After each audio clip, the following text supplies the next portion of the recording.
is here to stay towards building a fair society. VOP TV, Voice of the People Television, truly a voice for the people. VOP TV, now you have more than a voice.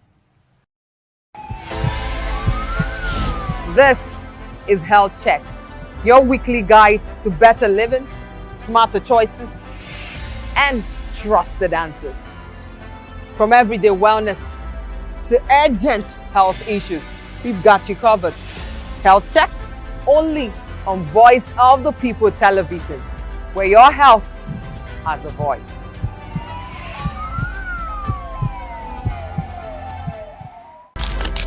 In a world where power shakes with every headline. In a nation full of questions. In a world filled with noise, the truth needs a voice. The policies that shapes our world and the economy that determines our future. Every hour, every day, the grapevine keeps buzzing. And together, we are committed to telling the stories that shape our world, because your voice is our focus. Don't forget, our voice matters the most. Let us come together and share our concerns.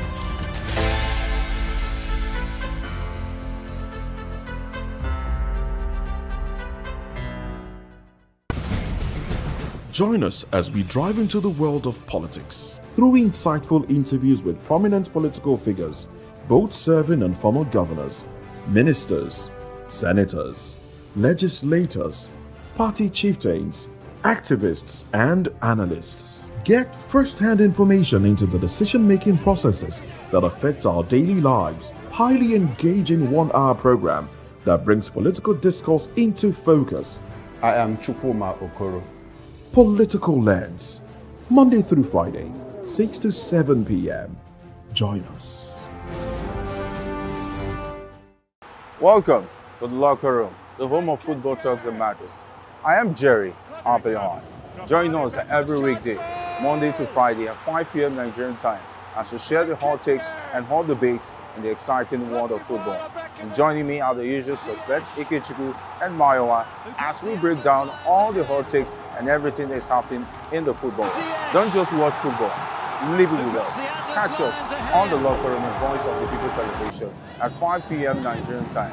And like I always say, if not 20 minutes off, please discuss. And it's Hakim Ziyech who puts the Atlas. 2564 is coming up on Barney 9, right? The 2564 Atlantic Tower. What happens in the hush behind hangar doors? Who signs the papers that gamble with lives? Which truths were grounded before they even ever had wings?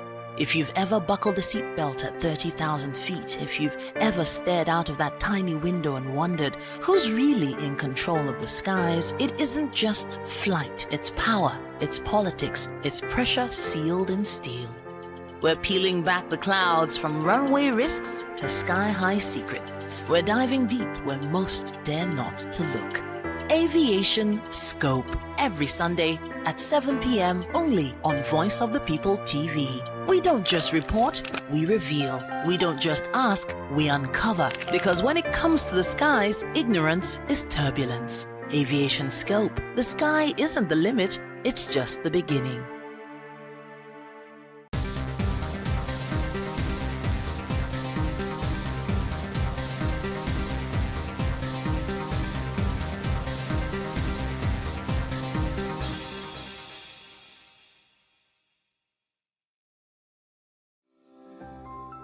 VOP TV.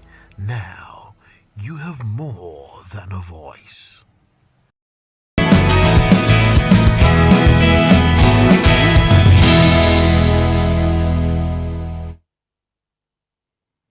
Good morning and welcome to another interesting edition of VOP this morning on Voice of the People Television. It's a beautiful Tuesday morning and it's also the 18th day in the month of November 2025.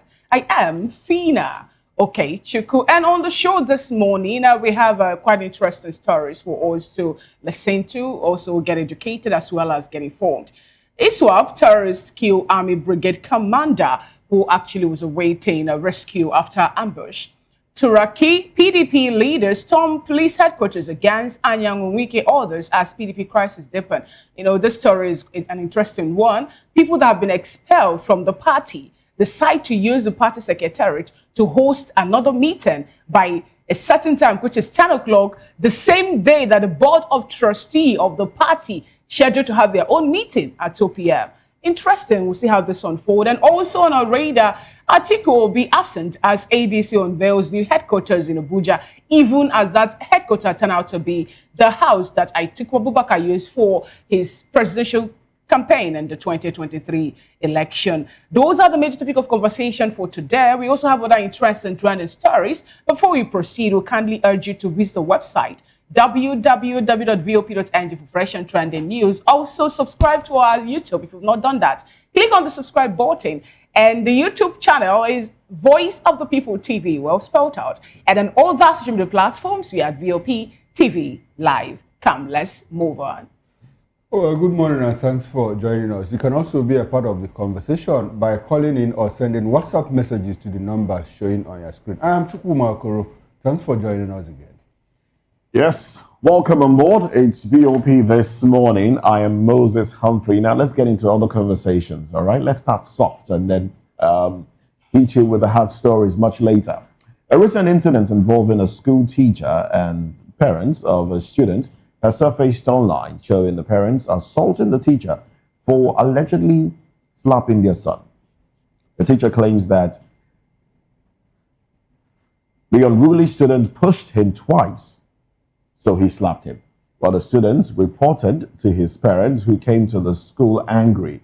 And then a viral video making the rounds on social media shows the parents at a meeting with the principal and the teacher, where the situation spiraled out of control, leading the parents to slap the teacher repeatedly.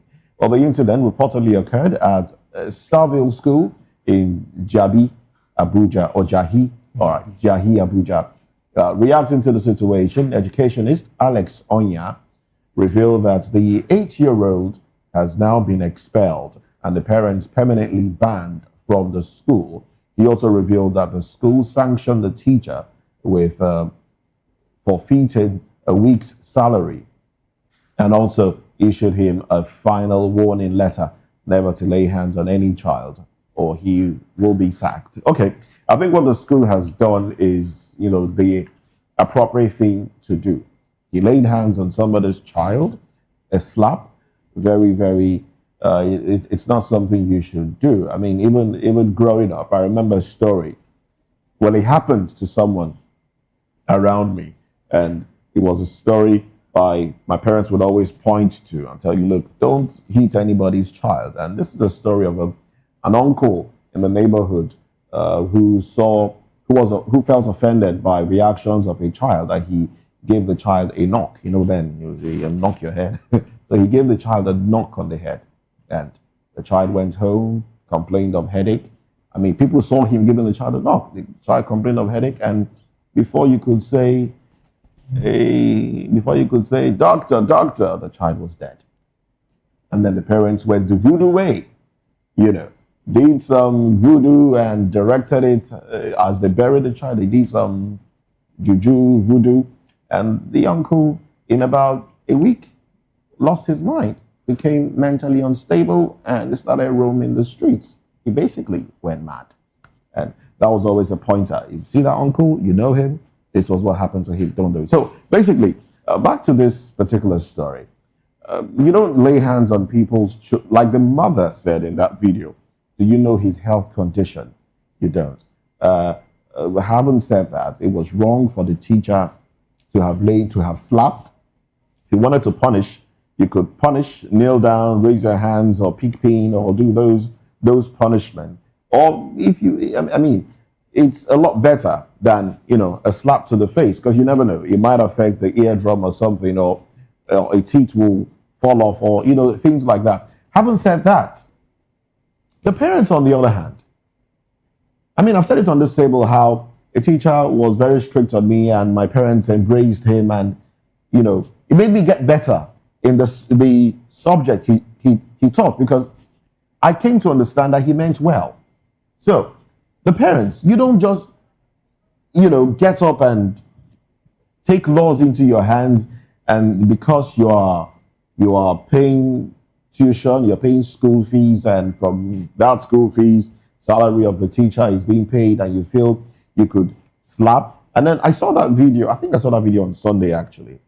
The man, the father of the child, got angry, slapped the teacher, and the mother told them, stop recording. Okay, if you don't want to stop recording, I'll do mine. And then she walked up and slapped him too. And I think that was just too much. That was too much. And I think more than expelling the students, they should be sued as well. Yeah, that's my take on this one. Oh, well, Moses, you have said quite a lot. But as usual, when things like this happen, I always try to walk back, because from the recording, when the recording started is when we saw the wife first slap the man, he gave him wah, wah, and later on the husband, the father of the child slapped the man again. Why I like to walk back is, according to the report, the teacher said an 8-year-old pushed him twice. Mm-hmm. Or like throwing tantrums and pushed him twice, It was wrong for the teacher to have slapped him. A K, in the buttocks would have all just kneel down, raise their hands, and all of that for 5-10 minutes. But unfortunately, they couldn't manage the situation, both the teacher and the parents. And I thank God the way it happened, because the way people react, some people are more temperamental than others. There is a teacher that will slap, you end up in the ICU. I'm just telling you. Indeed, yeah. There's a teacher you will slap, you end up in the ICU, you say, well, is it prison, jail term? I'll go. But you will not, a man, you stand in front of a man and give him a slap, and you expect him to keep quiet. But I'm happy that the teacher took in all of that, in his stride, and what the school has done. And the man himself didn't help matters. Your wife has slapped the man. Why go to slap him again? They overreached themselves. As a matter of fact, I think it was the man that slapped first. The man slapped first, and then the wife went to slap to prove that, okay, since you are making a recording of it, I will slap him too. And then you directed to the principal. Whoever slapped first, whoever slapped first, but it was out of place for both parents to slap the teacher. Now, what are you teaching that child? You want to create a bully out of him? The slap came because the teacher admitted that yes, I slapped him. And having admitted, that should have been enough to say, okay, please, next time, don't. I have children too, I have children who have been flogged in school. You remember a highly placed PDP officer, sometime in the past. In fact, as a matter of fact, Olisameto took policemen to school to go and assault a teacher, that punished his child.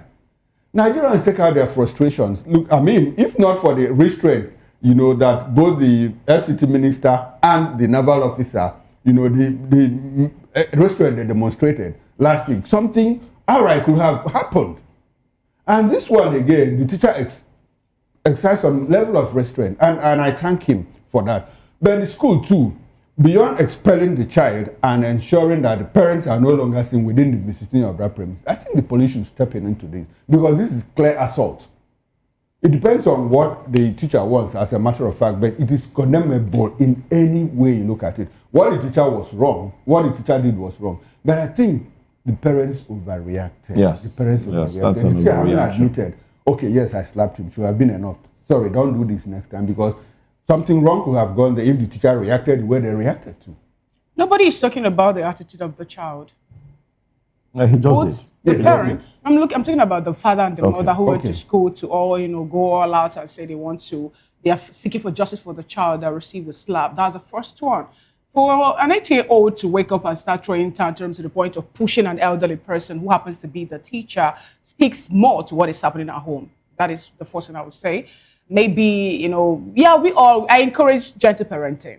I do that most of the time too. But to get to a point where I have to lose me to say, don't do this. And then I'll punish by saying, that's your naughty corner, stand by the wall, do this, do that. But there are some times that the standing by the corner might not really work.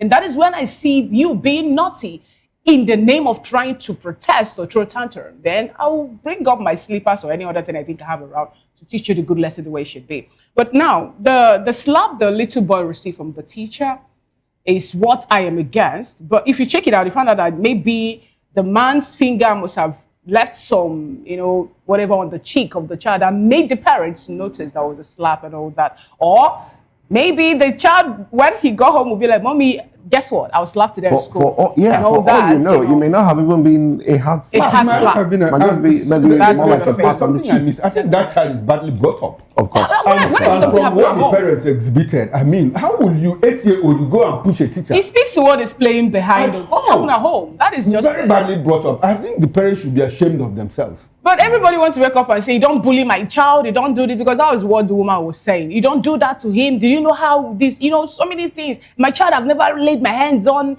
She said so many things. I understand the pango of childbirth and all that, but this is what I am. This is what I'm against this. Why I'm against it is it speaks to how unruly some people can be trying to seek for justice. There are many ways to punish this teacher. You can, for example, there's some of the schools that we have around, we know that we have do's and don'ts, well spelled out. They will give it to you when you come for registration of a child before the final admission.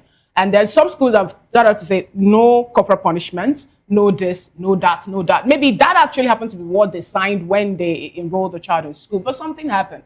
And you don't want to care, you don't check what happened to your child. Now, someone say something on reacting to this, but the person say, what can an 8-year-old boy do that will make a teacher to slap the child? So many things. So many things. As a matter of fact, Fina, you started off by saying you like soft parenting. Well, I mean gentle parenting. Yes, but there's a beauty to it. On the other hand, I think I like hard parenting because, look, our society has become so permissive. We permit a lot of things, that go on in society. I had a child, that the teacher flogged him. He came back and complained to me that the teacher flogged him. Where? He said in his buttocks and his hand, what did you do? He said I was not making noise, and he said I was making noise. Tomorrow I took him to school. I said, teacher, next time he makes noise, please double the flogging. But this you just said now reminded me of excuses. Something happened while I was in school. I didn't make noise that day. I felt so bad. I did not make noise. I was among the people making noise. But get what? We got what they call that in general punishment was what I got. And then I went home complaining to my mom. Guess what my mother told me? If you get to class and people are making noise, make noise, but don't be the be in the NATO. Let your voice not to be too heavy. Because we condone some of these things. That is why we have the kind of children that we produce these days. And quite unfortunate. We are playing over a lot of things. We are playing with a lot of things. By the time these things start reporting in society, and it's late already. It's late already. I mean, we have condoned a lot of things. We've imbibed Western culture.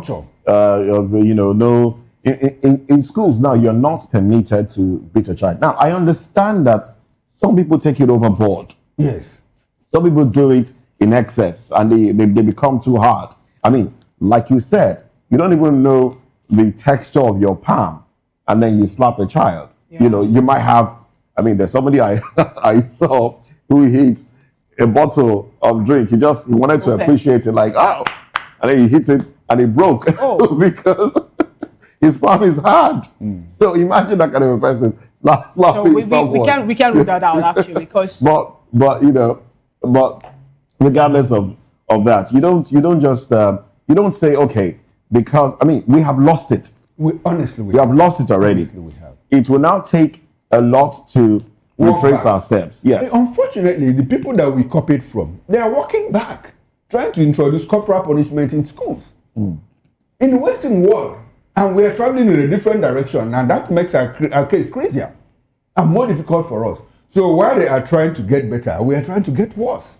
Yeah, and but it's troubling. It is concerning too. It is troubling. Very, very. It is troubling. The kind of children we are raising, and that's why they say, "Oh, Gen Zs are they're so outspoken, very confrontational. Gen Alphas are even worse because you can't even yell at them. You can't tell them sit down there. You can't. They say, that's child abuse." But I would say all that actually. Some of us were not raised that way. So but Fina said something one day. Those of us that think that we're properly brought up are the ones that brought up this generation. So what's societal influence? Societal influence. Yes. You don't want to be tagged as the one who is abusing, in quotes, your child or abusing someone else's child. No, your own child. So because you don't want to be tagged as that, you feel okay, let me mind my business. Pedal. Oh. Let me take it easy. Anyway, you know, be careful what to wish for. But all the same, to teachers now, let's find a way to put our emotions in check. You are there as a teacher for a reason. You're not there as a military personnel. So even when a child must have erred in one way or another, don't go all out. Exactly what I said. Let's be careful what you wish for. Let's get into another very interesting trending topic. Former President Olusegun Obasanjo on Monday revealed the insulting and abusive thank you text message you received from former Ekiti State Governor Ayodele Fayose Oshokomole, as they call him, following his attendance at Fayose's 5th birthday in Lagos last week. While the SMS, described as a thank you note, was made available to journalists in Abeokuta by Obasanjo's Special Assistant on Media, Kehinde Akinyemi. In the message, Fayose expressed appreciation for Obasanjo's attendance, but criticized what he called the 89-year-old former president's irresponsible comments during the birthday celebration. While the former governor said he chose not to respond at the event to show the whole world the difference between a sane man and a madman. That's according to Fayose, not me. Well, Fayose also requested that Obasanjo promptly return the money he had sent to facilitate his attendance at the birthday ceremony.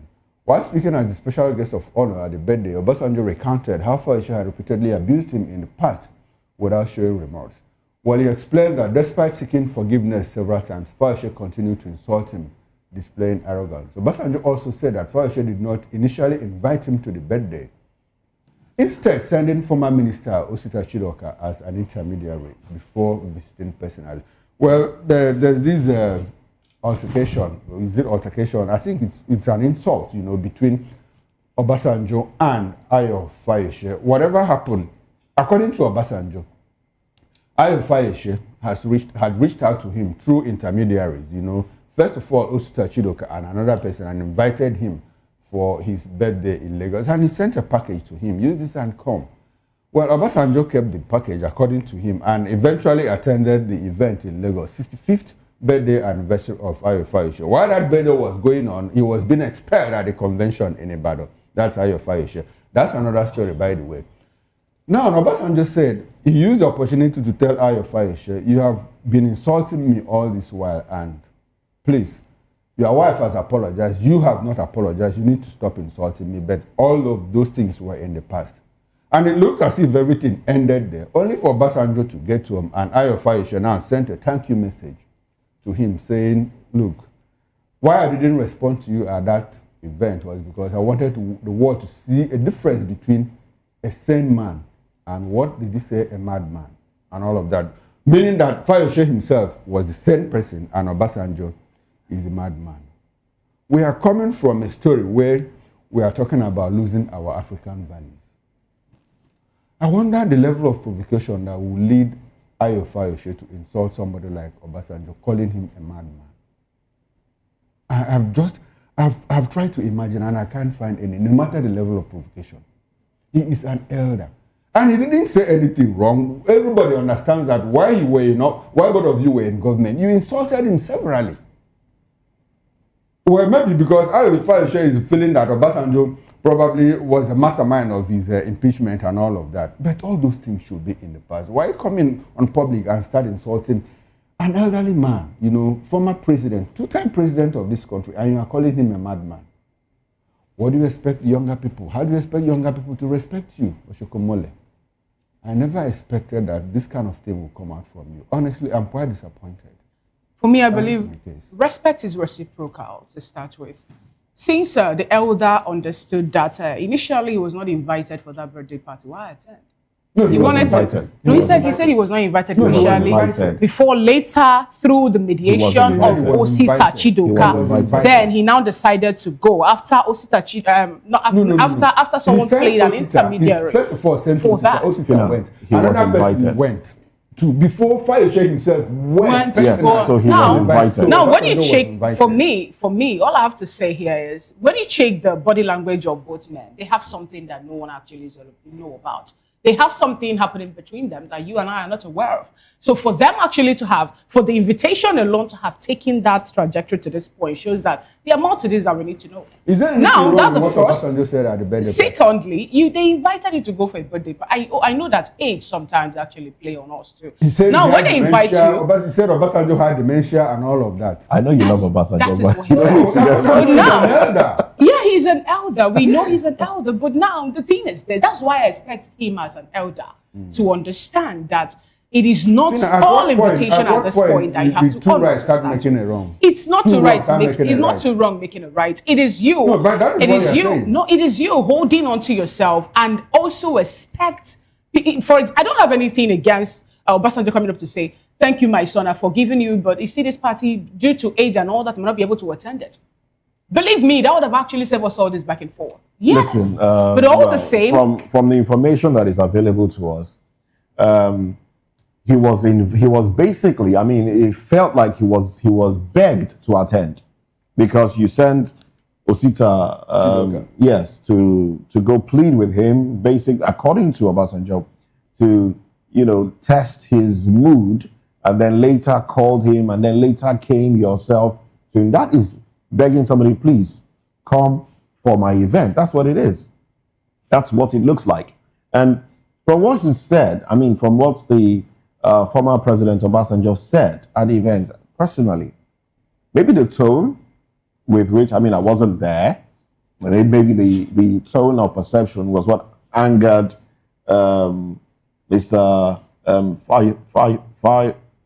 Fayoshe, yeah, maybe, but from what I could see, there's nothing to anger anybody in that statement. Okay, you offended me, you said a lot of things, you're not my best political child, but I can't ignore the achievements you have attained. You've done some good things, and I forgive you for the insults you raised.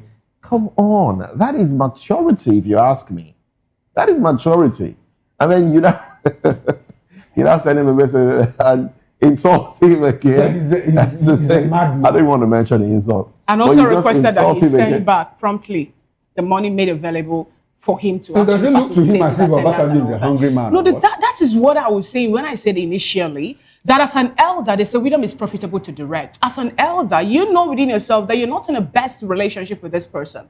And then the person finally you can't tell these things because okay, now see what it has led to. Even if he chose not to attend, if this was going to happen, it will still happen. It will not be, oh, I pleaded with you and you didn't come. You are stupid. You're a mad person. And it will not be left for the world now to see how stupid some people who think that money speaks better than any other thing of value or ethics have actually been seen. It's unfortunate. Quite unfortunate. Whatever goes around comes around. I expect that with time, Fayoshe will go and apologize to Obasanjo. Yeah, the one he has been doing all this while. There's no need to do that anymore. I mean, you don't insult somebody repeatedly, all right? And then even when they say, oh, I forgive you, you insult them again and you go back and apologize. No, there's absolutely no need for that anymore. So I think they should just move on. Do this to him. Most definitely. Away from that, a federal high court sitting in Abuja on Monday convicted the suspended dean of the Faculty of Law, University of Calabar, Professor Cyril Ndifon, and sentenced him to 5 years imprisonment for sexually harassing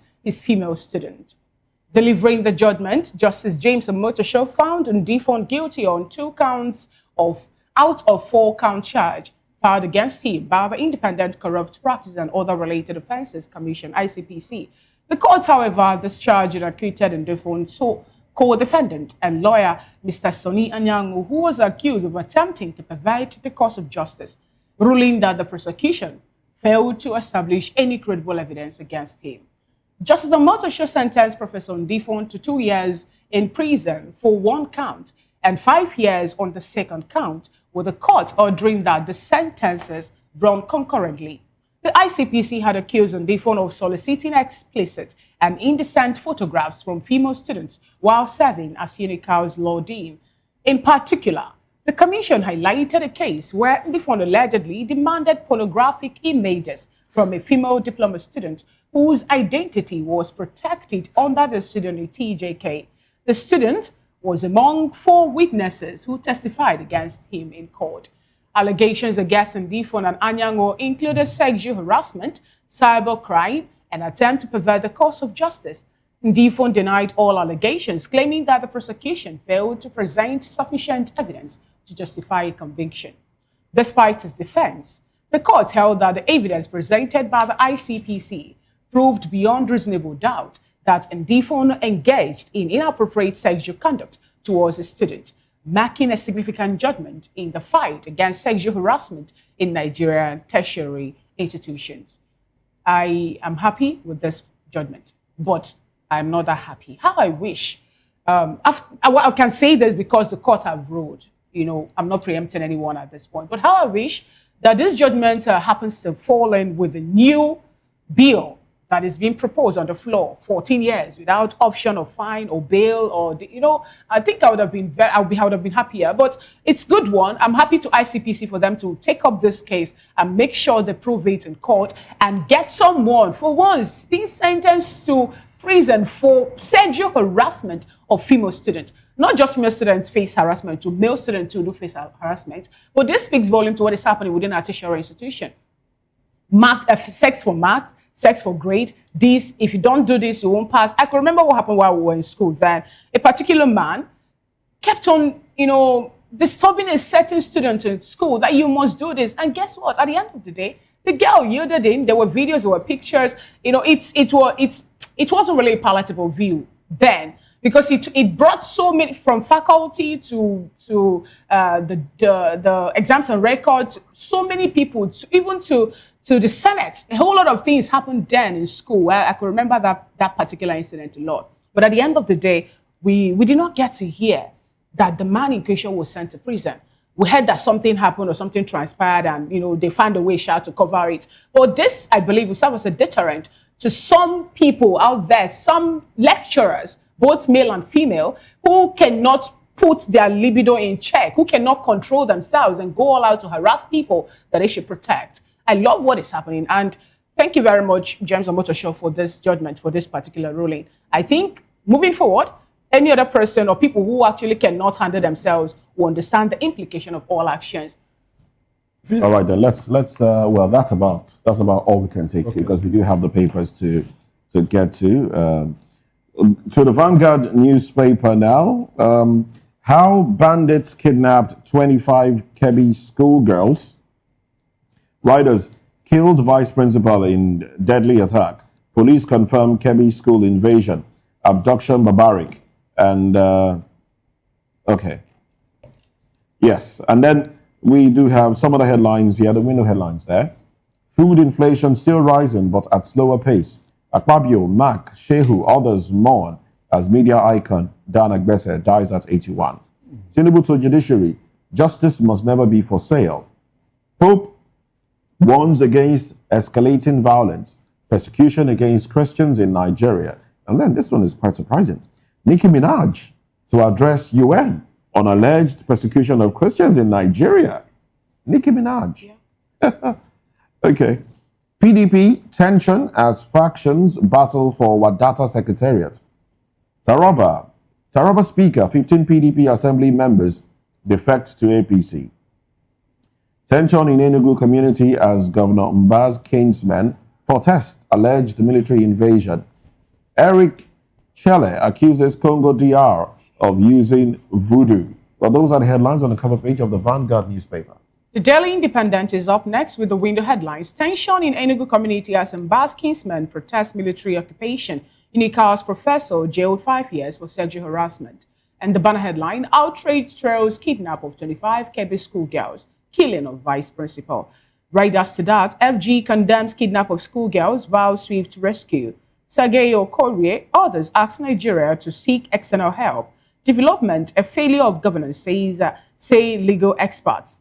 PDP charges Tinubu to secure lives, property of Nigerians. Nigeria's inflation drops to 16.05%, fastest in a year. Tinubu pushes for practical measures to boost intra-African trade. Lagos to 20 billion naira bond oversubscribed by 55% at 310 billion naira. Right after that story, 14.8 billion naira green bond attracts 97.7% oversubscription. And that is on page 7. We have another bold headline on the cover page of the Daily Independent. Tinubu admits compromise in judiciary, says it undermines integrity. And the last but not the least of the headlines on the cover page of Daily Independent, Obasanjo Fayose reignites decades-old feud. Those are the stories on the cover page of the Daily Independent newspaper. And that's how far we can go on taking a review of the national daily. Do want to join Chikum and Moses prop on top of the hour 10 a.m. here on Voice of the People Television. We'll have to go on a quick break and we'll come back. ISWAP terrorists kill Army Brigade Commander awaiting rescue after an ambush. Stay with us.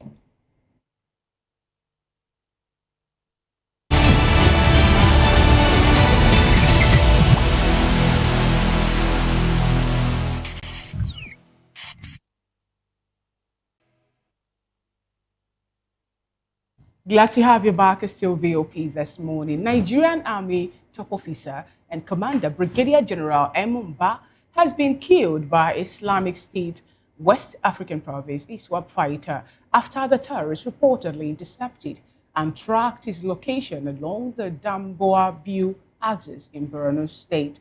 Multiple security sources have confirmed. The tragic incident occurred shortly after the brigade commander had participated in a successful joint air-ground offensive against insurgents in the area. According to report, the general had earlier spoken with his superiors, confirming that he was safe following the operation and was regrouping with his team. However, the officer's communication may have inadvertently exposed his coordinates.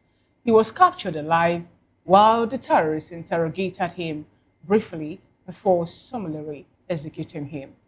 Meanwhile, Mohammed Idris, Minister of Information and National Information, says that President Bola Tinubu has ordered the swift rescue of the female student abducted from Government Girls Secondary School in Marga, Kebbi State.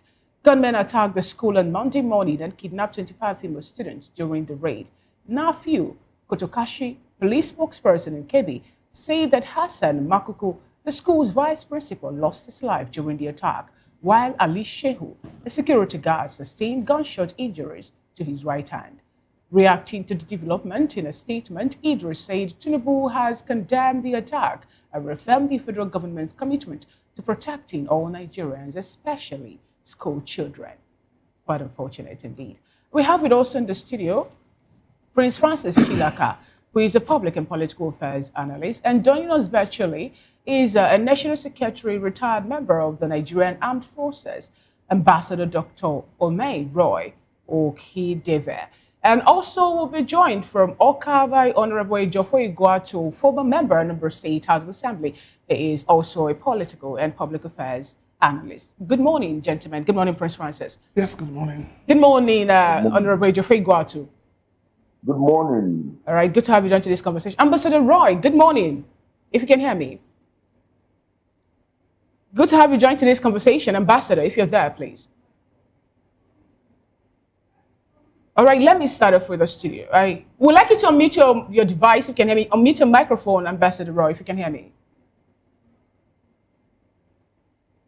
All right, well, we'll let you walk through that to, establish proper communication with you. We'll bring the conversation to the studio where we'll have Prince Francis Chilaka. Prince Francis, what do you make of this? There was a statement made by the president after 25 girls were kidnapped, from Kebbi State, that the security operatives should move swiftly to make sure that those schoolgirls were rescued. Let's take it back to what happened some years ago, where girls were kidnapped, in school, secondary school for that matter. We have the likes of Leah Shoibu and all the Dapochi girls and the other one that played out. And up until today, we are yet, even last 2 months or thereabouts, parents of those school girls come up to still talk about how some of their girls have not been reunited or granted freedom. Please, what do you make of this incessant kidnapping of girls from schools and the fact that the present administration have told the world that they are already working hard to end the issue of insecurity in Nigeria, especially when Trump talk about coming in to help out? We're back to the trenches. We can't hide our faces in shame, but that's the truth. Nigeria, for me, is gradually becoming a failed state because all the indices of a failed state is staring us in the face. And unfortunately, we just keep pretending to ourselves, and the government also keep pretending to itself.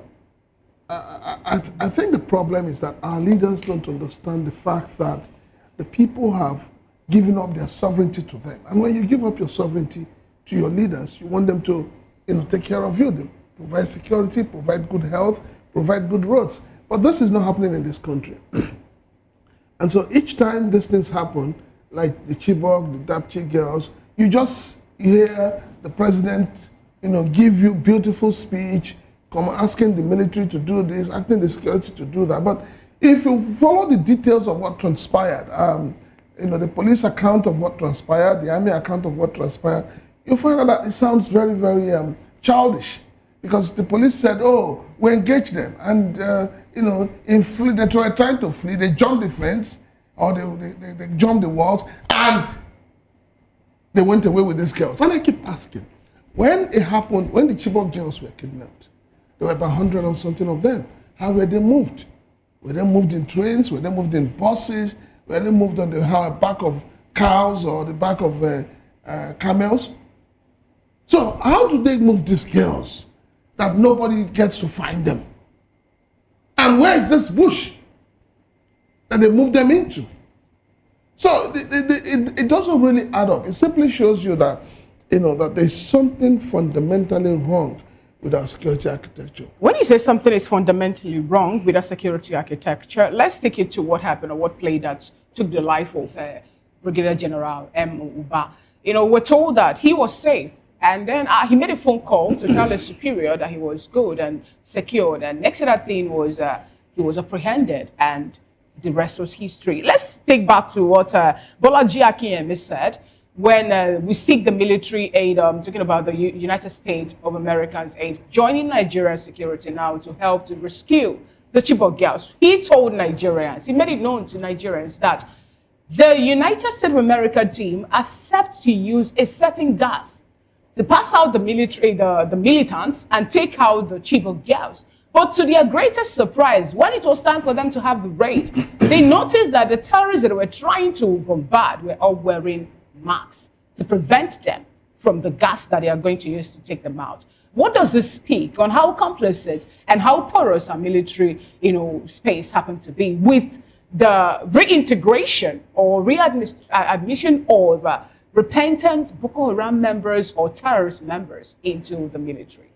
What you have playing out in Nigeria, especially with our security architecture and especially with information gathering and dissemination, is that there are people who are sympathetic to this Boko Haram, bandits, terrorists, call them what you want to call them. There are people who are sympathetic to them. And it is these people who are sympathetic to them that passes information to them. I mean, there's some funny explanation going on social media. Oh, that it's because of the social media that the general was captured and killed. And I laugh. And I said, first and foremost, when the news got broken that the general had got missing, they said no. They said we have a government that has a way of trying to deny everything.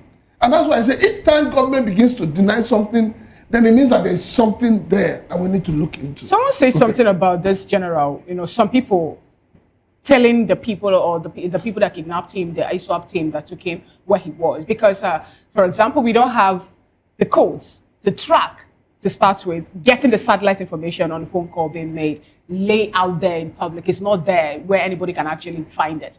Now, and we also know that some of these men, the terrorists, most times they make pictures and videos close to mountains and they send the information without them being tracked too. So how possible is it that they were able to, launch a coordinate to crack the position of this brigadier general, or brigadier commander, I beg your pardon, before his pick up? Are you seeing anything more like a snitch telling them where this man is, and for him to be? You see, you're trying to go round and round and round the truth. The truth of the matter is that there's serious flaw in the Nigerian security architecture.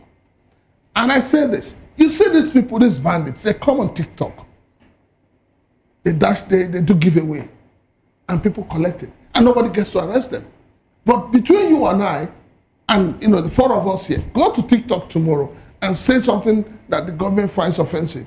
In less than 1 hour, you'll be picked up. Okay, all right, Prince. Before we go to the virtual guest, let me stay with you. The issue of insecurity is more than troubling to all of us, and our president has given marching orders. Make sure you rescue these girls. More like a soundbite that we hear all the time. do you understand why it's been difficult for the APC government? I say the APC government because it happened under Buhari.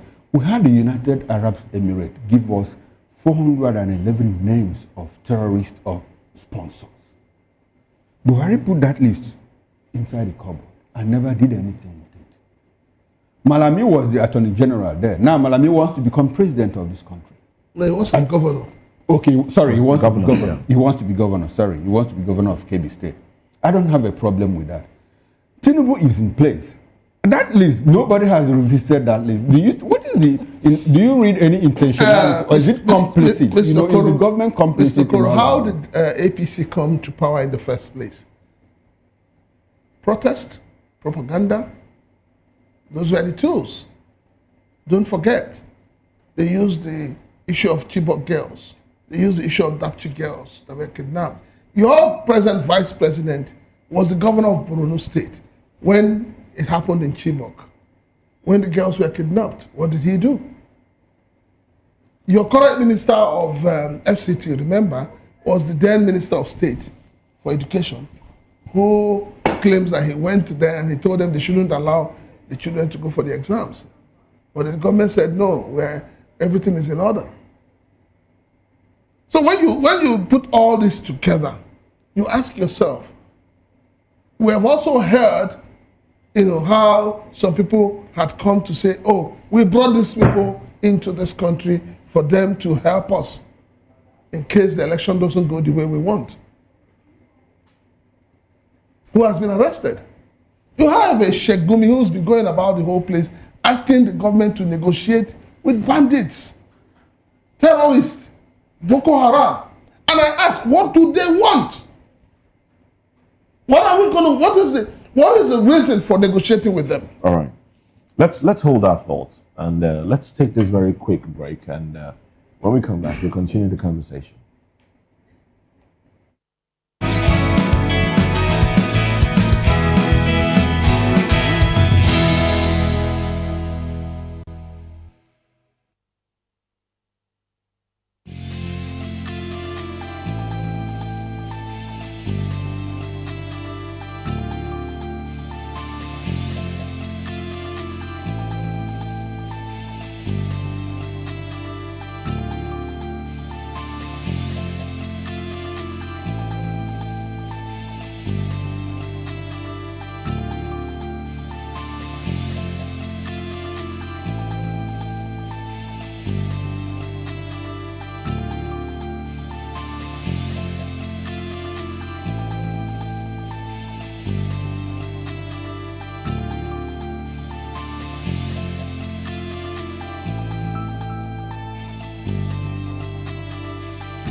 In a world where truth is the ultimate power and opinions scream the loudest, it's time to wade through the noise. Hunger no get tribe! Hunger no get religion! And scan the human interest and trending topics that matter. Stay tuned to The Issues, your plug to the stories making the buzz, from politics to science and technology, social justice, and more. Let's tackle the tough questions and expose the truth. The Issues on Voice of the People Television. Don't just react, understand.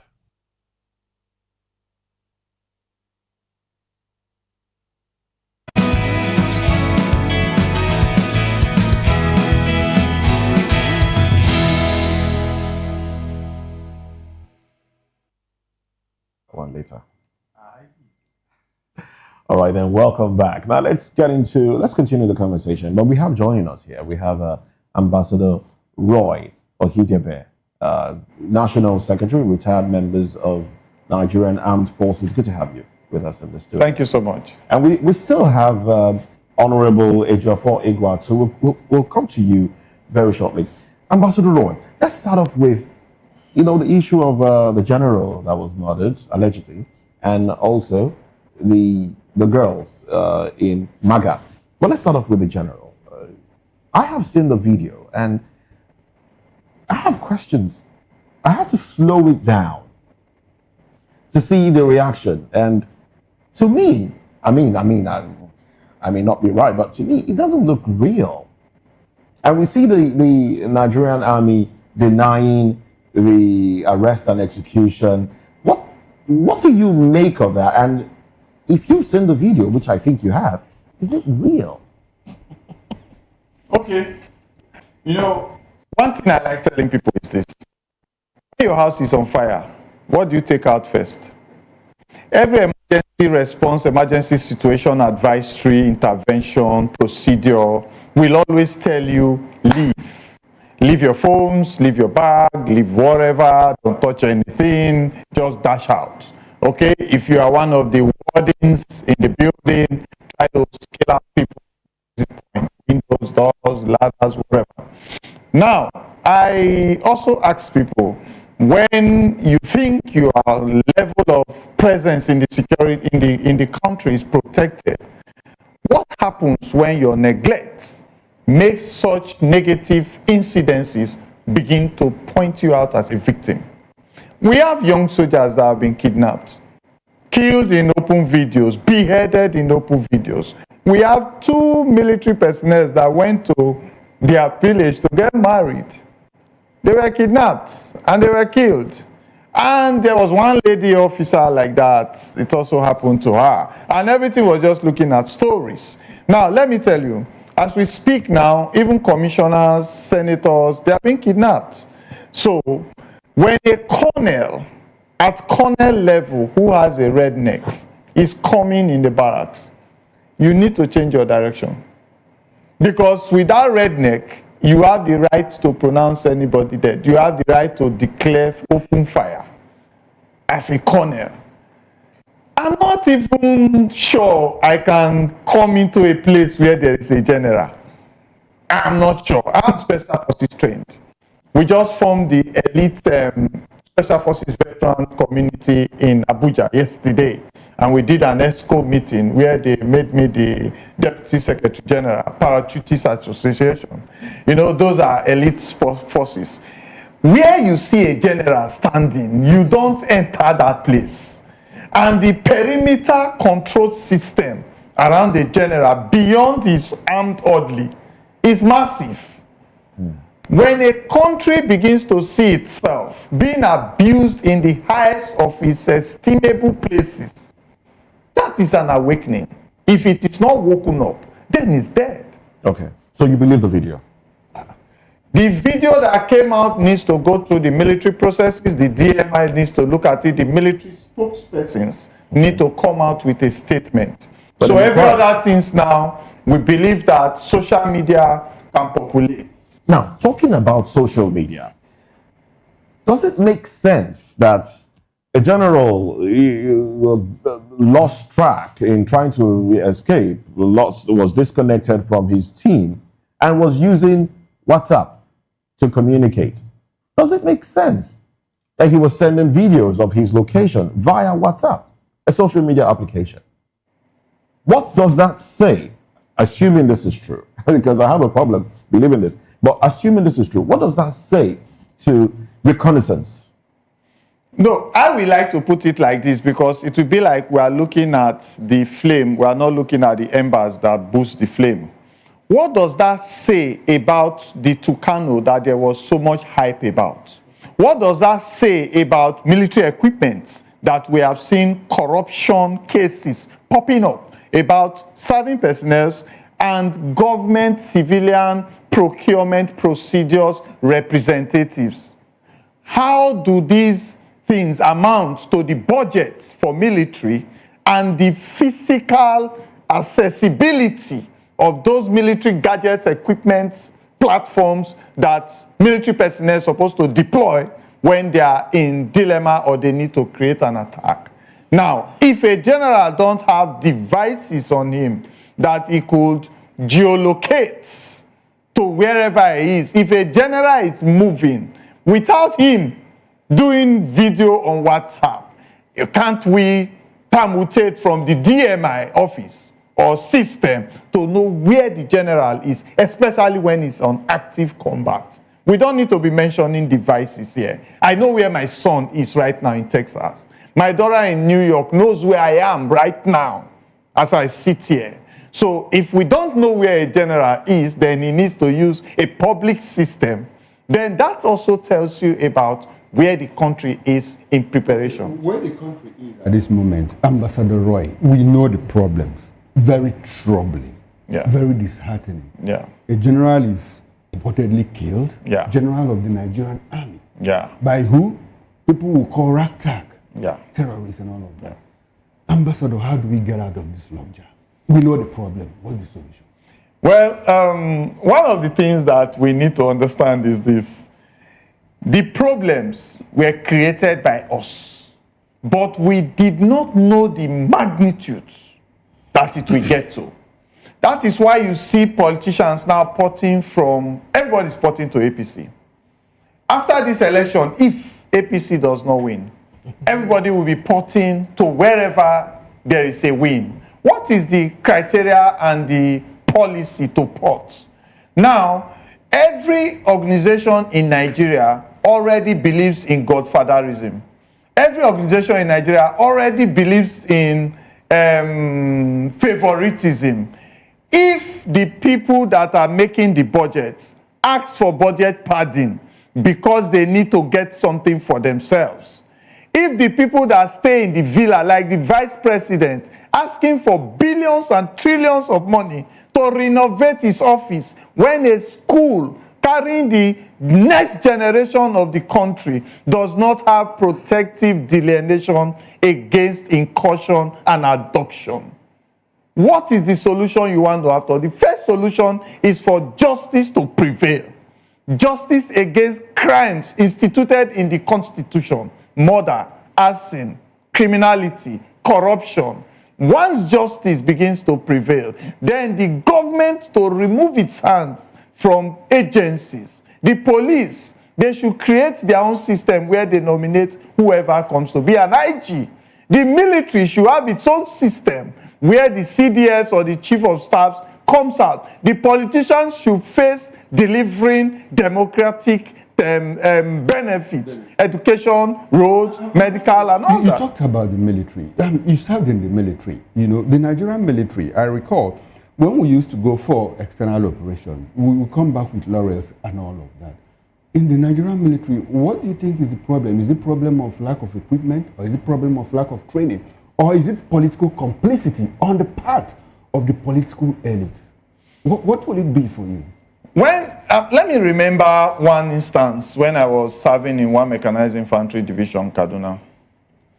And we had a gunshot somewhere. We were just about 6 of us. And the young officer there was moved. We moved immediately to the location. And we saw that, policemen were handicapped. And there was no phone calls then, so we communicated as we communicate. And we got approval to protect the police, to protect our community, and to withdraw immediately. The police reinforcement came. And that was what we did. When I was in Calabar, when Bakassi issues were coming up in the amphibious training school, we had a ready team to protect our military that were already in the front line as special forces personnel. Now, we don't connect with any civilian institution once there is threat to life and national security. There was no NSA office. NSA office that will bring in to begin to decide what the military and the police does. There was no interpretation of Igbo, Yoruba, Hausa. There was no, who is that guy there? Is he a Muslim or a Christian? Everything becomes what is a threat to the country, and we wipe it out immediately. We don't have any court. When the Nigerian government, politicians, started to go out to beg for loans and benefits, that was when you started to hear human rights in how we treat criminals. Then murder cases and firing squad began to get interpretations. So the governor that is supposed to sign a firing squad begins to ask, who is that guy? They say, he's a boy to ambassador. Have you called the ambassador? No, sir. Call him now. Ambassador, this boy, I think you should tell the judge to just pen it. I'm in France. I'm trying to buy some houses for my children. So they penned it and their alert beep, pim, pim, Oga don't send, Oga don't send. And everything is pended. And that is the process. I'm talking as a witness. I'm not telling you hearsay. Now, when we began to weaken the strength of penalties, accountability, then we opened the door for frivolities. All right, thank you so much, Ambassador Roy, for that. Let's take this conversation to Honorable Geoffrey Iguatu. Good morning once again, Honorable Geoffrey Iguatu, and good to have you. Now, the present administration has spent $801 million worth of, in buying equipment, weapons now for Nigeria for us to be able to curb the issue of insecurity. With the way things are going and the fact that some people have also come up to say that some military personnel at this point are complicit, and also the reintegration or readministration of repented Boko Haram members or terrorist members now. And sometimes people say that they're being enrolled in the military. Are we going to see all this help out in any way to curb the issue of insecurity? The spending of $801 million, one breath, and in another breath, more like pardoning and also encouraging people who have killed to still be moving freely under the non-kinetic measure of curbing insecurity. I don't think the issue still remains or is anything about funding. What is the problem in Nigerian military is about tactical formation, it's about information leakage, it's about betrayal, it's about sabotage. There is no way anybody can convince most Nigerians that there is no leakage of information around the military circle. Now, if you accuse me of stealing anything and you invite the police, you go to the police station, one of the things you see is that 2 trucks of mobile policemen will be sent to my house to arrest me, and there is nothing I will do to run away from them, just because you accuse me of stealing 1 or 2 little things or one of very minute cases. Now, bring it up to that level of military. How can a brigade commander at that level be so easily captured and killed? It sends a very bad signal. It is a very shameful occurrence. It's a pity that we're hearing such from this great country, this supposedly great country, Nigeria, spending $800 million to buy arms and ammunition and giving it to people who are not dedicated, giving it to people who are sabotaging the national security to handle, makes no difference. It doesn't make any sense. No, the level of killings, the level of abductions are far becoming constant, even more constant than when Goodluck Jonathan was the president. The number of people that are being kidnapped, 25, 200 and something, 300 and something, schoolgirls. This is a very, very, very pathetic case. Nigeria is turning into a very dangerous. A pathetic case indeed, very unfortunate. Let's bring it back to the studio. Prince Francis. Now, he did mention the Jonathan era when this happened. 200 girls kidnapped, and now 25. And do you see a pattern in this? Could this be politically motivated to make the government look inactive, look bad, so as to have something, to say, to topple or to, push out this administration? Yeah, I think that would not be the right word to use, because when the American president said he was going to come to help the Nigerian government, suddenly our politicians became very patriotic. If you noticed, you saw a lot of, I call them dead politicians coming up to do videos and telling you how patriotic they are, telling you how the Americans are coming for your natural resources and all of that. So if they could do that, and then the government was showing that they are in charge, I don't think anybody is doing anything, to paint this government in a bad light. But I just think that the government itself has failed the people. And that's why I said that when you and I gave up our sovereignty to the government, we gave it up believing that they will provide security for us. But they have failed us, and they continue to fail us. And there are questions. We talk about 400 and something names given to the former late president. The new president came in. He has not done anything about it. Nigerians are living in IDP camps in their own country. Nobody is saying, how do we take these people back to their ancestral homes? Nobody is asking who is occupying these ancestral homes. So it's just a failure in governance and government not facing the reality to know that the battle before them is something they cannot handle with all the videos people are making, talking about sovereignty, talking about patriotism. All right. The issue of insurgents, these guys, always on TikTok, always doing videos. In fact, I was watching a TikTok video last night where some of these bandits were making videos and a supposed soldier was commenting under the video, saying that we'll get you and all of that. And it was laughable to me. What do you make of that? And also, I'd like you to react to the 25 girls kidnapped. The kidnap of the 25 girls. What do you make of it? Could this be okay? For the TikTok, can we trace them using algorithms? Your son can trace them. Exactly. Your son, your children of today. My child will tell me, "Daddy, share your screen," and they will just do some things on my phone and it's sorted out. I'll say, how much will I pay? You get it? These things are an insult.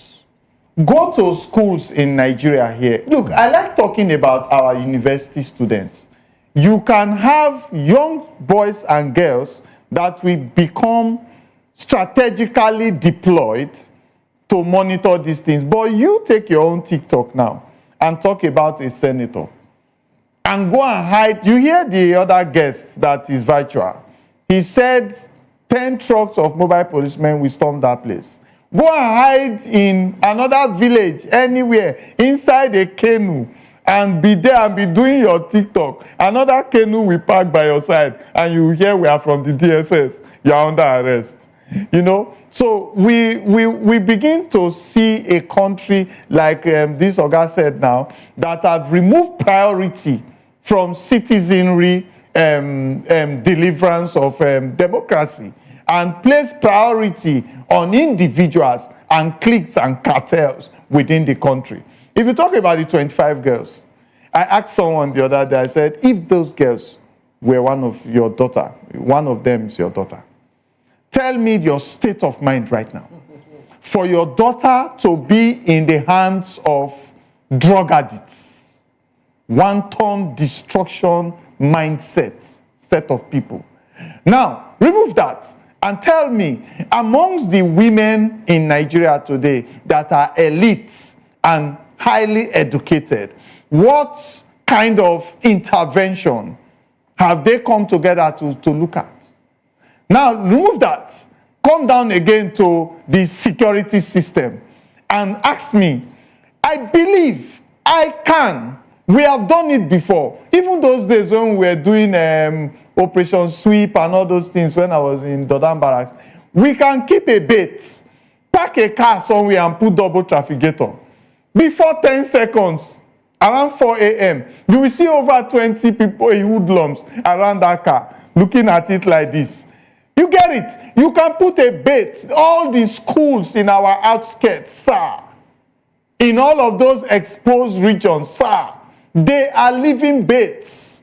Why not create intervention system, deterrence system, and meet them at the point of entrance, far away from the school? Because immediately they gather and begin to move in that total space, they come together, they are not scattered. And intervene there, and yes, you get it. And that helps you to give deterrence to other places. It shows your presence. It shows your capability. Even if we are 6 of us and there are 100, and you don't give us that threat of mind the way you do, mind the way you do, mind the way you shoot, if you tell us that this is a threat to national security asset, Every educated child is a national security asset. All these politicians that you see, the wristwatches they buy from Spain, China, and all those Dubai, they have a closet in their house that is biometric controlled. Wristwatch. Okay.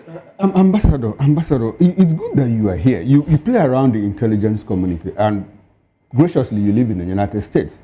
And I want us to see what can we learn from the United States with your experience there and your experience back home. Especially, we have a situation where, in many cases, in most occasions, before these attacks come, the intelligence community is informed.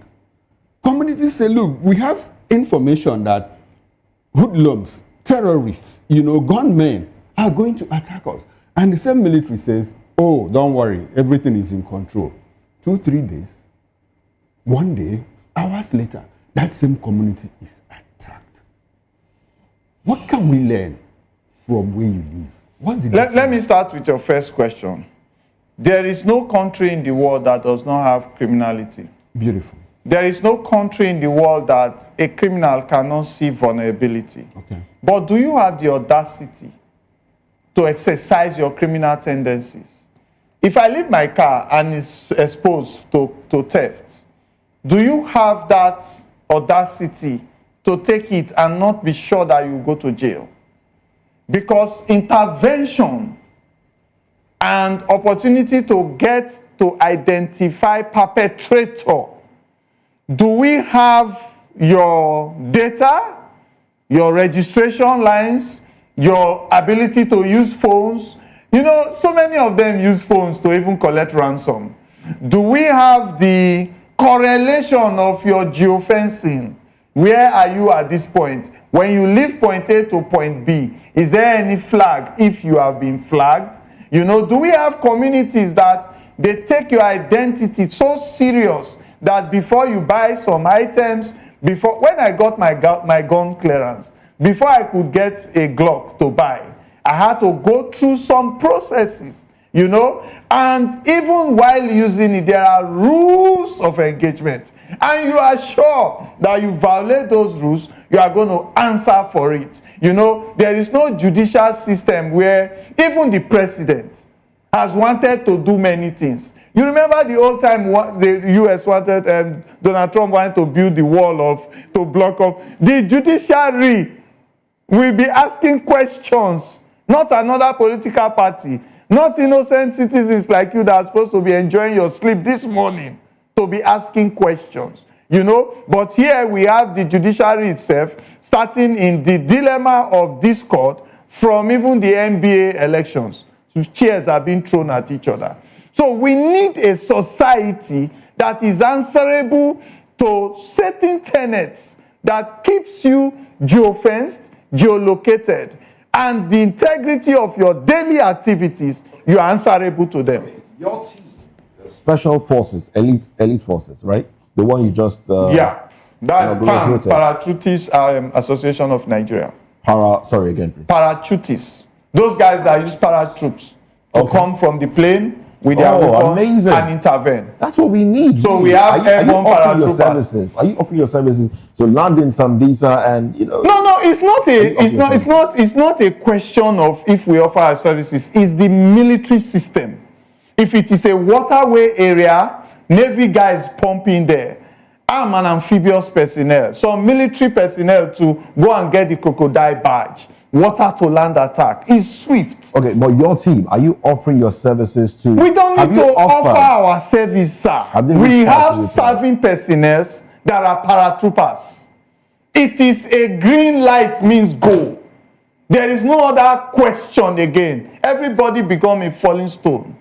And if you don't see an officer that is standing there hoping to be a chief of army staff, hoping that one President Tinubu will come tomorrow and say, you have served, go and rest, you have $20,000 every year. Or 60,000.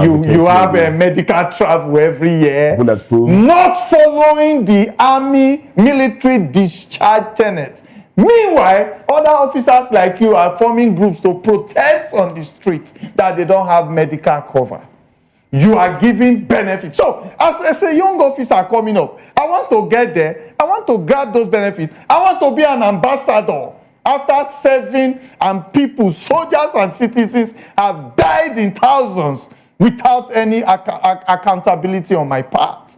And after I become an ambassador, they said they found out there are dollars and money in one building in Ikoyi. Then I run down, I'm trying to intervene in it. And other generals are seeing. And you think when the politicians call, they won't say, yes, sir, yes, sir, yes, sir.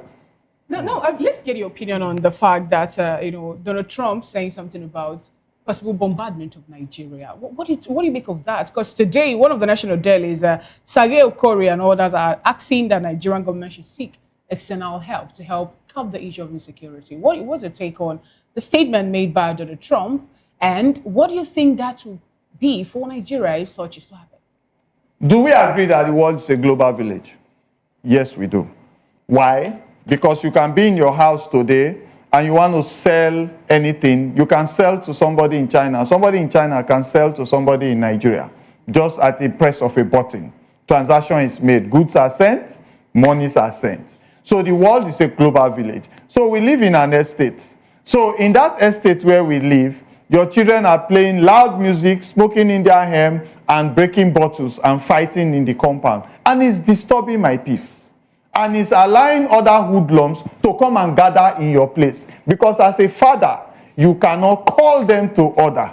Will I not come and knock at your door and say, hey, what's going on here? Who are these guys smoking in their home? If you don't take time now, we'll run down this house. So, because we go there beggarly, because they know how much our people move out of the country against what they put in to deliver governance, is because we have sold our pride as the giant of Africa. Why is America talking to us? Why are they not talking to AU? Shouldn't they be talking to ECOWAS? Let's bring it down to say, take care of those African countries or else we'll come to them. All the institutions that we have put in place to stand in the gap, to represent the integrity of our country. Who is our ambassador in the US? Well, do you know him? Have you heard him speak? Well, the president will appoint some in the days to come. Let's hear from Honorable Ejiofor again. Honorable, what would you like to see happen, as the president has said, look, there should be swift action to release these girls? What do you see happening in the coming days? Let's get that with your concluding thoughts on this one. Well, I think the president making that statement of a swift action is just they're trying to paint the thing in such a manner that Nigerians will feel that there is something about to happen that will be different. But I don't think so. One of the things I think the president should do is to overhaul the entire military formation and find a better tactical formation that will keep our citizens prevented from such harms. This swift action, for how long do we continue with that kind of situation? Kidnap, abduction, swift action announced, presidency condemns the attack, victims, and people are suffering, people are dying, people are devastated, the country is in a bad state. So I think the president should do more than that. He's the Grand Commander of the Federal Republic, the Commander-in-Chief. He should take up action in making sure that there is a permanent solution. Something more concrete is done to prevent these attacks. Is this not the same military, the Nigerian military, that went to ECOMOG and all them international missions that became successful and became great? News of their exploits were everywhere. Is this not the same military? What is happening? You heard the former military man talking about tribe, religion, and all the rest of them in the military. Something should be done to address these things so that whatever swift action the president gives instruction for will be carried out. When the president makes these announcements, the problem will be, how is it being carried out? Who is on ground to make sure that these things the president's order is being carried out without any other sentiment attached to it? So it is important that security is taken to the high level that it should be. at this moment. Honorable It's a very gruesome incident. Do you believe in the principle of responsibility to protect? Should we encourage America to make use of that responsibility to protect by coming in? Because Nigeria we've done it in Nigeria before. Well, if your house is on fire, and you have just you and one or two people to rescue 20, 50 people in the house to get all the property out of the fire, you need help. It depends on how you want to get help. But if you decide to choose what kind of help you get, you might end up having the house completely burnt down. So it is your choice to make. What kind of help would you accept? When people run in with a clear mind to get you out of that bad situation, and you think they want to steal your TV, they want to steal your chair, they might steal your TV in the process. There's the possibility, but you weigh your options, which is better. Use the TV. Is it not better the house still standing or your TV gone? You need to arrest them. You need to beg them instead of allowing the house to get burned. Thank you very much, Honorable Ejiofor Egwatu. Prince Francis Chilaka, let's conclude on this one. Your concluding thoughts on this? Well, my concluding thought is that I'm scared. I'm scared for the country, just like any other person. I grew up in a country where I could take a train from Lagos to Niger State, take a bus to Sokoto. I was moving around freely. Nobody even asked me then if I was an Igbo or Yoruba or anything. But today you can't do that. You cannot do that. So it simply shows failure in governance. And until these political leaders begin to realize that they need, as a matter of fact, that they need to take politics out and face true governance, we will continue to be where we are today. People will say, oh, there's light at the end of the tunnel. Right now, I don't even see a tunnel, talk less of a light. All right, then.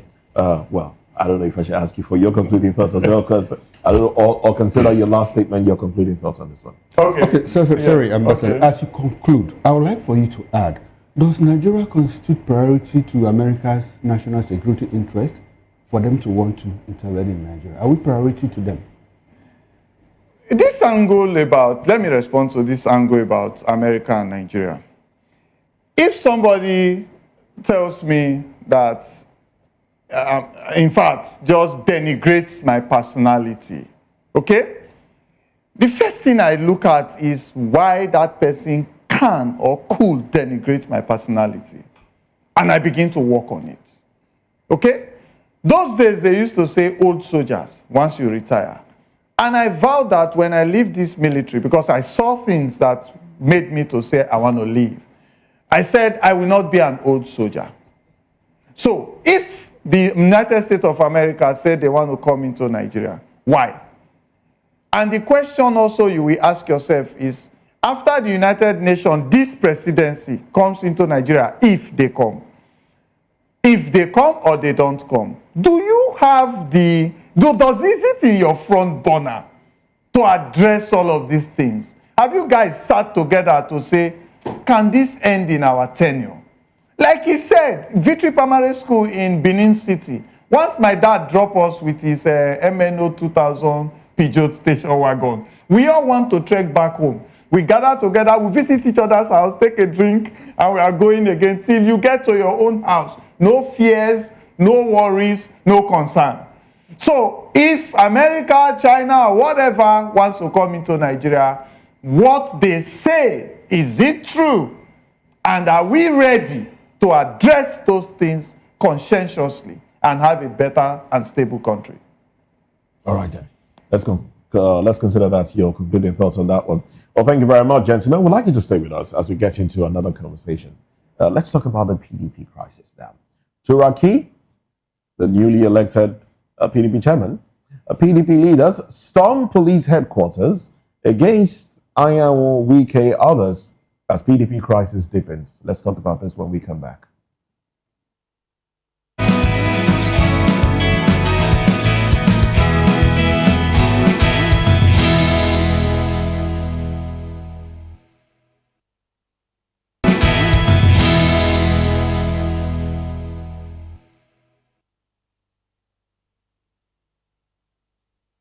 Welcome back. It's still VOP this morning. The newly elected National Chairman of the People's Democratic Party, Kabiru Tanimu Turaki, who happens to be a senior advocate of Nigeria, and several other party leaders were at the Nigerian Police Force headquarters in Garki, Abuja, to lodge a formal complaint against expelled Senator Samuel Anyanwu and FCT Minister Nyesom Wike, among others.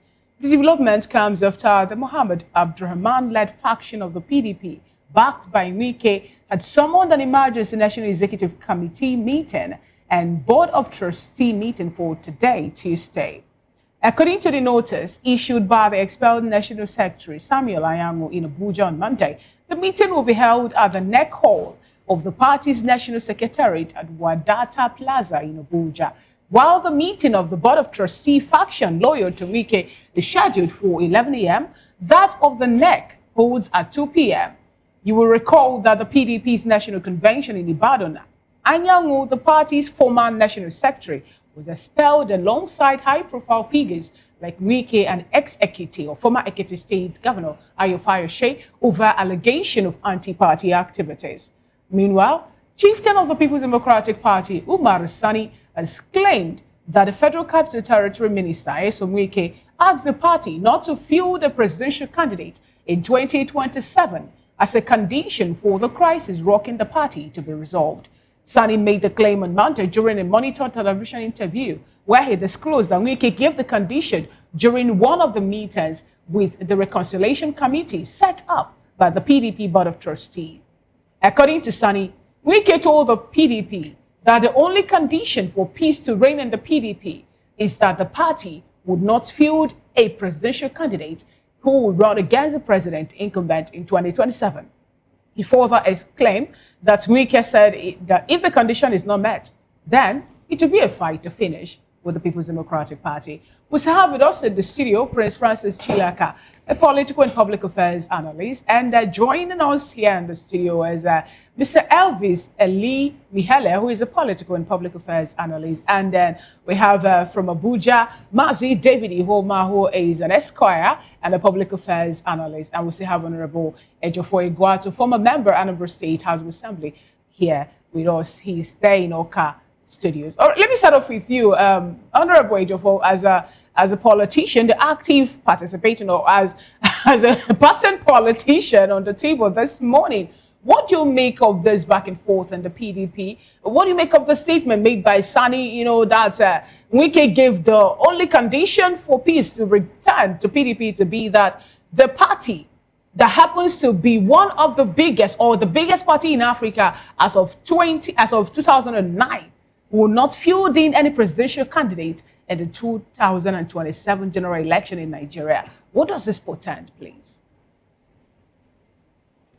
It's a spell of doom. The People's Democratic Party is cracking continuously, and if care is not taken, it will go down more. One of the greatest mistakes the party made was to give the presidential ticket to the North in 2023. If you recall, before 2023, the top echelon of the party, led by Atiku and co, were sympathetic to the North, insisting that power should go back to the North and all the rest of them so that it will return just with that gentleman agreement. But the mistake of giving the North the ticket instead of the South caused a lot of trouble, and PDP has not survived that trouble till today. I do not see anything much more better coming out of PDP till after 2027. As per Wike, Mr. Wike, His Excellency, is a very tough man. In the sense that he goes on with his kind of brash way of playing politics, not minding whose cause is God. So the PDP leadership should be very careful how they handle him. They should be wary of his... When you say they should be very careful how they handle him, he's been expelled from the party. Because he was suspended for 1 month, and after the National Convention that happened in Ibadan, there the party unanimously agreed that they have to expel him. And the reason for that is anti-party activity, which we know happens to be part of the constitution of PDP, as a way for someone to be expelled or be sent out of the party. So when you say they should be careful, are they going to be careful of someone who's no longer a member to their party? Or what things are you calling for them to take care? When you want to do an expulsion, it has to be within the ambit of the law. You must make sure that you conform with every provision of the constitution of PDP and the Nigerian constitution so that you don't make mistakes. If you make mistakes with somebody like His Excellency so we can deal with you. So, politically speaking, PDP should be wary of how they handle anything that concerns him, because he will look at loopholes, he will look at mistakes, he will look at cracks, he will look at a lot of things to strike. And when he strikes, his aim is to make sure there is rancor, there is bitterness, PDP is not united, and there can't be any credible opposition to APC and the President Tinubu in the 2027 election. So that's why I said they should be wary of Mr. Wike. You can see what is happening now. They are trying to create a faction at the national level. One faction is calling for a meeting. The other side is saying they are the main PDP, and they have expelled. So the expulsion has to be ratified, or rather the expulsion, they have to do everything possible to make sure that it is implemented to the core, so that nobody will take over the party, and then we can have a credible opposition. You know, when you have a credible opposition, democracy is sweeter. When you have a strong opposition, democracy becomes better. So I don't think President Tinubu will want a country where there is no criticism, where there is no strong political party. He has been in the opposition. He grew politically from the opposition. Interesting point to just raise there, Honorable Ejiofor. Thank you very much. And in one breath, the president was kind of happy when he said that he's not wishing any party wrong, but all the same, he's happy that internal wrangling is happening in most of the parties in Nigeria. Let's take this conversation to Mazi David Ihoma. Mazi, good morning and good to have you join today's conversation. Good morning. It's interesting you're in Abuja. I would like to ask, what is the situation like? Even though maybe I don't know if you're in Gariki Access, we learned that some top leaders of People's Democratic Party, especially the newly appointed national chairman, have decided to go to police to report a possible hijack of the party secretariat by expelled member of the party. What do you have to say about this, and what does this portend actually for PDP? Because some people are saying that the party is already dead. Some are saying that no, it's not dead, it's still alive. And, help us actually work around this. Expelled members of the party forcing their way to have a meeting, schedule also the secretariat the same day that, will I say, the legitimate members of the party are to have their BOT meeting. The fact is that PDP has made their mistake in the past, and that mistake has been corrected by the expulsion of Wike and others. Because for me, Wike has been an albatross to the PDP political party. It has been acting against the interests of PDP. So for there to be a formidable opposition within the party, it's essential that Wike and his like should be expelled, because they have actively stand firm against PDP progress. He has been a fashion, what I call it, a mountain of Gibraltar that have refused to move to ensure there is a formidable opposition from the party itself.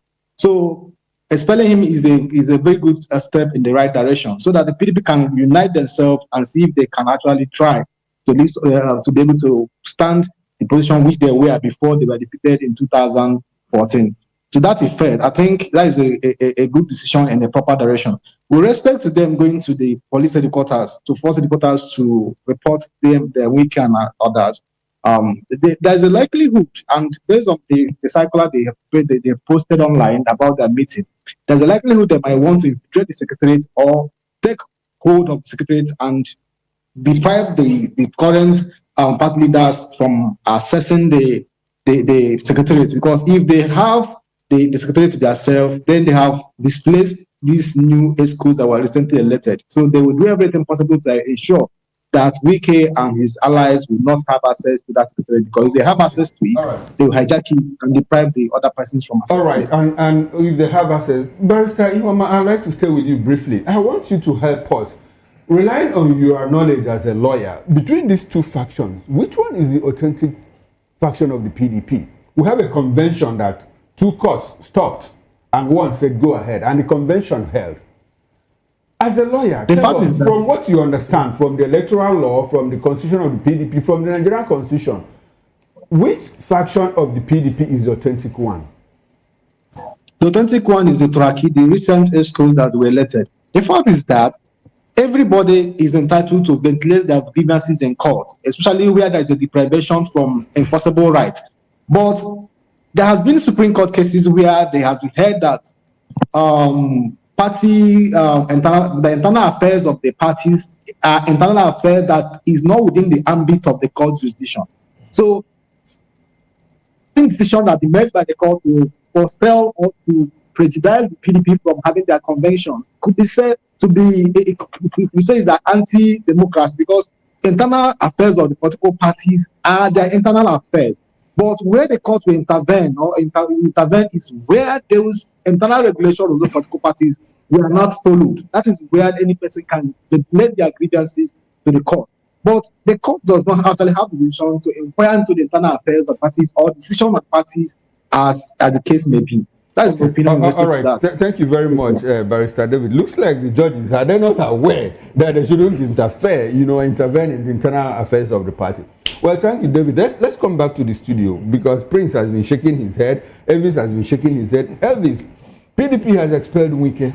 What do you see coming? What do you think? I think it came too late for me. Okay. But it's better to be late than never. Wike has been a bull in a China shop in PDP over a long period of time. And I was expecting that PDP, that has had the opportunity to lead this nation for 16 years, with all the paraphernalia and all the setting of that party, would have taken a better decisive decision before this matter got to this level. Do you think the expulsion will stand, seeing that even INEC officials were not at the meeting? That was my INEC official, according to Electoral Act, may is what was used there. INEC may or may not, as supervisor, they are coming as just to come observe. In the last convention that was held by Labour Party by Abure, INEC was not there. They went to court after the convention, and INEC today recognized Abure as the chairman of Labour Party. We have seen it before. It's not new. So it depends on the card PDP will play out after this convention. Elvis, on Friday, a court in Abuja issued a restraining order stopping that convention. Yes. Because Sule Lamido had gone to court. Yes. And says, look, my fundamental human right to vote and be voted for had been breached. And the court said, look, that convention should not hold until, you do the needful. And the convention went ahead. Wasn't that a but there was another court injunction from Ibadan, Justice Akinola, and said if the convention should go ahead. No, that was before. There was another one that same Friday. That same Friday, around 2:30. Okay. That same Friday, and said go ahead. So you saw in the midst of all of this, you saw the statement of the president at the judges conference yesterday. That it shouldn't be for sale. It shouldn't be for sale. So let's first of all the judiciary sort out its whole and leave the political party to make their mistake and sort it out. The court has given judgment that every internal affairs of the crisis within the party. Are you speaking logic or are you speaking law? What is obtainable? I'm not speaking law. I'm not a lawyer, but I'm speaking from. I said logic. Logic. Okay, yes.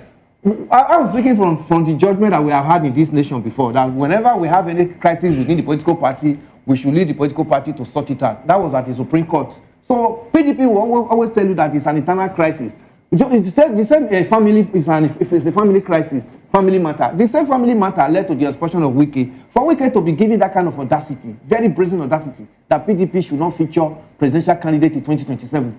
I mean, Wike is just someone just quoted him. Wike has not come out to say that. Yes, he said it was part of the conditions he gave in the resolution committee that was set up by PDP. PDP never wanted it to degenerate to this level. Do you believe that to be correct? Because the same Wike had also been quoted as saying that, look, we shouldn't make the mistake of 2023. So the presidential ticket should come to the South. And it's the same weekend now that is turning out to say, which political party is still preaching the presidential ticket? PDP, of course. PDP. If he's genuinely saying that, but why will he give a contrary view, a contrary statement in that reconciliation committee? Yeah, that is what I'm saying. Do we have to believe what this other fellow said? Well, Wike is alive, you know, and he goes to press all the time to brief the press. I know the next press briefing is going to have maybe by end of this month or first week of December. He's going to react to it. Let's hear from him. The Prince. Prince, you have just been giggling. I'm just ashamed of our political class. Honestly speaking, I'm ashamed. And it makes me feel ashamed of being a Nigerian. Because you have a parade of individuals who have no focus, who have no vision, who have nothing to offer this country. I mean, look at what's playing out. PDP, already we know that PDP has been factionalized before now. Before the 2023 election, you saw the G5. They were part of PDP, but they worked against PDP. To a large extent, something tells me that all this drama playing out in PDP has the footprint of your president in it.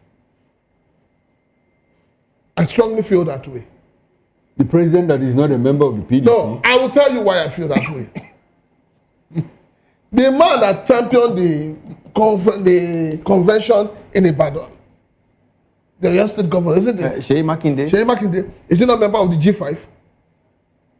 He was. He hasn't told us he has withdrawn. He has not come out openly to say he's no longer a member. A repentant member. Because I want to know, has he repented? Now you made mention of the man you have appointed as the chairman, currently chairman of the group, their own faction now, is on suspension. Don't forget. He was suspended by his ward for anti-party. So what is it? The politicians are only thinking about themselves. See, all this noise they make in public is just for the ordinary Nigerians. In the night, they sit together and decide how to balkanize this country. And that is why I'm so upset with the Nigerian people. We're easily carried away. We move on so easily, we forget. We should be asking Makinde, you played a role in 2023. Have you repented? Have you apologized to Nigerians? These are same people who worked against Jonathan. And they foisted what we have today. The cancer that is eating up Nigeria. They're all part of it, including Wike. So Wike has become, what do I call him? He has become the bride that everybody sucks after. If you trace the problem in Labour Party, you'll find the footprint of Wike. You trace the one in ADC, you'll find Wike. Is it only Wike that we have in this country? Talking about ADC, Prince Francis, we're still looking at how strong opposition parties in Nigeria will be for them to be able to give the ruling party what is supposed to be more like a run. We learned that the ADC, they have a new secretariat now.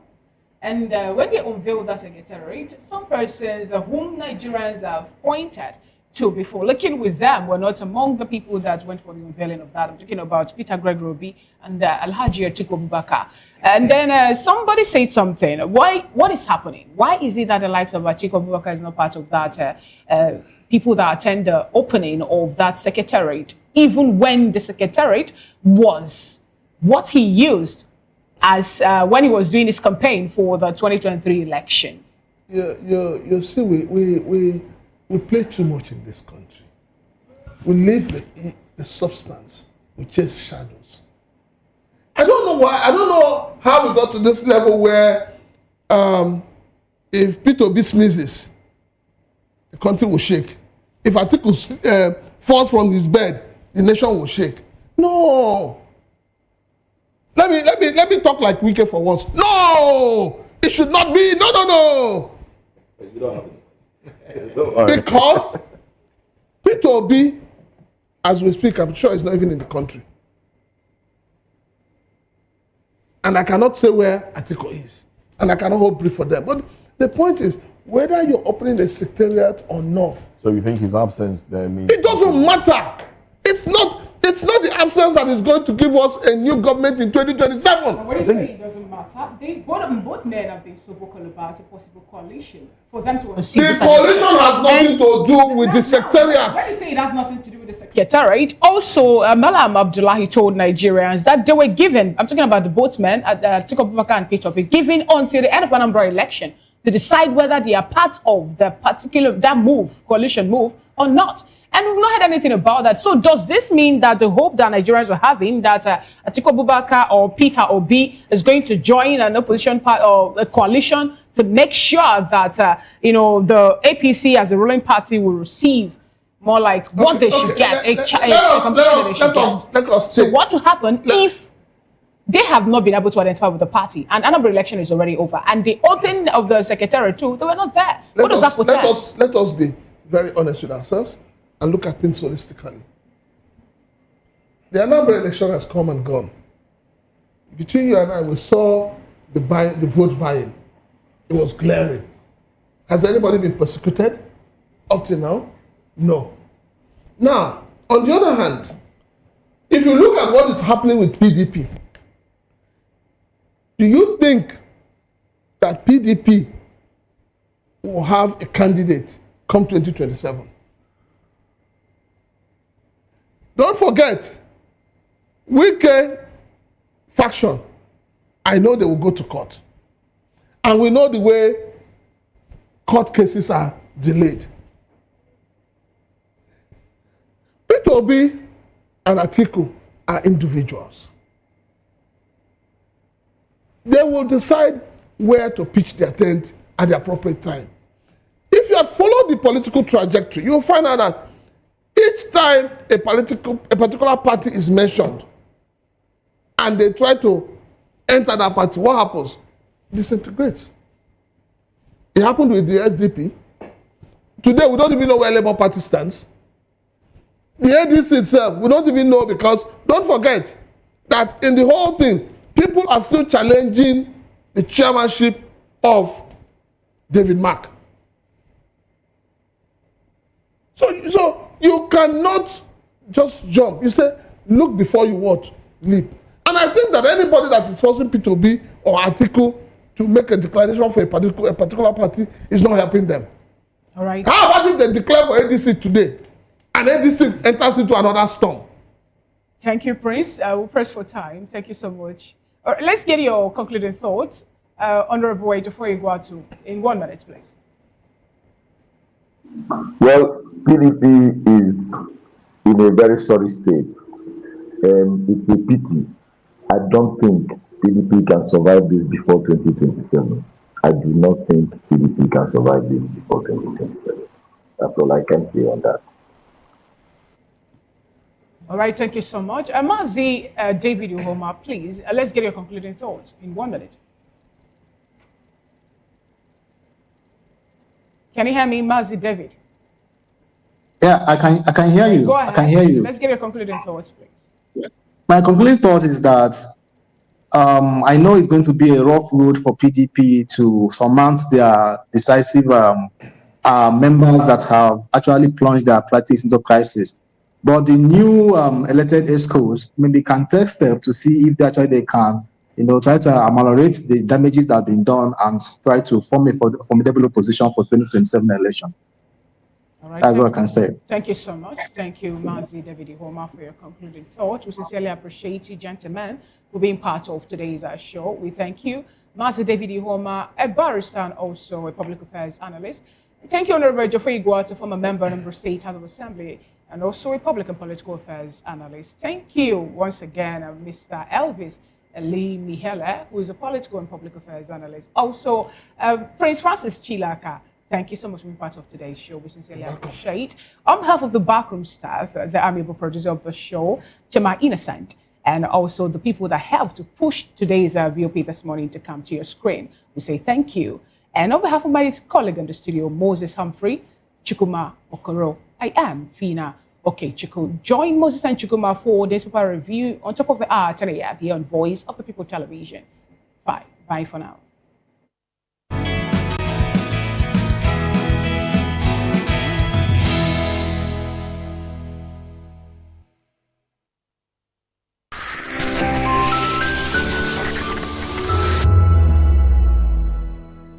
Behind every broken debt lies a broken promise. Education shapes the nations. But who is asking the right questions? Introducing Edu Dialogue, the show that goes beyond the surface, exposes the cracks, the corruption, and the silence in Nigeria's education system. Edu Dialogue, Saturdays, 3 p.m., only on VOP TV. We break the biggest stories, from missing funds to policy failures. We ask the tough questions and demand real answers. Edu Dialogue, this Saturday, 3 p.m. on Voice of the People Television. 2564 is coming up on 29, right? The 2564 Atlantic Tower. What happens in the hush behind hangar doors? Who signs the papers that gamble with lives? Which truths were grounded before they even ever had wings? If you've ever buckled a seatbelt at 30,000 feet, if you've ever stared out of that tiny window and wondered who's really in control of the skies, it isn't just flight, it's power, it's politics, it's pressure sealed in steel.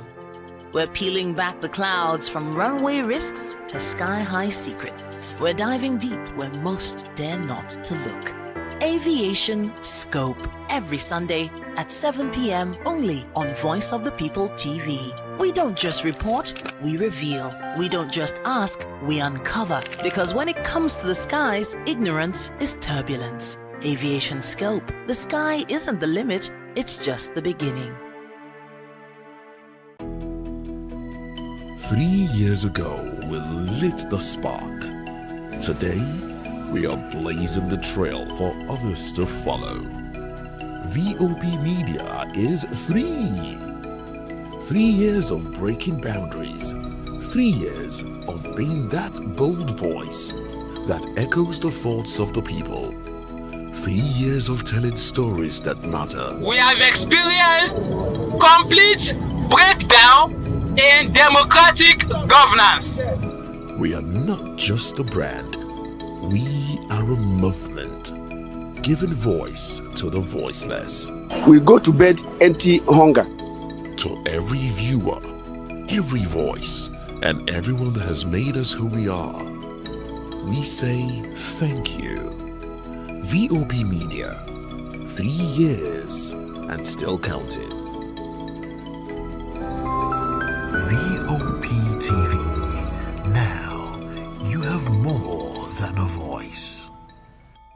From the views on the street, we go to bed empty hunger, to the blaring horns of a hustling city, the loudest voices of the common man got a medium to be heard. This particular administration, they were coming unprepared. It's not a bad thing to renovate the president's lodge. Through top-notch programming, unbiased reportage of news, sports, business, entertainment, and cultural documentaries, Voice of the People 90.3 FM became a symbol for 21st century media.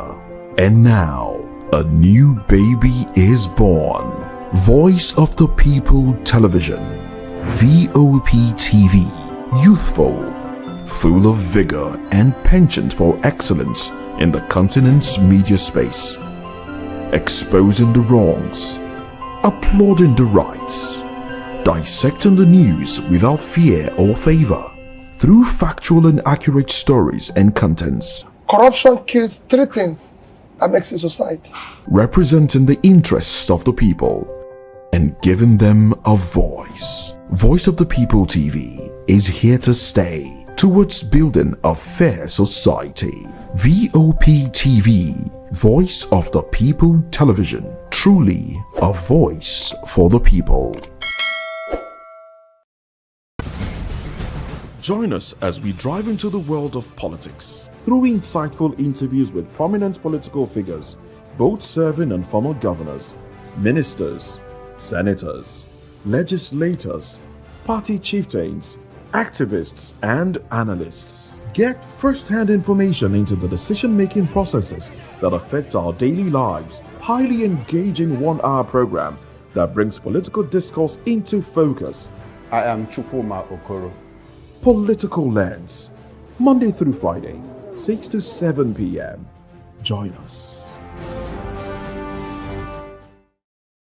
Odumegwu Ojukwu, born November 4th, 1933 in Zungeru, Nigeria, died November 26, 2011 in London, England. The Nigerian military leader and politician who was head of the secessionist state of Biafra during the Nigerian Civil War. Ojukwu was the son of a successful Igbo businessman. After graduating from the University of Oxford in 1955, he returned to Nigeria to serve as an administrative officer. After 2 years, however, he joined the army and was rapidly promoted thereafter. In January 1966, a group of largely Igbo junior army officers overthrew Nigeria's civil government, but they were forced to hand power to the highest ranking military officer, Major General T.U. Johnson Aguiyi Ronson, also an Igbo. He appointed Lieutenant Colonel Ojukwu as military governor of the mostly Igbo Eastern region. However, Hausa and Yoruba army officers from the northern and western regions feared a government dominated by the Igbo, and in July 1966, northern officers staged a successful counter-coup in which Lieutenant Colonel, later General Yakubu Gowon, was installed as the new head of state. Under Gowon's rule, Ojukwu retained his command of the eastern region. Meanwhile, the rising tide of feeling against the Igbo and the northern region led to a large-scale massacre of Igbos by northerners in May to September 1966. Ojukwu responded in March to April 1967 by separating the Eastern Regional Government administration and revenues from those of the federal government. Mounting secessionist pressures from his fellow Igbo finally compelled Ojukwu on May 30th, 1967 to declare the Eastern region an independent sovereign state as the Republic of Biafra. Federal troops soon afterward invaded Biafra. The Civil War broke out in July 1967. Ojukwu led Biafra's unsuccessful struggle to survive as an independent state throughout the Civil War, and on the eve of Biafra's surrender in 1970, he fled to Cote d'Ivoire, where he was granted asylum. Ojukwu remained in exile until 1982, when he was pardoned and returned to Nigeria. He joined the National Party of Nigeria (NPN) in January 1983 and subsequently attempted to re-enter politics. His bid for the Senate representing the state of Anambra was unsuccessful. He was detained for 10 months following a coup that brought Muhammadu Buhari to power at the end of 1983. In 1993, he once again joined a political party, this time the Social Democratic Party, but he was disqualified from running for president. A member of constitutional conferences in 1993 and again in 1994 and 1995, he, along with other former Nigerian leaders, was consulted in 1998 by Abdulsalam Abubakar, the military head of state, as Nigeria once again began the process of converting from military to civilian rule. In 2003, Ojukwu, representing a new political party that he helped form, the All Progressive Grand Alliance, unsuccessfully ran for president. He ran again in 2007 but was defeated by the ruling party's candidate, Umaru Yar'Adua, in an election that was strongly criticized by international observers as being marred by voting irregularities. Ojukwu had several honors and titles bestowed upon him during his life, including the honorary chieftaincy title Ikemba of Nnewi.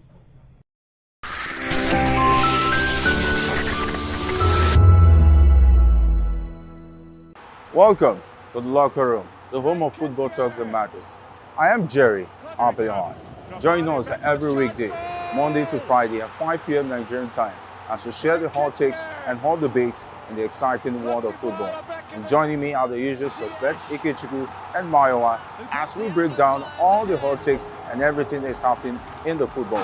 Don't just watch football, live it with us. Catch us on the Locker Room and Voice of the People television at 5 p.m. Nigerian time. And like I always say, if not 20 minutes off, please discuss. And it's Hakim Ziyech who puts the Atlas. In a world where power shifts with every headline. In a nation full of questions. In a world filled with noise, the truth needs a voice. The policies that shapes our world and the economy that determines our future. Every hour, every day, the grapevine keeps buzzing. And together, we are committed to telling the stories that shape our world, because your voice is our focus. Don't forget, our voice matters the most. Let us come together and share our concerns.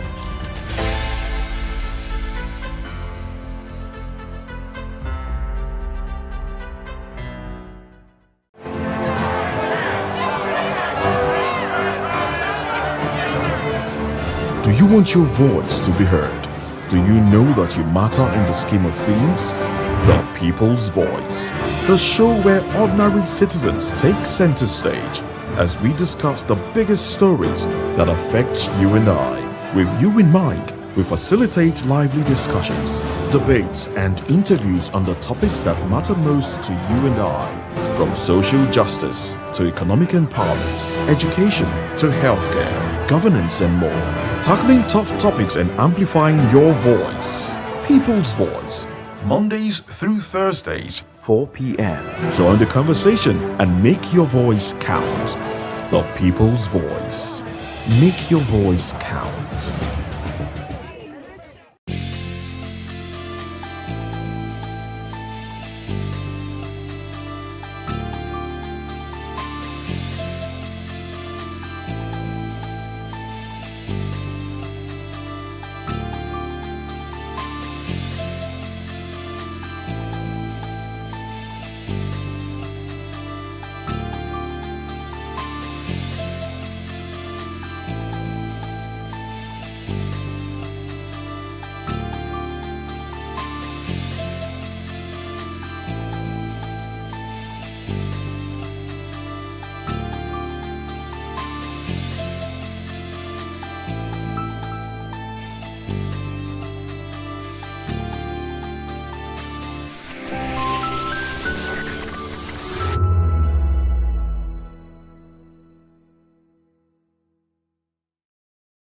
Hello there, my name is Damilola Ogunsi, also known as the Goldfish. Hi, my name is Chiki Bright Emmanuel. I'm an actor and a filmmaker. Hello peeps, my name is Yomi E. Adejimo. Hi everyone, I'm Paul Utomi. Hi everyone, my name is Stacey Benjamin and this is Voice of the People TV.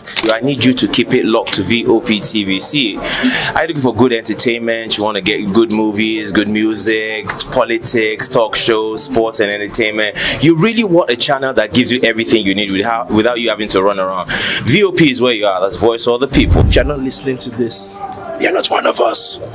And you deserve to be killed. Scrap chat. Don't be killed, but watch it. Or I'll find you. And I want you.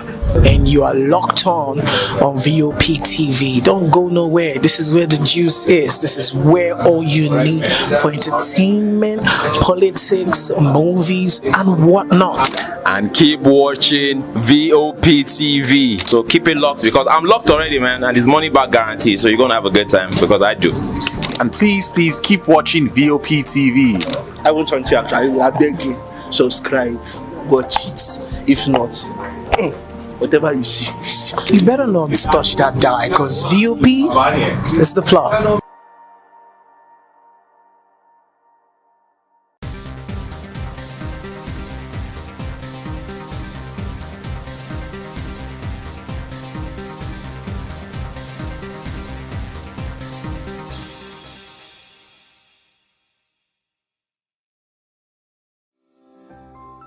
VOP TV. Now, you have more than a voice.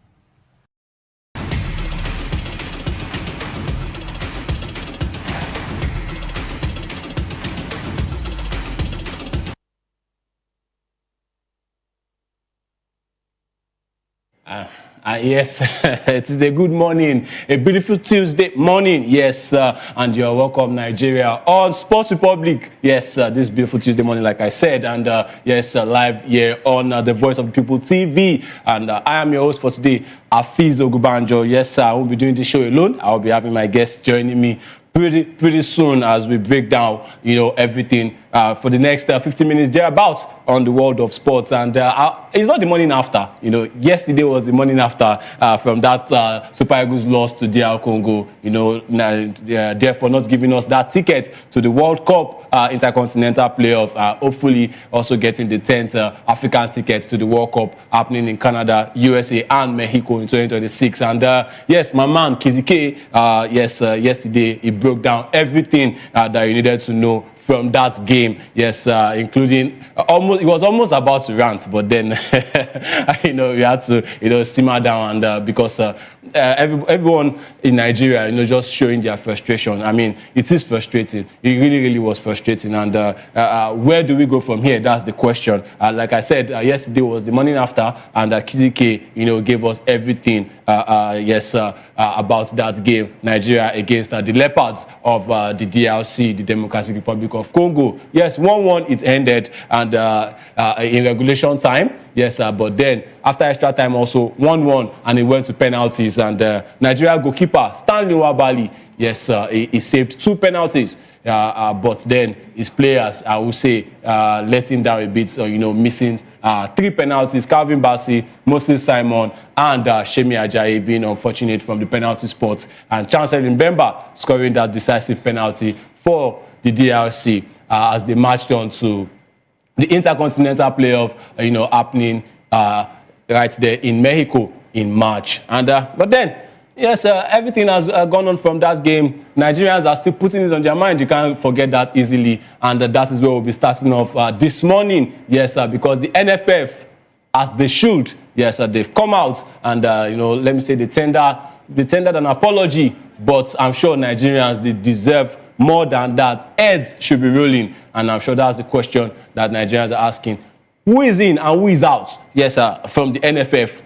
From the football governing body in Nigeria. Somebody should be paying for this one at this point in time. And the Nigerian Football Federation, NFF, has apologized to Nigerians for the Super Eagles' failure to qualify for the 2026 FIFA World Cup finals. Yes, the team lost to DR Congo in the Africa Playoff final. Yes, marking a second consecutive World Cup miss. And the NFF, they described the loss as a moment of profound sadness for Nigerian football.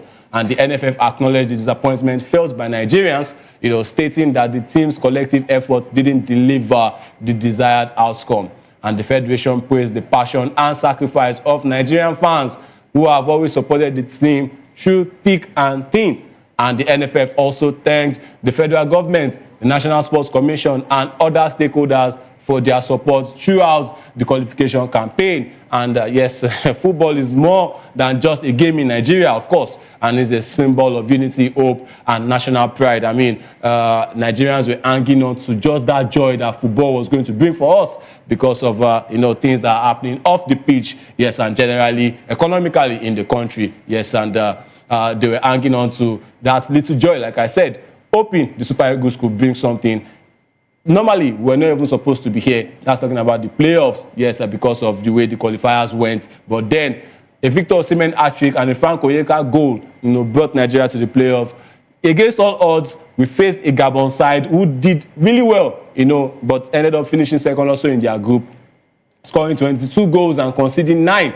And then, people were like, how are we going to play this Gabon side? We still went on with that belief, knocked that Gabon, and faced the DRC side, who, for me, I think they were much more better than the Gabonese. But then, the quality of the Super Eagles, being the African giants, I mean, we're supposed to do better than that. And let me say, they let Nigerians down. They really let Nigerians down. And the NFF also embodied all of that. And they emphasized that the sport brings together people from diverse cultures and backgrounds, making it a vital part of Nigerian identity. I have my guest with me here, Olamide. And yes, I was just, discussing the NFF, and yes, everything they had to say after the Super Eagles' frustrating loss on penalties to the Democratic Republic of Congo. You are welcome, Olamide, on the show Sports Republic. What do you make of the NFF? This apology that they've come out to give, they said there are, is sadness in Nigerian football. Nigerians are sad and all of that. Is it just this apology by mouth that we need at this point, or heads should be rolling? Should somebody have resigned at this point in time, Olamide? Well, firstly, I would say that it is better to be safe than to be sorry. And then when you fail to plan, that means you plan to fail. Of course. So it is not this time that the Super Eagles are out of the qualification round. This is now we have back-to-back. We have been unable to qualify for the World Cup, and we call ourselves the so-called African Giants. It is a very big shame to Nigerian football, because if you look at it now, NFF is coming out to say that they are sorry and all that. I think it's just part of the script. They are not really sorry. If they are sorry, look at the trajectory, look at the under-17 guys, look at the under-23, look at the Chan Eagles, look at everything. Everyone has failed. And now to the big boys now, they fail to qualify as well. Normally, we are not even supposed to be at this point. On paper, after the draws, we could see Nigeria flying I'm sure on the table. Even most Nigerians were like, South Africa will be the only problem. The only problem. I mean, much respect to the likes of Lesotho, Zimbabwe, and all of that. We should be negotiating those. And even Benin Republic. And even, come on, they are our neighbors. Imagine. So I'm sure a lot of Nigerians will be like, South Africa should be the only problem. Exactly. But then, it's like Lesotho was even a bigger problem than South Africa. Even Benin Republic was a bigger problem than South Africa. So right now, the NFF coming out to say these things now, it says a lot about the commitment. I think even apart from Victor Osimhen, I would say he stands out in the Nigerian team. I think the commitment is trickling down from the NFF into these players' bodies. Imagine before the DR Congo game, they said, some unpaid allowances, bonuses, and all that. They had to boycott training like for an important game. Are we saying that we don't have this money to pay them, or the NFF is not just ready to pay them, or there's this disconnection between? I think to the point where they now had to put it on camera when they gave them, I think, $30,000 per goal for that goals they scored against Gabon. They had to put it on camera to show them. You can imagine. There were issues in the dressing room where a certain Samuel Chukwueze was saying they better pay their money. Imagine. So it says a lot about who are these people in the Nigeria Football Federation. All right. So if we look at their aims and objectives, is quite different from the aims and objectives of those footballers on the pitch. There is no alignment in between the two, so there's no way we would have been able to. All right. And just as Olamide was talking, yes, our guest has also joined me virtually on the show this morning. Yes, I'm talking about Abiodun Akpino. Yes, and yes, Mr. Abiodun Akpino. Yes, I want to ask, on the flip side, looking at the NFF, I know they are the football governing body in Nigeria. Yes, sir, and generally. But then, on the flip side, the blame, even since we lost that game to DR Congo, the blame has heavily been on the NFF. But looking at it, it's not the NFF that puts 11 players on that pitch to play. They are not the ones that even played that game. NFF were not the ones that negotiated Benin Republic by, playing beautiful football to win 4-0. They were not the ones that came back and bounced back up against Gabon in extra time to win that game 4-1. And they were definitely not the ones that lost that game on penalties to DRC. What would you say about the players that played that game? Should we also find a way to, as we are criticizing the NFF, and also put criticism on the players and the coach as well for his tactics? Well, let me start by saying good morning to you and welcome to the show. The other person in the studio. Well, what more can we say about the outbreak and the failure to qualify for the 2026 World Cup? In as much as you want to blame, the NFF for, what they did right from the start of the World Cup qualifier. Just like your guest said in the studio, you look at all of the opponents in our group. We have South Africa, the Republic, Zimbabwe, Lesotho. These are teams that we should be beating on a normal day. We should be trashing them on a normal day. But in the end, we found a way to disappoint. The national team, the world of football at large. And Nigerians and as a whole, it is not good that we fail to qualify for the World Cup. This is back-to-back failure as far as Nigerian football is concerned. But then, talking about the players on the field of play and the manager, if you remember, Jose Peseiro and a certain Finidi George actually put us in this, precarious situation. I remember our first 3 games, we couldn't pick all 3 points. I think we drew 2 games, and I think we lost 1. Yeah. So if you look at all of that, that is a testament to failure. Already, that is a testament to failure. You're on the path of failing because your first, second, third game, you failed to pick all 3 points. Exactly. And you want to find a way somehow to qualify for the World Cup. It is not done anywhere. Exactly. Other teams also want to qualify, and they are really preparing. They are picking up their getting points. all of their games. They are picking up 3 points, which is very, very important. But in our own case, we decided to be, lackadaisical about our approach going into all of those games. Maybe we felt, okay, it is Zimbabwe, it is Lesotho, we can actually run over them, and we pick all 3 points. Football is not played on paper alone. Football is played on the field of play. Yeah. That is where you can actually get the result. But in the end, we failed to qualify for the World Cup. So, in as much as you want to, apportion blames to the NFF, you also come back to the players also. Remember, in one of our matches also, Victor Osimhen wasn't, available for that game. Yeah. And that is one thing I've been telling people that, see, we cannot bank on Victor Osimhen going forward. He is not the only player in the national team. I mean, for crying out loud. we are still going to talk about that during the course of this show. We can't be Osimhen FC alone. Yes, we can't keep on banking on Victor Osimhen because, of course, he does well with his club. He scores week in, week out. But then we have other players also who are doing quite well for their respective club. Why are they not stepping up, to deliver when it really matters?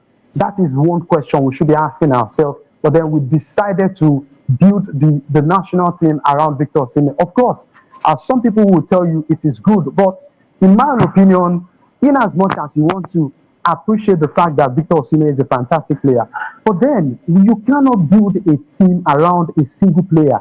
At the end of the day, you are going to collapse. You're already setting yourself for failure because in a situation whereby this same player is not available, what are you going to do? You look at all of those, that really affected us also in some of our matches also. Now step forward to when Erichel, got the job of the Super Eagles. The question we should be asking ourselves, when he was having that conversation with the NFF, what were the discussions? Did he agree that he can actually qualify the Super Eagles of Nigeria for the World Cup? Because for me, in my own opinion, if I am Erichel, I will never come close to the Super Eagles job because already you are set up for failure. It's just like want to put him in a line of fire. There was nothing the man could do at that point. Absolutely. But then you also still have to blame him because we saw what we play against the Republic. After the game, Nigerians were waxing lyrical about the fact that, the Super Eagles of Nigeria are back. We defeated Benin Republic, blah, blah, blah. We scored 4 goals. But then remember, when was the last time we scored 4 goals in a single game? It's been a long time. So those are the little errors we should also consider if you really want to apportion blames, because the team also hasn't been firing from all cylinders. We've been, very lethargic in front of goal. Our midfield is nothing to write home about. Except for you don't want to get me started on that midfield. That midfield is poor and shambolic. We don't have a creative midfielder at this point. Absolutely. So, for me, I think, in as much as I don't want to blame Erichel, for not qualifying Nigeria for the World Cup because the damage has already been done at the start. Yes, that's the third manager that Nigeria will use, to negotiate the World Cup qualifiers. So everything is still going to bounce back on the NFF. 3 manager. Exactly. It is not done anywhere in the world. 3 managers just for a World Cup ticket. Come on. Yes. So it's really sad. I think for me, if you have to talk about that game against DR Congo, I think that is where I'm going to actually 100% blame Eric Shaw, because for me, looking back at that game, I feel strongly that the guys were not prepared for that game. All right. They were not prepared. All right. They got the first goal, and we all thought, okay, it was going to be a good day for us, but eventually we lost the game. All right. Yes, and thank you for joining us, Biodun Akpino, and we'd like you to make your adjustments on your device so we can see you clearly. But of course, we are getting you and your feed loud and clear. And the NFF has promised to review the team's performance and identify areas for improvements. And the Federation vowed to rebuild trust. Olamide is laughing in the studio. I don't know why. The Federation has vowed to rebuild trust, restore pride, and reclaim Nigeria's standing on the global football stage. How? The AFCON? Maybe. The NFF is committed to moving forward and ensuring that this disappointment is not the final word on Nigerian football. Well, move on. Let's move on and let's talk about, somebody that Abiodun Akpino has mentioned there, the coach, Eric Chell, because the Nigeria Super Eagles, like we all know now, is nothing new. They failed to qualify for the 2026 FIFA World Cup after losing to DR Congo 4-3 on penalties. And according to those penalties, they were poor. If this is how people are playing penalties, I mean, look at those penalties. Look at those penalties. I mean, it's like they are passing to the goalkeeper. They're both Nigeria and DR Congo. Look at that Moses Simon penalty. I mean, they lost 4-3 on penalties following a 1-1 draw after extra time. Frank Onyeka had given Nigeria an early lead, but DR Congo equalized through Meshach earlier. Yes, that's the former TP Mazembe man. Before halftime, and the Super Eagles struggled in extra time and ultimately faltered in the shootout. And coach Eric Shell, believes his team gave their best despite the disappointing defeat. He said, I did well. We worked and I tried to give my best. We gave our best, the players and the officials. Shell said, this marks Nigeria's second consecutive World Cup miss, putting them with the likes of Chile and Italy as powerhouses that are not qualifying. I think Italy are about to miss their third. Yes. They just lost that ticket to Norway. To Norway, even though I know Norway has Erling Haaland, but then this is Italy we are talking about. When I look at Italy, I used to remember the likes of Paolo Rossi, the man that died standing. That's talking about Roberto Baggio, Fabio Cannavaro, the defender that won the Ballon d'Or, Pirlo, Gattuso, Buffon. How would those people feel now that Italy is missing the third World Cup in a... Come on. Well, I think they will go for playoffs, but I mean, it is unlike that. And also, the likes of the 1996 Heroes of Nigeria, the likes of the JJ Okochas, the Wako Kanus, how would they feel? Since 1994 that Nigeria has been going to the World Cup, this is the first time back to back. Back to back. In fact, that's why I said I wasn't satisfied with what Buso came out to say. Heads should be ruling. Of course. He's saying they want to they are promising us a better AFCON. That is not what we need at this point. Somebody should go. We want to see a new regime come AFCON. I mean, but then this marks Nigeria's second consecutive World Cup miss. Yes, like I said, and their first failure to qualify for back-to-back World Cups since their debut in 1994. Eric Chell, he was in the news saying the penalty, he suspected voodoo and all of that. I mean, speaking of Eric Chell, my question is this. A lot of people have labeled, let me say, his winnings and all of that on individual brilliance. Olamide, what are his tactics exactly? What do you think are his tactics? How do we play under Eric Chell? Are we all balls to Victor Osimhen? Is there something creative about the midfield? What are his tactics? And again, people are also asking, why was it in that crucial game that you changed a 4-4-2 winning formula to a 4-3-3 and it backfired quickly? So my question is this. He has been unbeaten, yes, in regulation time. This is even his first loss since he joined. What are his tactics, Eric Chell? What do you think are his tactics, Olamide? Well, maybe he has tactics, but I can't see one. Honestly speaking. I mean, I don't think I can see one as well. When you're watching other team, I watched Cape Verde during the AFCON, I saw tactics from the back. You can see they build from the back, how they break in the lines, how they do everything. You can see it. Nobody needs to come and analyze anything for you. You are seeing it live and direct. Yeah. But this one, you just see Nigeria, playing from the left to the right. Then there's a disconnect in between the defense and the attack. It's like the midfielders are running away. They are going off to meet the strikers. So there's nobody coming. There's nobody coming in between the lines to receive the pass from the defenders to try to make a way forward. Yeah. So it just is like a disjointed team, and even that goal we scored against DR Congo, I can't really say it came from a spectacular tactic. It was just a crossing from Zaidu, 4 clearance from the DR Congo defender. Exactly, and even Oyeka took it one time. Yeah. So and the other one that we should have even used to score, there were 2 Nigerian players in the box, and they just they were confused, or what would I say? And they missed the opportunity to. I think we had gone 2-0 up. Maybe I think it would have changed the trajectory of the game, because it would have pegged DR Congo back. It might be almost an impossible task. It's a very impossible task, yes. They really feel down that they need to score a minimum of 2 goals or 3 goals. Yeah, to even get to extra time. But that one goal will surely give them an opportunity. Of course. And when they got the goal, they dominated from there. From start to finish, they dominated us. And after Osimhen left the pitch, it was like the half of the team was out of the game. Do you think it's time to call him out now, Eric? Just about his tactics, not for him to be sacked or anything. Even before Eric came into this team, Eric is not a magician. He's not. He didn't bring any magic wand to just change Nigeria's playing pattern, all of a sudden. So this thing is like a deep rot inside the system, because there's nothing a coach wants to do for a team that's not ready to play, or a team that does not feel motivated, or they don't. When you're not looking at the big picture, or you don't have anything to really gain there, you're like, okay, these people are just like using us.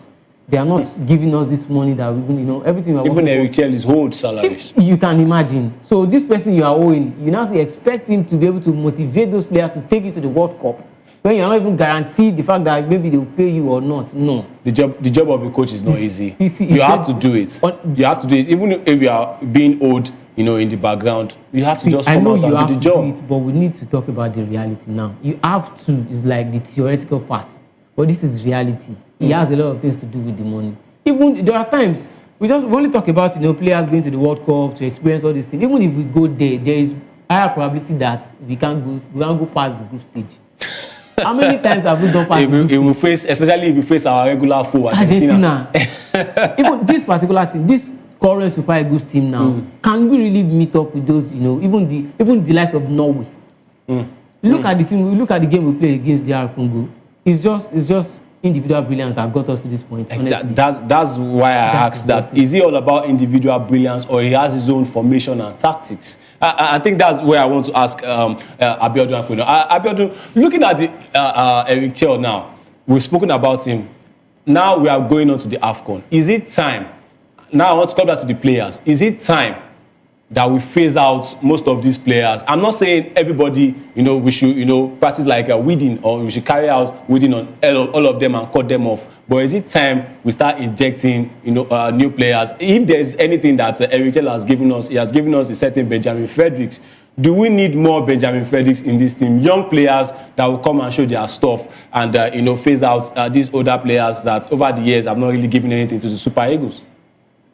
I think it's just unfortunate that we do not have time on our hands anymore, because the AFCON is already here. We are in December, we are in November, and before you know it, you are in December, and the AFCON is in December. So for me, I think it's a little too late for Michel to start racking his head at, who is going to be the next Benjamin Frederick in this team. But then he can actually work with what he, have in that team. They have great guys in that team.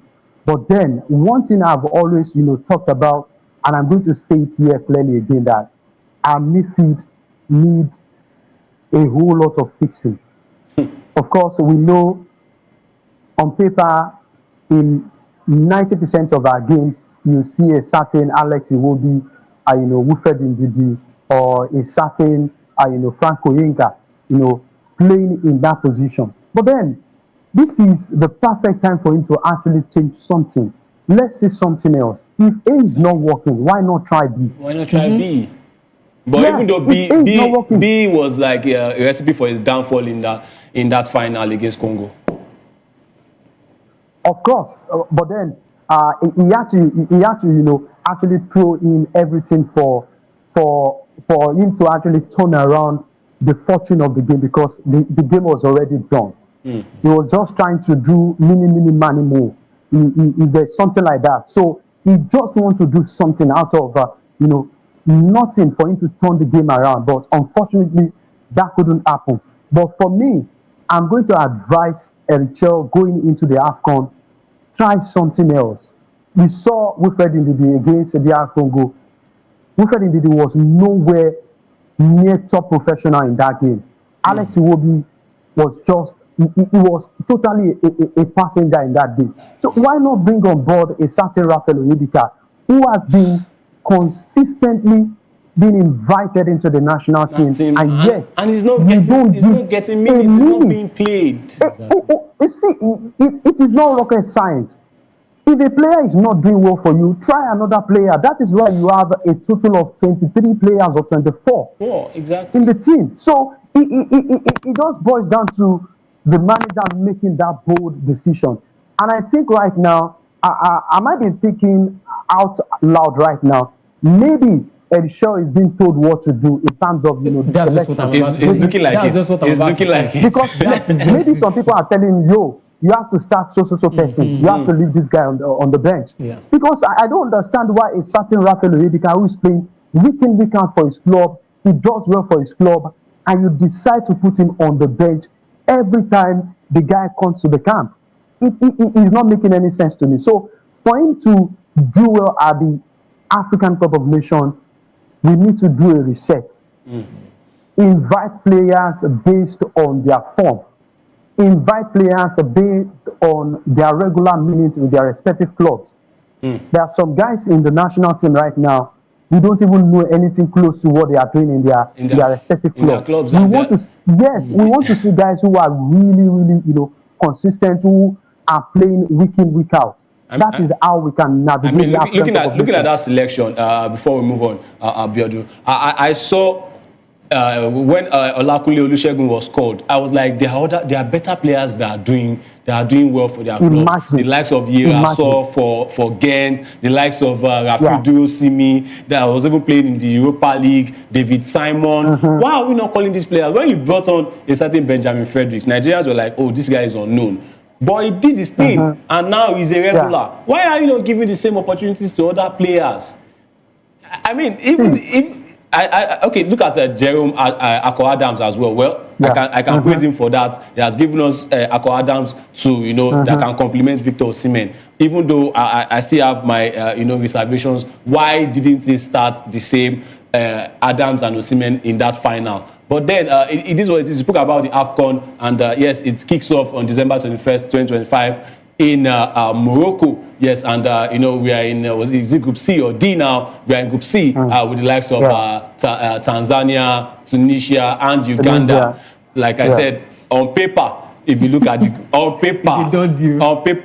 if you look at the group, Nigeria should qualify, finish first on paper. But in reality, because on paper too, when we saw the World Cup qualify, when we saw the draw, on paper, Nigeria should be in USA by now. Exactly. But even this one now is not sure, because we don't know the kind of Super Eagles that will turn up. But hopefully, and we are even playing in Tunisia that's already qualified for the World Cup. Oh Lord.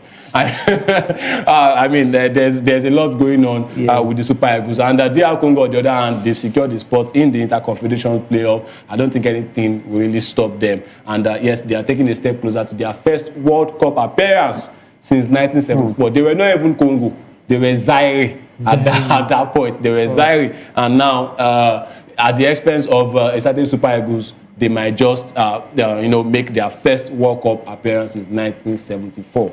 I think Nigeria we are becoming a second-tier African side. To be very, very honest. We're not even second. Honestly, we can't be. I mean, am I wrong? We can't be top 10. We're only on paper. Honestly, we're only on paper. Like Olabide said, we are only on paper. Everything about the Super Eagles now is on paper.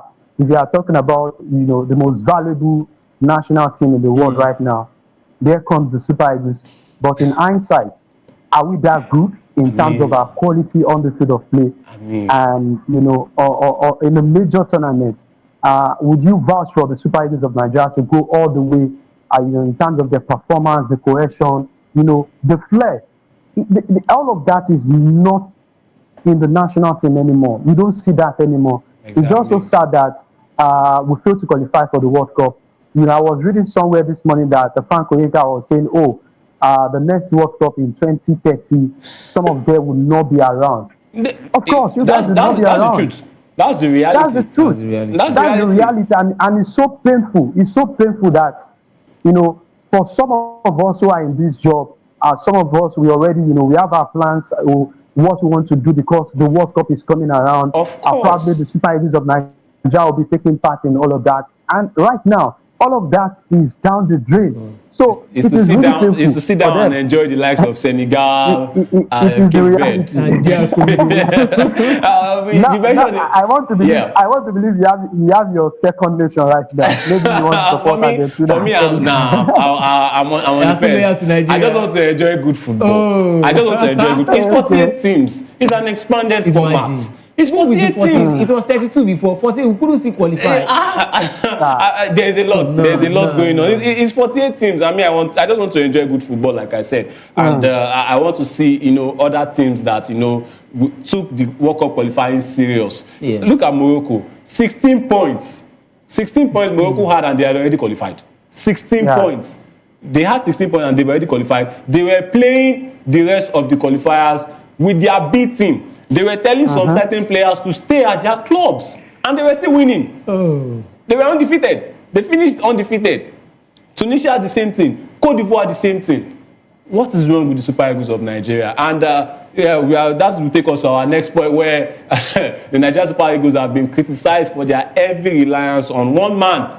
Yes, the Ijaya Olusosun himself, Victor Osimhen, and yes, following their defeat to the Democratic Republic of Congo in the 2026 World Cup Africa Playoff Final, and fans took to social media to express their frustration, with many arguing that the team struggles without their star striker. That is just to show us now that Olamide, that there's no I in team. It's not about one person. It is a team. It's just like let me say Belgium during their golden generation, putting all their reliance on Eden Hazard. It's just a component. I saw that 2018 World Cup. Eden Hazard played well. He played really well. But that particular game, I want to bring out a game against Japan. It was like of Kevin De Bruyne, Courtois, and Lukaku. That even, Nacer Chadli. There are other players around. You are supposed to build your team around a lot of people, not just one man. And Osimhen was substituted early in the second half, and Nigerians' performance noticeably dipped. It dipped, leading to a 1-1 draw and eventual penalty shootout loss. And sports analysts and fans alike have pointed out that Nigeria's results are often tied to Osimhen's form and presence on the pitch. And Johnny Drill, a popular Nigerian musician, noted that Osimhen brought urgency to the game, while sports analyst Bola Kazim stated that Nigeria is very much an Osimhen team, and the team struggles without Osimhen. They are also back to stats, actually, statistics, with his goals and all of that. Olamide, you can remember we were having that argument, yesterday, where one of our colleagues said that if you look at it, Nigeria is not really Victor Osimhen, FC. That looking at his goals, how many clutch goals did he actually score? I know in that game against Benin Republic, he set the tone. He scored in the 3rd minute. He got an hat-trick, but it was Frank Oyeka's goal that was the clutch goal. The 4th goal, that took us to the playoffs. Eventually we didn't make it against Gabon as well. Osimhen did not score any of the first 2 goals. He didn't score any of the first 2 goals. He scored the last 2. He missed chances. But then, is this narrative based on social media? A lot of people have seen him as like the biggest name, in the Super Eagles. They're about now calling him, or the players themselves, their performances are not even encouraging. Therefore, Nigerians are now seeing that it is Victor Osimhen FC. Well, statistically, if you look at it, in the past few games, you will notice that the games that Osimhen, anytime Osimhen is not on the pitch, it's like the Super Eagles don't even know what they want to play. Or they don't have a particular goal scorer Maybe once Osimhen gets to the pitch, they just leave their own responsibility. They feel relaxed. Like, okay, this guy. There's Victor. Even if we concede 1 goal, we will score 2. Even if we concede 2, we will score 3. So I think the team rely on Osimhen a lot. Even, the coach will come up with tactics, do all that, do his own personal assignment, but it's left for the team to get to the pitch and get the job done. And everybody should do their respective job. Exactly. Osimhen is just doing his own job. You are a striker. You are supposed to be scoring. So it shouldn't be a normal phenomenon. It's like he's doing his job. He's doing his job. Yeah. What's it called? Nwabali, he saved 2 penalties. You are expected to save a penalty, even at the minimum of 1 or 2. You are the goalkeeper. That's your job. It shouldn't even be something really special or fantastic. Yeah, we shouldn't be like, you are scoring maybe 3, 4, 5 goals. You cannot say, yes, this is outstanding. Yeah. But it's just doing what it's supposed to do. So now the defenders, what are they doing? Your captain even had to score an own goal against my captain, our captain. Oh, let me say our captain. I mean, we have to shout out William Chustekong. He is a fantastic defender. He might be past it now, but I mean, kudos to him. I'm not saying he's not a fantastic defender. You were about to. Imagine we had won that game. He won't be in this playoff now. So now, if only Osimhen is doing his work, there are many ifs. If only Osimhen is doing his work, and the likes of other players, the other 10 players on the field are not really up to the level of Osimhen, then we are Osimhen FC.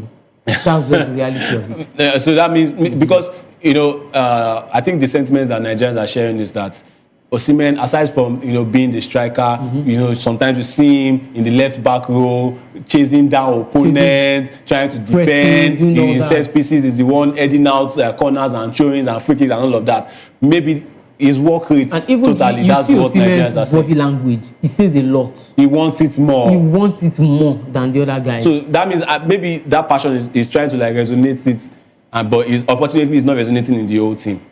If you look at it. Yes. Do you share the same sentiments quickly? Do you think Nigeria, they are Victor Osimhen FC at this point? Absolutely. I agree totally with Olamide because you look back and you get the feeling that anytime there is Victor Osimhen on the field of play, we tend to struggle. It seems you don't know what to do. We are clueless. We don't even know what to do. And if you look at this team, it is not that we don't have good players in the national team.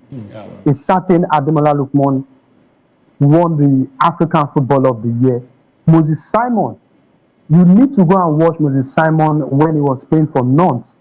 Recently joined Paris FC. These guys does well with their club. So I don't understand why when it comes to the national team assignment, they decided not to turn up. I really don't know. Maybe the passion is not there for them.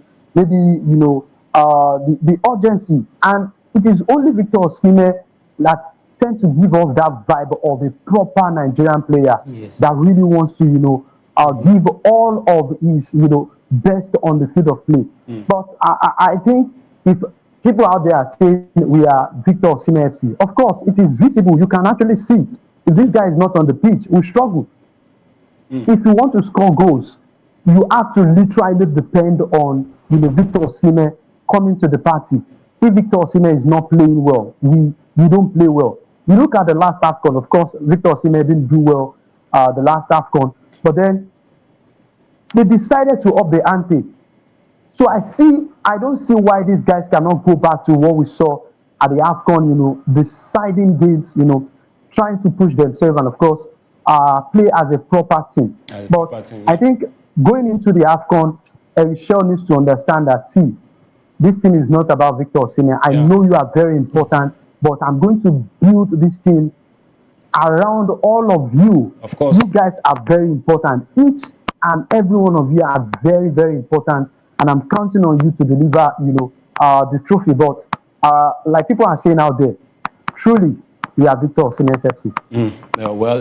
A popular saying says goals wins games and defense wins you titles. And the Super Eagles have played 50 competitive games since 2019 with Osimhen missing 12 fixtures. None of the coaches who managed Nigeria during those games are the likes of Genotro, Jose Peseiro, Finidi George, and now currently Eric Sekuchel. none of them secured a competitive victory without Osimhen. And this pattern has led to concerns that Nigeria remains one-dimensional and unable to function without their talisman.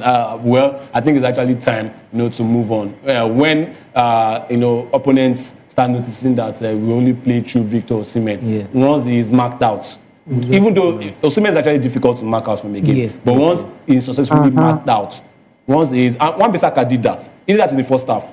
Well, maybe that was what even led to the injury. Once he's marked out, that's it for the Super Eagles. We need to do better, and AFCON is the right place to actually start from. And yes, we can't deny Osimhen's contributions actually, but like I said, we need to move on. And still on the World Cup topic, and 34 teams have already qualified. Wow, and we still have 14 places still to be covered, and the playoffs are still to come. And 34 nations have secured their spots in 2026 FIFA World Cup. It's going to feature 48 teams in the expanded format, and the qualified teams come from 6 continents, with Africa having 9 teams already. Yes, potentially 10 should DR Congo negotiate the intercontinental playoffs. And the teams include Algeria. Yes, the likes of Riyad Mahrez, Cabo Verde, likes of Bebe, yes, with them. Egypt, with Mohamed Salah. Ghana, with the Ayew brothers, and Antoine Semenyo, Mohamed Kudus, and all of that. Ivory Coast, Nicolas Pepe, of course. And Morocco, Achraf Hakimi, I think that's the biggest name right there. Senegal, who is the biggest name in Senegal? Nicolas Jackson.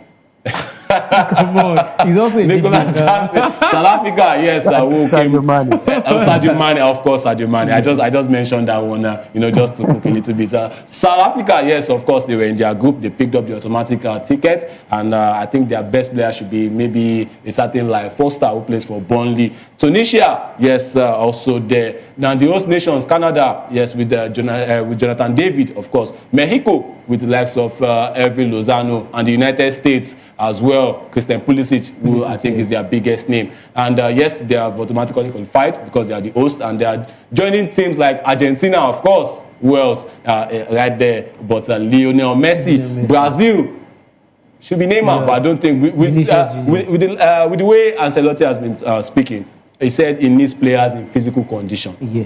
In perfect physical condition. And Neymar has been struggling with injuries. Yeah. He's just getting back. But then, if you just want to say Neymar, who he is, Neymar is Neymar, you have to take him. But then I think the biggest name there should be Vinicius Junior. They have a rising star in Esteval. Colombia, of course, James Rodriguez, Richard Rios, and the likes. Ecuador, Moses Caicedo, of course. Paraguay, with Antonio Sanabria, a striker I really like. Uruguay, Luis Suarez will not be going, so maybe Darwin Núñez. Darwin Núñez, of course. Yes, they are from South America. In Asia, we know the likes of Australia, Iran, Japan, of course, the likes of Kaoru Mitoma. Jordan with Altamari. I think I like Jordan. That's why I like this expanded format. There are some teams that are going that you just have to watch out for, and it's a shame that the Super Eagles are not there. That's why I said the World Cup is still going to be interesting anyway. Of course, as the Nigerians, we love to see the Super Eagles. Qatar, who hosted the last one in 2022, they are also qualified. Saudi Arabia, with the likes of Salem Al Dawsari, would they still, shock another team just like they did to Argentina in the first game? They did really well.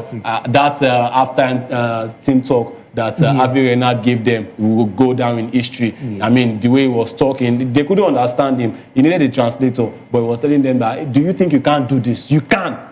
You can do it. They went on and they did it up against Argentina and Lionel Messi. The South Korea, of course, Heung-min Son, yes, one of the stars of the 2009 Under-17 hosted year by Nigeria. Yes, he was here in 2009, Heung-min Son, and of course, he's leading his team, yes, also to USA, Canada, and Mexico. And also Uzbekistan also qualified. They booked their spots. European teams like Croatia, with 40-year-old Luka Modric still looking to play in the World Cup. England, of course, who had a stainless qualifying. Of course, they won all their games and they conceded 0 goals. And yes, the likes of Harry Kane. France, of course, with Kylian Mbappe. Norway, with the man himself, Erling Braut Haaland. That guy is inevitable. Portugal, of course, Cristiano Ronaldo, one last dance. Germany, with the new players, I think will be featuring for Germany this time, likes of Nick Voltemada, the likes of Hassan Ouedraogo and Ridley Baku. I mean, they have players, but I think Germany, they're also going through a phase at this point. I don't see them really doing well. Netherlands also, after beating Lithuania 4-0, with the likes of Cody Gakpo, Xavi Simons, Donyell Malen, and Tijani Reinders getting the goal, they've also qualified. Also, New Zealand, from Oceania, New Zealand, I think they have Chris Wood. Chris Wood, of course, yes. And the remaining 14 spots will be contested in the qualifying rounds with teams from all 6 FIFA confederations competing for a place in the tournament at the 2026 FIFA World Cup.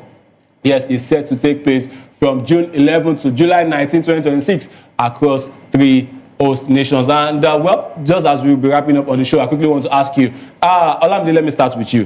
What team are you waiting for this World Cup? I know the Super Eagles. If the Super Eagles are qualified, of course, to be the Super Eagles of Nigeria. But now that the unfortunate has happened, what team do you think will go on? Do you think Argentina will defend their title? Do you think France will be stronger this time? Should they get to the final, they will go one step further? Spain, I mean, we haven't spoken with the likes of Lamine Yamal and all of that. They are playing really well at the moment. France as well. What team do you think might even give a shocker at this World Cup? A shocker? Yeah, there might be a shocker. Well, there will be shockers, but the shocker won't get to lift the trophy. Do you get to lift the trophy? Just get to some certain point where you don't, even imagine them getting to. But it's an expanded format. I'm tipping Portugal. Portugal. Yes. Portugal. Yes. And some people will not agree with you for certain reasons, for banter. See, they don't have to agree with me. They don't have to agree with me. For this one last dance. I think they should. I think Portugal team should actually make it worth it. Okay. Because if you look at Argentina, then I think the team played for Messi. They were like, let this guy win this thing, and they were ready to die for this guy. So I think for Ronaldo, he might not even get to, he's old already. He's 40 plus, and he does not have the strength unlike before when he was at Madrid. Firing on all cylinders and all that. So I think maybe he might not even get to be playing all the 90 minutes and all that. But you can see he was not in the last game and they won 9. They scored 9 goals. Yeah. So I think even he should be playing less and giving the young guys more they have time. Talents. And once these guys win, it's your win already. Of course. But I think Cristiano Ronaldo is more of the individual accolades. This time around, I think he needs to take because the Euros, his first trophy, he was not actually there. Yeah, but he was doing it from the touchline. Maybe he should also do the same thing now. Maybe to work out. maybe. And I want to thank Goodluck Jonathan for joining me. And just before I let you go, my boss, I want to ask, what country do you think would take this FIFA World Cup? And do you think it's the likes of Argentina, Spain? I mean, what country do you think will really take this World Cup by the scruff of his neck? But the odd favorite is Argentina, Spain. Probably England. You think it's Argentina's title to lose? Yeah. I think I'll be going for Portugal to upset a whole lot of nations going forward into this World Cup. Wow. Because of the Cristiano Ronaldo standpoint. Probably the players who want to play for him this time around, just like they did for Messi. Hopefully. So, it's a World Cup to enjoy, honestly. Of course, it is a World Cup to enjoy. Super Eagles will not be part of it. I mean, but then, the World Cup comes with a lot. You see new jerseys, you see the new ball. The tradition, and there's money. Trust me, there's money in this one. But then, the Super Eagles is unfortunate that they are not there, but we still want to enjoy the football anyways. And I want to say thank you so much, Goodluck Jonathan, for joining me on the show today. And just before I wrap up, let me just take this news from the world of boxing. Anthony Joshua is set to face off against our YouTube star Jake Paul in a professional boxing match in Miami next month. And the two fighters, will share a whooping $184 million purse, with Joshua reportedly getting around £70 million. And this is a massive payday for both fighters, especially considering Paul's limited credentials. And the fight, which will consist of 8 3-minute rounds, is a replacement for Paul's scheduled exhibition match against the Tank himself, Gervonta Davis, which was cancelled. And Joshua, who is 36, hasn't fought since being stopped by Daniel Dubois last year. And this matchup has generated controversy due to Paul's record. However, the financial incentive is clear, and boxing power broker Turkey Alakish, has hinted at big plans for Joshua's future. beyond this fight. And well, let's see how that will turn out. A lot of people have actually called out Joshua, but let's see how that one will turn out. And lastly on the show, yes, let's go to the world of mixed martial arts, the UFC, where the new champ himself, Islam Makhachev, is looking to defend his welterweight title against former champion Kamaru Usman, calling it his toughest test, yes, yet. And this potential super fight targeted for 2026 will showcase Makhachev's dominant grappling against Usman's legendary wrestling, making for a stylistic clash that could define both fighters' legacies. And yes, Makhachev's manager Ali Abdelaziz confirmed his fighters' enthusiasm for the matchup, stating that Usman is a very tough opponent and the real deal. Makhachev himself prefers facing Usman over rising contenders, citing Usman's experience and skill. Usman, who has been on a winning streak, expressed his desire to reclaim the title he once held, saying he's next in line for a title shot. With the fight scheduled for 2026, both fighters have ample time to prepare for what could be a legacy-defining contest. And the victory for Makhachev over Usman will solidify his status as an all-time great across multiple weight classes, while a win for Usman will give him another chance to reclaim the title and prove himself as one of the best in the sport. And well, I wish Kamaru Usman all the best, because Islam Makhachev definitely is not playing lightweight champion, now welterweight champion. Double belt holder is going to be tough for Kamaru Usman, but then you can never say never. Yes, well, with this note, I will be saying, yeah, my byes on the show. Olamide, thank you so much also for joining me on the show today, and it's been a fantastic ride. And yes, Midday News will be coming on, and I am Afiz Ogubanjo, and this has been Sports Republic. Have a wonderful, sporty rest of the day.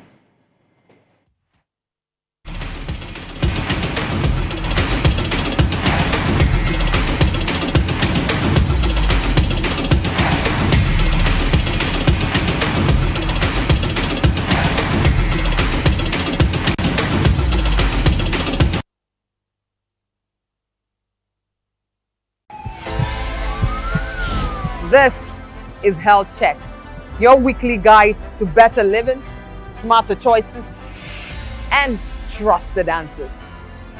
From everyday wellness to urgent health issues, we've got you covered. Health Check, only on Voice of the People television, where your health has a voice.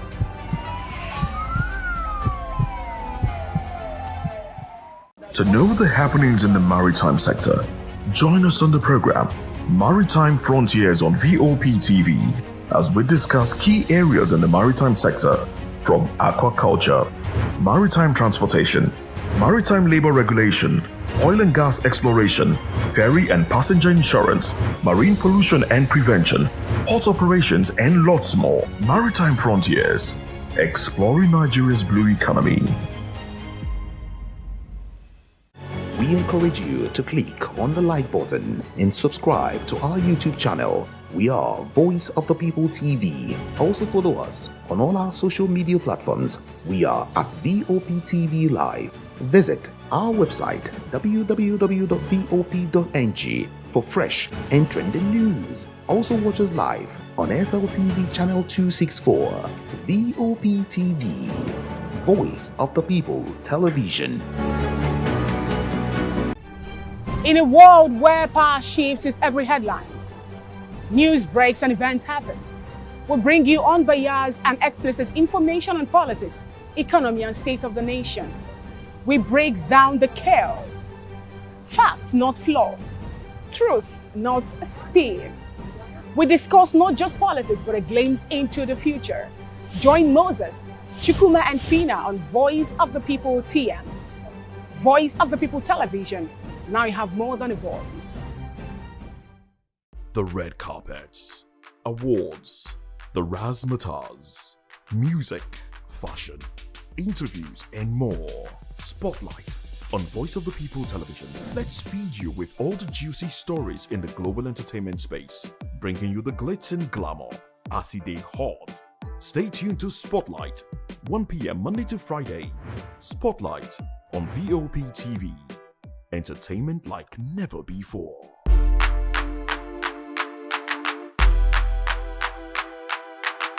Welcome to the locker room, the home of football talk that matters. I am Jerry Join us every weekday, Monday to Friday at 5 p.m. Nigerian time, as we share the hot takes and hot debates in the exciting world of football. And joining me are the usual suspects, Ikechukwu and Mayowa, as we break down all the hot takes and everything that's happening in the football. Don't just watch football, live it with us. Catch us on the Locker Room and Voice of the People television at 5 p.m. Nigerian time. And like I always say, if not going to talk, please discuss. And it's Hakim Ziyech who puts the In a world where power shapes with every headline. In a nation full of questions. In a world filled with noise, the truth needs a voice. The policies that shapes our world and the economy that determines our future. Every hour, every day, the grapevine keeps buzzing. And together, we are committed to telling the stories that shape our world because your voice is our focus. Don't forget, our voice matters the most. Let us come together and share our concerns.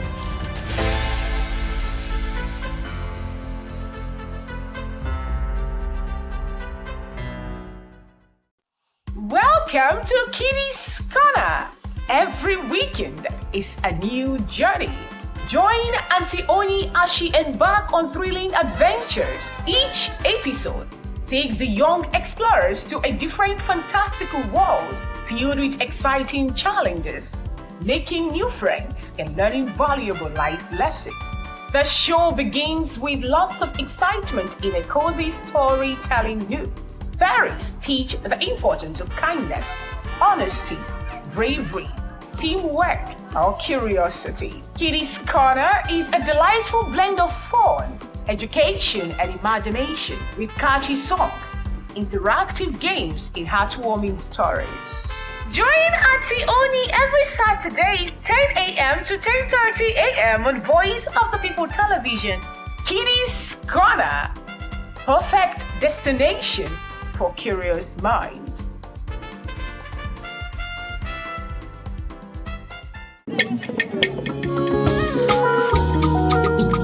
Voice of the People television awuchiela onye nụ ya ka ọrụ ibe ya. Ị chọrọ ịmata akụkọ ndị gbara n'akwụkwọ akụkọ dị iche iche n'ala anyị kwa ụbọchị. Ị chọrọ ịmata ka o si afịatụ na ndọrọndọrọ ọchịchị, agụmakwụkwọ, azụmahịa, ime njem, ọbụladị egwuregwu. Mgbasonyere anyị n'oge ndị Igbo na Voice of the People television.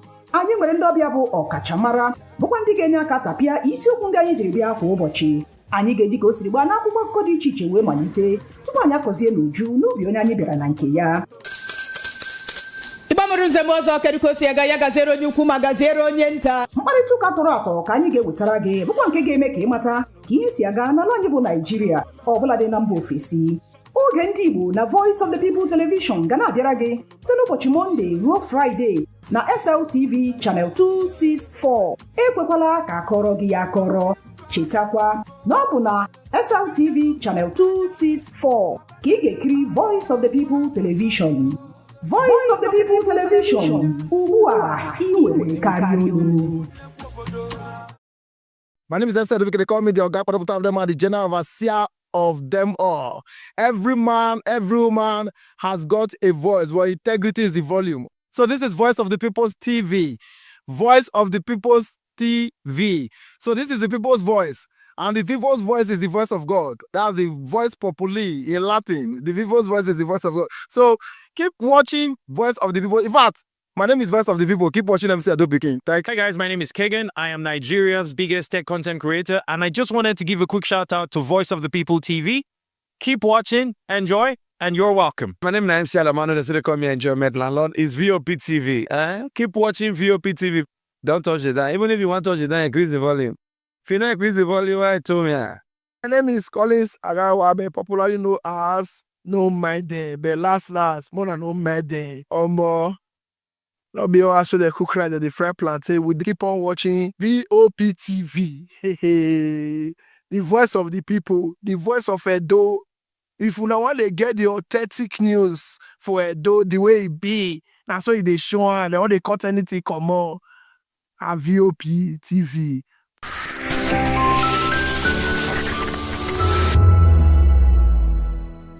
My name is Tao Familoni, and here's to VOP TV.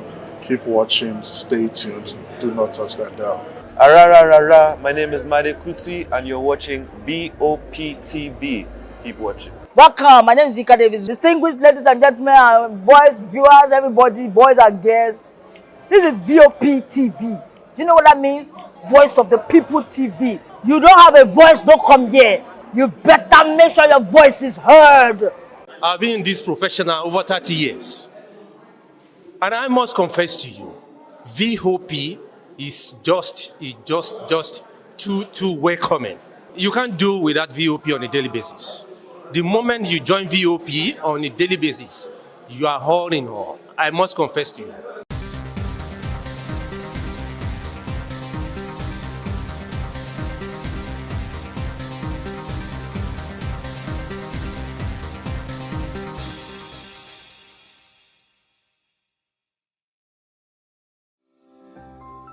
VOP TV.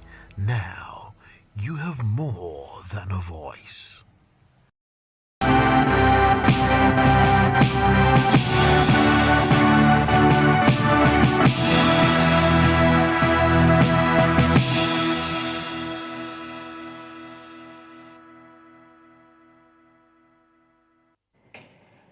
Good afternoon and welcome to the Midday News and Voice of the People Television. I am Fina Okechukwu. And I am David Edwin. The headlines. A community, an FG tells international community to stop naming, shaming Nigeria. President Bola Tinubu orders security agencies to rescue 25 Kebbi schoolgirls. Retired Armed Forces Secretary calls for judicial mechanism, stronger data system. President Tinubu taxed judiciary on justice, swift dispensation. UCH shot as Jehosu joins resident doctors on strike. Edo gets boost. Okwelo Akpabio unveils historic machinery. And business, Nigeria's trade with Africa grows 14%. In the world of sports, Victor Sime Ajibade in CAF Awards final shortlist. In entertainment, United Nigeria hangs Barry Darkman, Mr. Jollof, to security. Now to the news and details. The Church Affairs Permanent Mission of Nigeria to the UN, Sindorf and Donny, has urged the international community to refrain from what it called naming and shaming the country over the security challenges currently confronting it. The Nigerian envoy made the remarks while delivering Nigeria's statement at the United Nations Security Council in New York, in U.S. Ndoni spoke on the illicit proliferation of small arms and light weapons, SALW, and its impact on the Sahel region. They say the unchecked flow of these weapons has exacerbated conflicts, prolonged insurgencies, and intensified the activities of terrorist and violent extremist groups, leading to wanton destruction of innocent lives and property. According to him, it is not by naming and shaming that this enormous problem can be solved, but only by working together.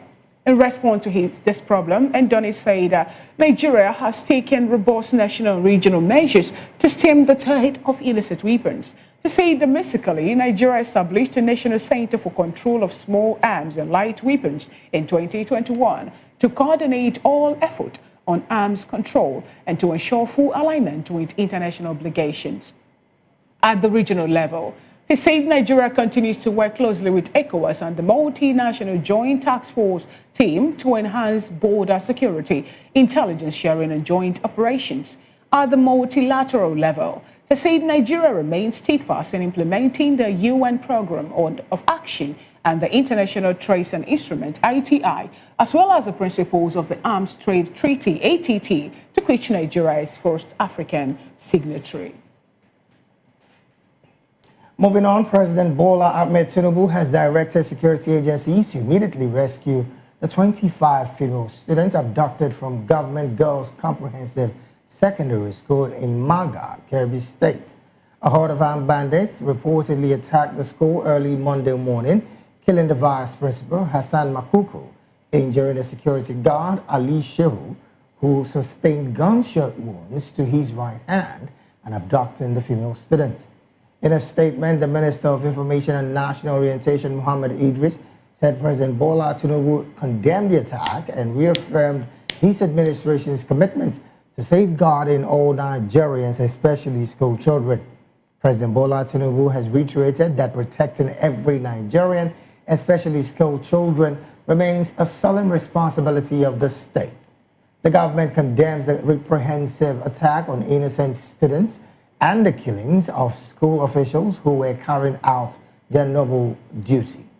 He cited Tinubu to state that the federal government would not relent until this objective is achieved, according to the statement.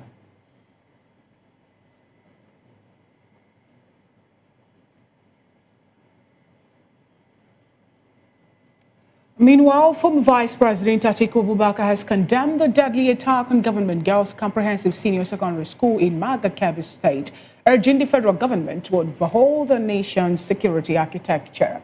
In a statement, Atiku described the killing of the school's vice principal and abduction of several students as another tragic reminder of Nigeria's worsening insecurity. Atiku further condemned the killing of an All Progressives Congress chieftain, Umar Moriki, and the mass abduction in Safi Council area of Zamfara State, where entire families, including women and children, were reportedly taken by bandits. According to him, these acts of barbarity has no place in civilized society.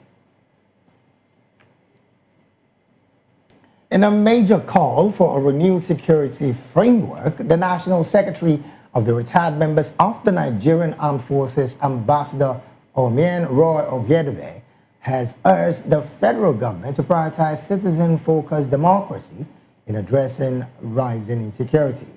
Speaking on our breakfast show, VOP, this morning, he explained that although no security is free from criminality, Nigeria must stop placing priority on selected individuals and cliques. He stressed the need for proper data systems to track bandits and terrorists, noting that many ransom payments are made through traceable mobile phones. He further called for a stronger judicial mechanism and a society where citizens are held accountable through geofencing, geolocation, and transparent activity monitoring. According to him, every child is a national security asset, and the government must stop interfering in professional security agencies, including appointments such as that of the Inspector General of Police. He maintained that Nigeria must create room for timely intervention and ensure that perpetrators of insecurity are easily identified and brought to justice.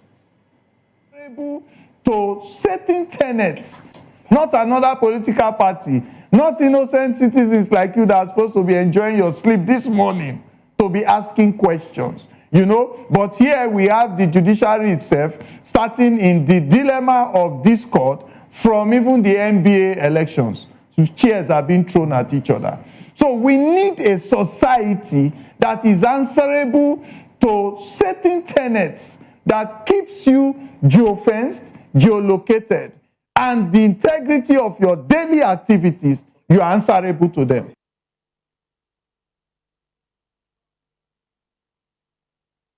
That report. In the meantime, the United States House of Representatives Subcommittee on Africa will convene a public hearing on November 20, 2025 to review President Donald Trump's recent move, redesignating Nigeria as a country of particular concern, CPC. If upheld by the Senate, the CPC label would open the door for Washington to impose sanctions on Nigerian officials implicated in religious repression and place limits on certain categories of U.S.-Nigeria cooperation. According to an invitation to the lawmakers, the session, to be streamed online, will be led by Representative Chris Smith, with two witness panels featuring senior State Department officials and Nigerian faith leaders expected to testify.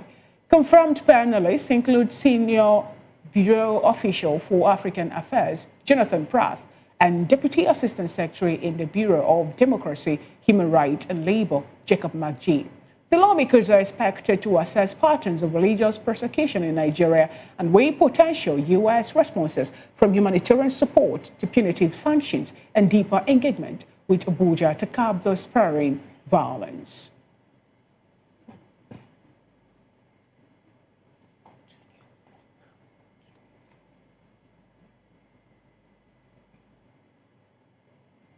Just to watch the midday news right here at Voice of the People Television. We'll go on a very short break now. When we return, more stories will be up next. Please stay with us.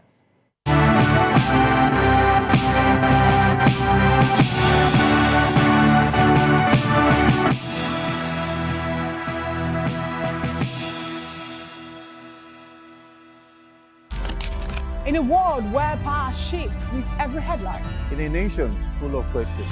In a world filled with noise, the truth needs a voice. The policies that shapes our world and the economy that determines our future. Every hour, every day, the grapevine keeps buzzing. And together, we are committed to telling the stories that shape our world because your voice is our focus. Don't forget, our voice matters the most. Let us come together and share our concerns.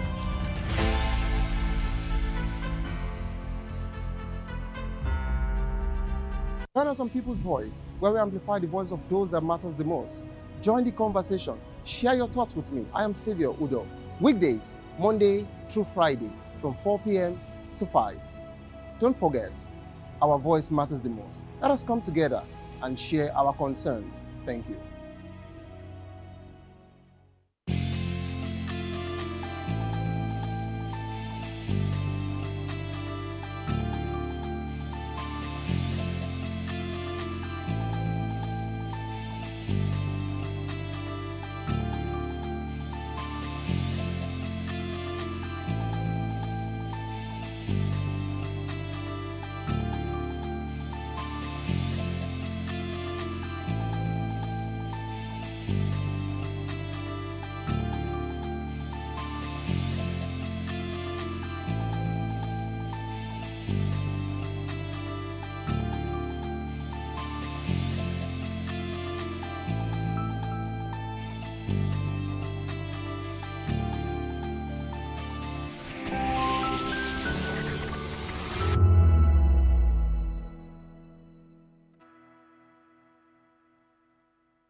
Welcome back. Still the media news and Voice of the People television. President Bola Tinubu has charged the judiciary to tackle the integrity challenge in Nigeria's justice delivery system, warning that justice must never be for sale.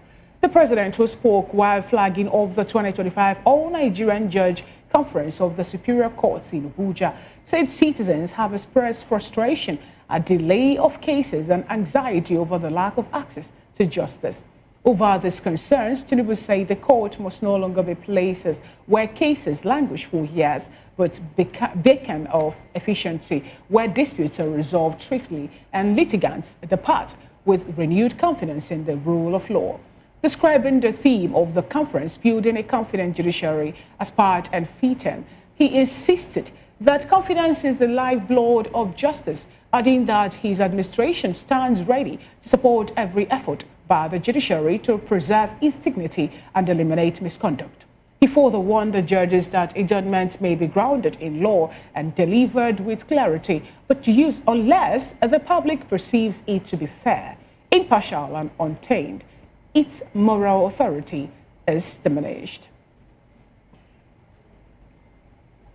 Still on the judiciary, former Chief Justice of Nigeria, Justice Walter Onogen, has joined calls for the swift passage of the reserved seats for women bill, which currently pens before the National Assembly.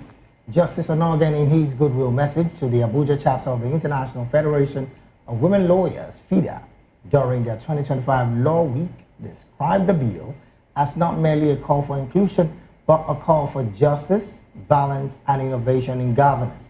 According to him, women's representation in governance is a strategic imperative, adding that when women sit at decision-making tables, issues such as education, healthcare, social justice, inheritance, and economic empowerment receive the attention they deserve.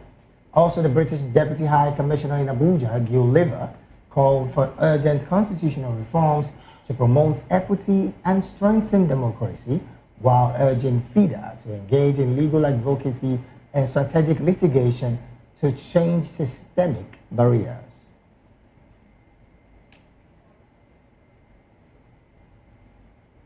The United Kingdom National Health Service Counter-Fraud Authority has announced that it secured the 3-year conviction of a Nigerian doctor, Richard Akinralubu, for offences bordering on fraud by false representation to the tune of £268,000.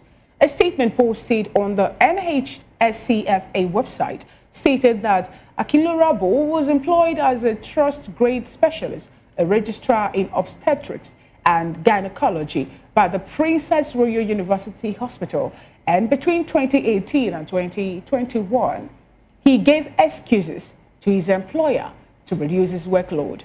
The statement noted that while he was being excused on the grounds that he was sick and unable to work night shift, Akinralubu secured employment with other hospitals and was working the same shift he had claimed he could not take up due to medical reasons. The statement stated that upon receiving information about Akinralubu's conduct, the NHSCFA conducted an independent investigation, obtained evidence, and invited the defendant for an interview in 2022, but he declined to comment on the matter. The NHSCFA stated that Akinralubu was subsequently arraigned on a 4-count indictment bordering on fraud by false representation and Woolwich Crown Court. And to the health sector, the Joint Health Sector Union, JOHESU, of the University College Hospital, UCH, Ibadan, has begun an indefinite strike, joining the resident doctors whose ongoing strike is currently on day 17. JOHESU comprises the Nigerian Union of Allied Health Professionals, Senior Staff Association of Universities, the Teaching Hospitals, Research and Academic Institutions, Medical and Health Workers Union of Nigeria, and the Non-Academic Staff Union of Universities and Research Institutions, amongst others.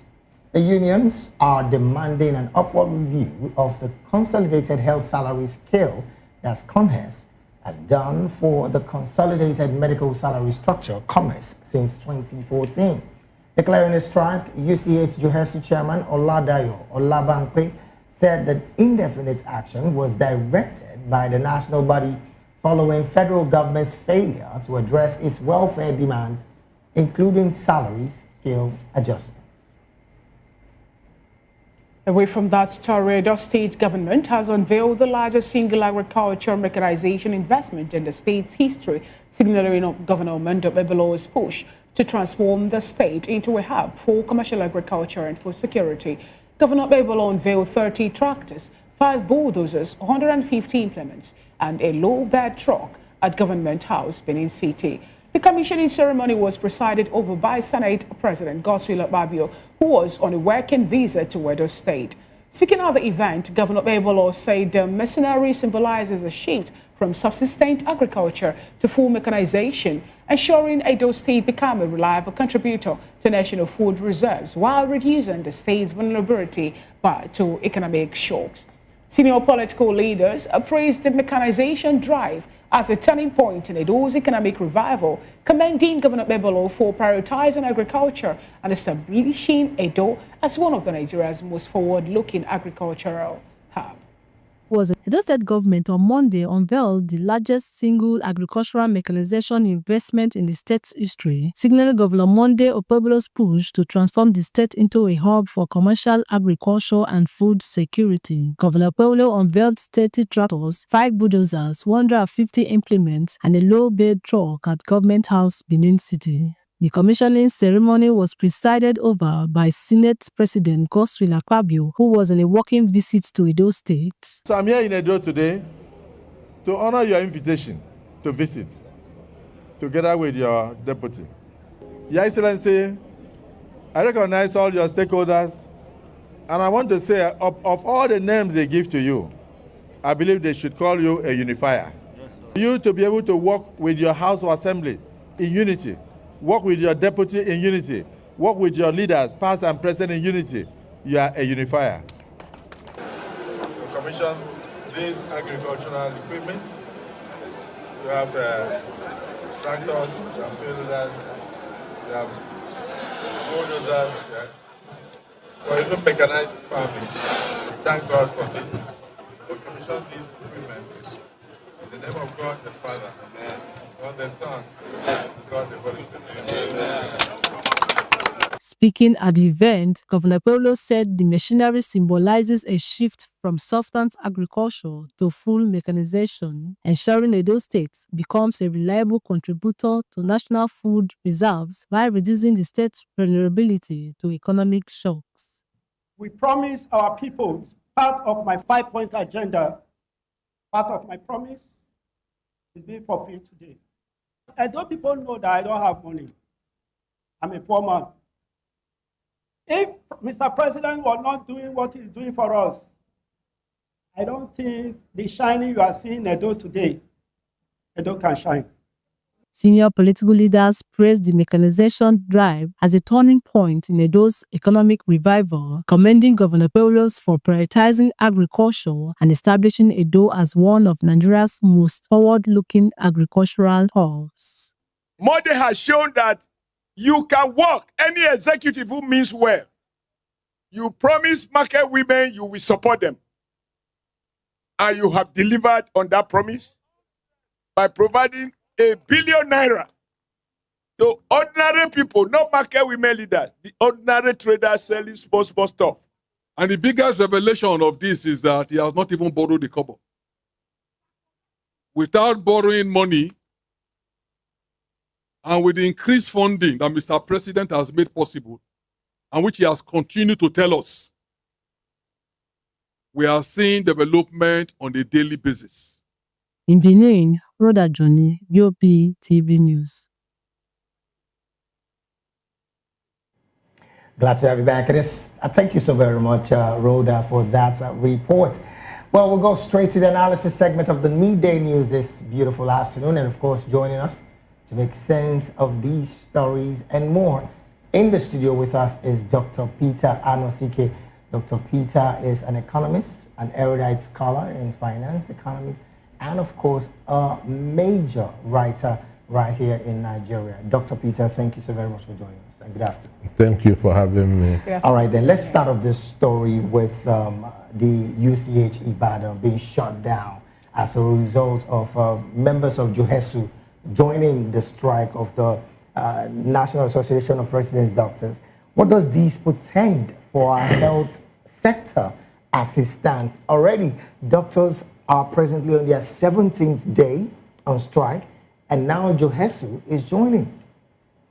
Well, that is very, very unfortunate that this kind of a thing should be happening in Nigeria at this point in time, because even though the, deaths in this country are not properly reported, because if not, you will be getting information on how many people are dying in each of the hospitals because of this. Because most families don't have money for private hospitals, so they see government hospitals as a kind of where their posts can get to. But when these people are on strike, they are left with only private hospitals, which are very, very expensive. Right. So, and government should, as a matter of urgency, try to do the needful so that this strike will come to an end. Now, you did mention that government should do the needful, and of course, JOHESU and National Association of Resident Doctors are talking clearly about their salary increase and all of that. Do you think, as it stands, the presidency can convene more like a statutory independent wage arbitration with, of course, published decisions to clearly tell the people that we are trying to get this right? Because with the way this is going, this is presently an emergency that we have in our hands. I mean, on Saturday, we were here and we were trying to reel out his stats on the morning boards. And the man in Taraba, the analyst from Taraba, did say that Taraba is a 1 million population with over less than 50 doctors. Now, equating that to be a very, very huge margin to a doctor and, of course, several patients, how can the government try to have a, I don't want to call it a pattern of payment that would meets the standard of Johesu and NAD? Well, when we talk about essential services, those in the health sector are in a very essential service, and they are supposed to be well treated, well taken care of. Okay. They are not supposed to be allowed to be worrying about strikes and so on and so forth. They are supposed to be focused on saving lives, right? Which is the most important thing in the world. I don't see any other thing in the world that is more important than life saving. So these people are supposed to be well taken care of. But we have a government that doesn't really care about the welfare or well-being of the people. So they have their own doctors abroad. So when they have headache, when they have an ear problem, they will jump into and go abroad. So what happens to their citizens? They don't care. They only remember their citizens during the time of election, once every 4 years. Now, this present administration, under the President Bola Ahmed Tinubu, made a statement during the manifesto that there will not be strike. He said that verbally, and then he also promised Nigeria a renewed hope agenda. Dr. Peter, we've seen ASU embark on strike, talking about how the government have reneged on the agreement they had with them in 2009, and also subsequent administration getting to this point. And then here we have the National Resident of Doctors, the National Association of Resident Doctors also seal. They've embarked on strike. One is strike force now, this one indefinite, 17th day already in it. What does this portend for Nigeria, that we have two major sectors, the education and the health, going back and forth with the government on policies or things that they are going to do? Well, for what the president said, Winston Churchill said that politicians don't believe themselves. Therefore, it surprises them when others believe them. So you think his statement is just a statement, not a commitment? It's just a statement. It's just a feel-good statement, understand? Just to kind of fool the people. Now, when you say it's just a kind of a way to fool the people, the president went to St. Lucia some time ago. And we know that Nigeria is suffering a brain drain, where we have people, especially in the medical sector, leave the country for greener pasture somewhere. And he made a promise to them, come back to Nigeria, and he said, doctors in Nigeria can go to St. Lucia, even offering them a more juicy salary compared to what resident doctors in Nigeria are benefiting.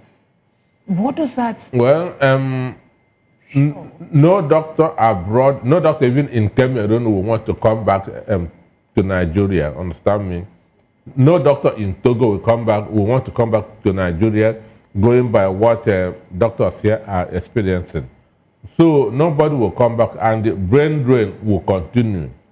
Because one, they are not even no fulfillment in profession, no fulfillment that's in lifestyle, understand me? So it is frustrating to be a Nigerian at this point in time. Now, when you say no fulfillment in some of the things you mentioned, beyond rhetoric, Doctor, how many more memorandum of understanding would be signed for government and essential workers, like we mentioned on this table, would be honored? There is one that was recently signed in 2014, which again is the reason why Johesu is going on strike. How many more does government and these workers need to be signed? And then why is there no fulfillment with these memorandum of understandings? Because the government was founded on propaganda, lies, and half-truths. So you keep on signing agreement, MOU until eternity. But for me, it is these people that to sign this MOU. If you had one and you have not fulfilled it, I will not sign another one. But do you understand me? Okay. If I had a MOU with you, if not fulfilled it, I'll be stupid that to go and sign another MOU. Even if it doesn't happen to be that the same government is the one in power? Government is continuing. Wouldn't that be holding the country at ransom? Government is continuing. Ordinarily, by the oath that medical doctors took, They call it the oath of hypocrites. They are not supposed. Money is secondary. Right. Money is secondary. Understand? Life is first. But there's a condition you will be. Even you say no because there's an enemy to what human beings can endure. So it is out of frustration that these people are embarking on this strike. Not that they really want to do it, but government has pushed them to the wall. Government has pushed them to the wall. That's why they are embarking on this strike. And not that in Nigeria now, strike has become a hobby. Understand? Every day, you know, because governments are not sincere.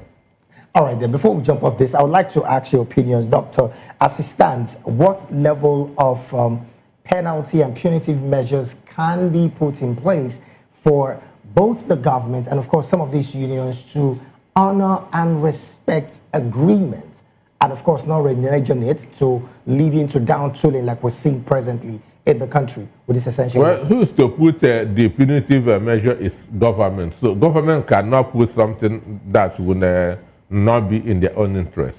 On a very different note, Doctor, what do we say to the path of legislators who also are supposed to be the ones running the oversight functions of the executive on this kind of memorandum of understanding? They are rubber stamp, understand me? They are rubber stamp. Senate has turned to a mediation committee. Instead of seeing that things are properly done, all they are doing now is if anybody goes on strike, they'll go and mediate, beg them, come back, understand? And stupidly, they are going back. All right, Boris, Doctor, let's move away from that story to, you know, the instruction or directive given by the president as he tasked the judiciary on justice and also swift trial. He made this particular, he charged the judiciary to tackle the integrity challenges in Nigeria's justice delivery system, warning that justice must never be for sale. And this was made when the president went to flag off the 2025 All-Nigerian Judges Conference of the Superior Courts in Abuja, the FCT. Now, Barrister, some people, Doctor, some people have come up to say that in Nigeria somehow, that the judiciary is no longer the hope of a common man over the fact that it's more like it's being sold. And the president aligned with that, saying that he knew that we're having some complicit playing out in the judiciary. But he's urging them at this point to not sell justice and also to uphold the integrity of justice system. For me, if you are a common man, try to be settling out of court, because you have no, there's no room for you in the court. The court in Nigeria is for the high and mighty. The court in Nigeria is for the highest bidder. So that is one of those sweet talks that you talk about. President Tinubu knew that what he's saying is the opposite.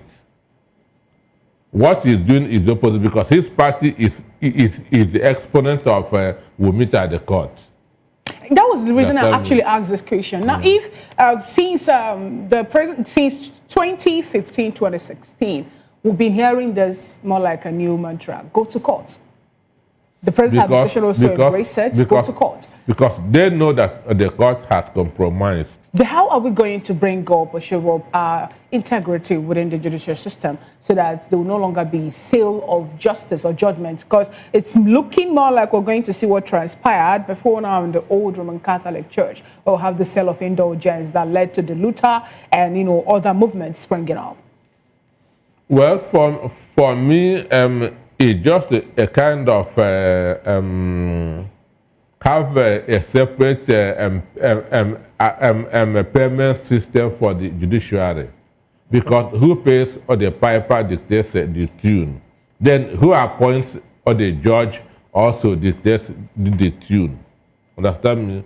A judge will always be loyal to two things: the person that made it possible for him or her to be there, and the highest bidder. Irrespective of what the truth and justice is? They no more care about the symbol of justice which is a blindfolded, understand me? So that doesn't care anymore. So that's why that's every common man should be thinking of settling out of court than going to the court. Now, Doctor, one question I really am eager to want to find out from you is how can the judiciary in Nigeria try to balance the, I want to call it the binding cases timeline, where you have cases linger for so long, and of course, victims or alleged victims are in custody for the longest of time. A major example is that of Mazi Nnamdi Kanu, which again, we know as it stands, it's in a few days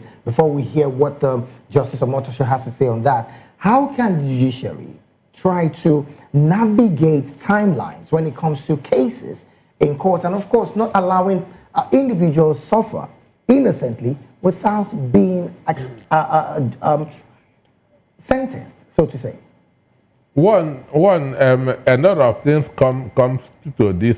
The policemen that bring suspects to the court, and if they do their investigation, understand, cases can be concluded within a week.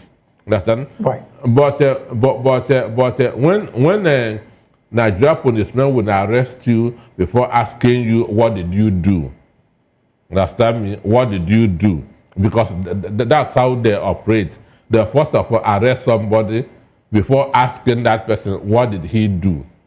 So that will make cases to linger in court, because there's no proper investigation first before arresting somebody. Before I let you go off this case, Doctor, one question before I let you go. How soon do you think the Nigerian judiciary will go into what I call tech and trust? In other words, fully digital, where we have the likes of e-service, virtual hearings, all of those techie things in our judiciary. How soon do you think is going to happen? Not in the next 30 years. All right, but Doctor, we have, the thing that happened to be on the burner, just maybe 1 minute or 2 minutes or thereabout, because we're pressed for time. The issue of insecurity in Nigeria, the abduction of 25 schoolgirls from a secondary school in Kebbi, and the statement made by the president, the swift direction given by the president to make sure that those people who perpetuate the act will be rounded off and possibly prosecuted.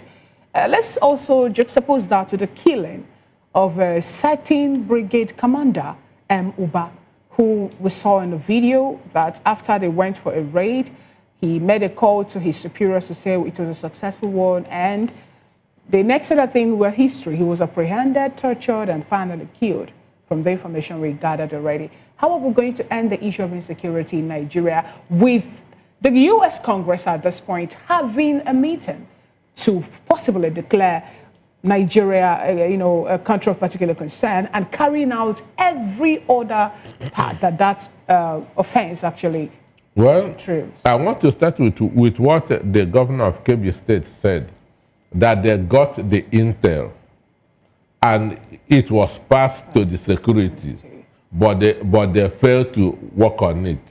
Understand me? Which means that's complicit in this security situation in the country. When a governor gets an intel and send it to the right quarters and it was abandoned.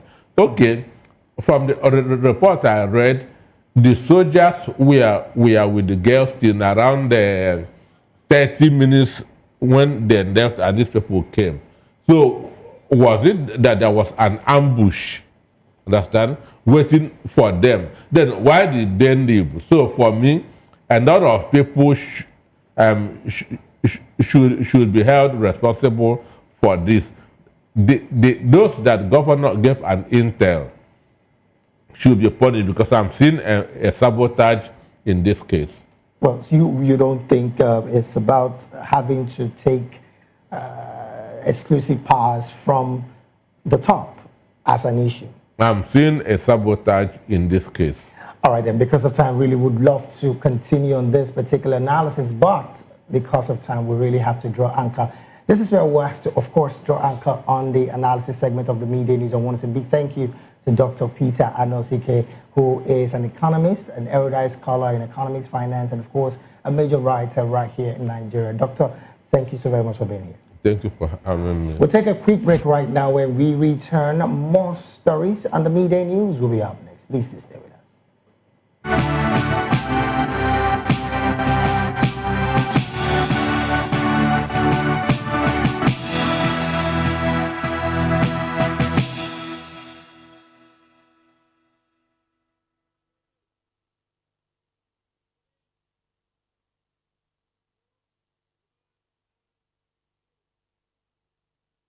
We're back. It is still the midday news right here on Voice of the People Television. Now to more stories.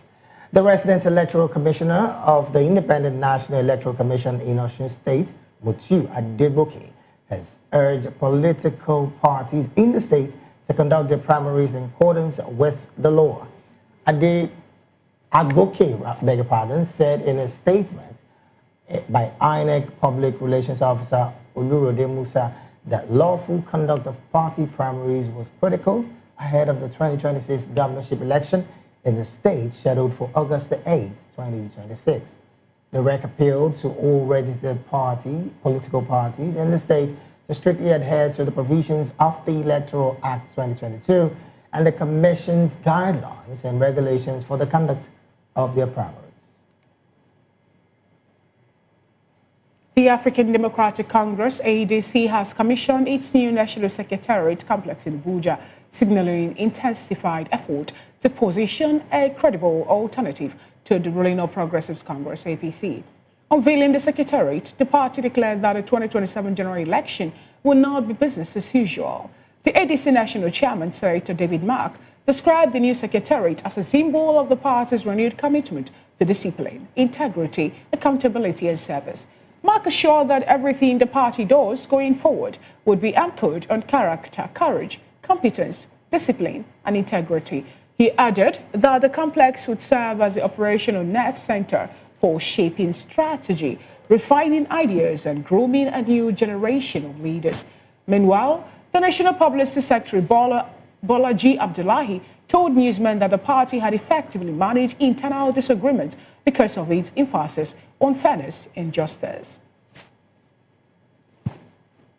Moving on, the Federal High Court sitting in Abuja has convicted and sentenced to 5 years in prison the suspended Dean of the Faculty of Law, University of Calabar, Professor Cyril Ndifong, for sexually harassing his female students.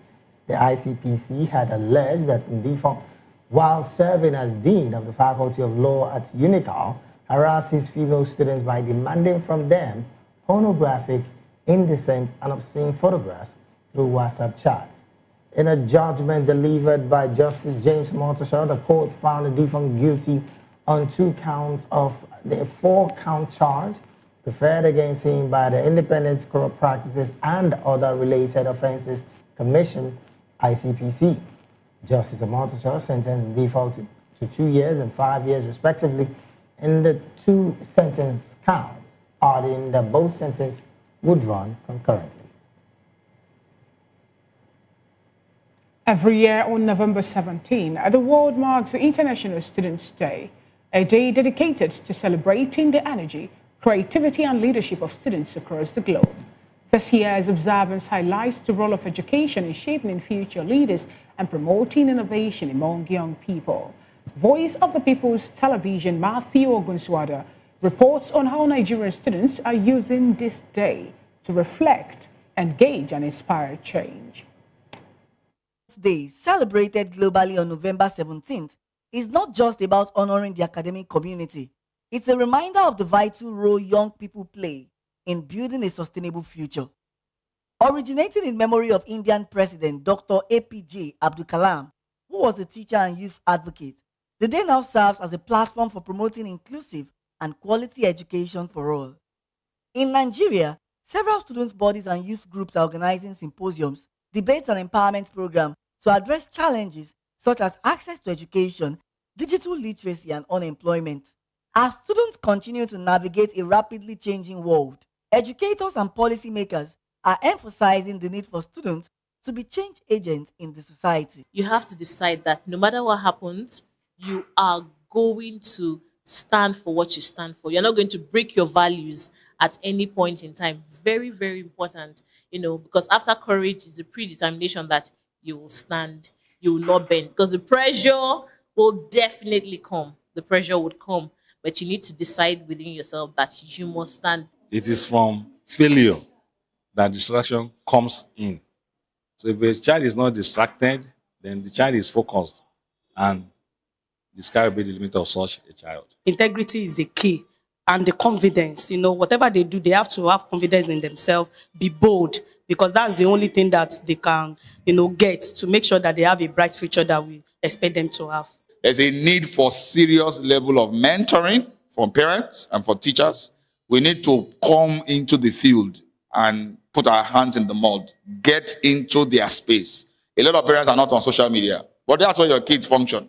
And you want to mentor the next generation. You're joking. You have to know their language. From classrooms to innovation hubs, today's youth are proving that education remains the strongest weapon to change the world. I've learned that integrity is living with truth and also leading well by your ways right. And if you live with integrity, others will like to follow you. And you should also learn when to say no and when to say yes. So you have to be morally upright, always say the truth at all times, do things that you expect your junior ones to do so that they can lead by example. We hope we can be able to control every vices and making initiatives that will be able to control them and prevent them in society. We need morals in our society. We need to know the good friends, we need to know the bad friends. We need to know everything that benefits us in the society, because we are the leaders of tomorrow. As the world celebrates World Students' Day, it's a call to every young person to keep learning, stay curious, and use their knowledge to transform the society. Matthew Ogunswada, reporting for Voice of the People Television. Thank you so very much, Matthew Ogunswada, for that report. Moving on to Edo State, Governor Monday Okpewolo has vowed to prosecute anyone found guilty in the Museum of West African Art controversy, stressing fairness and due process. The warning came during a visit by the Culture and Tourism Minister, Hannatu Musawa, who pledged federal support and urged respect for Nigeria's cultural heritage. Our correspondent in Benin City, Rhoda Johnny, has more details. The Okpewolo has vowed to prosecute anyone found guilty in the ongoing Museum of West African Art controversy, emphasizing that investors are not the focus of his administration. The warning came during a Friday visit from Hannatu Musawa, Minister of Arts, Culture, Tourism and Creative Economy. Governor Okpewolo expressed concern over being left out of key project developments, including a recent commissioning by a foreign delegation, which is described as unusual. Edo Museum for West Africa, that's MOA, and that is the name that we are contesting today. The trajectory payments made by Edo State government, you can see Edo State started paying this money because it's MOA, and we are paying 3.8 billion. You can see it's MOA Trust, this article of association. These are the membership of the company of this particular MOA. Now, this is Edo State government. We have the National Commission for Museum and a Monument. Then we have the Royal Palace of Benin. So these are the things first we are looking at. We are not fighting investment. When those delegations were coming to Benin, I was not aware. Why would they have to choose to come on a Sunday, 9 o'clock, that everybody will be in church? Why would such event take place? These people, swindling people with the name of government. At the end of the day, there will be criminal prosecution on this. The minister acknowledged Edo State's rich cultural heritage and pledged federal support to address the issue, stressing the importance of respecting traditional institutions and Nigeria's global reputation. Sir, I want me and you and your fantastic team to work with the traditional institution that has been grossly wronged in Edo State to see how, in keeping the traditional institution right, in making that wrong that was done whole, but at the same time, we can balance it out with the need for us as a nation to have some level of expectant credibility internationally. Attempts to reach MOA representatives for their comments were unsuccessful. Governor Okpebholo reiterated his comments to transparency and due process, promising to work with all stakeholders for a fair resolution. In Benin, Huda Johnny, VOP TV News. That coverage. Away from that story now to some business story.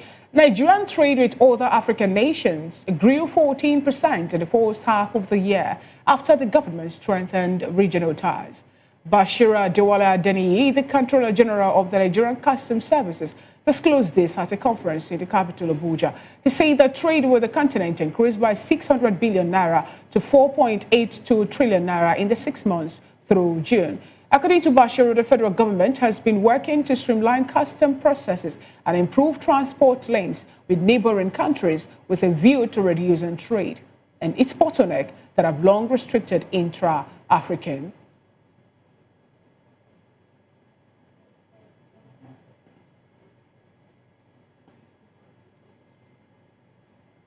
And from that business story, we move straight to talking sports. Super Eagles striker Victor Osimhen and, of course, Super Falcons Rasheedat Ajibade have been named among the finalists for the 2025 CAF Players of the Year awards. Also recognized in their respective categories are goalkeeper Chiamaka Nnadozie and Bayelsa Queens forward Shakirat Moshood. CAF released the final shortlist ahead of the gala ceremony scheduled for Wednesday in Rabat, Morocco. The ceremony honors the continent's top performers from January 6th to October 15, 2025. On the men's side, Osimhen, currently making waves at Galatasaray, is joined by Mohamed Salah of Liverpool and Achraf Hakimi of Paris Saint-Germain as finalists for the CAF African Player of the Year award. In the Women's Player of the Year category, Nigeria's Ajibade, who plays for Paris Saint-Germain and led the Super Falcons to their 10th WAFCON title, joins Morocco's Ghislaine Chebab of Al Hilal and Sana Moussoudi of AS FAR as the top three finalists. In entertainment, Nigerian carrier United Nigeria Airlines has handed over social media personality Martins Ose, also known as Very Darkman, and comedian Freedom Asepoye, popularly known as Mr. Jollof, to airport security after a fight broke out during boarding at Asaba International Airport in Delta State. The airline's public relations officer, Chibuike Uloka, confirmed the incident, saying the crew acted immediately and professionally to calm the situation. They say both men were deboarded promptly to ensure the safety of all the passengers. The fight reportedly occurred on the Asaba Lagos flight, where the pair were caught on video exchanging blows as other passengers tried to intervene. Their clash is believed to have stemmed from an online dispute and eventually escalated into a physical confrontation on board.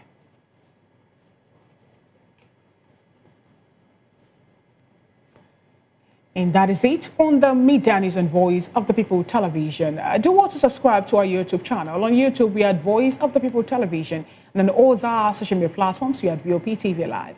Up next on the schedule of Voice of the People television is the Spotlight Show with Precious Agumanu.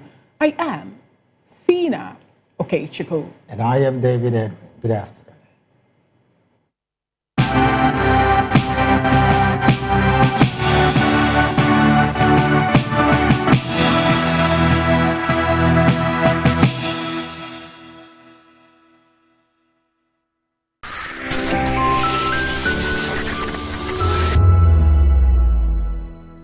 From the views on the streets, we go to bed empty hunger, to the blaring horns of a hustling city, the loudest voices of the common man got a medium to be heard. This particular administration, they were coming unprepared. It's not a bad thing to renovate the president's lodge. Through top-notch programming, unbiased reportage of news, sports, business, entertainment, and cultural documentaries, Voice of the People 90.3 FM became a symbol for 21st century media.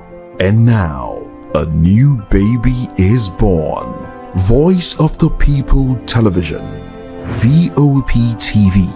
Youthful, full of vigor and penchant for excellence in the continent's media space.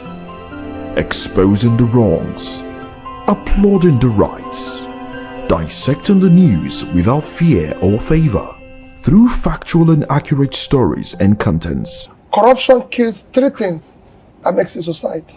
Representing the interests of the people and giving them a voice. Voice of the People TV is here to stay towards building a fair society.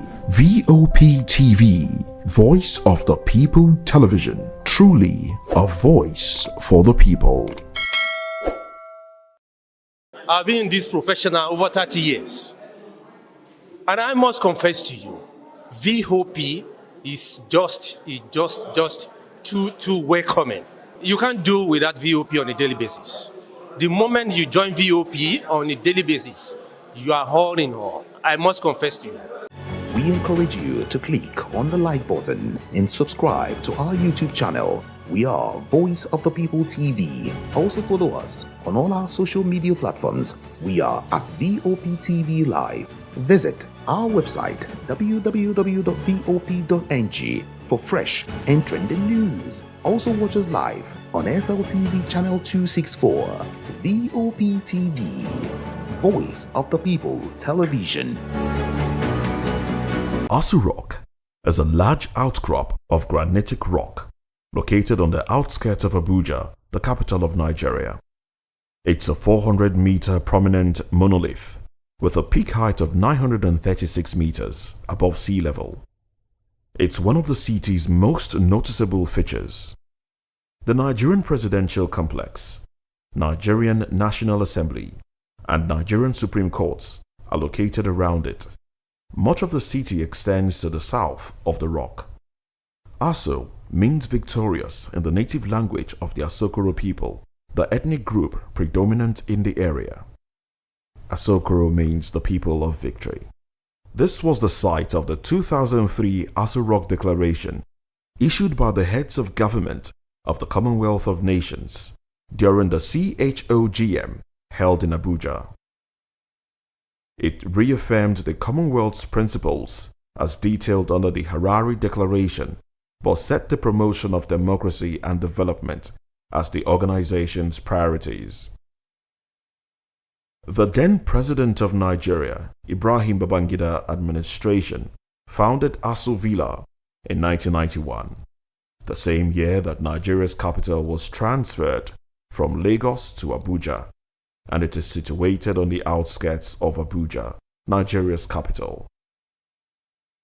The Aso Villa mansion is surrounded by the Nigerian Presidential Complex, the Nigerian National Assembly, and the Nigerian Supreme Court.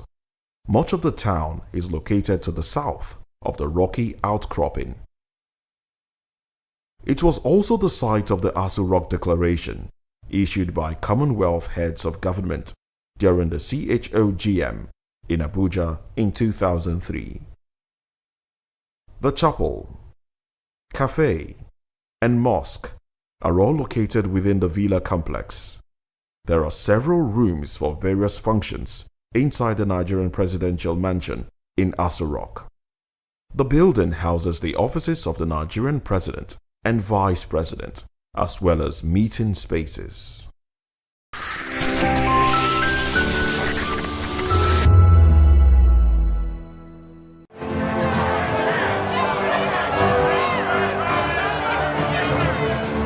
Do you want your voice to be heard? Do you know that you matter in the scheme of things? The People's Voice, the show where ordinary citizens take center stage as we discuss the biggest stories that affect you and I. With you in mind, we facilitate lively discussions, debates, and interviews on the topics that matter most to you and I, from social justice to economic empowerment, education to healthcare, governance, and more. Tackling tough topics and amplifying your voice. People's Voice, Mondays through Thursdays, 4 p.m. Join the conversation and make your voice count. The People's Voice. Make your voice count. Behind every broken deck lies a broken promise. Education shapes the nations. But who is asking the right questions? Introducing Edu Dialogue, the show that goes beyond the surface, exposes the cracks, the corruption, and the silence in Nigeria's education system. Edu Dialogue, Saturdays, 3 p.m., only on VOP TV. We break the biggest stories, from missing funds to policy failures. We ask the tough questions and demand real answers. Edu Dialogue, this Saturday, 3 p.m. on Voice of the People Television.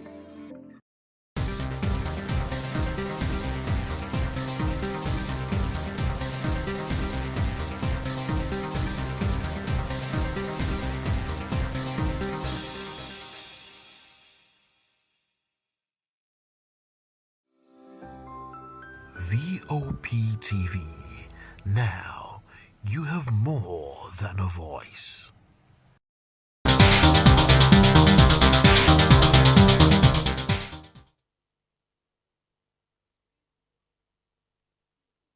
Hello, beautiful people. Welcome to the show Spotlight. Woo! Yes, on VOP TV, your favorite hub where we shine the light on creativity, culture, style, music, and purpose-driven people. And I'm sure you won't forget this person. I'm your girl, Precious Agumanu, aka Call Me Prezi.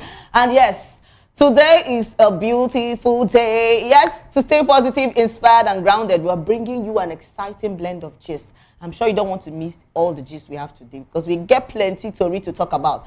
Don't go anywhere, sit tight while we ride together. And first up, we're talking about actress Peggy Obire and actor Taye Arimoro's clash during movie set. So Nollywood actress Peggy Obire and Taye Arimoro were involved in a serious on-set altercation that has drawn industry-wide attention. According to Arimoro, the clash began after he attempted to leave the film set once his agreed call time had ended. He alleges that members of Obire's team blocked his car, deflated his tires, and assaulted him, leaving him with injuries to his lips and gums. So Obire, however, has firmly denied those claims, stating that Arimoro became violent first and attacked her crew, including her driver, so forcing her to intervene in their defense. So the CCTV footage later surfaced online, showing a physical confrontation between Arimoro and Obire's team. So further fueling, public debate over what truly happened.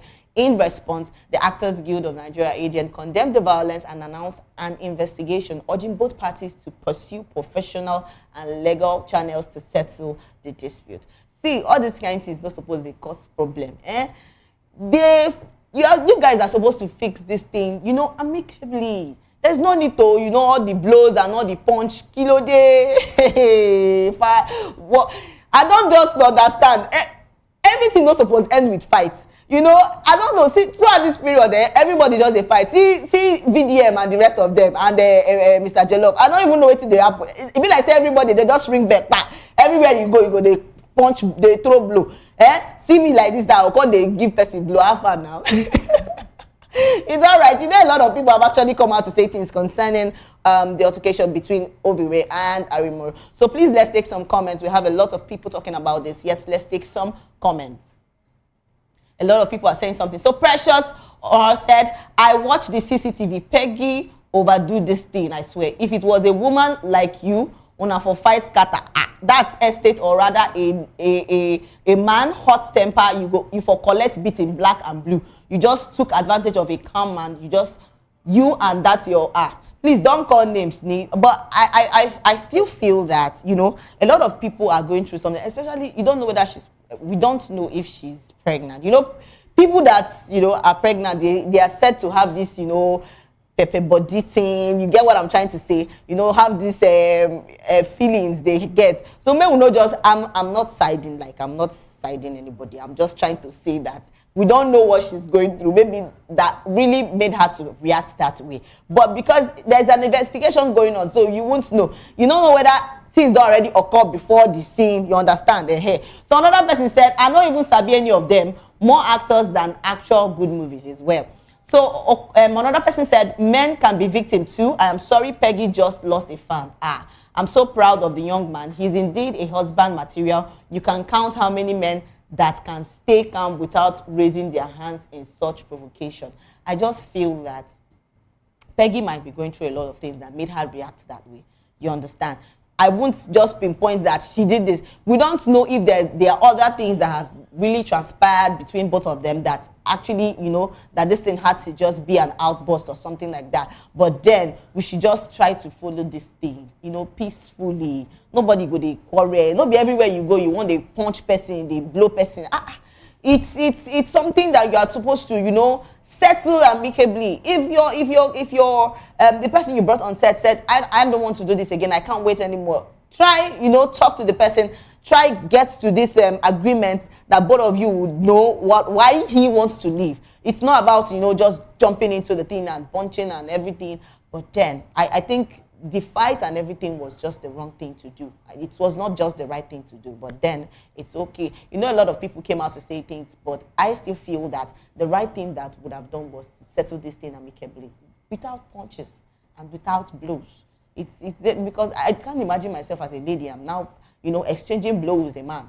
What if they don't blow you one like this? You just lie down for day. Wait till you go tell your maker in heaven. But it's all good. Yes, we are talking about a lot of things, and that takes us to our next gist. And our next gist talks about, see, I'm sure you don't want to miss this. We have a lot of gist today. Yes, the next gist is all about a fintech giant, Paystack, has suspended its co-founder and chief technology officer, Ezra Olubi, following the emergence of serious sexual misconduct. Allegations tied to resurfaced tweets from over a decade ago. So the post, which backdated to between 2009 and 2013, contains sexual explicit comments involving colleagues, minors, and other inappropriate subjects. So triggering widespread public backlash and urgent calls for accountability. The company confirmed that Olubi was placed on immediate suspension as part of a structural internal review, stressing that the resurfaced content is being examined with the utmost seriousness while the investigation proceeds. In an official statement, Paystack described the ongoing inquiries as fair, transparent, and structured, noting that the company would refrain from issuing further details until the process is complete. So the suspension marks one of the most significant leadership disruption in Nigerian tech ecosystem in recent years, prompting discussions about workplace ethics and the responsibility of industry leaders to uphold professional conduct, both offline and online. So this is about Paystack, this is about Ezra.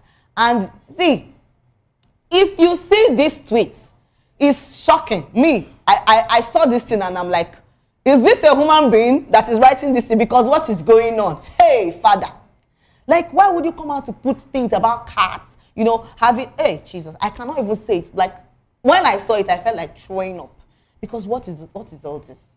A lot is going on, and I just feel that this is actually disgusting. Seriously, it is. And a lot of people because people see they support, you know, all these kind of things, and waiting they make them happy, but it's well with you. You know, a lot of people have actually come out to say things concerning the Ezra being suspended. So please, let's take some comments. A lot of people are saying things concerning what happened to Ezra. People are saying, yes, that is the measure they are supposed to take. Some are saying, no, that you people would have left him and asked questions. But which kind of question? All right, Ebenezer said, cover the book by its... Not be even judge the book by its cover, and cover the book by its judge. I be how una take talk am. At Ebenezer, I understand, my brother. Another person said, Onyechi said, just as I expected. So you have been waiting for him to as well. Oh. So Temi DB said, someone picture looks like that. You guys are surprised that. All right, Lily Ino said, Paystack suspends Paystack. The thing where you don't already use your hand build, now they come, they suspend you. Have you been in such? I actually talked about a story where a lady, you know, created an AI that would help her at work and the rest of them, and she was later sacked, and that AI really later replaced her. Jesus, something that you have created, you have used your hand and sack you and tell you to. Is well. We have a lot of comments. Let's take more and more comments. And somebody said, "Chai."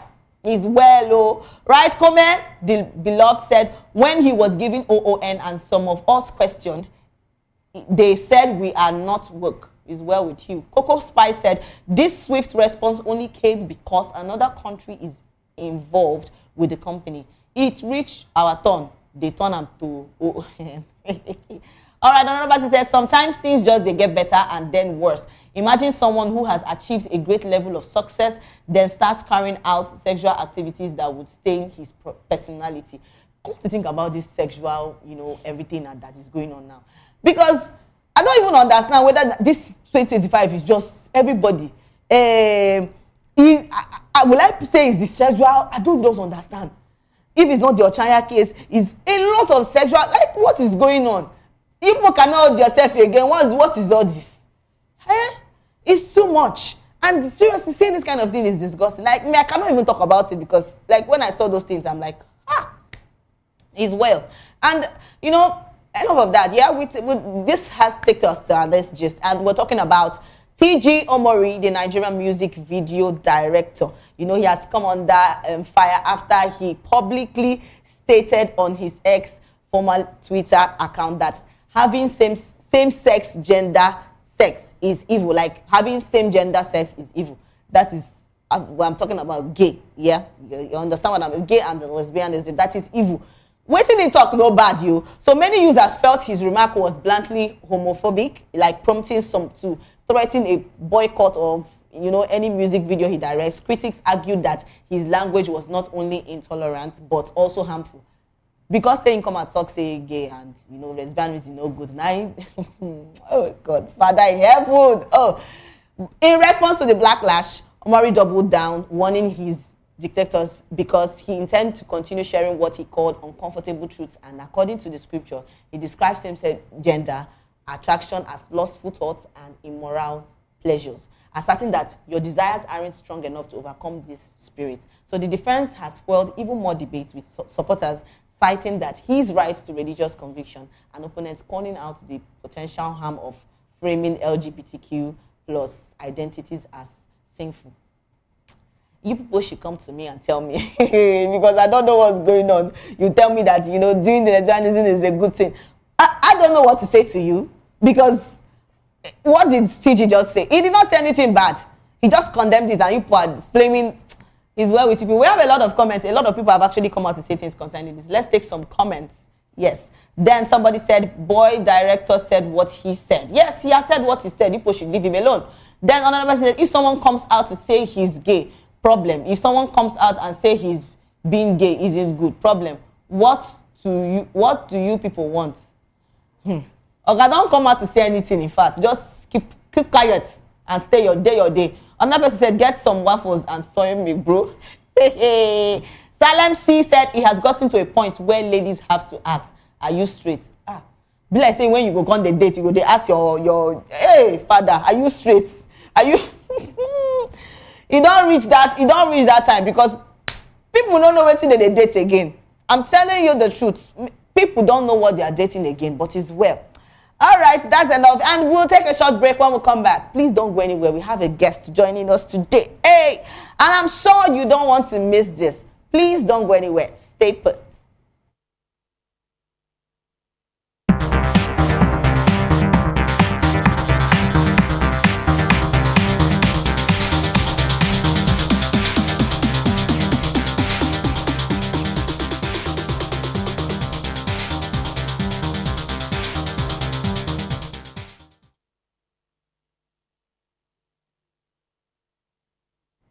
Yes, beautiful people, welcome back to the show Spotlight. And yes, I'm still your girl, Precious Agmanu, aka Kombi Prezi. Yes, we don't talk about a lot of things, and I'm sure you're enjoying yourself because today just they drop, they go. But yes, this is where we talk about. We're having a guest today, and yes, joining us today is a passionate actress. She's a force to be reckoned with in the entertainment industry, known for her captivating performance on screen and her creative journeys behind the scene. She's also the brand ambassador for Get Sipa Nigeria. So we are honored to have her share her insight and experience with us today. And please, join me, let's welcome Josephine Uzubechi Njaku to the show. Woo!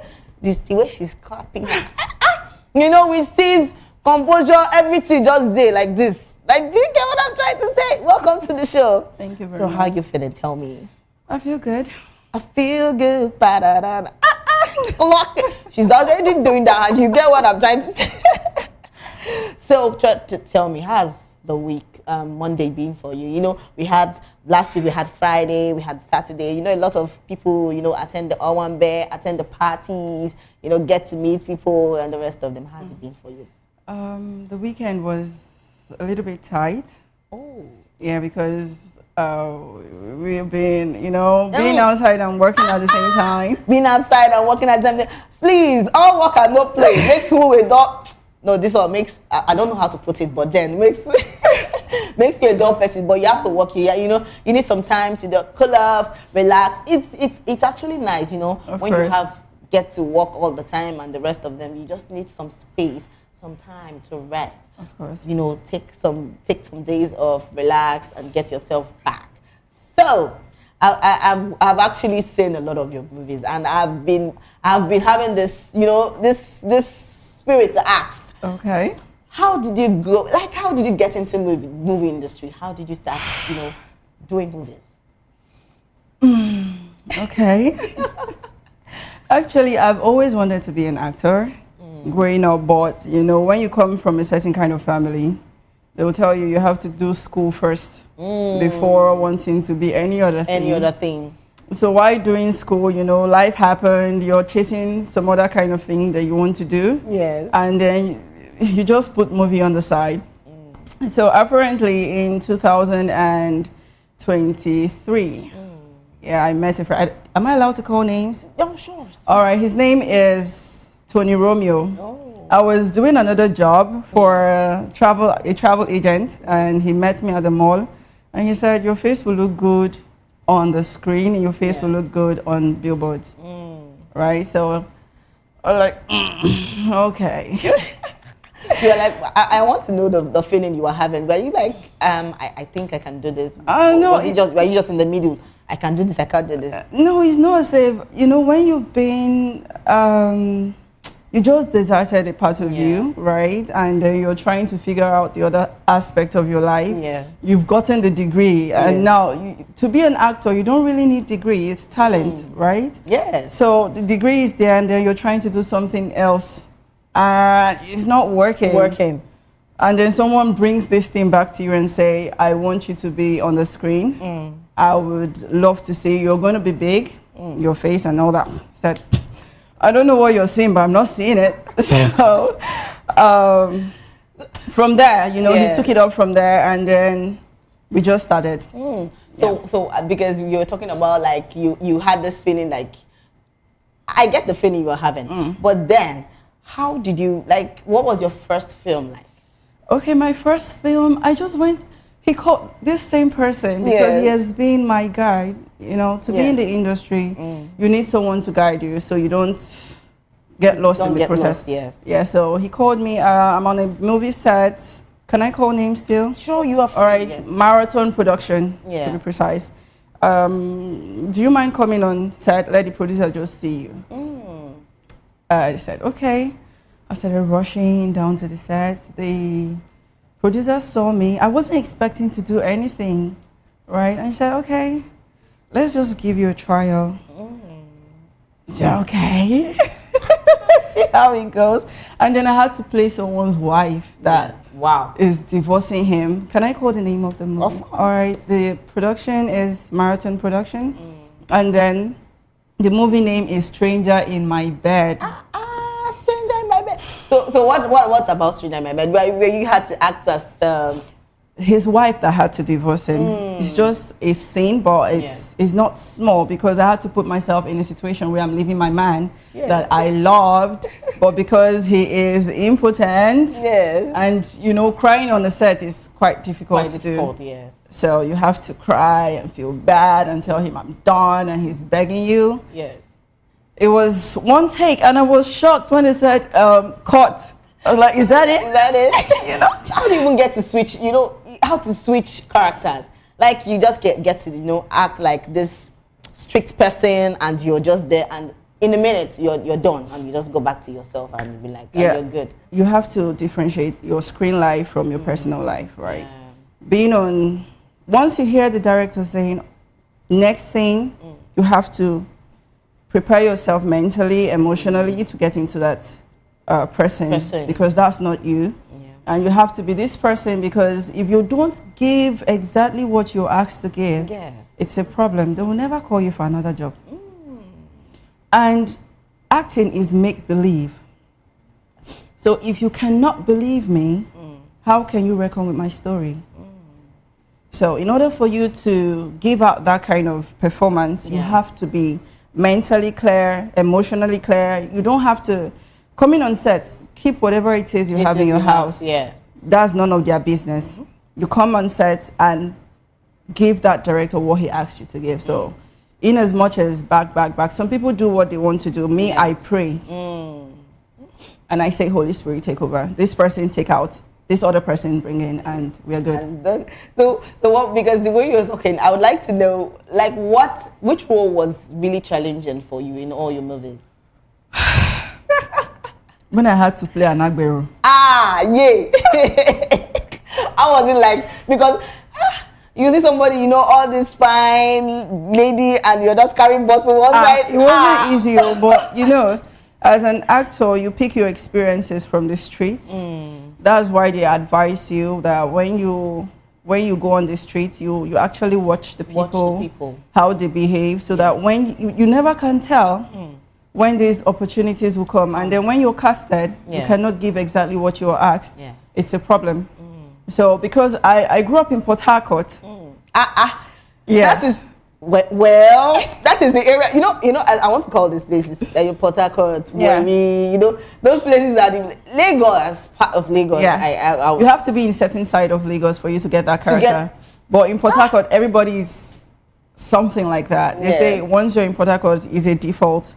So when he said, you're going to play the tout of this other person, Darlington's colleague and all that, I say, okay, so once you get your costume, it helps improve your performance. So when I got the rugged jean, the hoodie, and the dead-ass Crocs, you know, my hair was tinted white, and originally that was how the name White came on that production. So okay, you're going to be playing white. So once they just called action, the Port Harcourt girl in me came out. Just came out. You're good.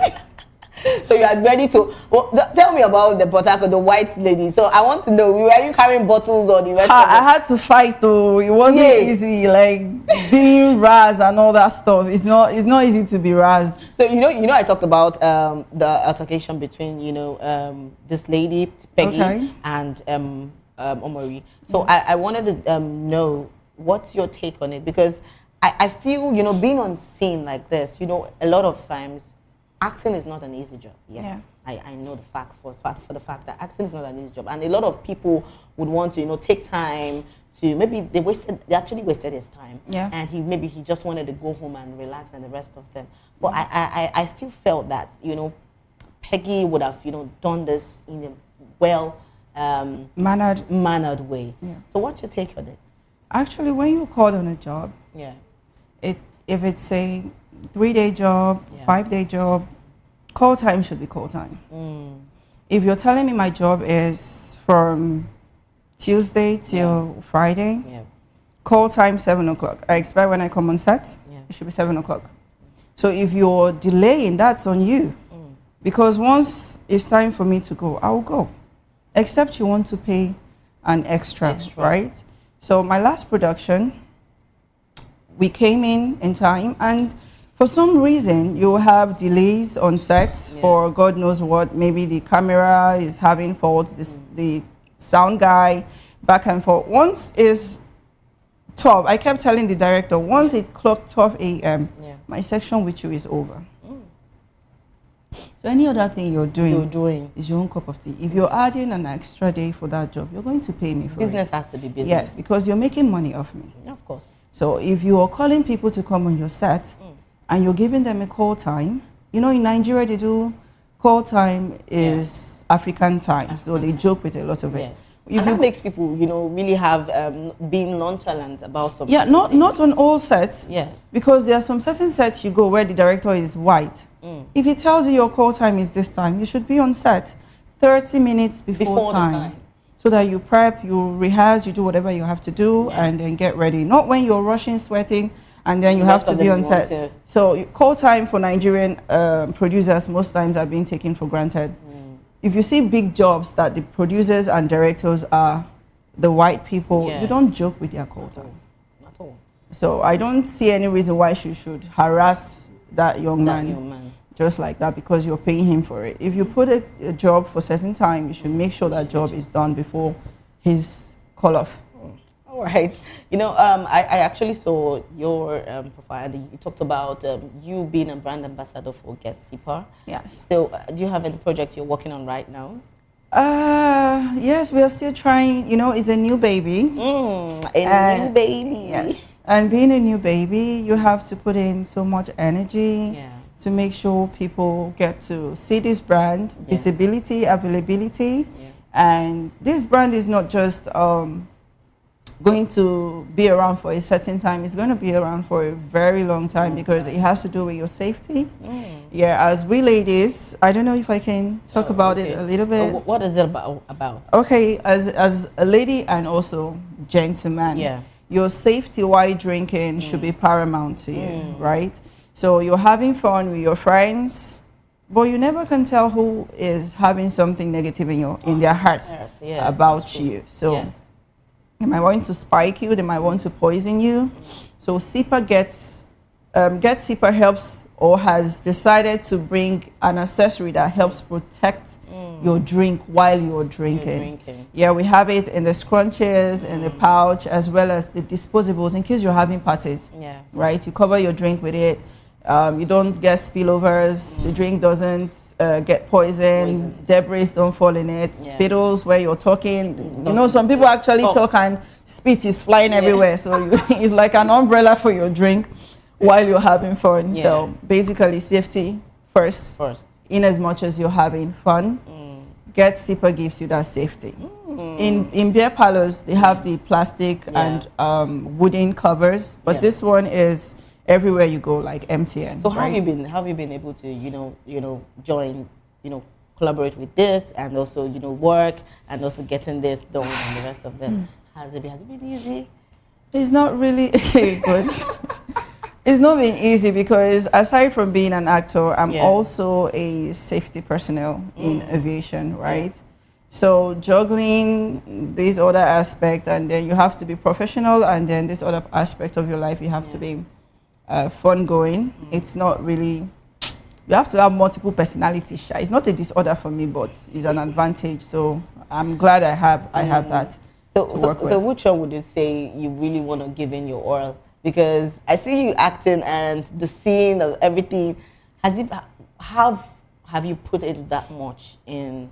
Do you also put in the much you put in your acting career? Do you still put that much in other businesses you have? Of course.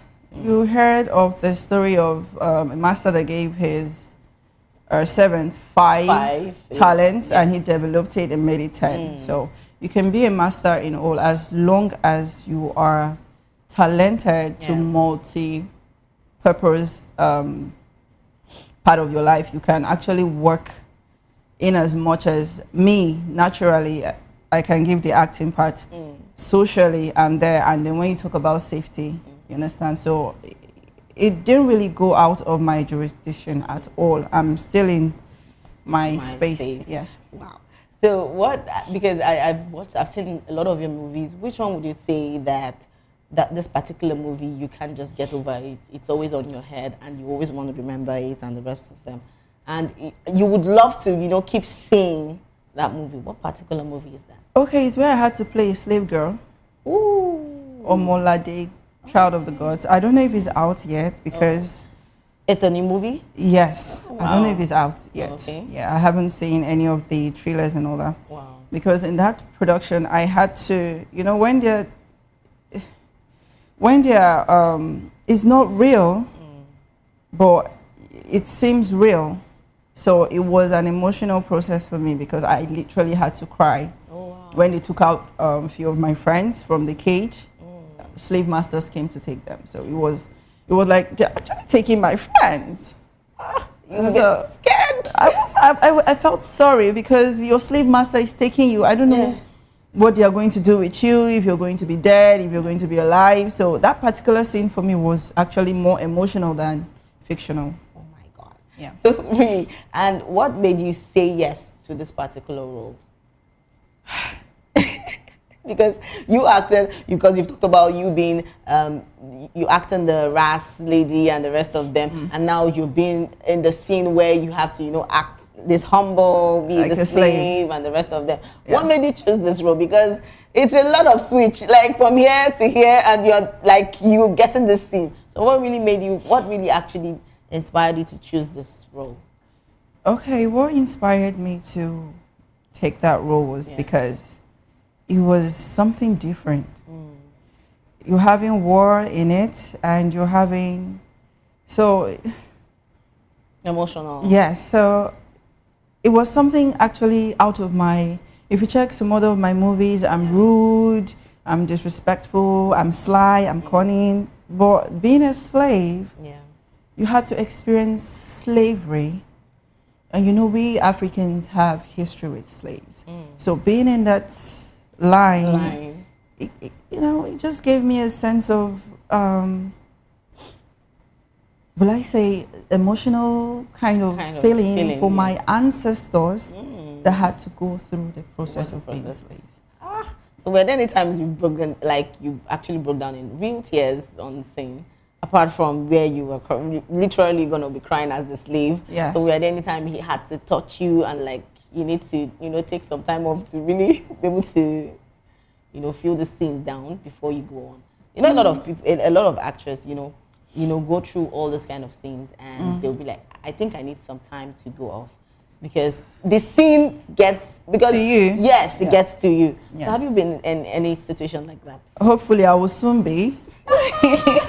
But every other one, you just have to take 10 minutes to get into character. But that particular one took me unawares. Yeah, because when they said, you're going to be taken out of this place to your slave master to be raped. Ooh.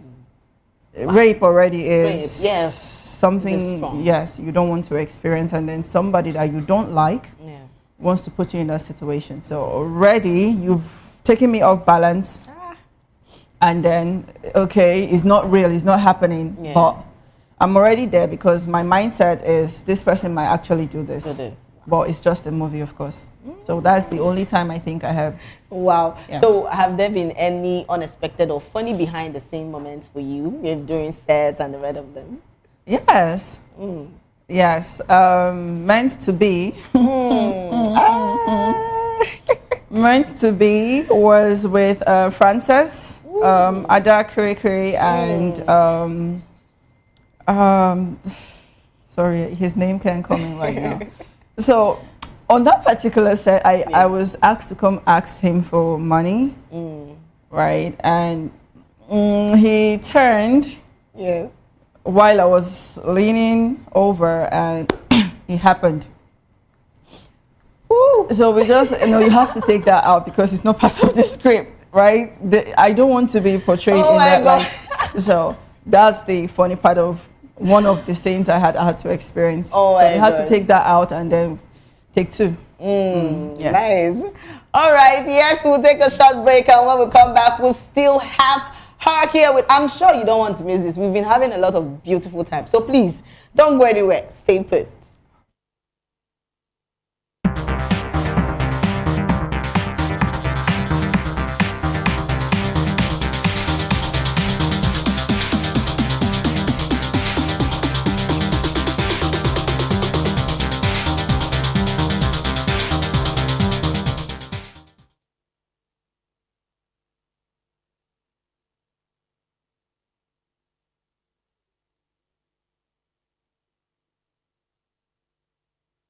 Power to empower or destroy.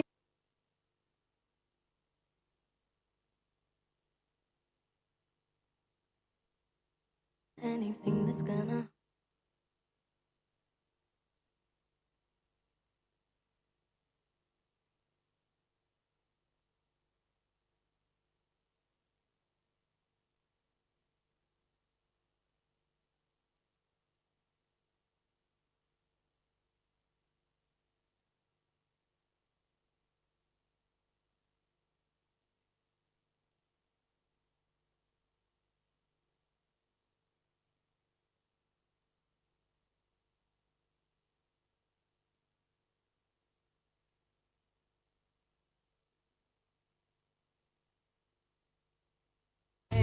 Ready, gonna go.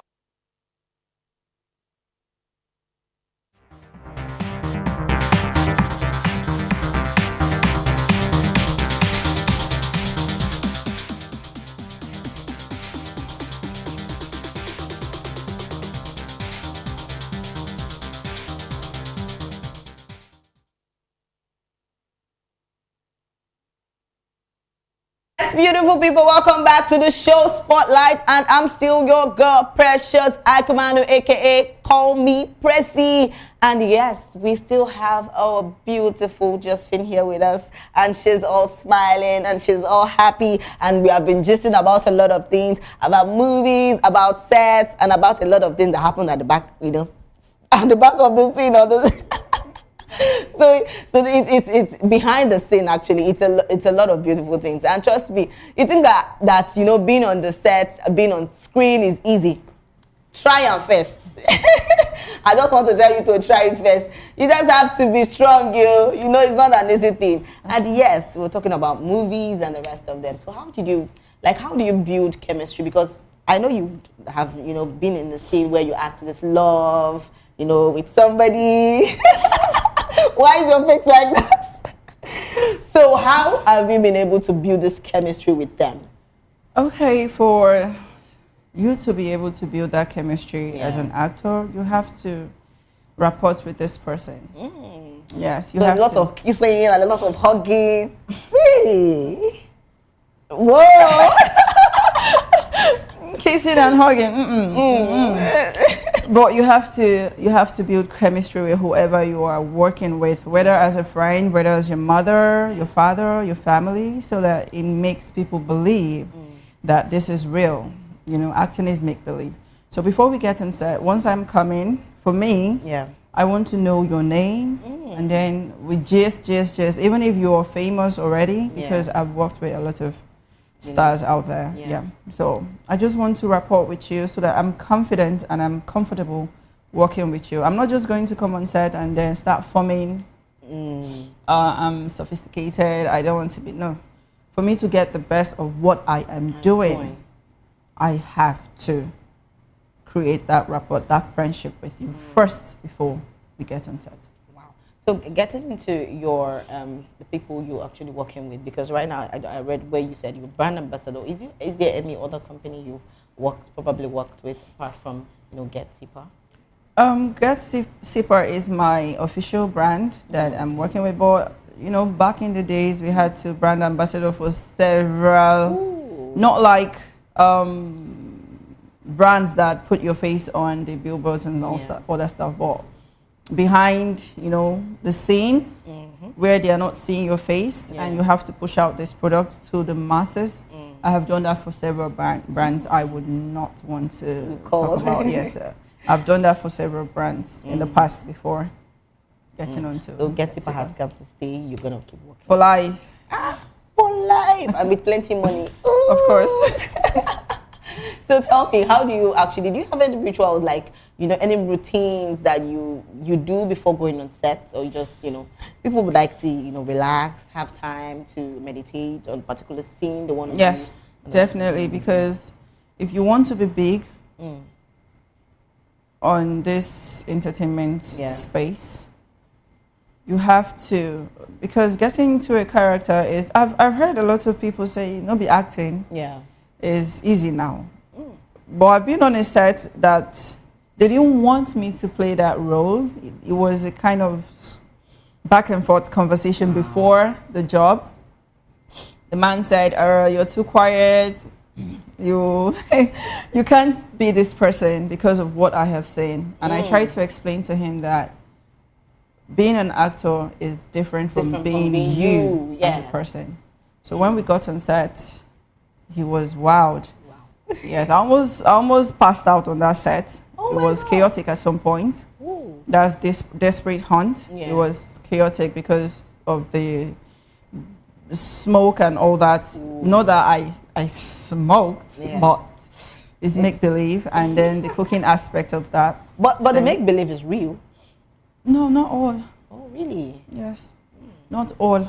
Go not smoking. No.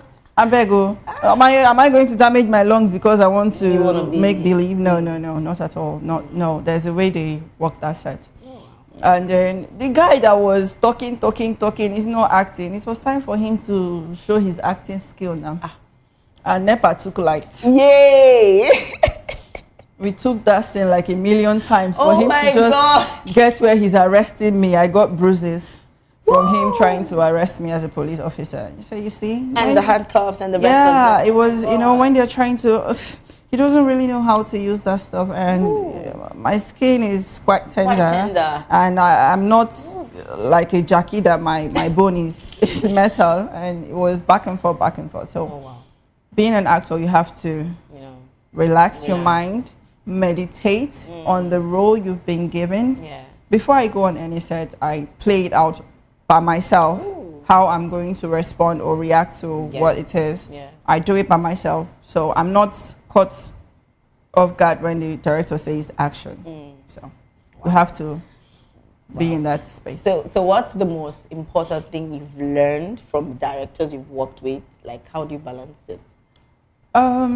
Different people with different directing skills, right? Yes. For certain directors, they want you to have that with them, while others just let you do you. I've been on a set where the director says, this is what I want you to do. And they needed more reality than the script. And I said, you know what? Let's make this ours. Can we do this in our own way? And he said, sure. Because it has to be like real, where you get slapped and when someone is yelling at you, you're not just going to do this because director say, this is what is on the script, do I'm like this.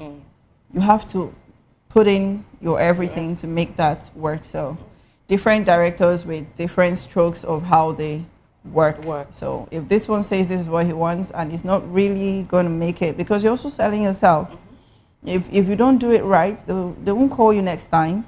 If you just follow hook, line, and sinker, it might not really come out the way you want. So certain directors gives you that opportunity to make it your way, and then some others say, no, I want it this way. So it depends on, I've learned from them in different ways. So what are the biggest influences that has really, inspired you in acting and the rest of them? I know you've been with a lot of them on set and the rest of them. Which of them would you want to, be on set with, basically? Madam Shola Sobowale. So why did you choose her? Why? I love her. In as much as she's stern when she's acting, that is something I want to do. And if at all I would want to be a producer, no, even if she's old, she will be on my production because I love her that much. And then we have Shafi Bello. Yes, Shafi Bello. She's an amazing actor. Yes, I love her. I love her skills. She's good. When I grow up, I would. These are the people I say I want to be like you when I grow up, because in as much as they have this personality on the set, they're actually very loving people back set. So, yes. So a lot of people are actually watching you right now, and they're like, really, I really want to go into acting, and I want to be on the scene, and I want to be on the set. So what advice would you give to aspiring actors and actresses? First off, if you want to be an actor, you should be disciplined. Most especially if you want to go far in this industry, you have to be very, very disciplined. You're not just going to say, for me, I had to go to acting school. Wow. Yes, to do some brush-ups. Because in as much as the talent is there, you have to constantly build and brush yourself. So I'm not seeing myself as someone who wants to be small. I want to get to a certain height in the industry. So if you want to be an actor, you have to have that mindset that in as much as this is a talent, I don't want it to go down the drain. I don't want my bad behavior, my personal life struggles to get in the way of what I want to do. So your mindset first should be, I want to be great, not just being in the screen, but being a good person outside the scene. So if you're doing this on set, this is not who you are outside the screen. So your personality has to be thorough. You have to have an amazing personality outside the set because people are watching. Of course. and social media sphere, they will just go and drag one thing you did in 1960. I'm telling and you, they because that's what's going on right now. A lot of things. So a lot of things. You have to have a clean slate. Plan your life while you're planning your life. So that's what I would say to them. Wow. Yeah. So what's something you want people, like people might be surprised to learn about you? That I'm God-fearing. Yes, I don't joke with God for everything. In as much as I'm goofy, this, that, my spiritual space, my spiritual life is a big deal for me. So a lot of people wouldn't get that side of me outside, but God first, God always. God first. And you've heard what she said. And yes, thank you so much, Josephine, for sharing your life with us today, because I enjoyed myself, and I'm sure our viewers did too. Abby, I know you're saying yes already. So to our amazing viewers, thank you so much for staying with us on Spotlight Show. Trust me, it was a blast with you. And yes, if you're going viral or going global, please stay true to your journey. And don't forget to follow us on all our platforms at VOP TV Live, and subscribe to our channels for more exciting episodes and updates. Until next time, I am Precious Agmanu, aka Call Me Prezi. This has been Spotlight, where voices meet purpose. Bye for now.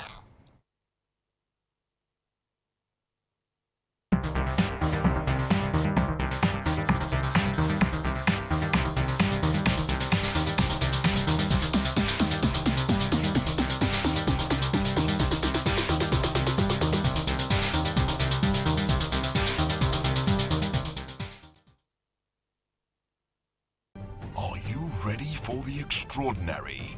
Something big is happening on your screen.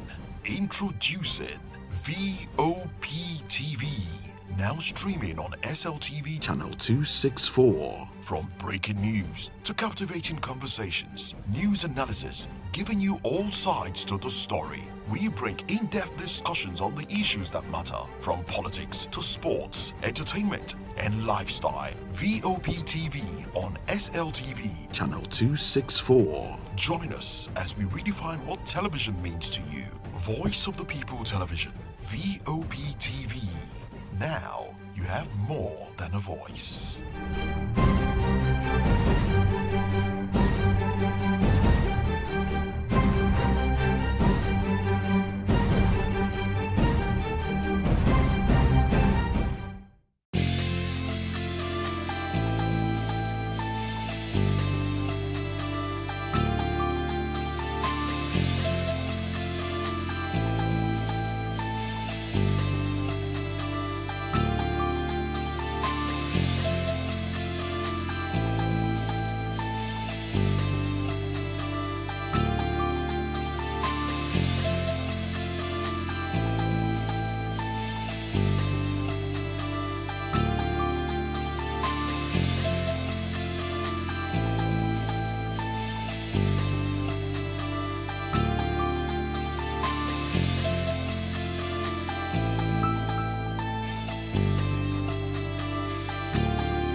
Hey guys, what's up? How you all doing? They call me Ovisha Nelson One, your number one celebrity host, and you are watching Voice of the People Television, VOP. Stay tuned. Uyi Osarate is my name. I am a friend of the microphone, Voice of the People TV.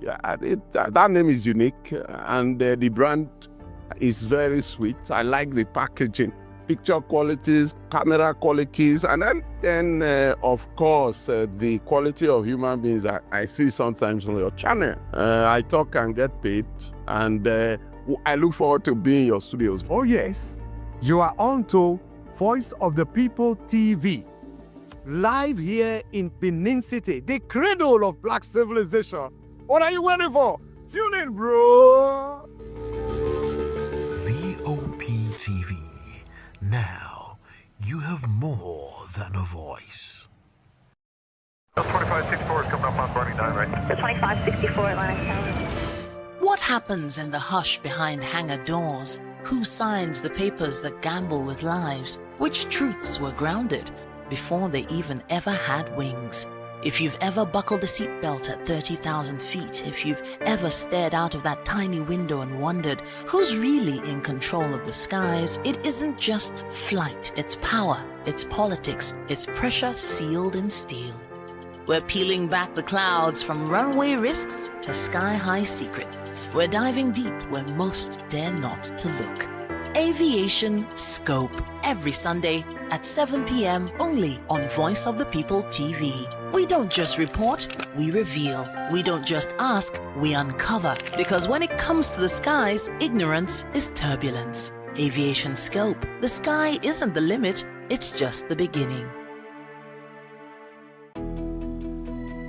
3 years ago, we lit the spark. Today, we are blazing the trail for others to follow. VOP Media is 3 years of breaking boundaries. 3 years of being that bold voice that echoes the thoughts of the people. 3 years of telling stories that matter. We have experienced complete breakdown in democratic governance. We are not just a brand. We are a movement, giving voice to the voiceless. We go to bed empty hunger. To every viewer, every voice, and everyone that has made us who we are, we say thank you. VOP Media, 3 years and still counting. VOP TV. Now, you have more than a voice. Ngozi Okonjo-Iweala is not just a name, she is a face. Born on June 13, 1954 in Ogwashiuku, Delta State, Nigeria, Ngozi Okonjo-Iweala was raised in a family deeply rooted in education and public service. Her father, Professor Chukwuka Okonjo, was the obi and a respected academic. Her mother, Kamene Okonjo, was a professor and a medical doctor. Ngozi took her academic journey from Nigeria to United States, where she earned a bachelor degree in economics from Harvard University in 1977. Driven by a passion for development economics, she pursued a PhD in regional economics and development at Massachusetts Institute of Technology, which she completed in 1981. Dr. Ngozi Okonjo-Iweala dedicated 25 years to the World Bank, rising to the position of Managing Director, the second highest role in the institution. There's an Africa that you don't hear about very much. And sometimes I'm puzzled, and I ask myself why. This is the Africa that is changing, that Chris alluded to. This is the Africa of opportunity. This is the Africa where people want to take charge of their own futures and their own destinies. She was an instrument in spearheading initiatives that addressed poverty and promoted economic growth in developing countries, particularly in Africa, Asia, and Latin America. Answering the call to serve her homeland, Ngozi became Nigeria's finance minister twice, from 2003 to 2006, and again from 2011 to 2015, becoming the first woman to hold this position. She also briefly served as Nigerian foreign minister in 2006. During her tenure, she implemented critical reforms to combat corruption and stabilize the economy. Notably, she led negotiations that resulted in the cancellation of $30 billion of Nigeria's external debt, a monumental achievement that improved the nation's financial standing. Beyond Nigeria, Dr. Ngozi Okonjo-Iweala has been a formidable force on the global stage. She chaired the board of Gavi, the Vaccine Alliance, from 2016 to 2020, playing a pivotal role in improving access to immunization in low-income countries. In March 2021, Ngozi Okonjo-Iweala made history by becoming the first woman and the first African to serve as Director General of the World Trade Organization. In 2022, Dr. Ngozi joined the Group of 30 known as G30, an independent body of distinguished policy makers from around the world. In November 2024, she was reappointed to serve a second term as Director General of the World Trade Organization. Dr. Ngozi's contributions have earned her numerous accolades. She holds honorary degrees from prestigious institutions and has received national honors. She is listed as one of the 50 greatest world leaders, the top 100 most influential people in the world, the top 100 thinkers, the top 3 powerful women in Africa, and many more. Despite the global responsibilities, Ngozi remained deeply connected to her family. She is married to Dr. Iyemba Iweala, a neurosurgeon, and together they have 4 children, including Uzodimma Iweala, an acclaimed author. Her life story serves as an inspiration, demonstrating that integrity, perseverance, and vision can drive transformation. Dr. Ngozi Okonjo-Iweala's journey reflects profound impact one individual can have on the world. Her legacy continues to inspire new generations of leaders.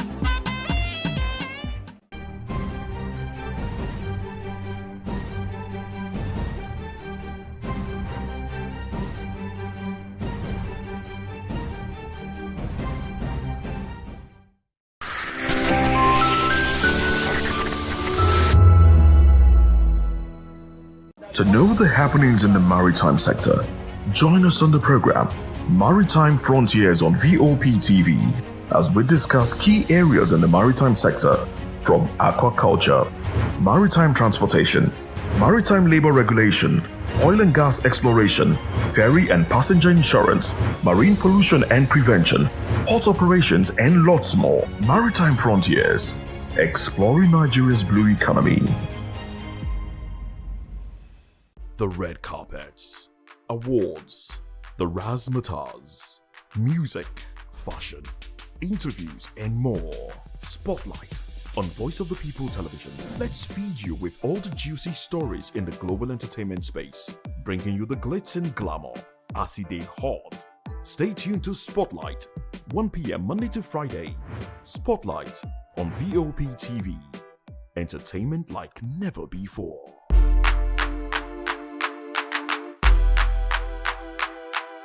Voice of the people. You can hear me now. My name is Patrick Doyle, and I wish that you continue to echo the voices of the people. Big up VOP TV.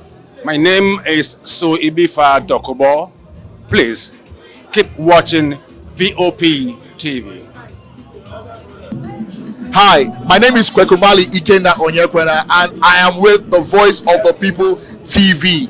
Now, if you're looking for the veritable channel for information, politics, robust discussions, you don't need to go far.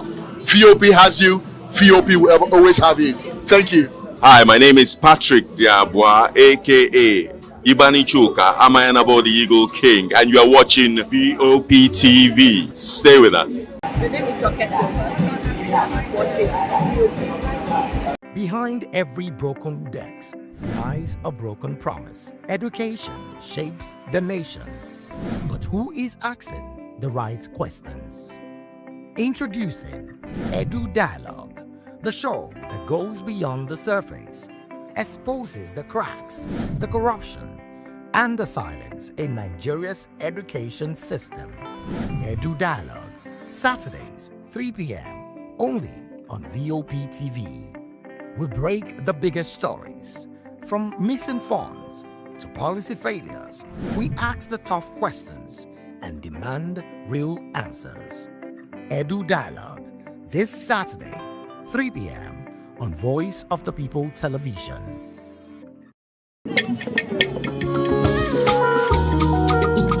Voice of the People Television awuchiela onye nụ ya ka ọrụ ibe ya. Ị chọrọ ịmata akọ ndị gbara n'akwụkwọ akọ dị iche iche n'ala anyị kwa ụbọchị. Ị chọrọ ịmata ka o si afịatụ na ndọrọndọrọ ọchịchị, agụmakwụkwọ, azụmahịa, ime njem, ọbụla dị egwuregwu. Mgbasonyere anyị n'oge ndị Igbo na Voice of the People Television. Anyị nwere ndị ọbịa bụ ọkachamara, bụkwa ndị ga-enye aka tapịa isiokwu ndị anyị jiri bịa kwa ụbọchị. Anyị ga-eji ka o siri gbaa n'akwụkwọ akụkọ dị iche iche wee malite tupu anyị akọzie n'uju n'ubi onye anyị bịara na nke ya. Ịgbamụrụ nzem ọzọ kedụkosi ya gaziere onye ukwu ma gaziere onye nta. Mkparịta ụka tọrọ atọ ka anyị ga-ewetara gị bụkwa nke ga-eme ka ị mata ka ihe si aga n'ala anyị bụ Naịjirịa ọbụla dị na mba ofesi. Oge ndị Igbo na Voice of the People Television ga na-abịara gị site n'ụbọchị Mọnde ruo Fraịde na SLTV Channel 264. Ekwekwala ka akọrọ gị ya akọrọ. Chetakwa na ọ bụ na SLTV Channel 264 ka ị ga-ekiri Voice of the People Television. Voice of the People Television, ugbu a ị nwere karịa olu.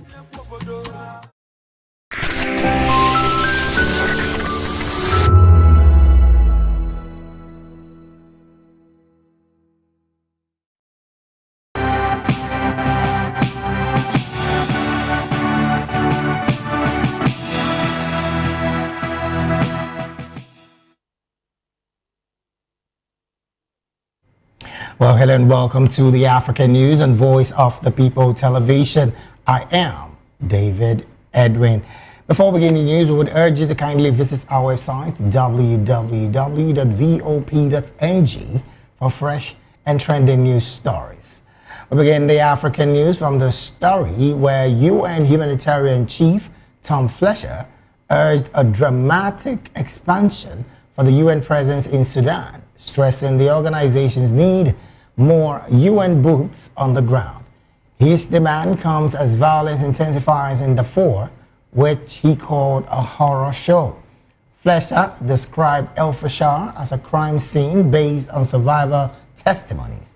His visit was part of a larger leadership surge, coordinating with IOM and WBF heads to ensure better field mobilization. Humanitarian needs are critical, with 2/3 of the population needing aid. The UN appeal is severely underfunded at 32% of the $4 billion target, forcing aid cuts and brutal life and death choices. Fletcher pressed the rapid support forces for complete, safe, and unhindered access. He emphasized the need to investigate atrocities and end impunity, calling the current situation utterly unacceptable. At least 32 persons have died after a bridge collapse at the Kalando cobalt mine in the Democratic Republic of Congo. Rescuers continue searching for survivors. Local officials say unauthorized miners forced their way into the site, prompting panic that led to the bridge collapse. 2 injured miners reportedly sustained gunshot wounds. The miners had built the bridge themselves and it could not support a large group crossing at once.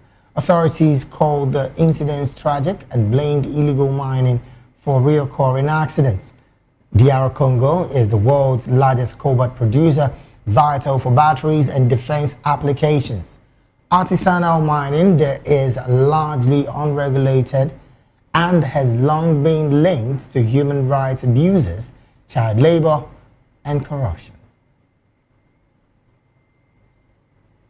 Moving on, Ethiopia has confirmed 3 deaths from the Marburg virus, with 3 more fatalities under investigation. The announcement follows the government's declaration of an outbreak in the Omo region near the South Sudan border.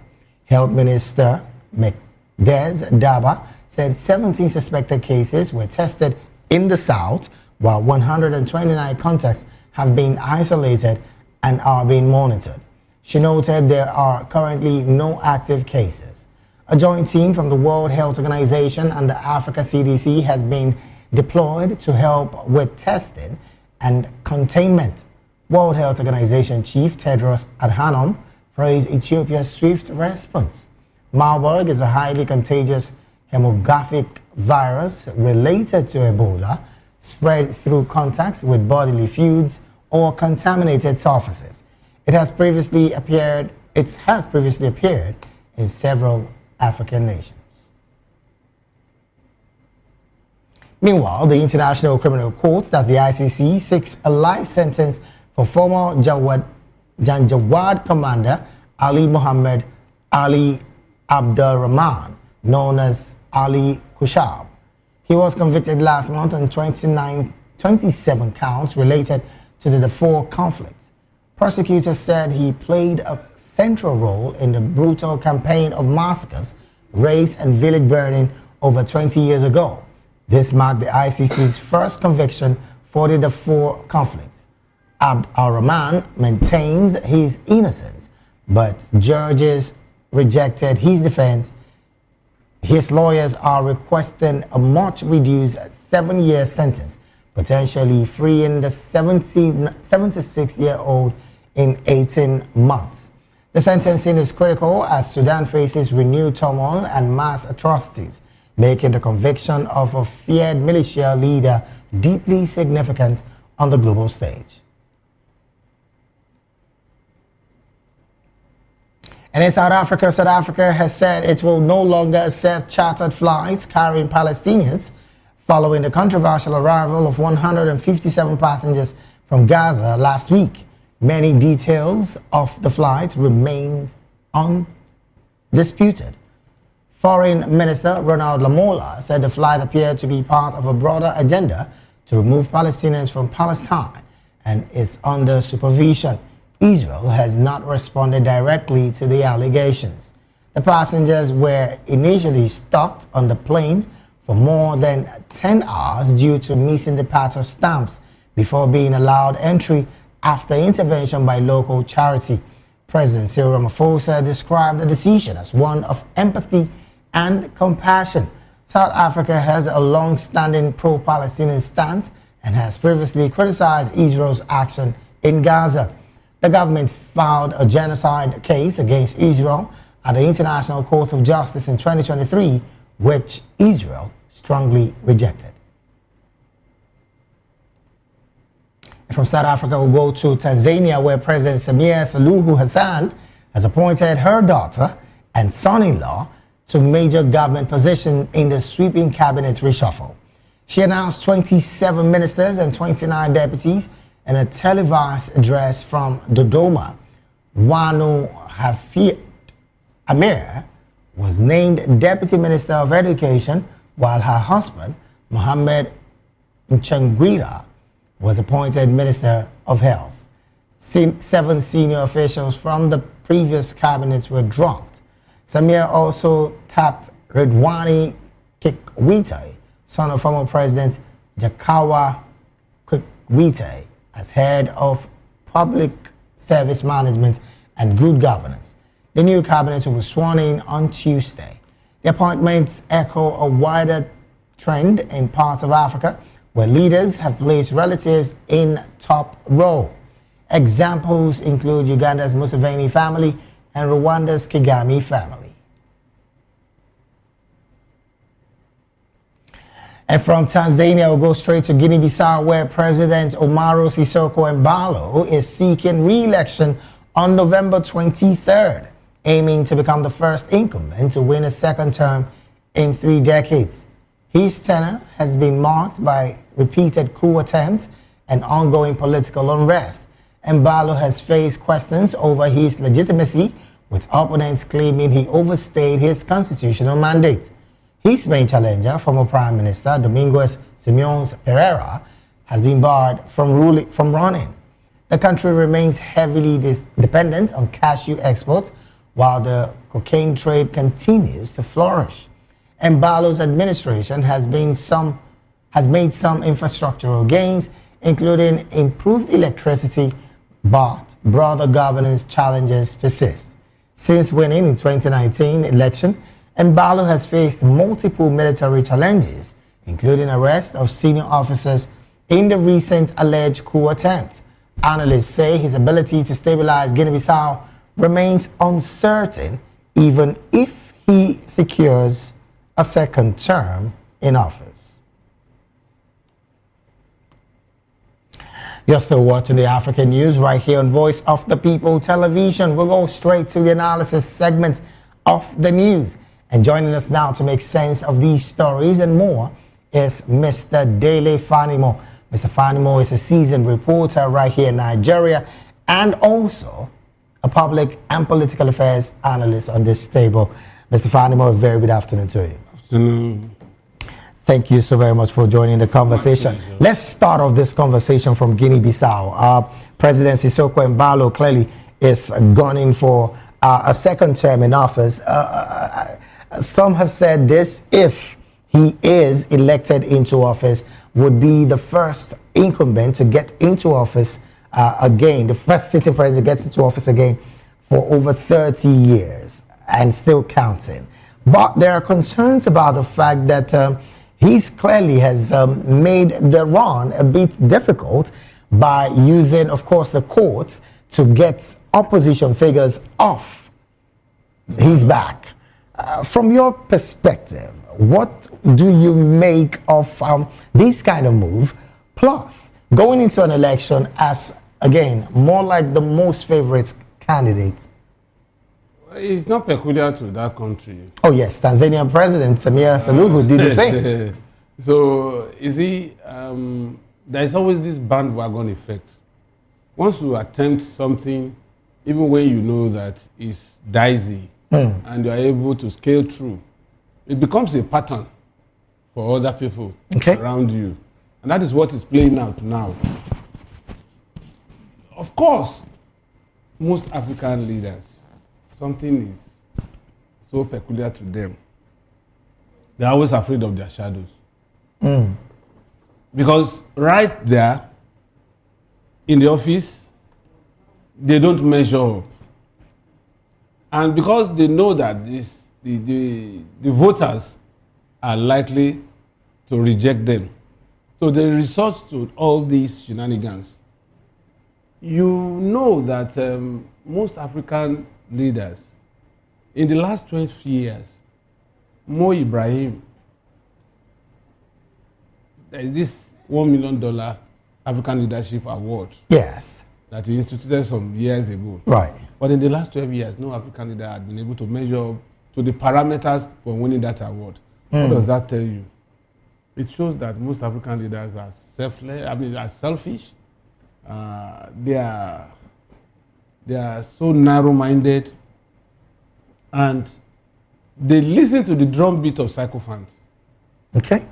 And so, you would always find this kind of things happening around. But unfortunately, it's also a recipe for insurgency. Insurgency could come in the form of military coup. Insurgency could come in the form of revolution. Because there's a limit to how you want to contain your people that are resentful of your leadership. Okay. And so, when it gets to boiling point and it boils over, you will not be able to contain some of these people when they want to go after you and say enough of what you are doing. Look at what BI is doing. Now, just still staying on this particular story, you did mention not being able to contain the people. Interestingly, opposition is talking clearly, and they've said that President Sissoko Embalo's term has ended months ago, and that again was as a result of the fact that there was a planned coup that failed. And of course, as a result of that, some parliament were arrested, some parliament members were arrested, some security operatives were also arrested. Now, looking at these kind of conversation, using the courts clearly to extend your term, is this clearly saying that the president knows exactly what he's doing going into the next election without major opposition figures in the ballot? That's what I'm saying. They are always afraid of their shadows. And besides, who determines the elongation of a sitting president's tenure? It shouldn't be the courts. It should be the parliament. Unfortunately, it's the courts making this decision. That's what I'm saying. So already, what that tells you technically is that they have started putting democratic processes in abeyance. Now using the court to, under any democratic dispensation, it is the parliament that discusses pass bills for president's assent. But and because he knows that he doesn't have the ears of the parliament. So he thus has the court dissolving the parliament. You know, and who says that this cool scam is not a scam? Just to have his way. Okay. In a way. Because, you know, these people, they have this peer group influence. They do peer review. Right. So it's like if you are ruling in Guinea-Bissau and somebody, probably I'm ruling in maybe Kenya. If you have a script that worked for you, there's nothing wrong for me to adopt that script for my own selfish end. That's the way they think, leaders in Africa. But they don't do peer review in development and growth of their countries. So now, opposition is weakened. Nobody to challenge. And then tomorrow comes. The fact that you have exceeded your tenure makes you vulnerable to litigation. Okay. But the courts are not seeing that right now. Because I don't see, you know the way they buy courts here in Africa. Ordinarily, the fact that you elongated your tenure, and this tenure elongation is not coming from the parliament, that is supposed to, if there is any. Look at some other countries that have changed from 5 to 7. They went through the parliament. Right. But this one, it's the own court that will determine its stay. It shows the aberration that goes on in Africa that had made us a butt of jokes across the world. Let's look at stability versus smokescreen, like I want to put it. Is dissolving the parliament clearly indicating that this coup risk that has been, quote unquote, put to bed would not happen again? It has nothing to do with either the coup happening or not, because for him to douse the tension that could result to coup, he's not going to use the courts in place of parliament and suspending the parliament. But he has not suspended the So in other words, there's no stability in that move. It's more like a smoke screen. It's like walking on a quicksand. What's the implication of having to use the courts to this level? The implication is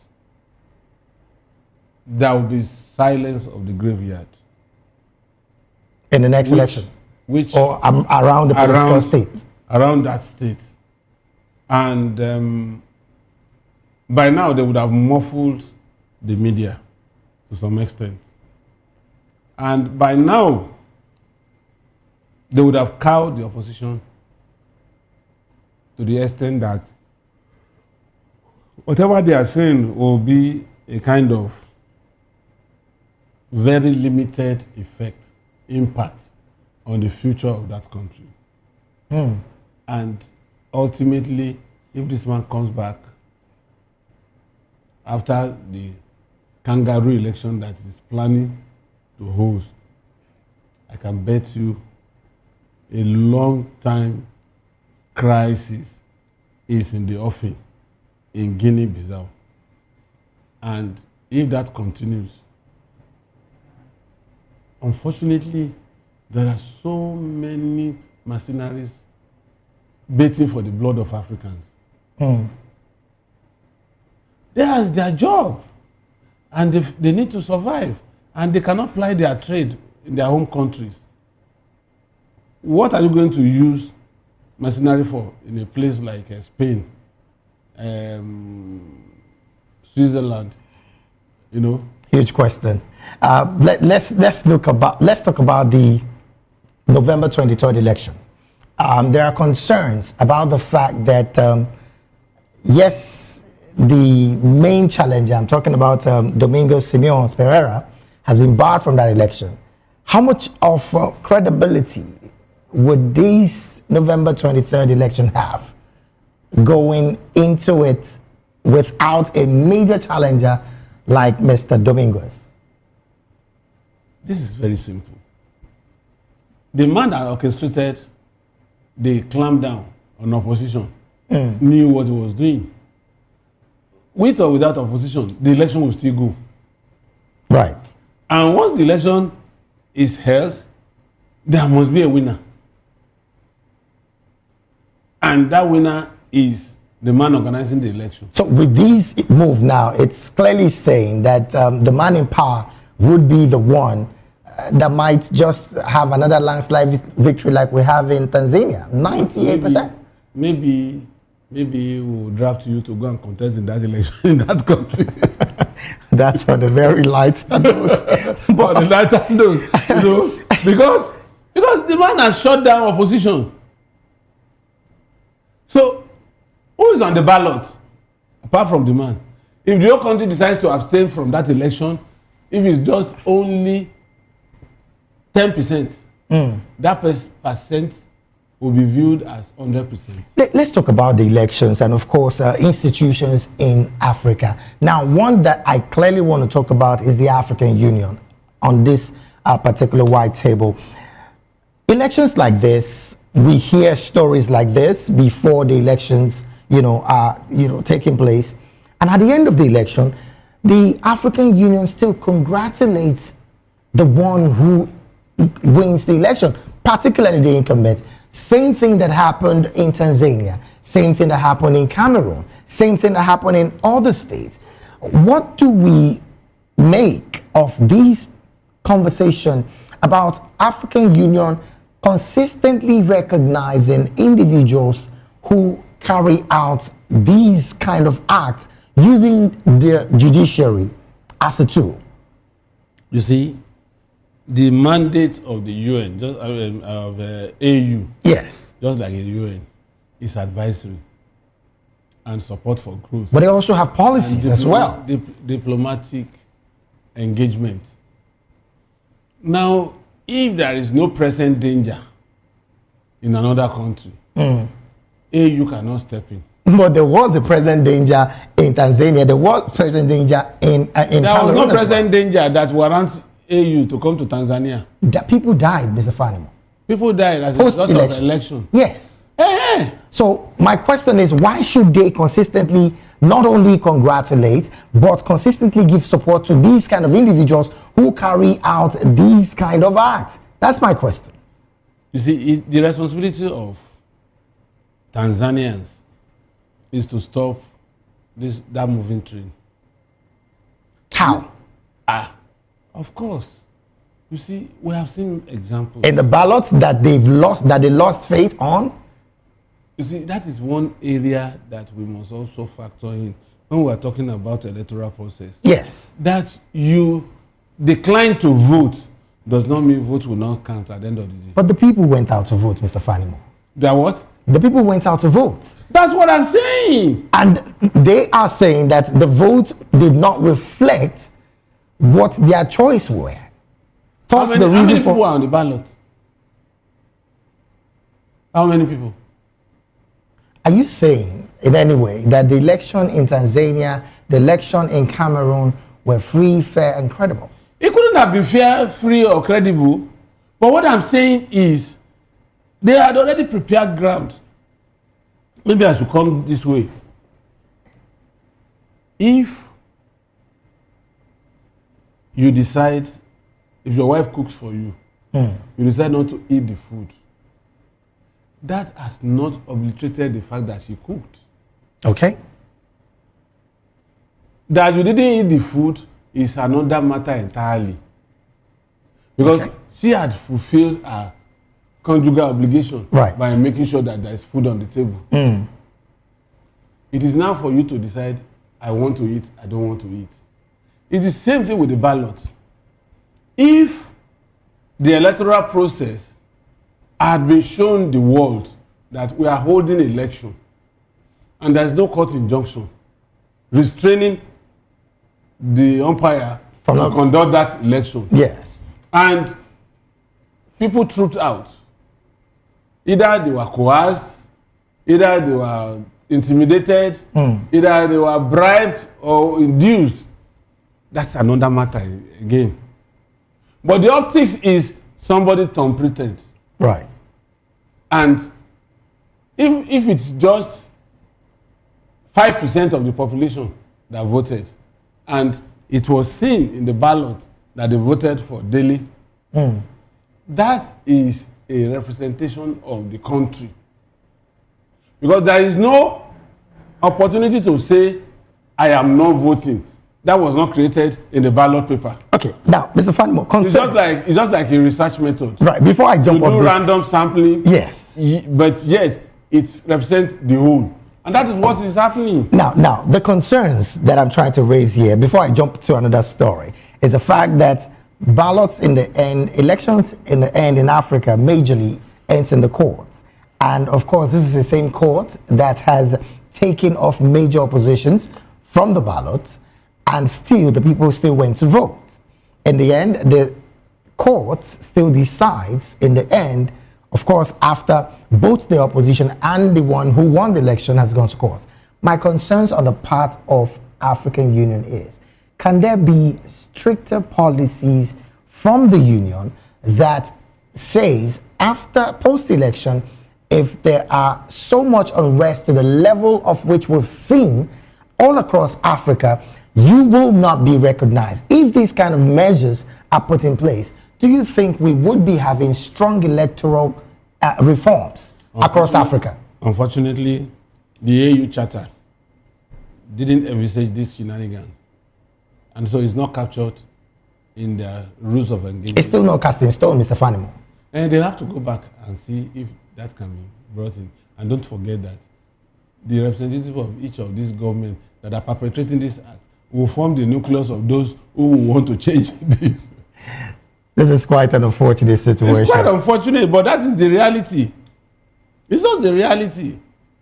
And as long as we continue to behave this way, development will elude us.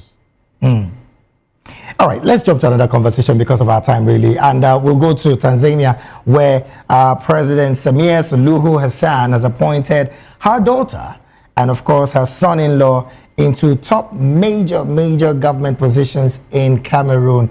Of course, there was a reshuffling of cabinet that, made her announce 27 ministers and 29 deputies in a televised address to the nation. Well, she did name her daughter Wanu Hafdia Amir as Deputy Minister of Education, and of course her husband Mohammed Chemguera as the Minister of Health. Conflict of interest, you want to say, or something that is credible, even though, yes, these young people are also learned to that level? You see, learned or non-learned, there are two perspectives to this. Okay. Generally, morally, it's very wrong. Okay.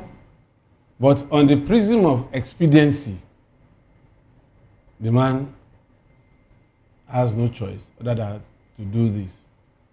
What will a 92-year-old do in office? I'm even talking Tanzania right now. The same place where the Madam President is. No, I'm still coming back to Tanzania. Okay.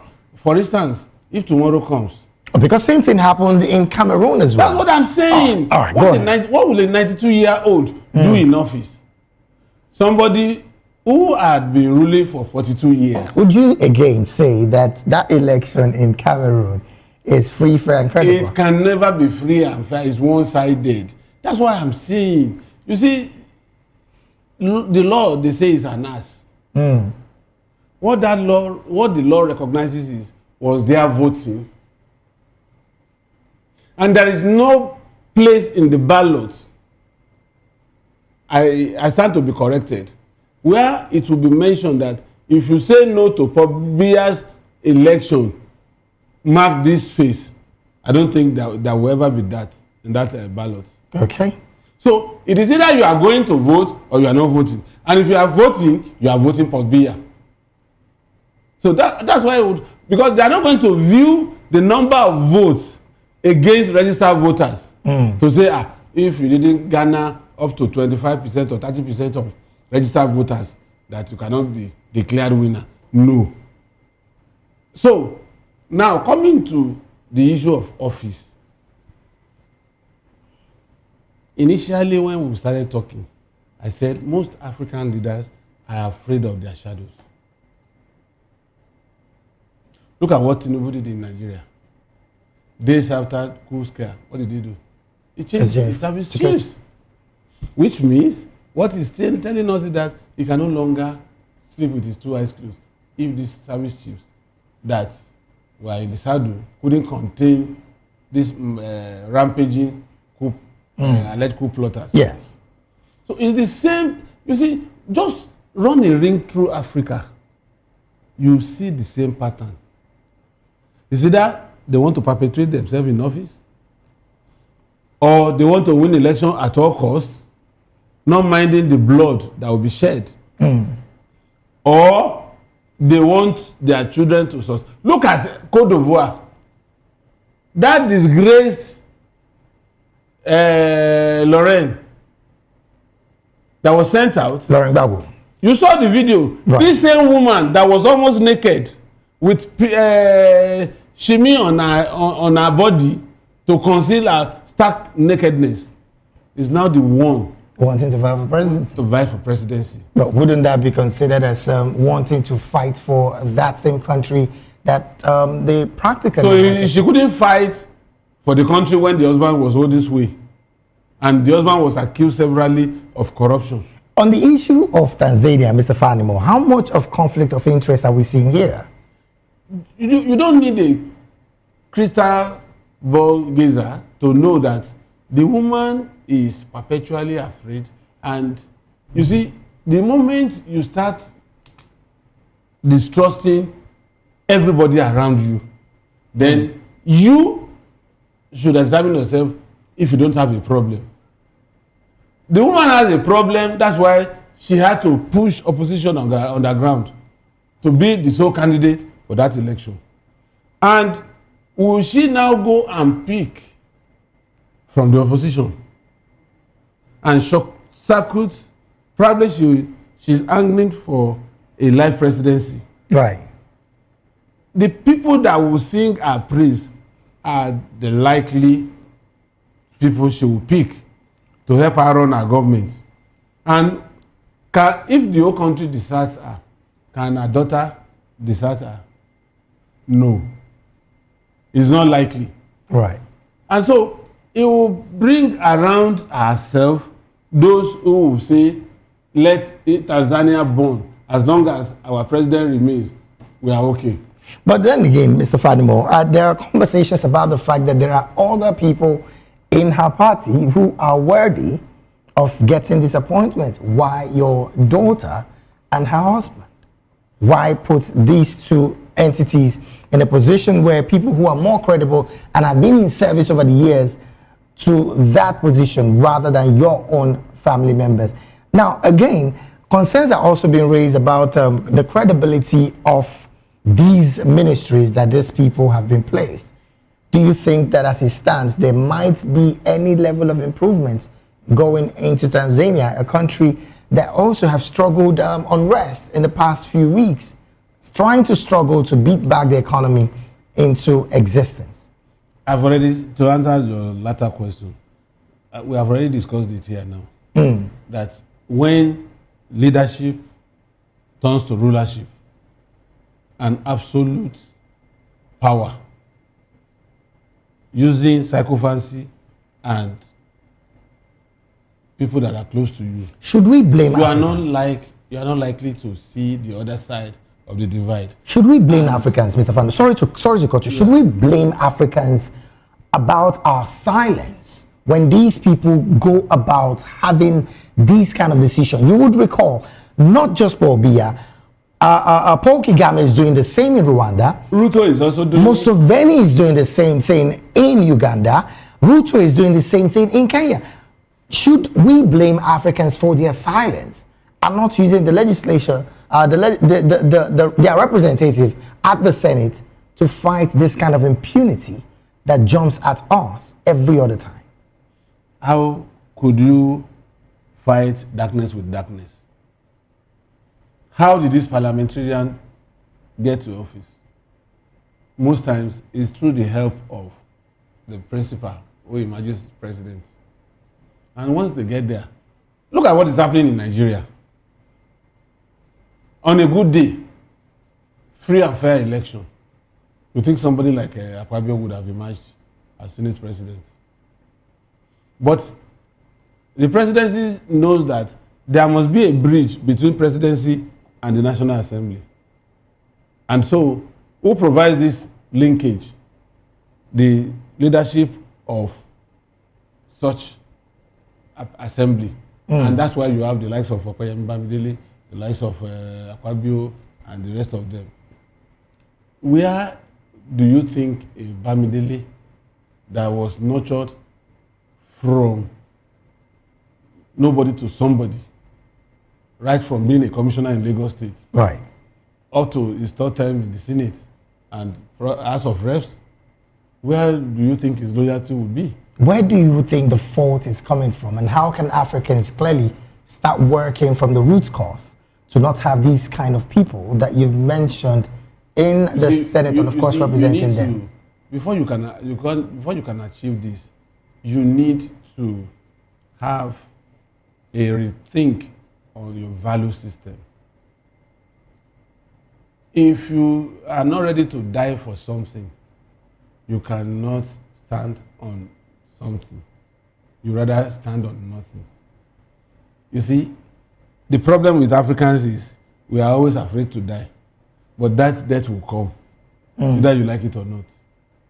Either by economy or either economically, socially, politically, or otherwise, that death will come. Now, those who were killed in Tanzania post-election, I'm sure if you have a way of talking to them days before that date, they would vehemently resent any allusion to the fact that they will die as a result of this. But you see, there is a proverb in my town that says, the strong man, the warrior, takes bullets on his chest, but the weakling takes bullets from the back. What that tells you is, until we decide in Africa to face our problems squarely, funny enough, we are still blaming the colonial masters after 65 years of handing over our future to us. In some countries, close to 70 years. Ghana, 57. In the next 2 years now, Ghana will be 70. Right. And then we are still blaming the colonial masters. How? Because the average African man is myopic, and that's why you don't get business successors. Everything must be built around the individual. Instead of building systems, we keep building individuals. And once that individual dies, you have to start all over again. Should we then create a policy or an institution that will carefully guide our electoral officers before coming out to want to be a representative? Clearly, should we have a body or an institution that would help us electors do that? The unfortunate thing is, if you are setting up a system, you still use the same people that are either corrupt, inept. So it's a vicious circle. The way you turn, anywhere you turn, you meet obstacles.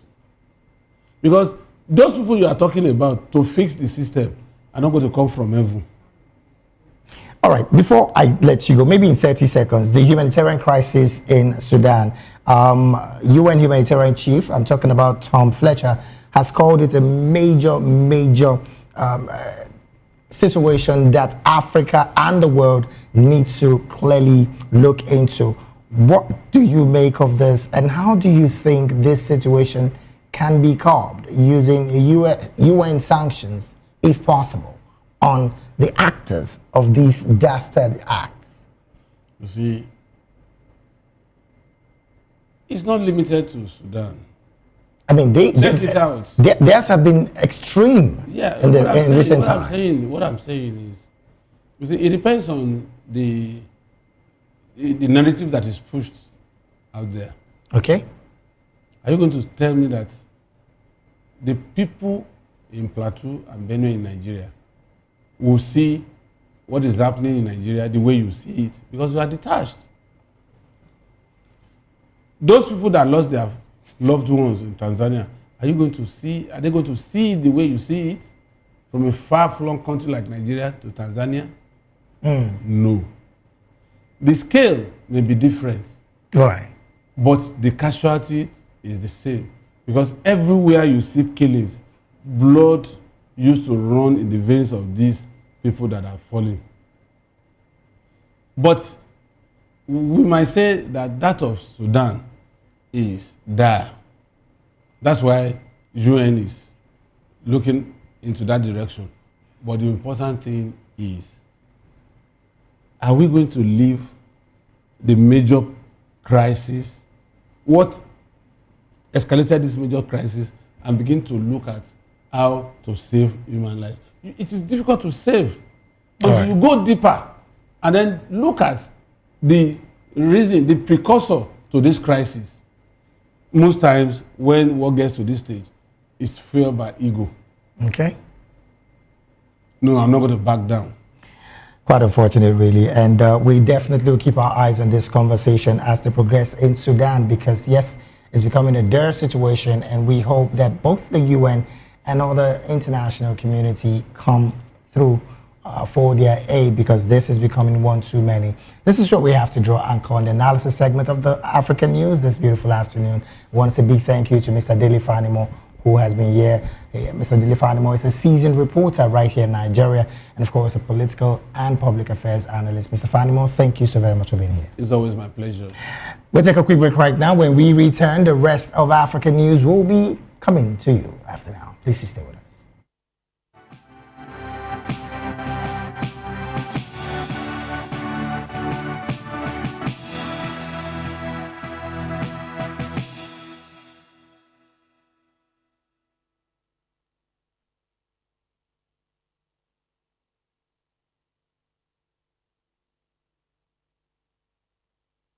Glad to have you back. And it's still the African News right here on Voice of the People Television. Now to more stories.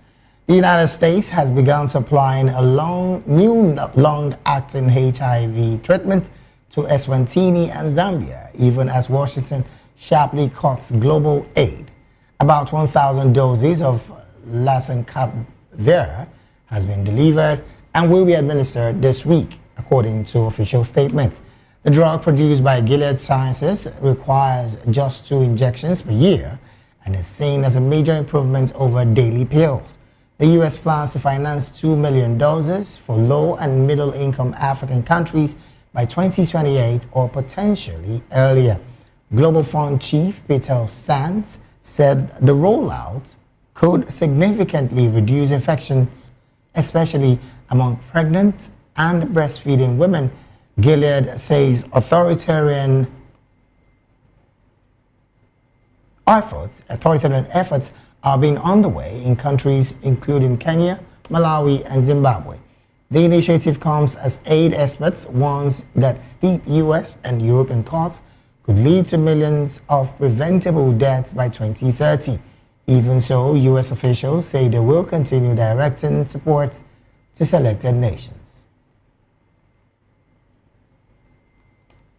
Moving on, fatty liver disease is becoming a major public health concern in South Africa, driven by rising rates of obesity and diabetes.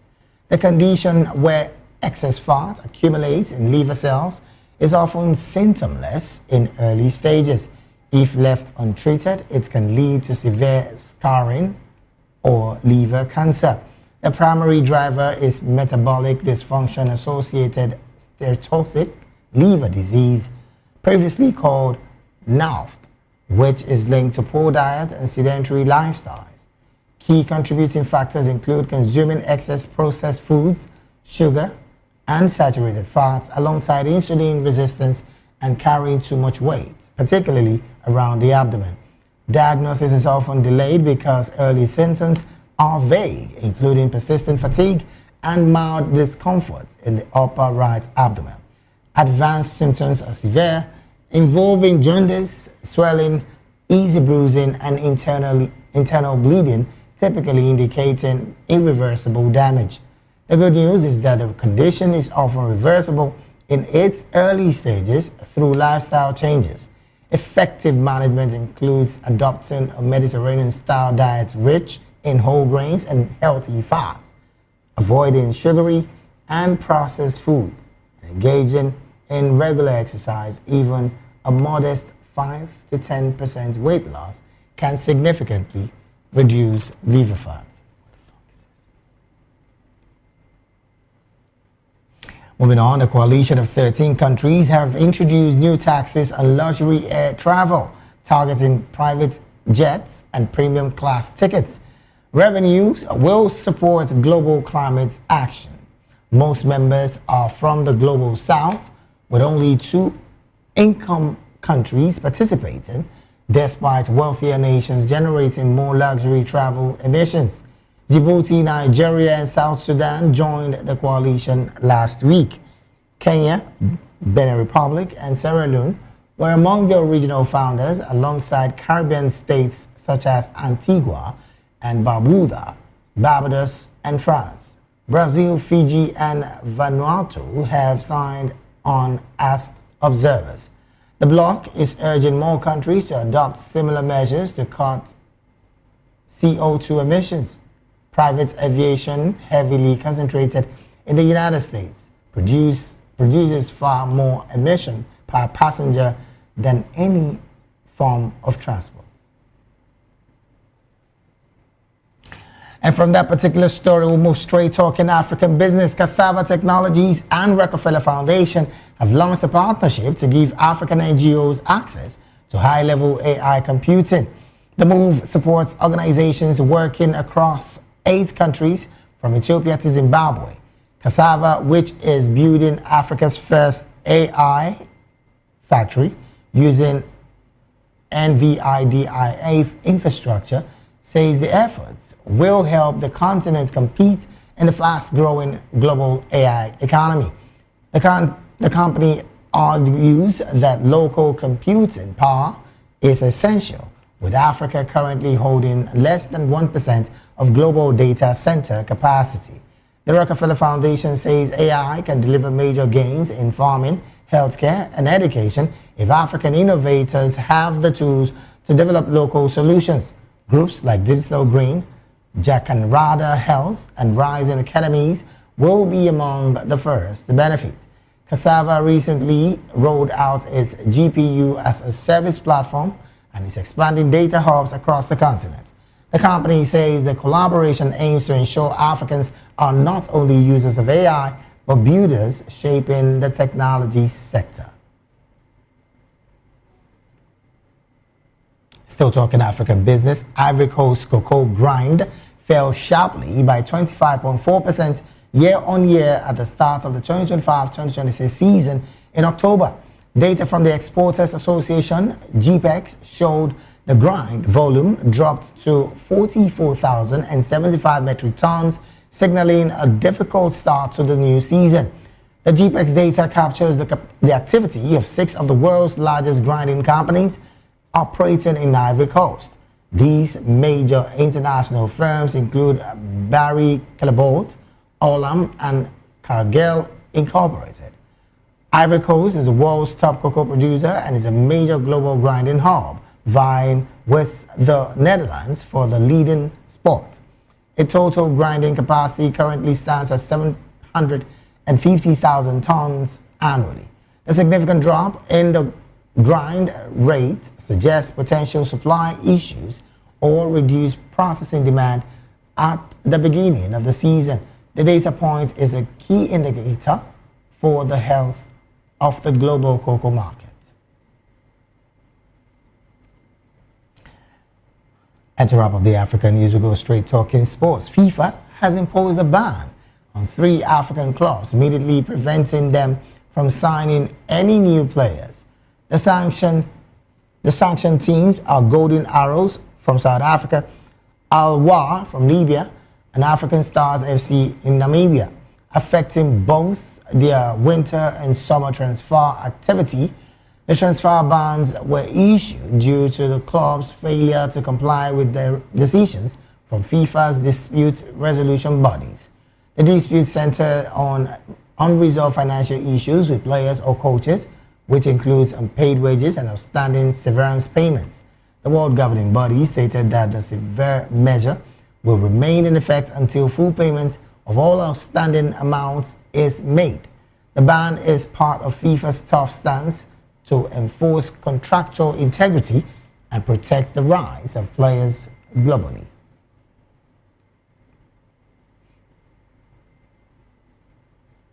And with that sports story, we've come to the end of African news right here on Voice of the People Television. Do well to subscribe to our YouTube channel.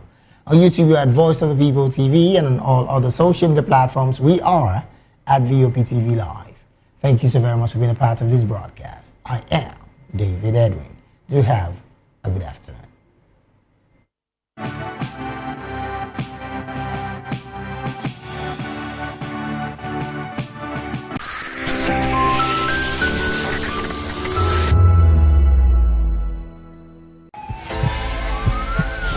This is Health Check, your weekly guide to better living, smarter choices, and trusted answers. From everyday wellness to urgent health issues, we've got you covered. Health Check, only on Voice of the People Television, where your health has a voice.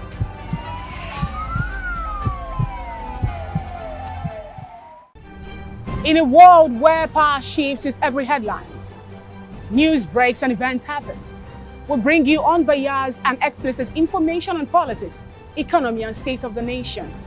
We break down the chaos. Facts, not fluff. Truth, not a spin. We discuss not just politics, but a glimpse into the future. Join Moses, Chukuma, and Fina on Voice of the People TM. Voice of the People Television. Now you have more than a voice. In a world where power shifts with every headline. In a nation full of questions. In a world filled with noise, the truth needs a voice. The policies that shapes our world and the economy that determines our future. Every hour, every day, the grapevine keeps buzzing. And together, we are committed to telling the stories that shape our world, because your voice is our focus. Don't forget, our voice matters the most. Let us come together and share our concerns.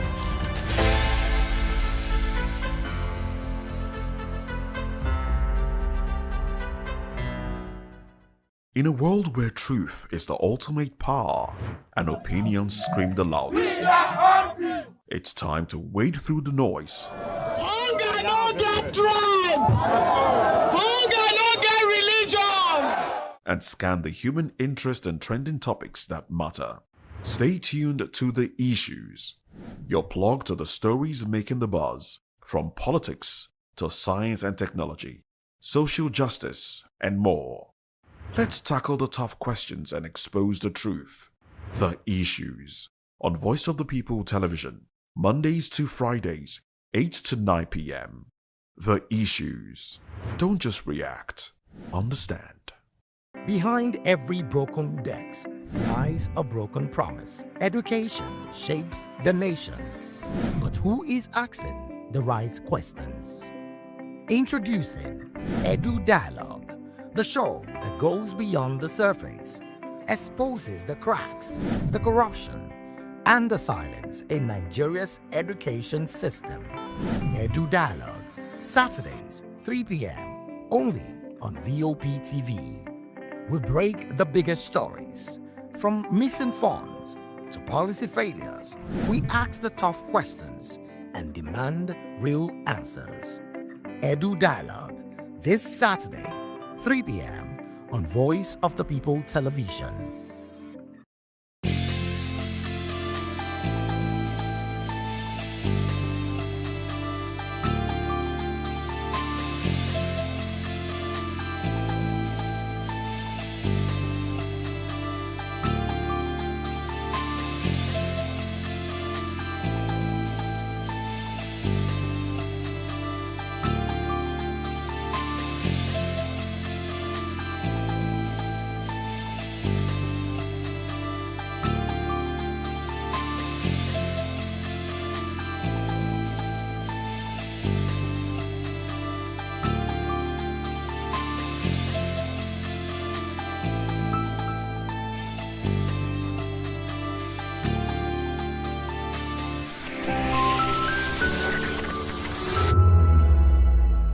Hello there, my name is Damilola Ogunsi, also known as the Goldfish. Hi, my name is Chiki Bright Emmanuel. I'm an actor and a filmmaker. Hello peeps, my name is Yomi E. Adejumo. Hi everyone, I'm Paul Utomi. Hi everyone, my name is Stacey Benjamin and this is Voice of the People TV. I need you to keep it locked to VOP TV. See, are you looking for good entertainment? You want to get good movies, good music, politics, talk shows, sports and entertainment. You really want a channel that gives you everything you need without you having to run around. VOP is where you are. That's Voice of the People. If you're not listening to this, you're not one of us. And you deserve to be killed. Scrap chat. Don't be killed, but watch it. Or I'll find you. And I want you. And you are locked on VOP TV. Don't go nowhere. This is where the juice is. This is where all you need for entertainment, politics, movies, and whatnot. And keep watching VOP TV. So keep it locked because I'm locked already, man, and it's money back guarantee. So you're gonna have a good time because I do. And please keep watching VOP TV. I want you to actually, I beg you, subscribe, watch it. If not, whatever you see. You better not touch that dial because VOP is the plot. From the views on the street, we go to bed empty hunger, to the blaring horns of a hustling city. The loudest voices of the common man got a medium to be heard. This particular administration, they were coming unprepared. It's not a bad thing to renovate the president's lawn. Through top-notch programming, unbiased reportage of news, sports, business, entertainment, and cultural documentaries, Voice of the People 90.3 FM became a symbol for 21st century media. And now, a new baby is born. Voice of the People Television, VOP TV, youthful, full of vigor and penchant for excellence in the continent's media space, exposing the wrongs, applauding the rights, dissecting the news without fear or favor, through factual and accurate stories and contents. Corruption kills three things and makes a society. Representing the interests of the people and giving them a voice. Voice of the People TV is here to stay towards building a fair society. VOP TV, Voice of the People Television, truly a voice for the people. Join us as we drive into the world of politics through insightful interviews with prominent political figures, both serving and former governors, ministers, senators, legislators, party chieftains, activists, and analysts. Get first-hand information into the decision-making processes that affect our daily lives. Highly engaging one-hour program that brings political discourse into focus. I am Chukwuma Okoro. Political Lens, Monday through Friday, 6 to 7 p.m. Join us. Voice of the People, you can hear me now. My name is Patrick Doyle, and I wish that you continue to echo the voices of the people. Big up VOP TV. My name is Soibifa Dokobo. Please Keep watching VOP TV. Hi, my name is Kwekumali Ikenna Onyekwena, and I am with the Voice of the People TV. Now, if you're looking for the veritable channel for information, politics, robust discussions, you don't need to go far. VOP has you. VOP will always have you. Thank you. Hi, my name is Patrick Diabwa, aka Ibani Chuka, Amayanabo the Eagle King, and you are watching VOP TV. Stay with us. My name is Tao Familoli, and here's to VOP TV. Keep watching, stay tuned, do not touch that dial. My name is Made Kuti, and you're watching VOP TV. Keep watching. Welcome, my name is Zika Davis. Distinguished ladies and gentlemen, boys, viewers, everybody, boys and girls. This is VOP TV. Do you know what that means? Voice of the People TV. You don't have a voice, don't come here. You better make sure your voice is heard.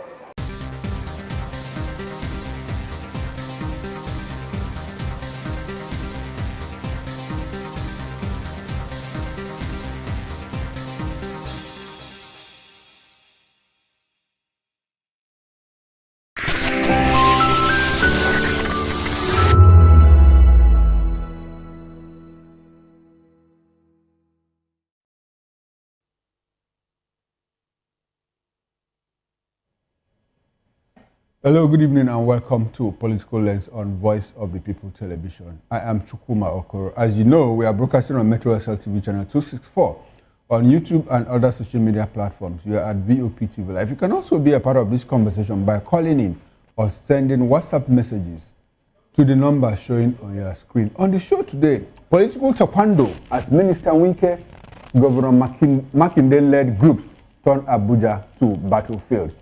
Well, away from that, public perception of judiciary not favorable. Judges must shun corruption. Guess what? This is coming from our president, President Bola Ahmed Tinubu. And inflation dropped to 16.05% in October 2025, forces food prices down. Well, I've been joined in the studio here in Lagos, where we are broadcasting from. By the way, we have our stations in Oka, Benin, Port Harcourt, and Abuja. But we are broadcasting from Lagos as I speak to you now. Barrister Darlington is a lawyer and political affairs analyst. Barrister Darlington, good evening and good to have you on the show. Good evening, Mr. Okoro. How are you doing? I'm very well, sir. And you're good to have you on the show, as always. It's my pleasure.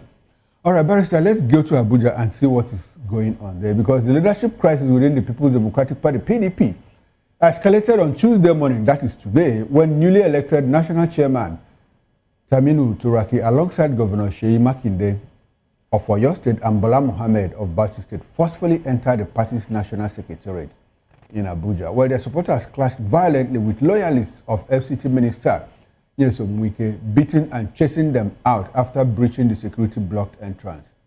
Where the confrontation occurred as both factions scheduled rival meetings at Wadata Plaza. That Wadata Plaza is the PDP headquarters in Abuja, prompting a heavy deployment of police, DSS, and NSCDC operatives. Well, earlier, the Wike-aligned faction led by suspended National Secretary Senator Samuel Anyanwu had occupied the building with anti-Turaki protesters.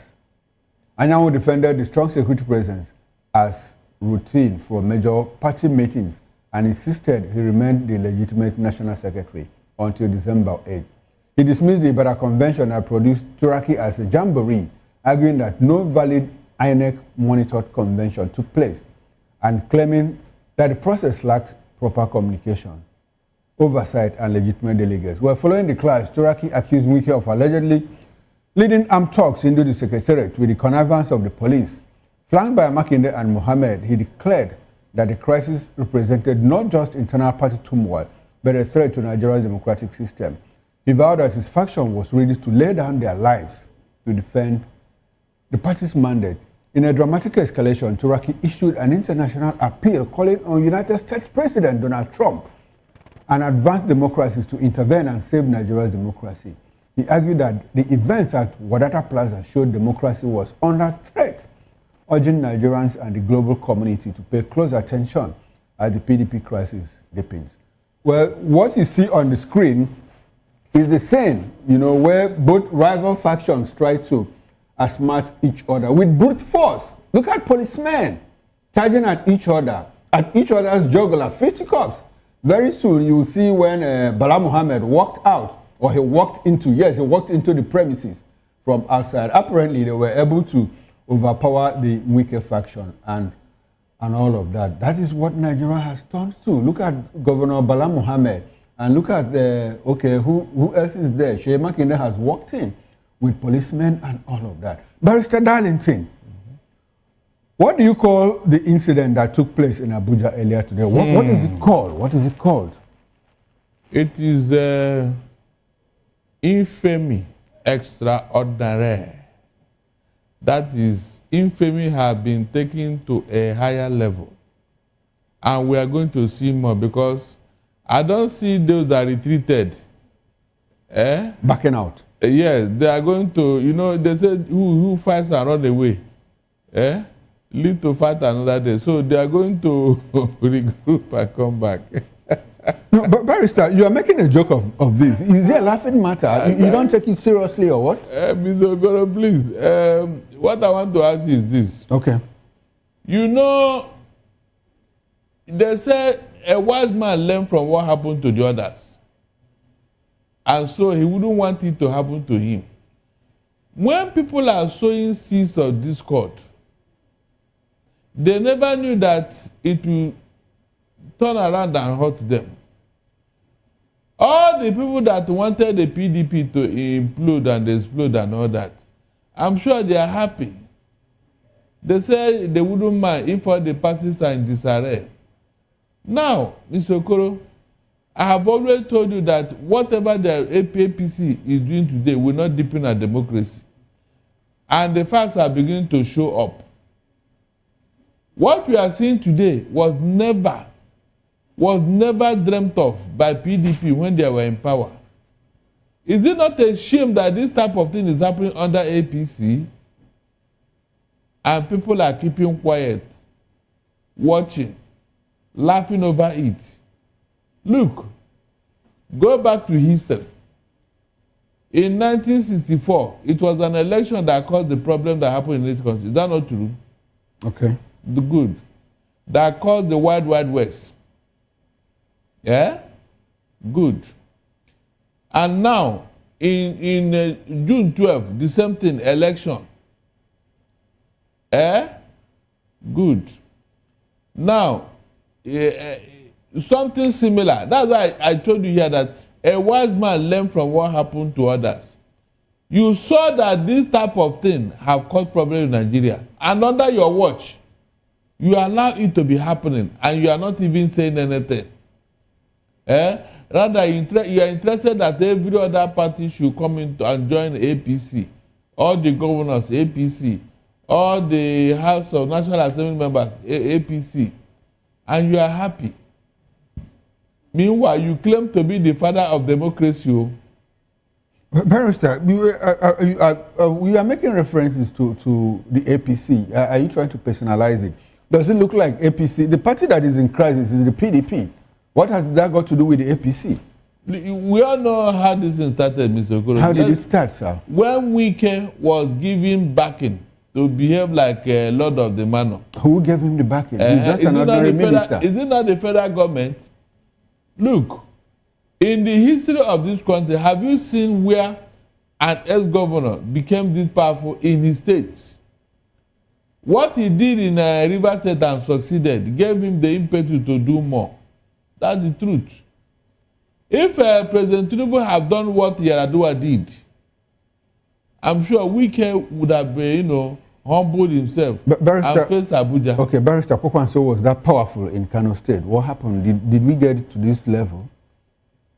You say which governor has left the state and is still in control? Pokwanso is still in control of Kano State? No, not to this extent. No, what Wike did. Okay, the degree varies. Yes. Okay. What Wike did in Rivers State is infamy. Infamy personified. Because he was not even apologetical about it. He was still boasting his structure. Barrister, I'm trying for us to get a connection between what happened in Rivers State and what is going on within the PDP. Mm-hmm. Is he not the same person? Who is the arrowhead here? Okay, the person at the center of the...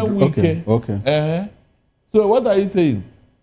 Look, when you allow one infamy, you will allow many infamies. So when you allow one atrocity, be ready that more atrocities will follow. Are you getting what I'm saying? But why is it convenient for people to pin everything that goes on in the PDP on Nyesom Wike? He is not the only one there. How about the Bala Muhammad and the Shea Makinde faction? What have they done right? Who is bankrolling and fueling what is going on in PDP? Who do you know is doing that? I don't know. Wike that have created a faction in PDP, and it is his faction that doesn't want PDP to rest. It is Wike's faction. You know, they are dictating the time, and I learned that part of the agreement they had also was that PDP should not feature any presidential candidate.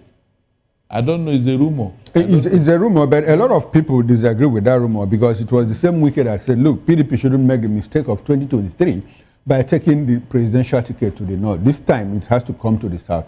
Unfortunately for them, the chairman of the committee, you know, that harmonized the elective position and all of that, Duoyedere is no longer in the PDP, he's in the APC now. You know, so I want us to walk back to the fact of why is it convenient for everybody? You know, every other person blames Wike for the problem in the PDP. What did he do wrong in the last convention? He said, look, congresses, zonal congresses, local governments, state congresses didn't hold in some states. So why are you going for a convention and all of that? Please. All the other party members that allowed the sleeping dog to lie, are they stupid? Why is it that Wike is the only person raising hell? Well, probably he wants things to be done the right way. Has he ever done anything right himself? Hold on, no. This was a man that PDP made in Rivers State. But during the campaign and election, he worked against his party. And collected his party's vote and gave to somebody in APC. Is that not what happened? Barrister, as at last count, PDP won the governorship in Rivers State. So, when he was boasting how he gave the presidential vote to APC, were you not here? How did he do that? Was he apologetical about it? He said it openly now. That what? That they gave how he worked in favor of APC, Tinubu. Okay. Is that not a fact? But he also works in favor of his party at the governorship level. Please. You don't put your leg in one party and put another leg in another party. Okay, so is that the cause of the problem? That is it. Okay, that is what led to what happened today. Anti-party activities. Anti-party activities. Because when PDP made you invited, where was the APC? You now, betrayed a party that created you. A party that made you. Is that fair? Okay, but Barrister, you have sort of front-loaded this conversation, so let's just step into it. Because you said he was accused, in fact, he took part in anti-party activity. Now, on Saturday at the convention in Ibadan, PDP expelled Wike, Sam Anyang, Fayose, and a few other people. How do you, as a lawyer, I want you to look, what happened in Ibadan on Saturday? What level of legality, does that confer on the institution called the PDP? Was it a charity? Some people have said, look, it's null and void because we had a court of competent jurisdiction saying, no, that convention shouldn't go on. But it went on. And at that convention, they said, Wike, you stand expelled. Fayose, expelled. Who again? Expelled. Sam Anyang and all of that. I want you to look at it from a legal perspective. PDP. Is that suspension going to hold? That convention itself, was it legal? PDP have a constitution. Which says? True or false? Very well. Good. And in that constitution, Wike committed every act that constitute what's it called now? Anti-party activities. You are not supposed to be working for another party while you are in another party. That is clearly anti-party activities. You are not supposed to. Wike have shown that he cannot be controlled. And this PDP have given him enough time to repent. But you are taking it for granted that he's above the law. No, but Barrister, we are not talking about what caused the suspension.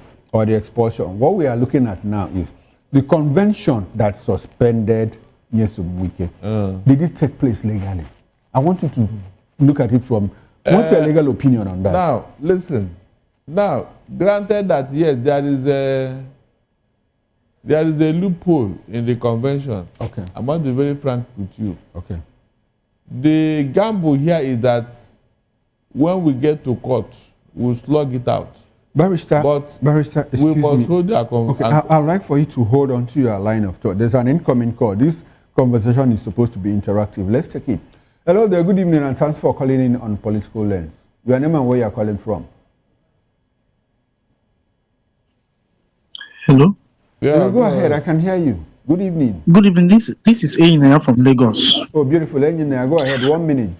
I don't like the way you victimize Wike. Who is the victim here? Is it Wike or PDP? Now, let's go back, please. Let's go back to memory lane. Wike used reverse money, supported PDP, supported Tambowa, supported so many states of the PDP, only in the convention to betray Wike. Even Atiku, that was Saudi Arabian citizen, flew in, used money and baboos PDP, forgetting the effort of Wike. Even at the convention, they betrayed Wike. Nobody had the effort to come back to Wike to say, Wike, I am sorry. For God's sake, why are we living an unrighteous life? Now, even after Atiku betrayed Wike and Tambowa, Atiku had the effort to go and pick Okowa as vice president instead of Wike, knowing his effort in the party. PDP didn't say anything. This is really unfair to Wike. Now Wike have the upper hand and avenging his cause, and people is crying Wike. What did Wike do? What did they do to Wike? Yes, they gave Wike to PDP gave Wike governorship ticket, but Wike sacrificed a lot for that party. We use reverse money, and nobody is still remembering it. Why are we so ungrateful? This is unfair to Wike. All right, and mark my word, Wike will still do more. Wike will still do more to PDP because it's already unfair to Wike. Thank you. But Barrister, you want to react to that before you go back to the line? Yes, because look, listen very well. You know, when you are trying to do good, you must do that good with sincerity of purpose. We can equally use River State money to support APC. True or false? Should that happen? Mention any other APC governor that behaved like Wike in his own state. By the way, the money you are using is people's money. You cannot be proud of what you have done. If not that somebody is backing Wike, he should have been in prison by now. Are you getting what I'm saying? He should have been in prison by now. There is no way PDP would have died without Wike doing whatever. He was pursuing his own ambition in River State. That was what Wike was doing. So there was no sincerity of purpose here. I am sure without a Wike, PDP wouldn't have died. It's not possible. Now, the caller feels that, look, that PDP has betrayed Wike and that he betrayed himself. Okay. When he was working against his own party, supporting another party, why didn't he mention that when he was talking? No, when Wike was betraying his own party, how can his own party now trust him and accept him when his mind is somewhere else? Or were we not here when it was going on? When Wike was supporting APC, coming to Lagos, donating money as if the money belonged to him. Wike betrayed himself. Okay, all right. All the things he did, if we begin to read it out, you know that Wike is actually guilty. Okay, but let's walk back to the convention because that's where that was our takeoff point. Let's walk back to the convention. As far as you are concerned, and in all honesty, according to you, what took place in Ibadan is not very legal. Maybe because there was a restraining court order that said, look, this shouldn't happen. So based on that, if you take off from that premise, the suspension of Wike, the expulsion of Wike, I mean, is it going to be valid? Is it valid? There are matters that are decided by the court. Okay. Yes. I expect Wike to challenge it in court. to challenge his expulsion. Yeah, challenge the expulsion, yes, with other people. Okay. That is the way to go about all these things. You cannot be a judge in your own matter. You can't say, yes, that you have the right to be in PDP and all that. Why was he overpowered today? Okay, when you are talking about Wike going to court, a certain Professor Chidi Odenkali, you know Chidi. Chidi says, look, I think he put out a tweet on his X channel. He said, expect a judgment, Wike suspension, expect a judgment either from Omotosho or Lifu in the coming week. So what does that tell you about going to court? You can see, these are part of the infamy I'm talking about. When a judge has been known for what? For being a Wike's judge. Is that a compliment? When a judge is now in the payroll of Wike, I mean, let's call a spade here. Look, the way Wike is going about this thing, he will truncate the democracy and bring problem for Tinubu. I'm not joking. He will truncate the democracy the way he's going about this thing. All this strongman attitude that nobody is looking into, it will create a very big problem. Because most people are not ready to do this thing we are doing here. There are people, they don't have patience. Because the arrogance is so much. The arrogance Wike is displaying so much. All because he has been given the backing. On what ground will he be sabotaging his own party? Okay, so Barrister, you are taking away position now. Why can't he carry this nonsense to APC now? APC, are they together? He has not formally joined the APC. So why you can imagine. And he's working in their favor. You can imagine. But PDP gave him the approval, the permission to go work for PDP. No. It's not in the open. They said they did. He wrote the NEC, he wrote the NWC, and they said go and serve. Has anybody come out to say, look, we didn't give you permission? When they say go and serve, did they say you should now use that opportunity to destroy your party? How destroy the party? How has it destroyed the party? We mentioned one thing PDP have done that Wike approved. Everything is finding loophole in it. Every time he's creating problems. Why is it difficult for others to agree with him? In what way? No, so why will he agree with others too? Why will he agree with others? Look, any place where there is Barrister, when this problem started with? Listen, any place where there is no leadership, that place will soon scatter. There must be a leadership in any institution, any environment. If we cannot not respect the leadership of that institution, on what ground we Barrister, I respect the leadership of the institution. Wike says I'm a member of the NEC. There are certain discussions, there are certain decisions that have been put out there, that I am not aware, that I'm not part of. Barrister, we'll come back. Let's take another call. Hello, good evening, and thanks for calling in on Political Lens. Your name and where you're calling from?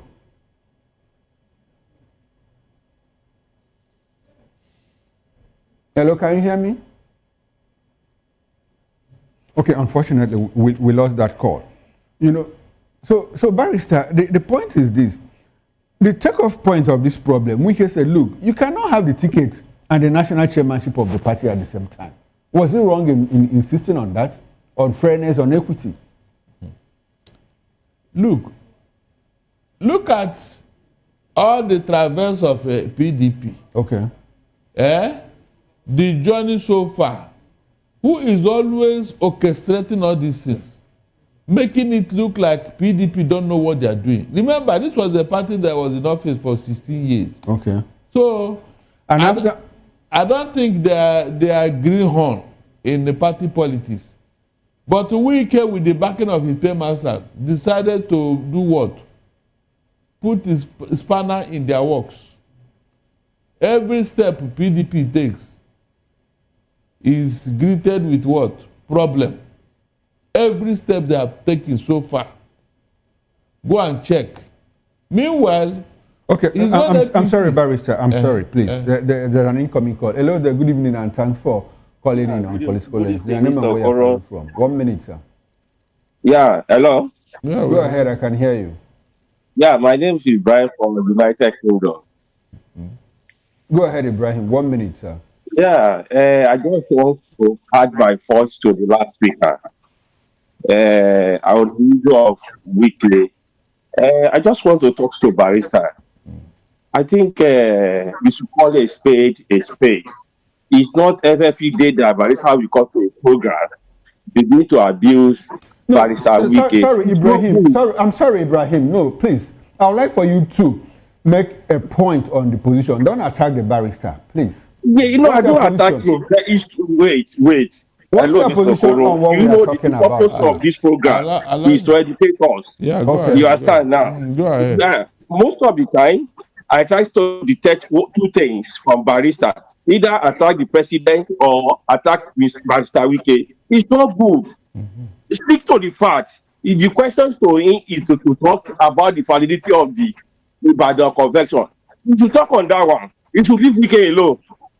Okay. All right. Thank you, Ibrahim. Thank you, Ibrahim. Thank God he even indicted himself. When you asked me about the convention, what did I say? And I went back to memory lane to tell you how this problem started and who has been creating it. Is that not true? Mr. Okere, please tell me, is APC your ideal political party as of today in Nigeria? You mean Wike cannot apply the same trade in APC that is supporting Abi? When they decided who would be governor in Edo State, why didn't Wike challenge it? Remember that it was a problem between the former national chairman, Ganduje, and Tinubu. Ganduje wanted another person, but Tinubu wanted another person. Is that not true? Where was Wike there? Why didn't he intervene and say, no, this is Wike is not a member of the APC. Really? But you can see how you people are covering infamy. So if he's not, why is he playing the kind of role he's playing in PDP? Barrister, he's a party man. He's a PDP man. You are not getting it. Barrister, what am I not getting? Wike is not the only former governor in Nigeria. Okay. What he did in Rivers State is still smelling. The people Barrister, that are what he did in Rivers State, what has that got to do with the problem in the PDP? It was that thing that gave him the impetus to be doing what he's doing. Let us get this. Barrister, PDP was already having problems. No. He created it. How did he create it? The party primary that caused problem between him and Atiku. Okay. Nobody have dissected it. It was this Wike that truncated it. Barrister, how was it Wike said you can't. Okay. Atiku said, if it is microzone to Southeast, he will hands off. It was Wike that said they should throw it open. Atiku now enter the race. Why are you people dodging the issue here? It was when Atiku Wike thought that when they throw it open, he will get upper hand. It was when they throw it open that Atiku entered the race and defeated Wike. That was where his anger came. Why are you people dodging the issue? Barrister, is it the fact that Atiku said this thing? Barrister, at that point, the national chairman of PDP was a northerner. So how would they not produce the national chairman and the presidential ticket? Who told Wike for them to throw it open? Remember, Autumn was the chairman of that committee. Who induced Autumn to throw it open? Against what Atiku said. Atiku was very sincere about it, that if it is microzone to the Southeast, he will hands off, he will surrender. But if it is thrown open, he will join the race. So, is that not exactly what happened?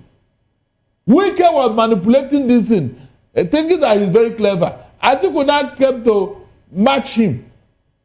When he failed, he started making trouble all over the place. Okay, so that seems to be the genesis of the PDP. That crisis. Is the genesis, that's the problem. I've told you now. Those of you in UK, contradict me if I'm lying.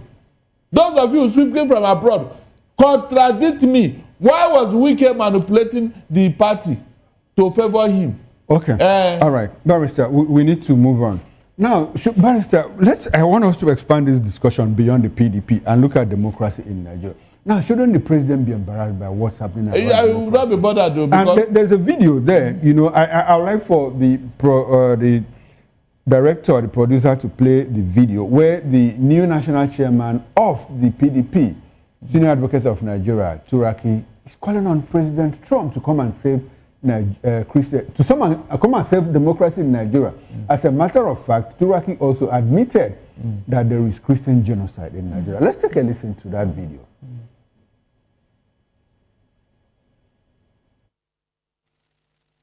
against Nigerian Christians. He should come and save democracy in Nigeria. Democracy is under threat.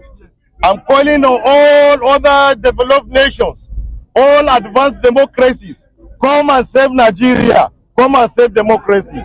Because I cannot understand how a serving minister of the Federal Republic of Nigeria will be leading talks, armed talks, and then with the active connivance or support of the police to come and create mayhem here. I have said it, we are willing to lay down our lives to protect our office, to protect our democracy, to protect our mandate. So Nigerians, you are watching what is happening. International community, you are seeing the threat that Nigerian democracy is. Come and save us. Come and save us. Thank you, sir.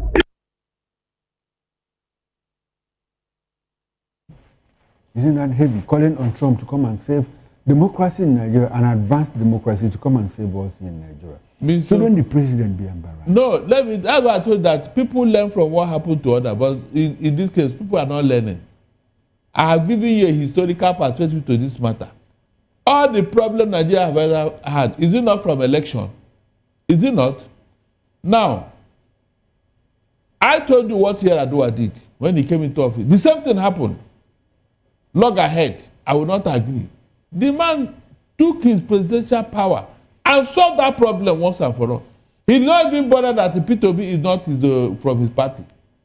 That is how a statesman behaves, Mr. Okoro. You want to tell me that if this thing happening in APC, everybody will keep quiet, Abi? Tinubu wouldn't have intervened. But when it is matters that are happening in other parties that will favor him, he will keep quiet. He will keep quiet. But you forgot that you are the president of all Nigerians, all parties, all individuals. Wherever problem is about to be created, you go there and stop it. That's why you are the president. But in this case now, when other parties are having issues that were created by Wike, who is your minister, you will not call him to order. Mr. Okoro, look at that. You will not call him to order. I was saying it here when Rivers State was boiling because of this same Wike. Tinubu had the authority and power to tell Wike, look, stay away from Rivers State. You have finished your term. Go away from there. Leave the governor to do his work. Did he do that? Mr. Okoro, did he do that? Is it not because of what he did in Rivers State and had his way? Can you just imagine? I am very annoyed with that these people that come from abroad. They don't know what is going on here. In that place where they are, can any person behave like Wike?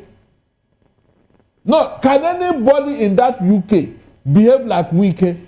Where he'll be telling you, somebody want to take my structure. I must go with my structure. Nobody should touch. What is structure? Were you born with it? Were you born with the structure? But at least he built it. He built what? The structure. No, tell me that he built River State. Tell me that he was one that created River State. No, he didn't say he built River State. No, that is to say. He talked about his structure. Built what? He built the structure. No, he didn't build anything. Mr. Okoro, look, I don't like the way you are sounding. No, sir, how am I sounding? Hold on. He did not build anything. He did, because when Amechi walked away from PDP, he went with the PDP structure to APC. Wike had to build his own. Listen very well. Listen and listen good. There is nothing like structure. Okay. In any state or in any party. The only structure I know are the human being in that state and in that party. No, Barrister, tell me that we can get back to all the people in River State. No, Barrister, there is structure. We have party men. There is we have ward executives. We have local government executives. We have state executives. We have zonal executives. Under the organogram, hold on. Under the organogram of any party. Yes, these are positions. Yeah, those are the structure. No. Those are the people that work for the party. No, he built his own. He built his own. Oh, his own. Yes, his own structure. Because when Amechi was leaving, you remember, Barrister, you recall that when Amechi, in 2015, Amechi walked away and went to the APC, practically taking away everything that he had done in the PDP. What Wike had to build his own. So is that not his own structure? Oh my God. Look, What is all this? Okay, the one that Amechi took away, where did he take it to? It's in APC. Where is it now? Where is that from? No, you should ask Amechi. Really? Yeah, you should ask Amechi. You can imagine. So he carried it in his bag, Abi. No, he carried the same structure you can see. We are, in fact, all of us, the way we behave, the way we give credence to these people is what is causing the problem. Obviously, it's not giving credence. I'm just asking questions. I'm an anchor here. I'm just asking questions. Hold on. There is nothing like structure here. Okay. There's nothing like structure. That word is an invention of evil. Okay, so Wike didn't have a structure. And there is nothing like that. The state is existing before these people. Okay. The state is existing. All these things is party offices, National Working Committee, party chairman, ward chairman, and all that. Is it a creation of Wike? Hold on. Is it all right. that exists? Barrister, I have few takeaways here. According to you, what happened in Ibadan is not very legal. And if Wike wants to address the matter of his expulsion, he should go to court. Yes. Exactly. Why is it that Wike have never gone to court against anything? He's been going to court. Hold on. He's always using his own power. For what?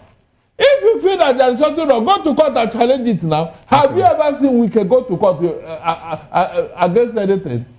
Hold on. From River State to this one in Abuja now, you always want to use force. Don't you see that something is wrong here? Everything Wike wanted to achieve, he used it by force. Okay, Barrister, we need to move on. We need to move on because we are talking about the judiciary now. The president says that, look, the public perception about judiciary in Nigeria is very poor. Well, he said that at the 2025 All Nigerian Judges Conference in Abuja, he expressed concern over negative public perception of the judiciary, citing delays, integrity issues, and limited access to justice. He warned that justice must never be for sale and that the bench must not become a sanctuary of compromise, stressing that corruption in judiciary strikes at the nation's core. Well, Tinubu emphasized that public confidence is essential to the legitimacy of judicial decisions. He stated that even well-reasoned judgments lose moral authority if perceived as biased or tainted. The president urged judges to uphold the spirit of the law, noting that judicial welfare, training, and independence were crucial to strengthening the institution. He reaffirmed his administration's commitment to supporting a more efficient and reliable judiciary, promising better infrastructure, digital transformation, and improved case management to reduce delays. According to him, courts must become places where disputes are resolved swiftly and justice is seen to be done. Tinubu also praised the judiciary for its historical role in stabilizing the nation during the periods of uncertainty. Chief Justice Goodluck Jonathan, in response, thanked the president for his support and highlighted the conference as a vital platform for strengthening ethics, collaboration, and the pursuit of justice with fairness and integrity. Barrister Darlington, shouldn't the president's comment go beyond perceptive recognition? Doesn't the president know that it is real that most Nigerians don't trust the judiciary? In fact, a Nigerian state-owned survey listed the judiciary as one of the most corrupt institutions in Nigeria. What's the line, the bloodline between perception and reality in this matter? In fact, unknown to the judiciary, they have been insulted by what the president said. And this was the man who gained his authority or power or victory to the judiciary. I want to make reference to what was said here now, that I am either attacking Tinubu or Wike. Is it for a purpose or is just for nothing?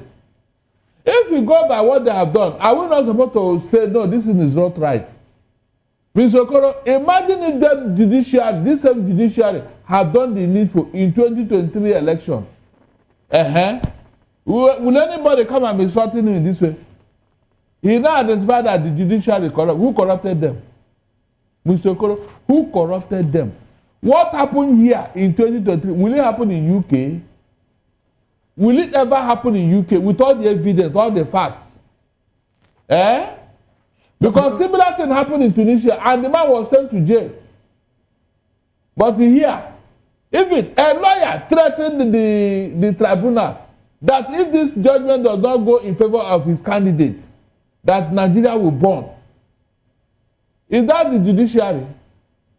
Barrister, are you disagreeing with the judgment of the learned justices of the Supreme Court? Which what?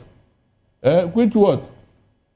Part of what you are talking about, when they decided that case in Imo State in favor of Hope Uzodinma, The minority judgment that was delivered by Justice Wednesday, who is now late, he said that judgment will haunt Imo State for a long time to come. Is that not what happened? No, is that not what happened? Look, it's not today. Our judiciary, instead of stabilizing the policy, they are causing problem. I'm not joking. Go and check. The problem we are having today, is it not the wrong decision of the judiciary? Wrong decision. Round the peg in a square hole.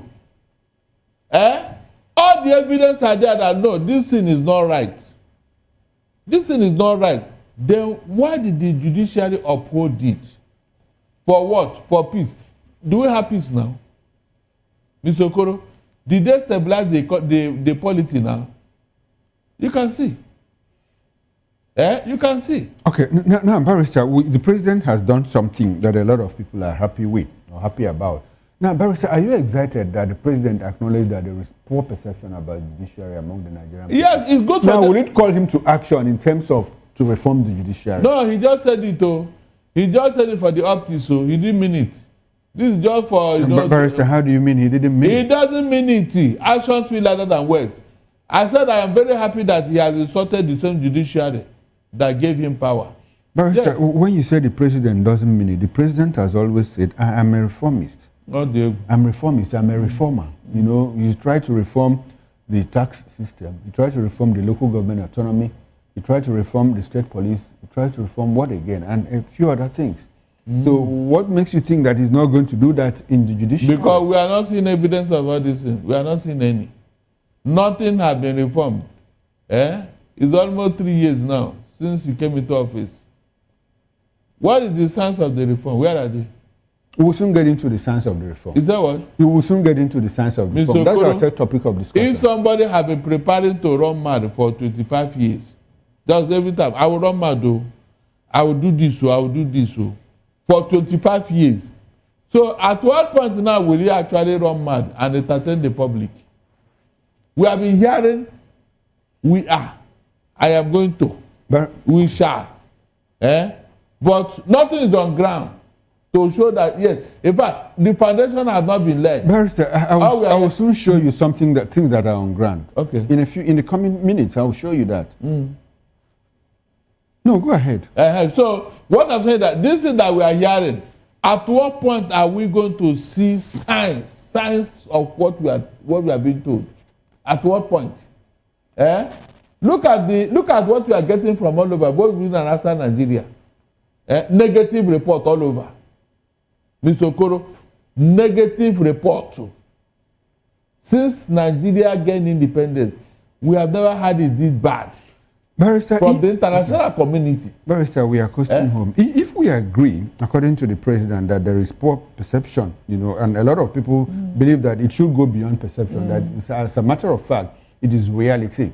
Now, does it look like the problem in the judiciary is because of poor welfare package for the judges? Some of the judges don't have homes. That is why they had to build houses for them. Some of them don't have functional vehicles. That is why they had to buy cars for them and all of them. Okay, you think it has nothing to do with it? No, we can give them problem? 300% salary increment. Is that not true? He built houses for them. He bought vehicles for them. So what are you talking about? No, before then. Before they are not complaining though. I don't see judges here. So why are judges corrupt? Sorry? Why are judges corrupt? Because they allow themselves to be corrupted. They are induced. We don't have what do you call now?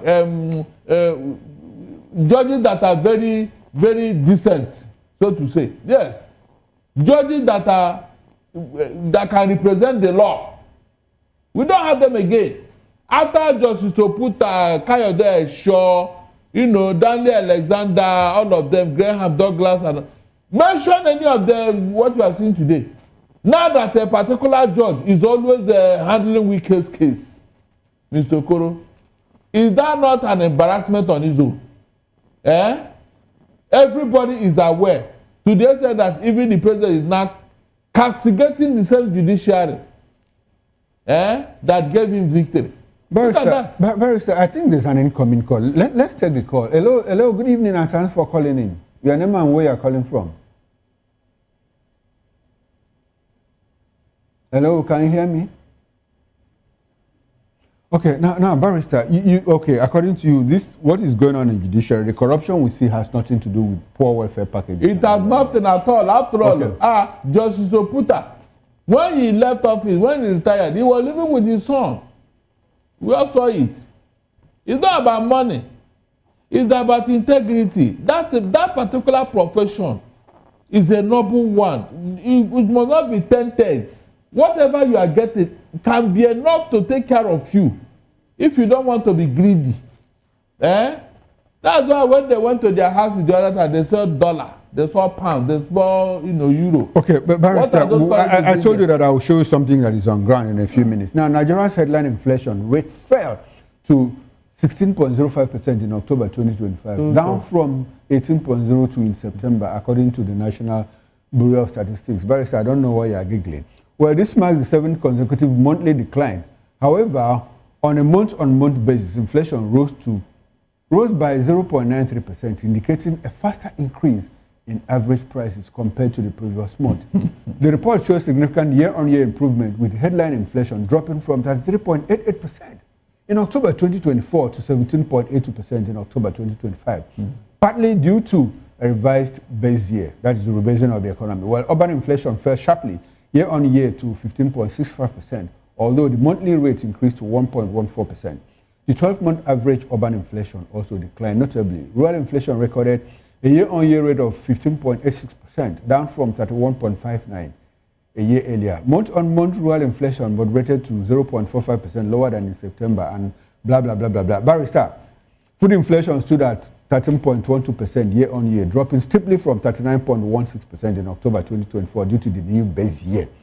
Barrister, in all of this, we have inflation coming down. We have food prices coming down. Don't you see the reform that the president is making? No. Is it not working? No, seriously. Mr. Okoro, when you are talking like this, you will show me that solid point that can be sustainable. The farmers that are supposed to go to their farm and bring out this food, have they gone back to their farm? The price of food items are falling. So that will tell you that this is magic now. Unfortunately, Professor Pella have died. So I don't know who is cooking up this magic for them. But it's happening. So the reform is working. Is wrong somewhere. No, it's not turning wrong. The reform is working. No. You don't. Oh my God! You don't reform with empty mouth. But it is happening. I just read from National Bureau of Statistics. People are confirming that if you go to market, you see these things. Before you can convince me, show me samples. Barrister, have the farmers gone back to farm? Barrister, the stability of the naira to the dollar exchange rate. Where is the food coming from?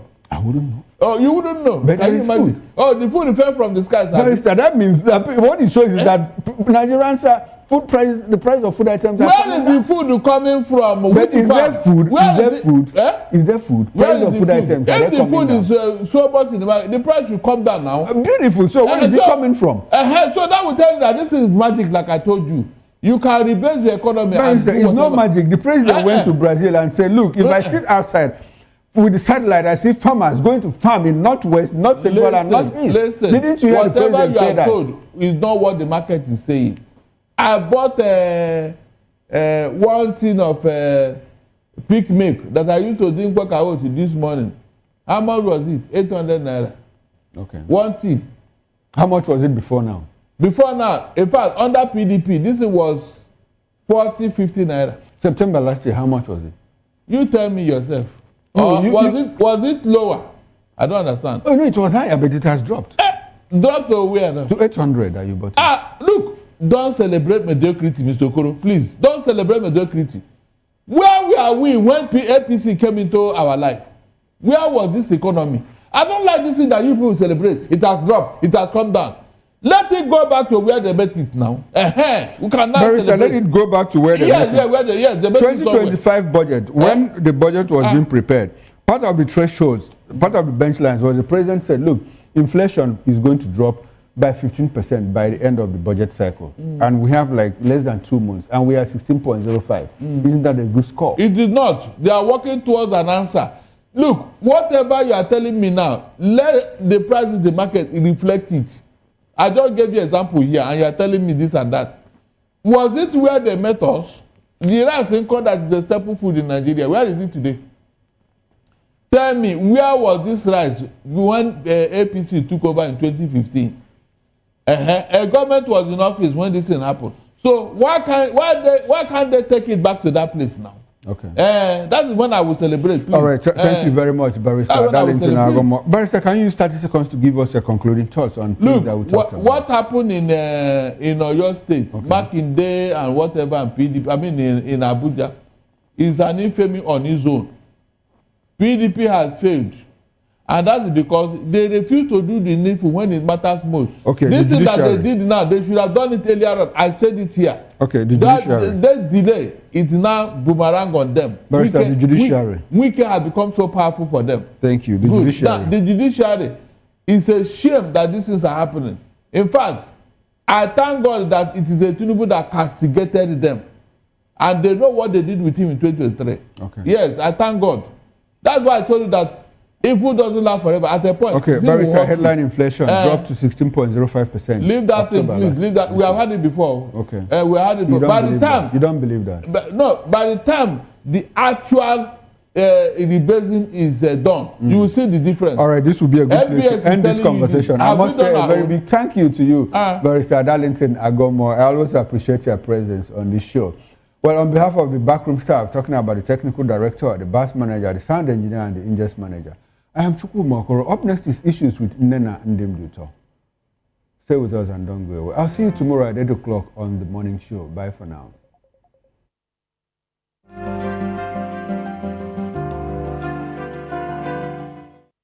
Hello. Hello.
What happens in the hush behind hangar doors? Who signs the papers that gamble with lives? Which truths were grounded before they even ever had wings? If you've ever buckled a seatbelt at 30,000 feet, if you've ever stared out of that tiny window and wondered who's really in control of the skies, it isn't just flight, it's power, it's politics, it's pressure sealed in steel. We're peeling back the clouds from runway risks to sky-high secrets. We're diving deep where most dare not to look.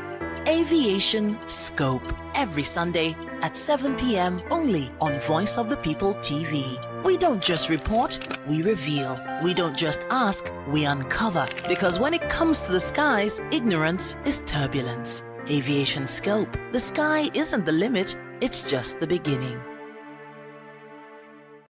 Welcome to Kitty's Corner. Every weekend is a new journey. Join Auntie Oni as she embarks on thrilling adventures. Each episode takes the young explorers to a different fantastical world filled with exciting challenges, making new friends and learning valuable life lessons. The show begins with lots of excitement in a cozy storytelling mood. Fairies teach the importance of kindness, honesty, bravery, teamwork, or curiosity. Kitty's Corner is a delightful blend of fun, education, and imagination with catchy songs, interactive games, and heartwarming stories. Join Auntie Oni every Saturday, 10 a.m. to 10:30 a.m. on Voice of the People Television, Kiddies Corner, perfect destination for curious minds.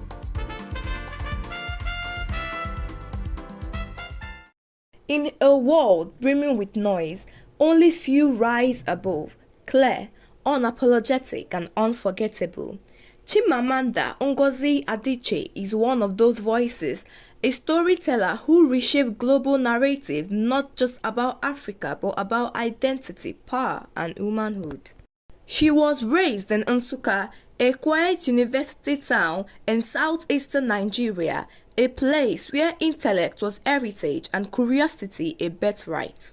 Among 5 siblings, her passion for books set her apart, from African tales to British classics. She started studying medicine at the University of Nigeria, but later moved to the United States at 19 to focus on writing.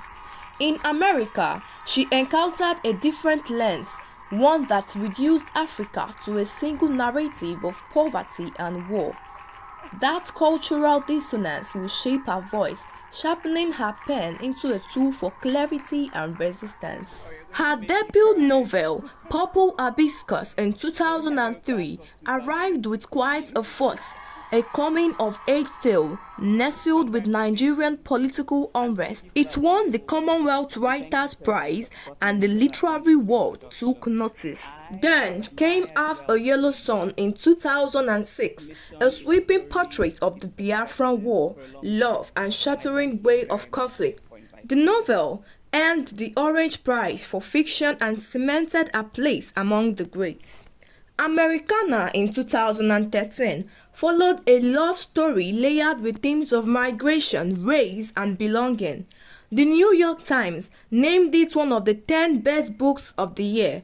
Readers across the continent saw their truth in her pages. Chimamanda's influence moved far beyond the printed word. In 2009, she stood on a global stage and delivered The Danger of a Single Story. It wasn't just a talk, it was a cultural reset, a masterclass in reclaiming perspective. 3 years later, We Should All Be Feminists became a manifesto and a movement. Our words echoed through classrooms, boardrooms, and pop culture, even sampled by Beyonce in Flawless. All of my work is, writing is very much, in some ways, about vanity. It's really about you, isn't it? And for me, it's sort of trying to make sense of, America has been such a part of me, because I left Nigeria when I was 19. I was educated in the US. There's certain things that I find myself, I spell the American way now, to my father's absolute horror. And so there's a connection. In 2023, Chimamanda ventured into children's literature, titled Mama's Sleeping Scarf, published under the pseudonym Unwa Grace James, a tribute to her mother. Inspired by her daughter, the story captures a child's day filled with imagination and familiar love. Away from the spotlight, she is married to Nigerian-American physician Dr. Ivara Esege. Together, they have 3 children. She is a devoted mother, balancing her global literary influence with family commitments.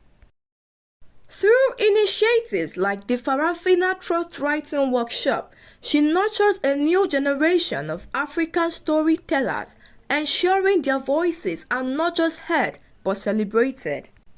Chimamanda reminds us that storytelling is not just art, it is resistance, healing, and hope. In every sentence she writes, there is courage. In every silence she breaks, there is freedom. And in every story she tells, there is truth. In the book, I did not have the title. And that often happens when I sort of have an idea of what I want to write about, but I don't know what the title will be. And so I actually had imagined that I would call it For Men Only. I'm serious.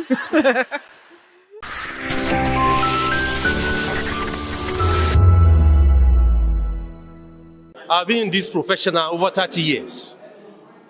And I must confess to you, VOP is just too welcoming. You can't do without VOP on a daily basis. The moment you join VOP on a daily basis, you are all in all. I must confess to you. The name is Dr.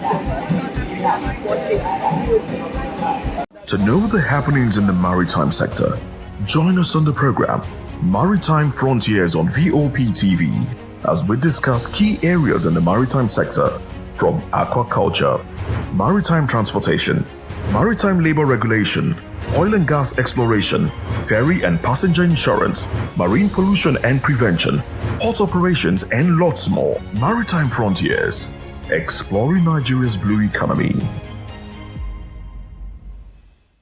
We encourage you to click on the like button and subscribe to our YouTube channel. We are Voice of the People TV. Also follow us on all our social media platforms. We are at VOP TV Live. Visit our website www.vop.ng for fresh and trending news. Also watch us live on SLTV channel 264. VOP TV, Voice of the People Television. The red carpets, awards, the razzmatazz, music, fashion, interviews, and more. Spotlight on Voice of the People Television. Let's feed you with all the juicy stories in the global entertainment space, bringing you the glitz and glamour as it is hot. Stay tuned to Spotlight, 1 p.m. Monday to Friday. Spotlight on VOP TV. Entertainment like never before.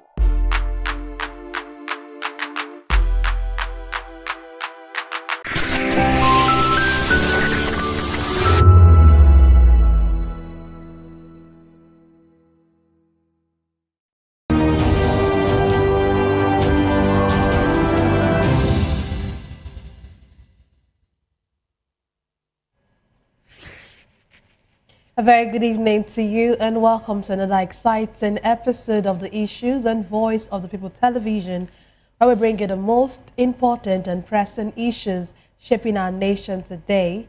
I am your host, Nenna Ndomdioto. On today's episode of the Issues, we examine the complexities of Nigeria's politics and, of course, governance, from 44 lawmakers demanding immediate release of Nnamdi Kanu to Army Chief ordering intensified search for Kebbi schoolgirls. Also, PDP crisis deepens as Turaki makes international appeal.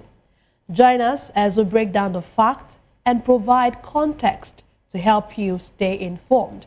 We'll take a short break now, and when we return, we'll dig deeper into these topics. Don't go away.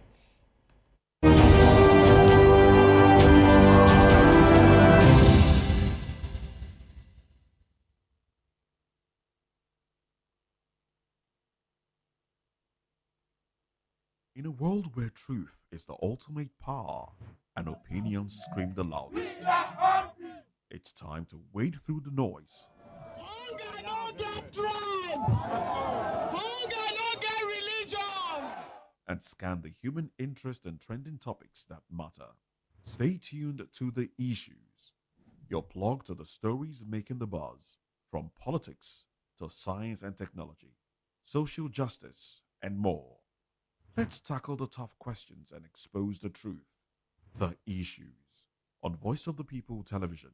Don't just react, understand.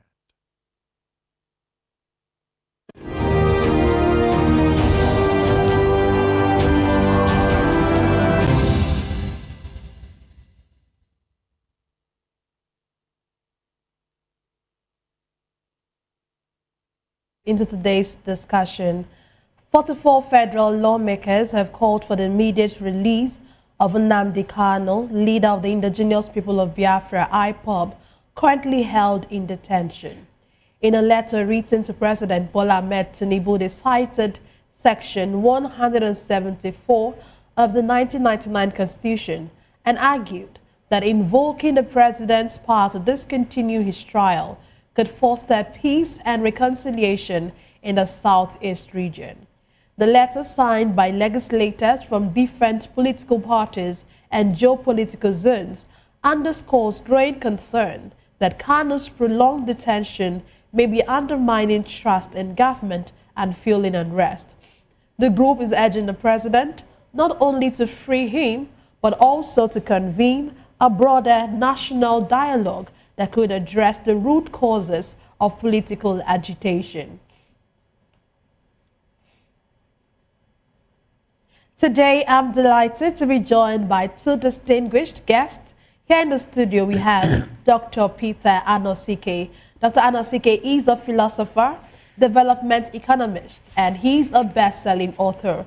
He's also an erudite commentator on economy, finance, politics, and power. He's also the author of the most talked about book titled Abuse of Power, How Democracy Turned into Tyranny of the Few. Thank you very much for joining us tonight. Thank you for having me. Yes, sir. Joining us virtually is Lekia Christian. He's a public affairs analyst, a social justice crusader, and the president, Niger Delta Coalition Against Violence. Thank you very much for joining us tonight. It's always a pleasure to be with you. Yes, it is. Okay, let's start with you. This renewed call by the 44 lawmakers, what does this signal to you? What's your opinion about it? I see it as a wake-up call. I see it as a rebirth of conscience on the part of legislators. This is something that is coming not from a particular political party, but is a call coming from diverse political parties at the National Assembly. Here is a man who had been in detention for a very long time, and the issues against him were very, very serious. Now, he's been in detention. Is it the problem of the judiciary not to be able to dispense the much expected justice, or that is a political maneuvering that is intended to keep him perpetually in detention? When the process that is expected to deliver justice is being, threatened, when it is not, it's been a subject of public suspicion, it threatens the confidence of the people in our judicial process. So for me, I'm not saying that he's guilty or not guilty, but as a human being, he has a right and is entitled to fair trial. The issues he raised are not personal issues. They are issues about a people. There are issues about a region. There are issues that Nigeria failed to address in the years in the post-Civil War era. When the Civil War or the Biafran War was fought and ended, there are certain issues that were begging for attention. And those issues were the need for this nation to sit and discuss the issues that led to the Civil War with a clear view of how to resolve them in the best interest of all the federating part of the Nigerian state. But that wasn't done. The greatest we ever had was the statement credited to Gowon, no victor, no vanquish. And the other one credited to Ojukwu, they say he who fights and run away lives to fight another day. No matter how we view the war, no matter how that war came, there are silent lessons that need to be learned. And as a nation, there are things we ought to have done. We are not the only country in the world that have gone up in arms against each other. There was the American War. There was the Sierra Leonean War. There was the South African conflict too. And in the case of South Africa, you see that the issue was racial. And after at the fall of apartheid, that as a nation who was responsible, they were quick to bring up to address that issue. They created the South African Institute for Race Relations.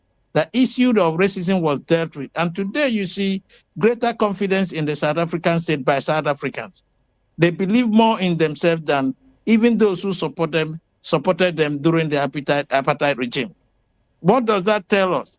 That we have failed as a nation. So Nnamdi Kanu's issue is a very sensitive one. There is a very serious erosion of public confidence in the judicial system. And the only way that this can do is that there should be a deliberate political move, because whether President Tinubu likes it or not, he inherited this problem. Those who started, those who went after him, are all gone. They've left it in his hands. And there is mounting pressure. The Southeast has been unsettled for a whole lot of time. So for us, in the national interest, particularly now that we are calling for national unity, it will only be proper for the president to hit the call of these lawmakers. 44 lawmakers are no joke. Okay. These are a significant population of the National Assembly, and the issue they have raised are quite germane. And we can go into a greater discussion so that the issues we fail to address during the post-Civil War Nigeria can be addressed. We can sit on a round table as a people and discuss this all-sensitive issue with a view to clearly put the past behind us and see how we can collectively reappropriate a common focus for ourselves as a people and chart the way forward. That's my position on this. And I think that the members of the federal legislature deserve commendation for this noble move. Okay, this is actually not the first time that some persons are coming out or going to meet the president. We've had different groups. But what makes this different? What makes this what makes this different? Yes, and then do you really think that the president would actually listen to this and actually do the right thing, in your own opinion, actually? Well, I am in no position to think for the president. The president is the president of the Federal Republic of Nigeria. And any responsible president should be a listening president. Nigerians have made this call severally. And at this time, it is coming from a sensitive quarter, the National Assembly. That is a call coming, if no matter the number of people, that an issue can attract and compel 44 lawmakers in the National Assembly to take a position on this critical, sensitive national issue. It is one that tells you that it is a serious matter. And I believe that if the president, who I know, should be, who I think he should be, who wants peace and who wants national unity, he should be able to. I think he should, in my own opinion, if I'm to advise him, I'll advise him to hit the core of the legislation, even if it's not a unanimous decision by the legislative arm, but that 44 national lawmakers or federal lawmakers will come together to say, Mr. President, enough of this drama, judicial drama. Drop this since it's not a personal issue, and let us look at the larger Nigerian crisis. And the Biafrans could be talking today. Other parts of Nigeria are equally talking. There are issues begging for attention, and convening that national dialogue will definitely assist us to enjoy some level of opportunity in terms of addressing the core issues that deserve attention at this point in our national life. Okay, we'll come back to you later on in the show. Let's come back to the studios.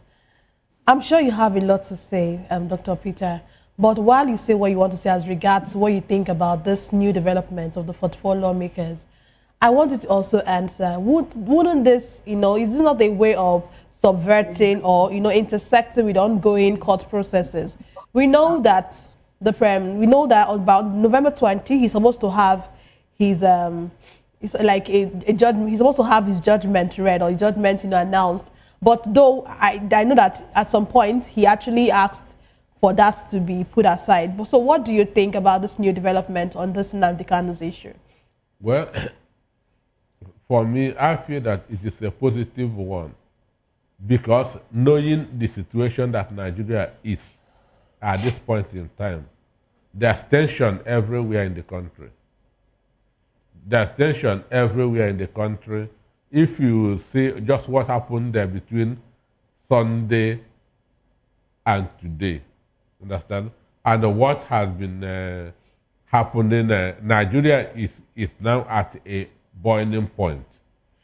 And for me, I feel that these 44 National Assembly members are on a rescue mission, because it will be wrong for the president to fold his hands and watch somebody pour more kerosene that's on the fire, because that is exactly what is going to happen to increase the tension in the country. Because one, a lot of people believe in the struggle that Nnamdi Kanu is doing at the moment.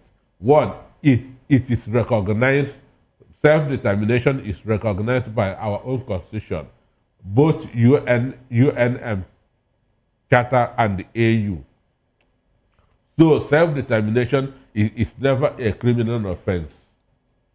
So, and that's what and that's a struggle that he is leading, because at the end of the Civil War, Gowon declared what they called, or the famous 3R, that's reconstruction, rehabilitation, and reconciliation. So none of that was carried out up to date. Igbos have never been reconciled to the country. Understand me? Igbos has not been reconciled to Nigeria. Understand? So as I'm sitting here, I see myself as an Igbo man who come to Nigeria to hustle. After hustling, I'll go back to Igbo land, because we have not been reconciled. Understand? So that reconciliation, which is very, very important, which is very, very paramount, has not happened. Can I come in here? So what's the reconciliation process that you hope to have happened that has not happened? Treat us as you are treating the other parts of the country. Understand me? Treat us as you are treating the other parts of the country. Because up to today, we are still being marginalized, segregated, discriminated. Understand me? So because we have not been accepted, we have not been reconciled. I have that mindset. I have that mentality that I am an Igbo man that comes to Nigeria to hustle. Because I'm seeing myself as a stranger in this country until we are reconciled. That's a fact. So these people, to me, they are on a rescue mission that to tell the president, we need to douse this tension in the country. Because on Thursday is a very important day in the history of Nigeria. Not just because of the case of Nnamdi Kanu. On that same Thursday, the hearing on genocide will be going on in the United States. Understand me? And already, mind you, on Sunday, the Pope added Nigeria as among the countries that Christians are being persecuted. And you heard what the national chairman of PDP said today in Abuja, that it is not only genocide, that Christian genocide that is going on in Nigeria, there are also, democracy is also in danger. So all these are, and mind you, on Sunday, that's a brigadier general was killed in the country, and no mention has come from the part of the government. So there's tension everywhere. And for me, it wouldn't be good for this to continue. The section that they quoted was the same section that President Tinubu used to free those so-called teenage terrorists that were arrested during the end bad governance protest. Those children that we are fighting that's in the court. Understand? That same section, Tinubu can also use it to stop court and proceedings. It's just a matter of calling the Attorney General that's of the Federation, stop these proceedings, let this young man go. And if he does that, it will at least by 30% reduce the current tension in the country. And again, the insecurity in the southeast will be reduced with at least 50%. I don't want to say 100%, understand? Because there are armed robbers in the east. There are kidnappers in the east, All this, they are not robbing, they are not kidnapping because of Nnamdi Kanu is in detention. So even if Nnamdi Kanu comes out today, armed robbers will still continue to rob. Kidnappers will still continue to kidnap. But the agitation of Nnamdi Kanu being in detention would reduce by at least 50%. So which will be good for the country. So the National Assembly members did the right thing. It now behoves on the president to do his own and calm the situation in the country. Okay, I was going to ask you a follow-up question. Okay, so you said something that the president used the same section to release some teenagers. But so the president is aware. He has that constitutional power to do that. So he has constitutional powers. Why has he not done this all of this while? Does it not mean that he actually wants to, he has his reasons for not releasing him? Because if he knows this, he knows the law, he knows that he can use this, and he has not done it. So what do you think could be the reason why he has not? It could just be that he might just want the court or the judge or the law to take his toll. Well, somebody might be leading his government into temptation, and he will find it difficult to deliver his government from evil. Understand me? One judge somewhere could be leading his government into temptation, so it behoves on him to deliver his government from evil. Understand? Because if Nnamdi Kanu is jailed, it's going to increase the tension in the country. Because this is about 50 million Igbos, both in Nigeria and outside, that are very much interested in this situation. Understand me? It is about 50 million Igbos, both in Nigeria and outside, and even non-Igbos, understand, that are interested in this case. So, at the president, the ball is on his court, whether that's to continue with this fight or to reduce it. Okay, thank you. Let's move on to the next issue we have today.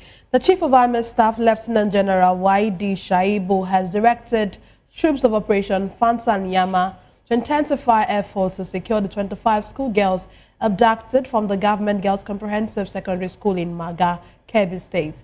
He asked the troops to scale up intelligence-driven operations and ordered a relentless day and night pursuit of the kidnappers, urging that every available lead be pursued decisively and professionally. Governor Nasir Idris has assured desperate parents that the government is doing everything possible for the safe recovery of the girls.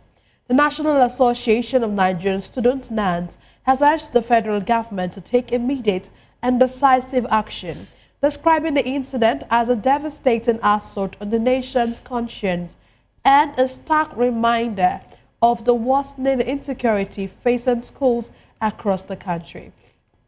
The Senate has asked President Bola Tinubu to direct the Nigerian Armed Forces to immediately recruit at least 100,000 additional personnel to strengthen the fight against worsening insecurity across the country.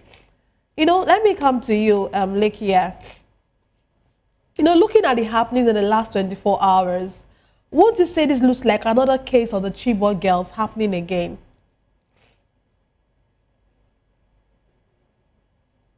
It's a delicate, sensitive, and pathetic situation.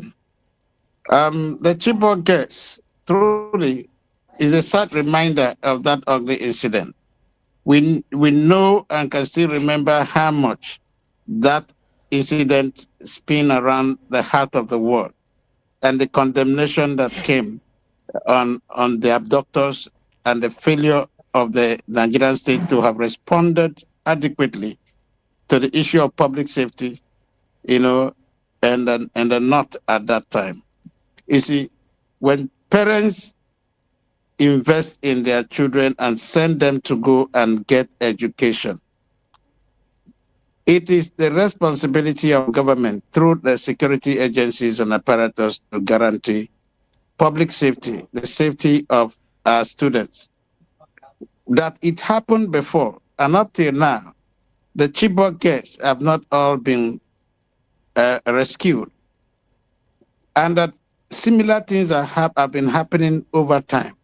For it to happen again is a sad reminder of that very painful national experience. And it threatens the future of our dear country. It shows that we are not very coordinated intelligence-wise, because within security circle, when you talk about intelligence coordinated operations, there should be, an overlapping situation that will make the military go proactive. Our security agencies, should have been able to, put certain things in place, some precautionary measures, some surveillance measures that will ensure that when things want to happen, these people who are behind this evil scheme will not find it easy to just have their way. But for them to have gone into the government girls' secondary school, MAGA, in Kebbi State, abducting 25 school girls, that is a slap and a big slap on the conscience of our security system. So I pray that they should, as a matter of fact, make this a very serious issue. And when I hear of the Senate saying they should, giving the president a right to recruit 100,000, no. Security operations that will be successful will always be intelligence driven. And there are indicators, there are things that will be done. They are professionals in their right, and they know what ought to be done. But that these people keep succeeding is an indictment on the intelligence of the military and how coordinated they are. A lot of information have been spinning out from operations and operatives, and there appear to be this consistent factor of conspiracy in all of this. So why would anybody want to grow insecurity, even if that's a very profiting business to such a person? Must that be the only way where you get money, at the expense of it? Festering insecurity in our country is an indictment on our collective sense of purpose, and it threatens our continuous survival, because there is a guarantee that our human rights cannot be guaranteed. Our public safety cannot be guaranteed. And look at it, after the Chibok girls and all the concern, the agencies concerned ought to have put in place the best of approach and strategy to ensure that this never happens again. But here it is happening. It is a painful situation, and I'm weeping deeply in my heart. Do we withdraw our children from schools? Do we stop the girl child, or is it a war against girl child education? Because remember, the Chibok experience, girls were targeted, and this one, girls are also the core victims. So why would anybody want to stop the girl child education? Who could be behind all of this? What should be done? What can be done? These are all questions that are begging for attention.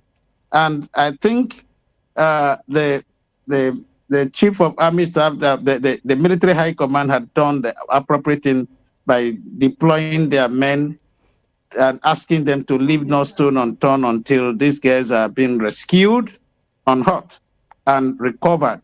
But beyond that order, because it is at this moment a mere directive, beyond that directive, we should begin to think about the issue of public safety very, very seriously.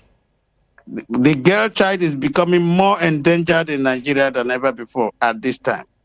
And when whatever that will threaten the education, the enlightenment, the future of the girl child is a threat to our nation and the future of this country. So for me, I just pray that the government would not pay lip service or would not want to respond because of the growing insecurity across the nation, but to take adequate and proactive steps to nip this in the bud and bring an end to such an experience again. It is a painful thing. It is painting us in a very dark light. Imagine a country where everywhere you find insecurity breeding. You know, that's not a good experience at all. It's painful. I pray that they recover these girls unhurt.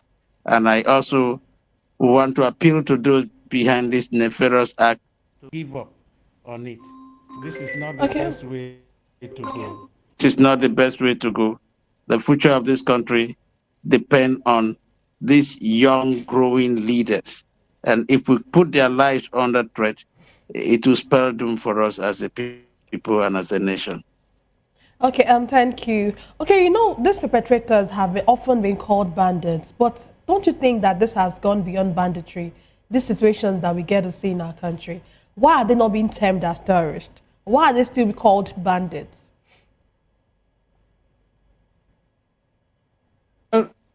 You see, our security institutions are one of the finest. But for you to work well, you must work under the right climate. You must get the right orders, and you must get the right motivation to deploy your intelligence on issues like this. Let me tell you something. If our reward system is such that when a soldier or a police officer or a security operative deploys his best, he gets rewarded and get recognized and heroic status, you know, they will want to give their best. But when you give your best, including harvesting critical information that will assist in nibbling crises and conflicts of this nature in the board, and they only get penalized, it tells you that all is not well with such a system. So for us to get it right, the military must do a thorough overhaul. And I don't see the idea of regular recruitment as a way out of this problem. Because sometimes you've created all manner of problem in the name of trying to be proactive in managing this conflict. And even the bandits, so-called bandits, some of them are repentant, as they branded repentant bandits or terrorists. They get integrated into the armed forces of the Federal Republic of Nigeria. When such a thing happens, how safe are those who are patriotic, those who are serious-minded? Because you can flood the force in the name of recruitment with bandits that will come to run a counter agenda against the purpose and essence of having a military or security formation in place. When you have internal conspiracies that will work or that can work against the good of the nation and save operations, you know, when informations leak out, because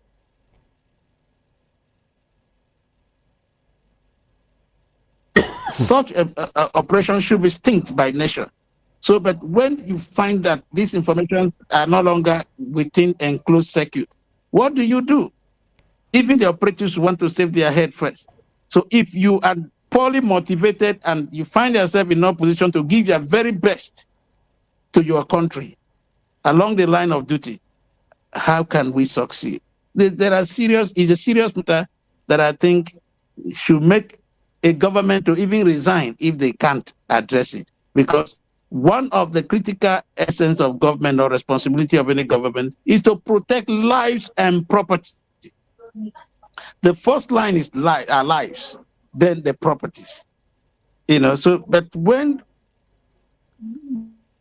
government fails to protect lives, I know that there are situations where the government could be sabotaged and they could get overwhelmed within that line. Yet, every government that is coming into power should come prepared. They should come with an agenda. They should know they have a responsibility and should also be determined not to fail on that responsibility, because the first failure is the failure to protect lives and properties in any society. Okay. Thank you. Let's come back to the studios. Dr. Peter, you know, in 2014, the president, who was of course not the president then, had tweeted about the level of insecurity that we had in Nigeria, especially after the Chibok experience. And now, in his own time, we are seeing how insecurity has really degraded, has really, you know, what do you think? Why has he not, you know, done the needful? And then what structural failures would you say are driving this cycle of school abductions in our society today? President Tinubu, then Bola Ahmed Tinubu, did not only stop at tweeting. He went to the United States, understand, to protest that of Christian genocide in Nigeria. That was 2014. He also said that if Jonathan cannot protect life and property, he should resign. That was his words in 2014. Understand? But this saying that what goes round comes round, and what you measure unto others will also be measured unto you. Understand? Because exactly we are reliving what happened 10 years ago. Exactly. Understand? But then it was Obama doing his even manipulations. Understand? Doing his even manipulations. But now Trump has come. Understand? So the issue is this: one, the KB girls school kidnap is now an international issue. Money, the guy that first broke this thing in the U.S. Congress, has already tweeted about it. So it is now in the public domain in the United States. And what this means is that Nigerian government don't have the capacity to protect its people. And if you read what the governor of Kebbi State said, he said that they got this intel and that he sent it to the right quarters. But he was surprised that nothing was done, which means it was a sabotage. Understand me? Which means it was a sabotage, which is true. Understand? So, and at times we may read a political meanings into this. At times we can read a political meanings into this, because anytime, it's not just in the north, even in the south, anytime that election is coming near, tension is heightened, insecurity heightens. Understand me?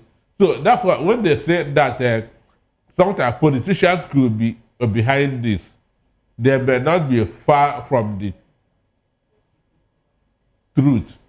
And on the issue of the Senate saying recruit 100 more thousand soldiers, it is only those who have not visited the barracks that will want to be enlisted into the army. In Lagos here, I've been able to visit about 2 different barracks. Understand? And I saw the conditions that Nigerian soldiers are in. You would not even want to wish your worst enemy to be there. So it is only those who have not visited the army and barracks and see that the condition that they are in that will want to enlist in the army. There's nothing exciting about it. There's not really. In the US, 2 people are respected more than the others: the elderly and the military. Even at the airport, When you want to board an aeroplane, these people are giving a preference, elderly citizens, military, because they are the military are the ones that protect us. But in Nigeria, they are not treated as human beings. Imagine that we are hearing that a brigadier, there's a rumor that a brigadier general was killed, and nothing is being done about it. So for me, it's a serious situation. It's a very serious situation. Okay, before we move to the next conversation, I wanted to just quickly talk on your take on the Senate's directive. Is that what we need at the moment, recruiting more people? For me, it's just like on the issue of building more universities. My concern is let those who are currently in the army be motivated. Understand? Let them be motivated. Let them be empowered. Understand? Let their welfare be up there. If they are motivated, if they are empowered, if they are given that necessary freedom, instead of unnecessary interference by some interest, understand? They have all it takes to stop what is happening in the country. But they are not motivated, they are not well equipped, understand? Even their apartments, understand me? So they are not well taken care of, and that's why what is happening keep on happening. If they are well motivated, they'll be ready to die for the country. Ordinarily, that's what they sign for. Okay, let's move on to the next conversation we have tonight. The leadership crisis within the People's Democratic Party escalated today when newly elected National Chairman Taminu Turaki, alongside governors Sheyi Makinde and Bala Mohammed, forcefully entered the party's national secretariat in Abuja. Their supporters clashed violently with loyalists of FCT Minister Nyesom Wike, beating and chasing them out after breaching the security-blocked entrance. The confrontation occurred as both factions scheduled rival meetings at Wadata Plaza, prompting a heavy deployment of police, DSS and NSCDC operatives. Earlier, the Wike-aligned faction, led by suspended National Secretary Senator Samuel Anyanwu, had occupied the building with anti-Turaki protesters. Anyanwu defended a strong security presence as routine for major party meetings and insisted he remains the legitimate National Secretary until December 8.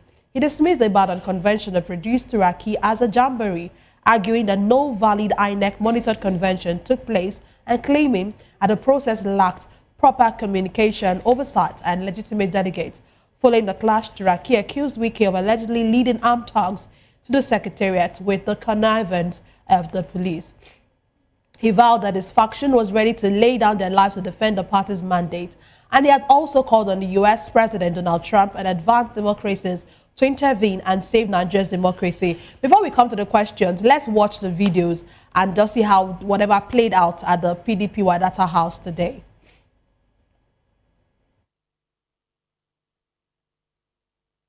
You are watching what is at stake is not just genocide against Nigerian Christians. You should come and save democracy in Nigeria. Democracy is under threat. I'm calling on all other developed nations, all advanced democracies, come and save Nigeria, come and save democracy. Because I cannot understand how a serving minister of the Federal Republic of Nigeria will be leading talks, armed talks, and then with the active connivance or support of the police to come and create mayhem here. I have said it, we are willing to lay down our lives to protect our office, to protect our democracy, to protect our mandate. So Nigerians, you are watching what is happening. International community, you are seeing the threat that Nigerian democracy is. Come and save us. Come and save us. What is at stake is not just genocide against Nigerian Christians. You should come and save. Okay, let's come to you. I was actually going to we're going to play the video of the incident, the rambles that happened. But you know, that might be played in the background. But let me come to you, Edalekia. You know, what's your take about this incident today? You know, seeing how men, these are grown men, acting like children, all in the name of politics. What's the take about that? And then also talk about this call by Turaki on the United States president that we need help in our democracy. Well, it's a shame. I see it as a big shame. One of the biggest shame that has happened within the political class. And I just remember a line that was used in a particular expression, even if I'm not going to go into details. Say, how are the mighty falling? PDP once prided itself as the biggest party in the whole of Africa. Have they been able to sustain that status? Where is the pride of the PDP in all of this?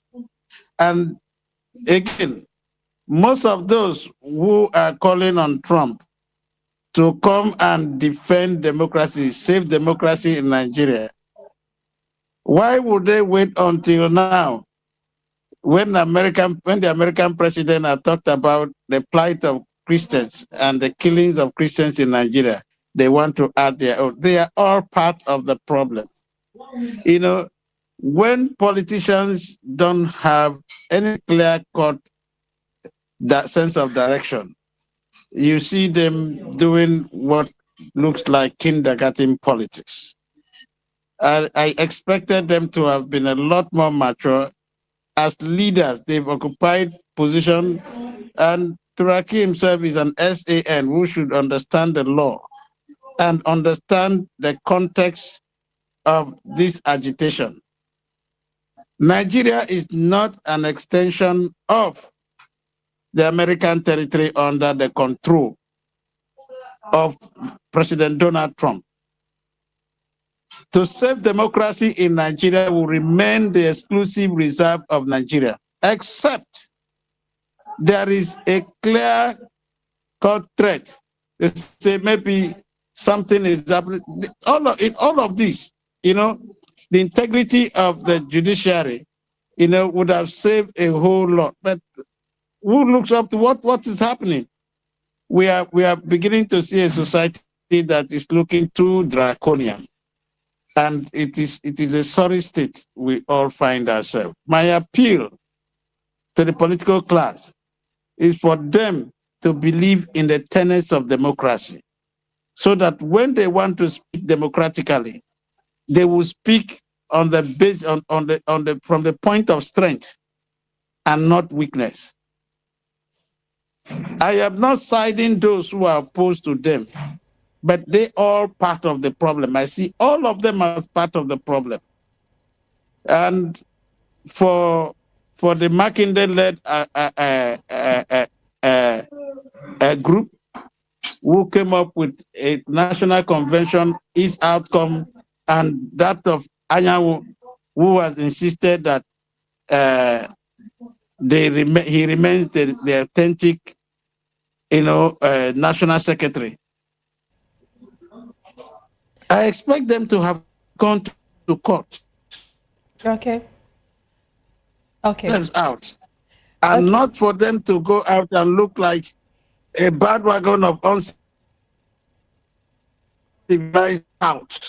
Okay, because of time, let me Look quickly at the way they behave. Sorry for cutting here you. And there. I won't blame in the case of it. Okay, I know you still have a lot to say on this issue, but sorry, I have to stop you there. Let's quickly come to Dr. Peter. Dr. Peter, in 1 minute, please. What's your take on this issue? No problem. I'm a gentleman. I'll stop. I'm not alone. As far as I'm concerned, both parties are working from different ends to achieve the same purpose.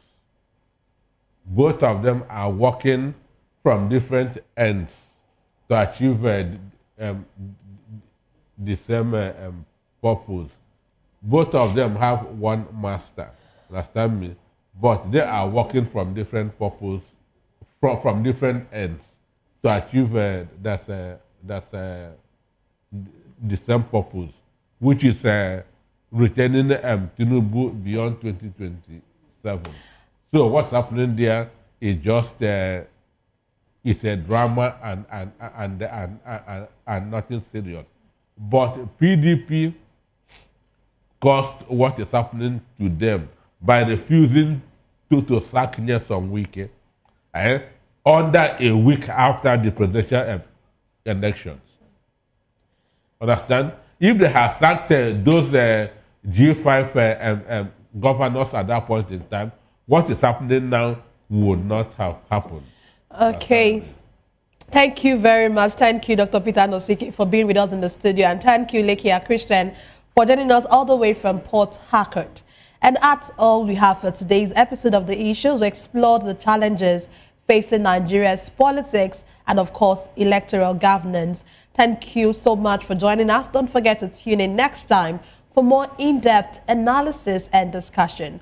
Follow us on social media to stay up to date on the latest news and insight. Until next time, stay informed. I am Nnenna Ndomdioto. This has been The Issues on Voice of the People Television, where the future faces forward. Please stay tuned for Hashtag with Vivian and Ikechukwu by 8 p.m. Thank you.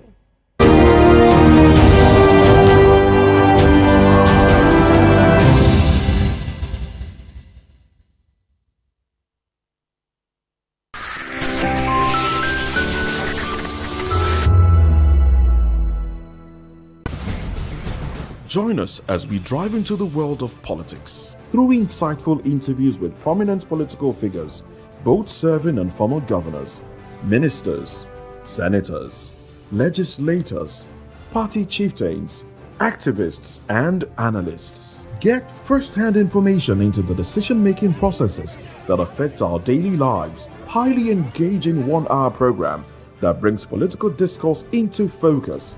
I am Chukwuma Okoro. Political Lens, Monday through Friday, 6 to 7 p.m. Join us. In a world where truth is the ultimate power and opinions scream the loudest, it's time to wade through the noise. Hunger no get tribe. Hunger no get religion. And scan the human interest and trending topics that matter. Stay tuned to The Issues, your plug to the stories making the buzz, from politics to science and technology, social justice, and more. Let's tackle the tough questions and expose the truth. The Issues on Voice of the People Television, Mondays to Fridays, 8 to 9 p.m. The Issues.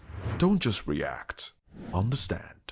Voice of the people, you can hear me now. My name is Patrick Doyle, and I wish that you continue to echo the voices of the people. Big up VOP TV.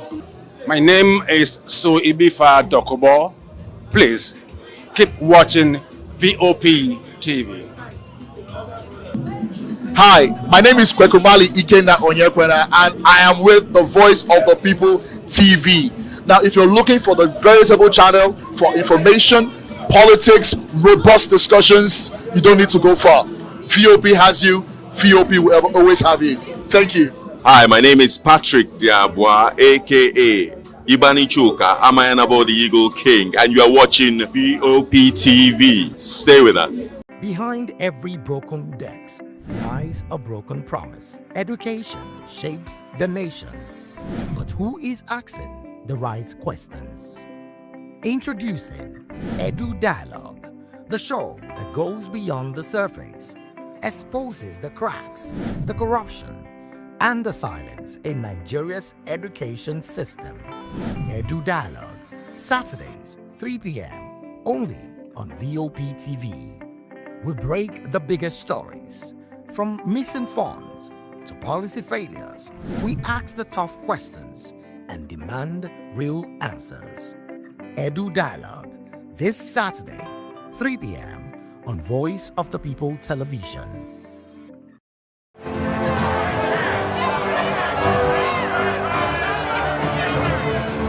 Do you want your voice to be heard? Do you know that you matter in the scheme of things?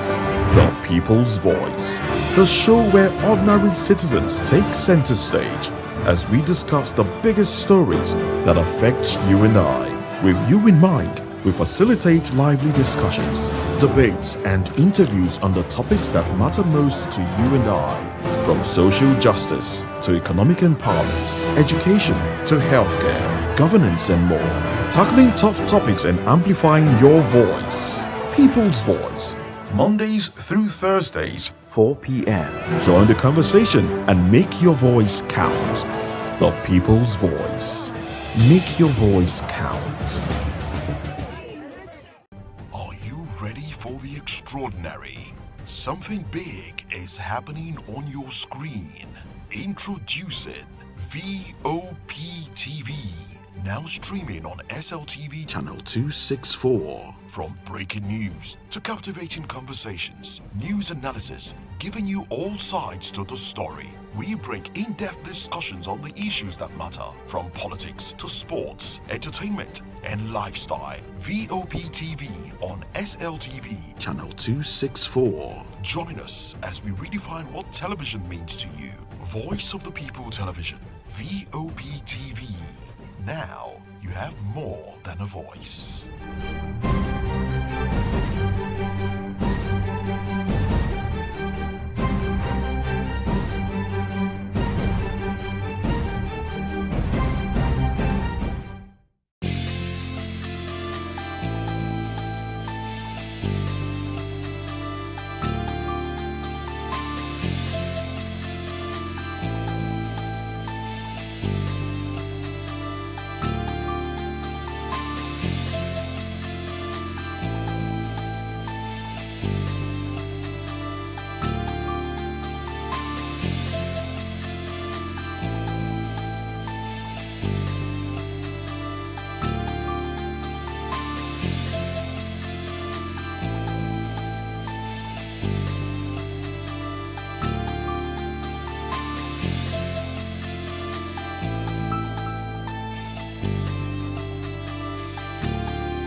This is African News on Voice of the People Television, where we don't just bring you the news, we bring you Africa's heartbeats, the policies that shapes our world, and the economy that determines our future.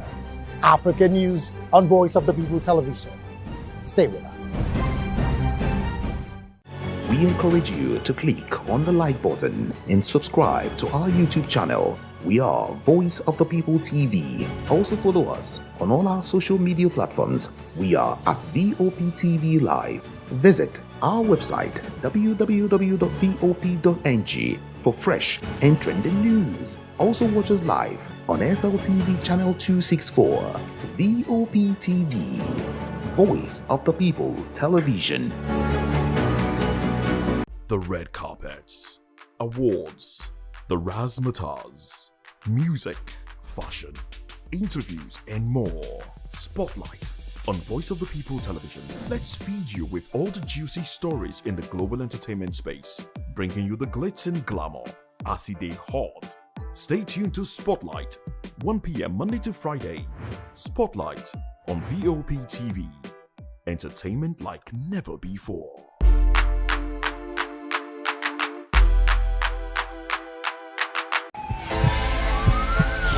This is Health Check, your weekly guide to better living, smarter choices, and trusted answers. From everyday wellness to urgent health issues, we've got you covered. Health Check, only on Voice of the People Television, where your health has a voice.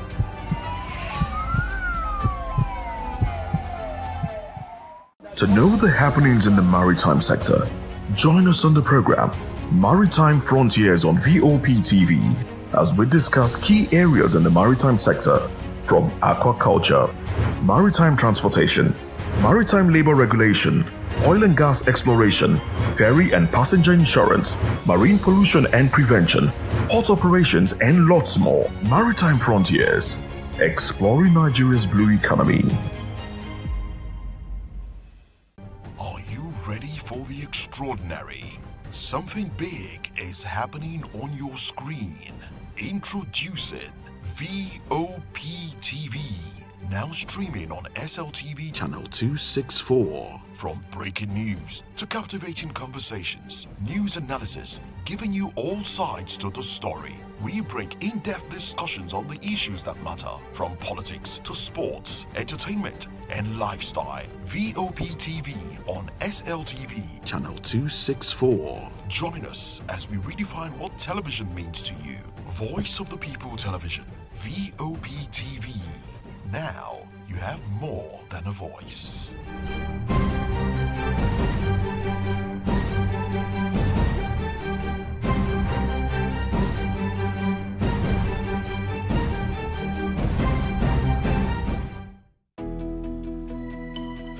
Years ago, we lit the spark.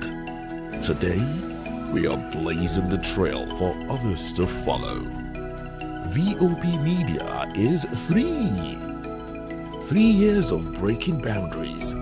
3 years of being that bold voice that echoes the thoughts of the people. 3 years of telling stories that matter. We have experienced complete breakdown in democratic governance.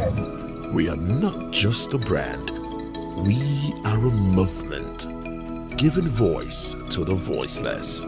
We go to bed empty hunger. To every viewer, every voice, and everyone that has made us who we are, we say thank you. VOP Media, 3 years and still counting. VOP TV. Now, you have more than a voice.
Imagine a place where fitness meets passion.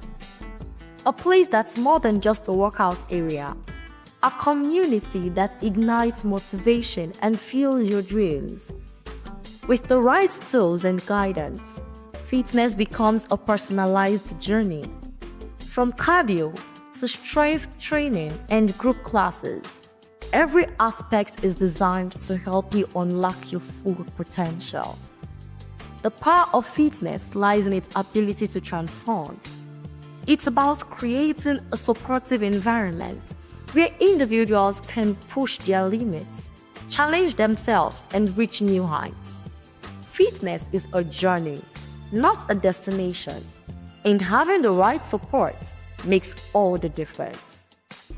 In a community that uplifts and empowers, fitness becomes more than just a workout. It's about sweating, socializing, and supporting one another in the pursuit of health and wellness, celebrating every victory along the way. Whether you're a seasoned athlete or just starting out, finding the right space can make all the difference. A place that fuels your passion for fitness and helps you achieve your goals can be a game changer. 1, 2, 3, 4, 5, 6, 7, 8, 9, 10. 3, 4, 5. Manage. 6. Encourage your neighbor. 7, 8, 9, 10. 1, 2, 3, 4, 5, 6,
7, 8, 9.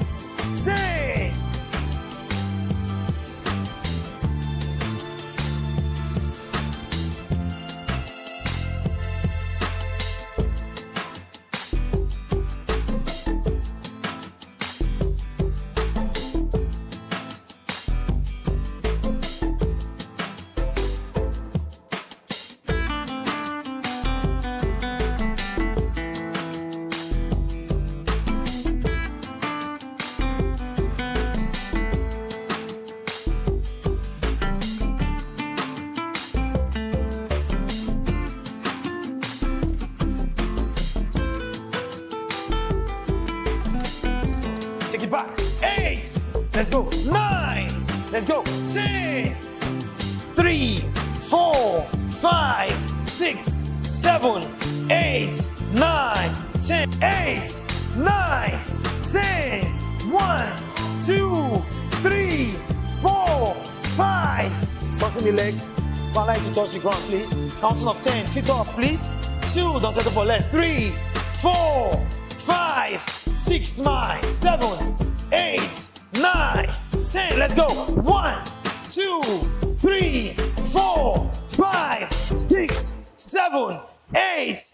Hi, my name is Natasha. I'm a fashion designer. Right. Hi, Natasha. Nice to meet you. Okay, so when did you start this journey? I started about less than 3 months ago. Let's say 2 months plus. Wow. So what was your goal? What inspired you to join, and what do you look forward to, achieving from this? Well, I won't lie, to be honest, it was just to be healthy. But when I started, I decided I actually want to look better than I do, like physically. So it's a little combination of both health and fitness, generally, looking good. Wow. All right. That's amazing. Okay, so how's the journey been so far? How's the progress been? Well, the journey has been tough. I won't even lie to you, but but the progress has been good. At least seeing results is encouraging. I actually feel good. I look better and I feel better. So yeah. Wow. So what sacrifices did you have to make to be able to do this? Time. It's not been easy fitting it into my time schedule and everything, but I've been making it work because I'm seeing results, so it's encouraging me to do that. Okay, like what kind of results? Like I said, I feel good. I feel better than I did before. Like I am more energized. I'm more energetic, basically. I feel good. I feel lighter, and I also look better. So yeah. Okay, did you have to change your diet to be able to do this or what? Of course, it's a combination of both. You can't just do exercises alone and expect changes. You also, thanks to my instructor, Osas, he makes me understand that it's not just about what I do here. It even helps with like diet plans and to infuse into my diet so that I can actually eat healthy while I'm doing the workout. So the results can be evident. Okay, so if I may ask, what's your favorite workout and what's that one workout that you're usually scared of? Like, I don't want to do this one, but I just have to. And what's your favorite one? Anything that has to do with legs scares me. Because you're shaking like after it, right? You can barely walk, but it's all good for the strength of your body, but it's scary. Then my favorite is glutes. That's my favorite. Anything that has to do with making my glutes look better, squats and all that. Yeah. Right, that's amazing. So, what's your advice to people that are yet to start and are scared of starting? Just that. Honestly, I can't even say anything to encourage you, but just start first. Start, and it will be difficult at first, but with time it gets easier. You actually start enjoying it eventually. Hi, please tell us your name and what you do. My name is Ashake. I'm a fashion designer. Oh, wow, Ashake. Do you sing? Yes. Oh, okay. Are you thinking what I'm thinking? No, Okay. All right. How long have you been on this journey? Well, actually, I'm new here. This is like my third week here at this gym. Okay, so how did you manage to stay consistent, for the 3 weeks? Because I want to believe that the first time you'd have some kind of challenges getting used to it. So you still want to do it. How do you keep up with that? Okay, so I initially joined the gym because I wanted to stay fit and be healthy. I noticed that I run out of breath easily. I'm always tired, always fatigued, and generally I wasn't really feeling healthy. Even though I didn't have any ailments, I knew that I had to get my body moving. So I joined the gym, and yes, like you said, the very first week was it was crazy. I had a lot of body pains. I was as good as useless actually, but because of my goal, which is to stay healthy and tone up a bit, I pushed it. I actually just had to motivate myself, basically. So how has the progress been so far? Yeah, it's been good. I've been seeing changes. I sleep better, much better. My breathing is better. I don't just run out of breath unnecessarily, and I feel generally healthy. And basically. Wow. So is there like a scary part of the exercises, and what's your favorite one? Well, yes, sometimes the exercises can be a bit scary because number one, you're thinking, when I get home, I'm going to feel the pain. Number two, if you're not careful, if you're not properly geared up, if you're not wearing the right shoes or wearing the right equipment, having the right equipment, you might get injured. And if you're not being supervised by a gym trainer, you might actually get injured. So, that's where my gym trainer comes in, Osaz. He's been very helpful on this journey. He actually pushes me beyond what I think I can do. And he motivates me when you're doing your program, like you have a set of exercises to do, maybe out of like 5 exercises in a program, you do the first 2 and you're like, I'm not doing it again. He will just hold you down and say, no, you can do it. You believe in yourself, and he motivates you. So I'm very grateful for him being here in this gym. He really, really helps, he inspires, and he pushes you. So do you plan to do this long term? Oh yes, I plan on making it a lifestyle, staying fit. For now, it's a bit intensive, but when I start seeing very visible results, I might reduce my, the number of days I come to the gym to maybe like 3 times a day. But for now, I'm doing every day in a week. Yeah. Okay, so did you have to like adjust your diet for this? Oh well, yes. Even though I'm still having some issues. Alright, so what's that one meal that you can't really live, but you just have to live because of this? Well, rice. Okay. Rice, carbs. I'm a rice person. And I'm not gonna leave rice. No. I'll probably just switch to, maybe basmati rice or low calorie kind of rice and all of that. And one other thing that has always been an issue for me is eating late. I eat late a lot because of the kind of work I do. Sometimes I get back really late and I'm so tired and I have to eat because I'm hungry. So I've been trying to work on eating late. So I try to prep my meals and, get my meals ready before dinner time, before like 7 p.m. so that I can eat on time. So yeah, eating late and carbs at the two. All right, so what's your advice to people that are scared of starting the gym because of pains and all of that, consistency and all that? Well, I'll just say, look at yourself from now in the next 20, 30 years. How do you want to be? Do you want to be old and frail and then your children are running? My number one goal is to be healthy and tone up. Yeah, so my number one goal is to be healthy and tone up. Yeah, so motivate yourself by looking at yourself in the future and saying, how am I going to be in my 60s, in my 70s? Am I going to be healthy enough? Am I going to be strong enough? So, hello. Hi. What's your name and what do you do? My name is Abatoyi. Sorry? Abatoyi. I'm So my name sorry. is Solomon. Okay, so is the Akbatoyi a nickname or something? Abatoyi is a nickname, yeah. Oh, okay. What does it mean? Goose pimple. Why were you giving that name? When you tell me a surprising thing like that, I'll say Abatoyi. Goose pimple, because I can't understand. All right, so when did you start this journey? Going to 2 years now. Whoa, so you've been consistent for 2 years? For 2 years, yeah. Wow, so how's the journey been? Very amazing. As I cannot have BP now. My fat is gone. No lower BP, no high BP. So everything is gone. Oh, wow, all right, so what motivated you to start this journey? Because I want to keep fit. Just because you want to keep fit? A good life. Wow, all right, so how's the consistency been? Have you had any challenges so far and how did you deal with it? Okay, no challenge so far. We have been good. And, I can encourage everyone out there to always come for exercise. It actually pays. When you want to live a good life or have a good health, you must come with the gym. Yeah. So aside from the blood pressure, have you seen any results so far aside the BP? There are so many results. As you can see, didn't you like my physique? Yeah, I can see you want to talk like me. So those are part of the advantage. Oh, all right.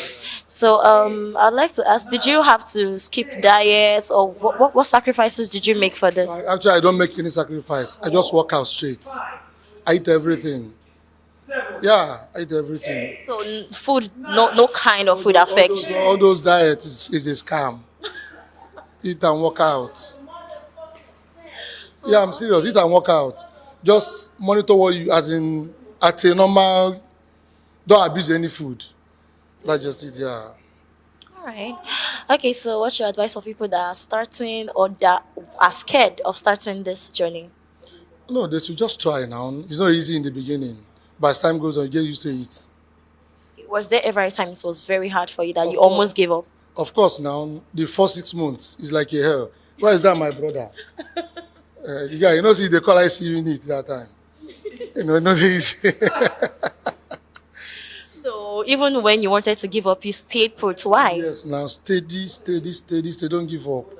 By the end of the day, you will like it. Hello, and good morning. Can we meet you? My name is BC. Okay, what do you do? I'm an event planner, and I own a shoe line called Iwa. It's customized shoes for male and female. Wow, that's amazing. Made in Nigeria. Yep. Okay, so when did you start this journey? I started in April, like a week before my birthday. So yeah, so it's been like maybe 4 months now, right? Yeah. So. Wow. So what motivated you to start? Yeah, I used to be a model, and I used to be very skinny.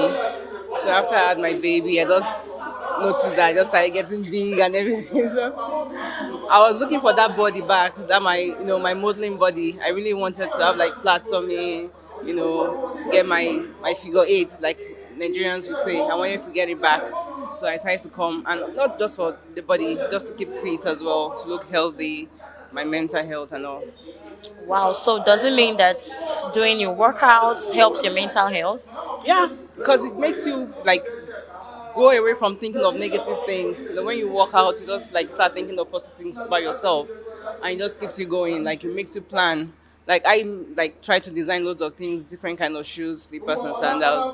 So after my workout, I just I have this idea. Like for me, I don't know. For me, ideas just keep popping up. So that's fine. Wow. So how's the journey been so far? Has it been stressful? Yes. It's been stressful. I'm sure you saw me today. Like, I think I'm a lazy person, but when I started this journey, I started like motivating myself with the help of OSAS. So it pushes me, and every other person, they'll tell you can do it, you can do it. So sometimes I try to do like 5 sit-ups, but now I see myself doing like 20. So that's progress. It's been fine. Progress, yeah. Wow. So did you have to adjust your diet for this? Diet. Let me not lie. Yeah, okay, I cut some things off, but I started eating most of, loads of protein, and fruits. But I still eat heavy meals. And I'll come back to the gym, I'll say, okay, I'll work it out. I'll burn it off. All right, so what's that one meal that you are not meant to take when you're doing your workouts, but you just can't help it? You just want to still take it. I love chicken a lot, guinea fowl, and I love my eba. I love eba and okra soup. So I just try to tell myself that okra is vegetables as well, so it's fine for me. So I can't stop eating eba. I can't. But it has to be like, don't eat eba not every day, just once in a while, but I eat almost every day. So that's fine. All right, so what's your favorite workout and that one workout that you don't want to do but you just have to do it as well? Sit up. Because it helps the tummy. And then this one also just introduced to us, like it just throws the ball at us. So you have to like push yourself. So it helps for the lower abdomen, it helps your tummy for you to get your flat tummy. And that's my actual aim, to get my flat tummy back. I think I'm working out, I'm getting there. I can see. So sit up, for me it's very difficult, but I still have to just push myself to do it, so it's fine. Is that your favorite one or your worst one? I have to make it my favorite, though it's difficult because I need to achieve what it does for the body. Yeah. Okay, so what's your advice to people that are scared of starting the gym because of pain, consistency, and all of that? My advice to them, just try, just take a step. Like, a baby just take a first step, and from there you start working. So just take a step, try, you see what you can do the first week. For me, the first week was very difficult, but when I came like second week, all my body was, my joints, my bones, they were all hurting. But, I started pushing myself. I came like second week and everything just became perfect. So for me, just to tell them that, they have to push themselves, try. They'll think they can't do something. Never say never. They can do it. All right. So lastly, I'd like to know, what sacrifices did you make to be able to continue this, like the consistency? Sacrifices. Like I skip my breakfast in the morning. That's one of the sacrifices I make. Then I have to like push meetings, from like 12 o'clock. Like I don't have to be there in the morning since I'm the owner of my business. So normally I go there like 9 o'clock, but now I have to make sure I work out first. Like I'll leave here by 10 now and then I'll start preparing to go back to work. So it's a lot, But my breakfast, I think people say it's not good to skip your breakfast, but I think I do. I take loads of water, coming to the gym, and I work out, and after then we'll go on with the meal. Wow, you're doing a good job. Thank you so much. Thank you so much. Thanks for having me. Peace out. What's your name? My name is Osas. Blessing. And what's your position here? Fitness trainer. Wow. Okay. How's the journey been so far? Journey has been like many years ago, long time ago. We started this has been a lifestyle, something we love doing, something that makes us happy, something that we keep on pushing for life. Wow. What motivated you to start this? It has to do with humanity. If you say you love yourself, you have to take care of yourself. You're not just taking care. You have to start with yourself first. You understand? You take care of yourself. Nobody's going to live forever, but at the same time, you just have to take care of yourself. Mm-hmm. It's very, very important. Sure. So, what's your fitness philosophy? What drives you? How do you see fitness, as a part of life? I see fitness as a lifetime something that we don't stop. We don't stop doing. We continue to do it forever, like St. Jesus Race. Wow. So back then we interviewed some of your, members, and they kept passing good comments about you. Wow. How do you manage to keep a good relationship with them? Relationship has to do with humanity. You're selfless. You don't even think about yourself. You think about others before yourself. So you don't even know when you even do that.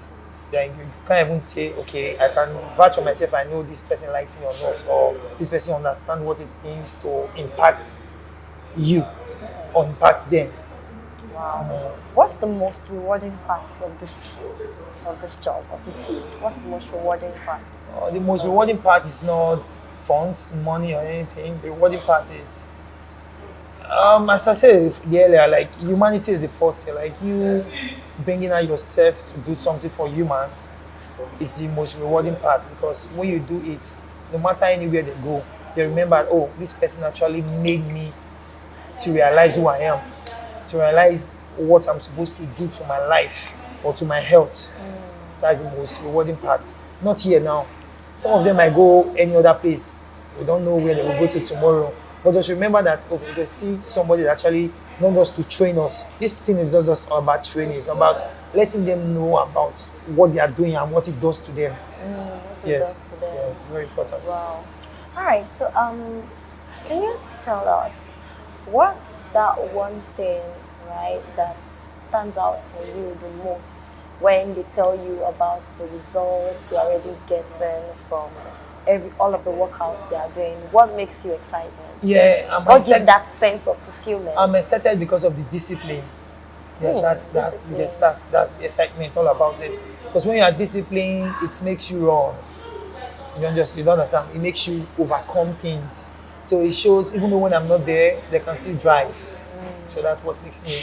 That's that one thing that makes me happy when it comes to tell me that this is how I'm feeling with us. Wow. All right, so some of them come with different aims. Some to keep fit, some to get the body, some to, Okay. So how do you tailor the exercises to fit each one of them's needs? Okay. Generally, it's all about your health.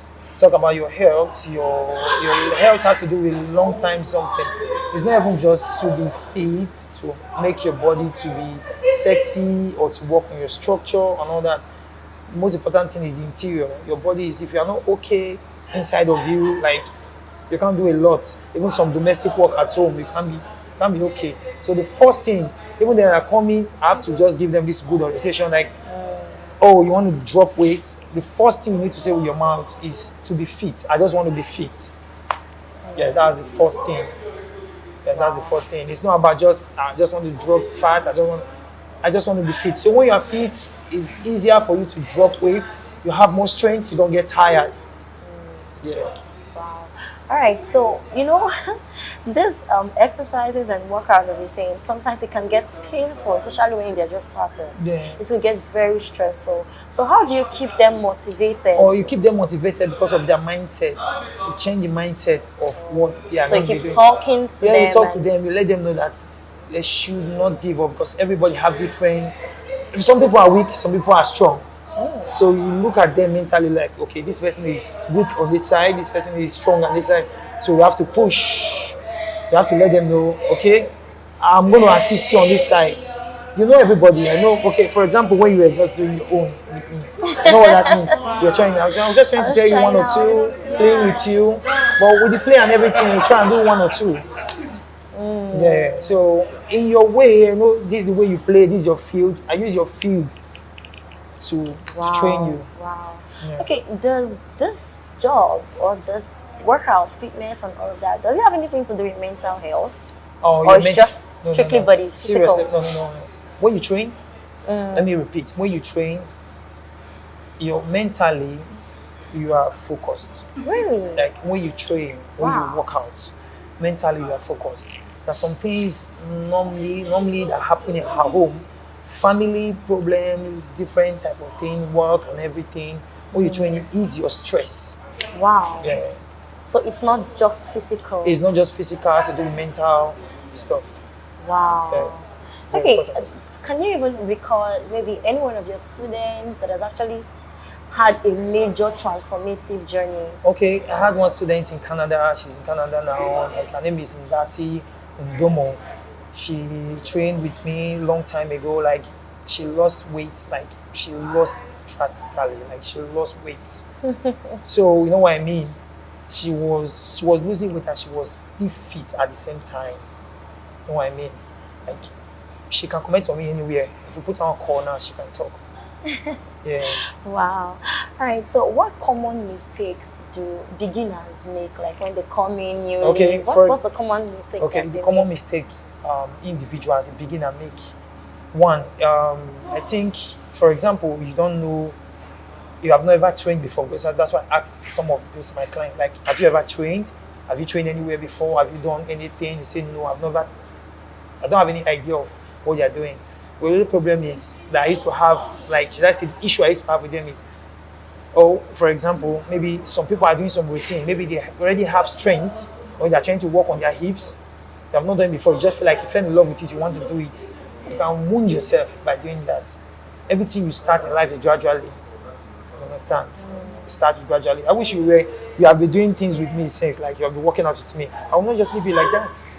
I just want to play with you smartly. You just feel it a little. Until I left you. Wow. So, do you advise them taking painkillers and all of these things to help them? The pain you will heal yourself. The pain is going to heal by itself. Oh. You understand? You don't take painkiller. It's just, your body is just trying to tell you that your body is you are changing a routine. You have changed a routine. Your body is telling you that something has changed. So you have to be aware of what your body is into. So you don't need to take anything. As time goes on, before you know, you are okay. Wow, that's quite tough. If you ask me. Yeah. All right. So one more thing. Do you give them strict diet rules? Yeah, there are food tips for not just vegan food tips. Vegan. Most of the top athletes in the world, like Cristiano Ronaldo, is a vegan. So he's one of my role models. Wow. Yes. Yeah, we're talking about structure, vegan diet. So food that gives you strength after workouts, food that makes you stand out. Are there strict rules? Not like strict rules. Like you just have to take it because of your health. Because this is what the body needs. The first food the body needs. You know, after you finish working out, there's some food you need to eat first.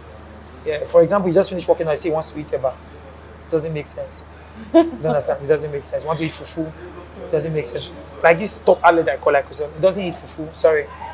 They are from vegan food like almonds, like chia seed, like vegetables, and more food. So you like don't that. recommend heavy meals? It's not about heavy meals. You can eat rice. You can take white rice with vegetables. You understand? You take goat meat. You take chicken. You understand? But you taking cow meat, some like meat, some kind of food, some fish. Fish is good. Fish gives you a lot of strength. So. Okay, so there are some people. Okay, I don't want to say I'm speaking for myself, Okay. but there are some people that are quite scared to start the fitness journey. They are quite scared of the pain they would go through, the whole sacrifices they have to make. Okay. What do you have to say to people like that? Let me break it down.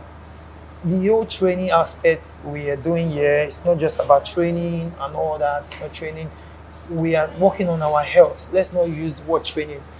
So you need to change your mindset of you just coming to training. So people think people are coming to suffer themselves to do something. And I will say something, sorry to break out from what you say. When you just come to the gym, you don't just go to the weightlifting side, you say you want one. But some people are always scared. Some people want to deadlift or they want to do something, they want to carry heavy weight more than their body weight. You can break their body, you can break their back, and which is very bad. Any workout you want to recommend for anybody, use your body weight to work out. It helps a lot so that you can be fit. You can't wound yourself when you're using your body weight to work out. So the mindset of those people is to change their mindset, like to let them know that what you are doing is for your health. You're not working out to get pain. Some people are lazy, like me, have routines of workout now. You can even sit down and be working out. You can lie down and be working out. Yes, you just let those people know that there's still hope for them. Very important. Is there ever a point it will get to that it won't be painful? It will get to a point that you know, okay, this is what I feel when I sleep. This is what I feel when I wake up. I don't feel tired. Nobody will tell you that. Well, you have to take a bold step about your future and your life. It's very important. Sure. Yeah. We've seen that fitness is not just a routine. It's a lifestyle. It's a mindset. And it's a journey of transformation. Everyone here has reminded us that good health is not a destination, it is a decision we make daily. And so we say thank you for joining us on this inspiring tour of strength and discipline. So until next time, stay committed, stay strong, and stay consistent. I'm Praise Peters from Voice of the People TV.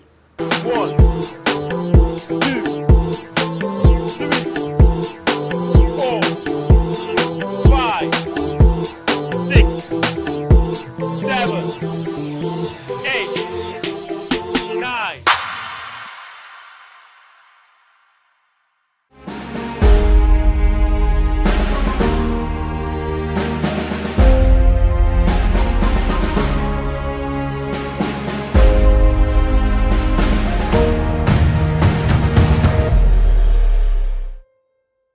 Shall a nation be birthed in one day?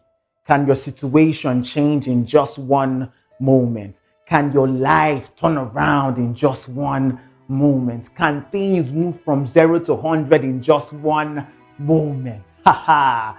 Yes, it can. Because as soon as Zion travailed, she brought forth our children. Can a nation, can the earth bring forth in one day? Can you plant today and reap tomorrow? Is it possible for your planting to be overtaken by the harvest? Is it possible? As soon as Zion travailed, she brought forth our children. We're about to put in your hands the power of the nation, the birthing power of Zion. Zion, that the picture of Christ at the cross. Because when the question of the redemption of man came to play, that is, you being redeemed from the clutches of sin, death, sickness, the enemy, and all his accompanying minions. The question was actually put forth: can a nation be born in one day? As soon as Zion travailed, as soon as Christ started our journey from the scourging post down to Calvary, as soon as on the cross he roared,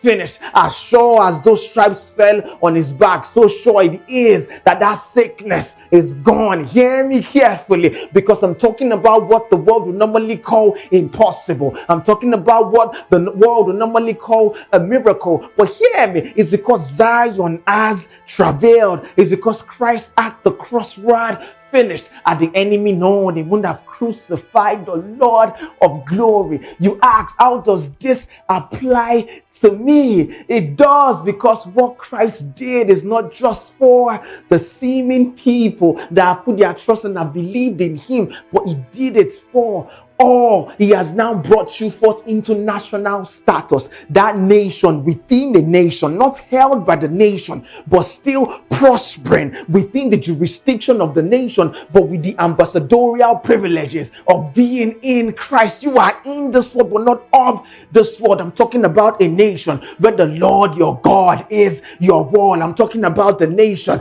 that the Lord your God is your defense and security. We've seen man with just the shadow of this national status I'm talking about go up against 4 kings and came back victorious. I've seen men with this national status I'm talking about plants in the midst of famine and reap 100-fold. In the midst of the greatest famine of the earth, we see men living in Goshen. I'm talking about men of national status. Can your situation change in one day? Can that cancer be gone in one day? Can that cerebral palsy be gone in one day? Can that dementia be gone in one day? Can that sickness, can that rheumatoid arthritis, can it be gone in one day? As soon as Zion travailed, as sure as Zion has travailed, you are bringing forth that child. Hear me closely, because right now, once you put your trust in Christ and receive him, you are no longer powered by your intellect or by motivation. You are now empowered by the very life that holds this nation together. Hear me closely. What holds this nation? What ensures that this nation can exist irrespective of the power supply of the world is the life of God.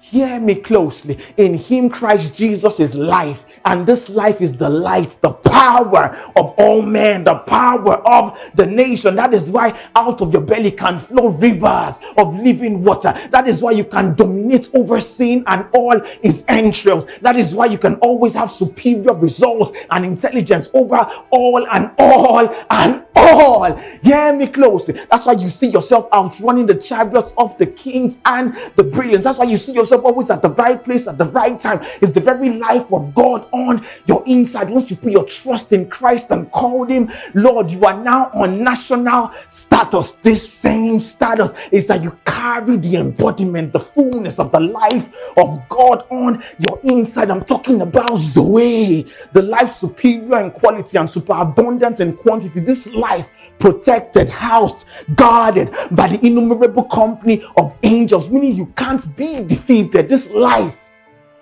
that you have the assurance that your path keeps shining brighter and brighter onto the perfect day. This light that no situation can swallow up. I'm talking about this because shall a nation be born in one day. As soon as Zion travailed, and Zion, our Lord Jesus Christ at the cross, travailed, and our children have been bought for. That is why you can have peace in your soul. That is why you don't need that bottle. That is why you don't need that needle. That is why you don't need the approval of men to give you a healthy self-esteem. I'm talking about because right now you are now living for the audience of one, to bring glory to the Lord Jesus Christ. Your moral excellence is not because you are trying to prove a point, but it's because holiness is beautiful and you are now fully integrated in him. But what powers this life I speak of is the inexhaustible powerhouse of the Trinitarian tribunal.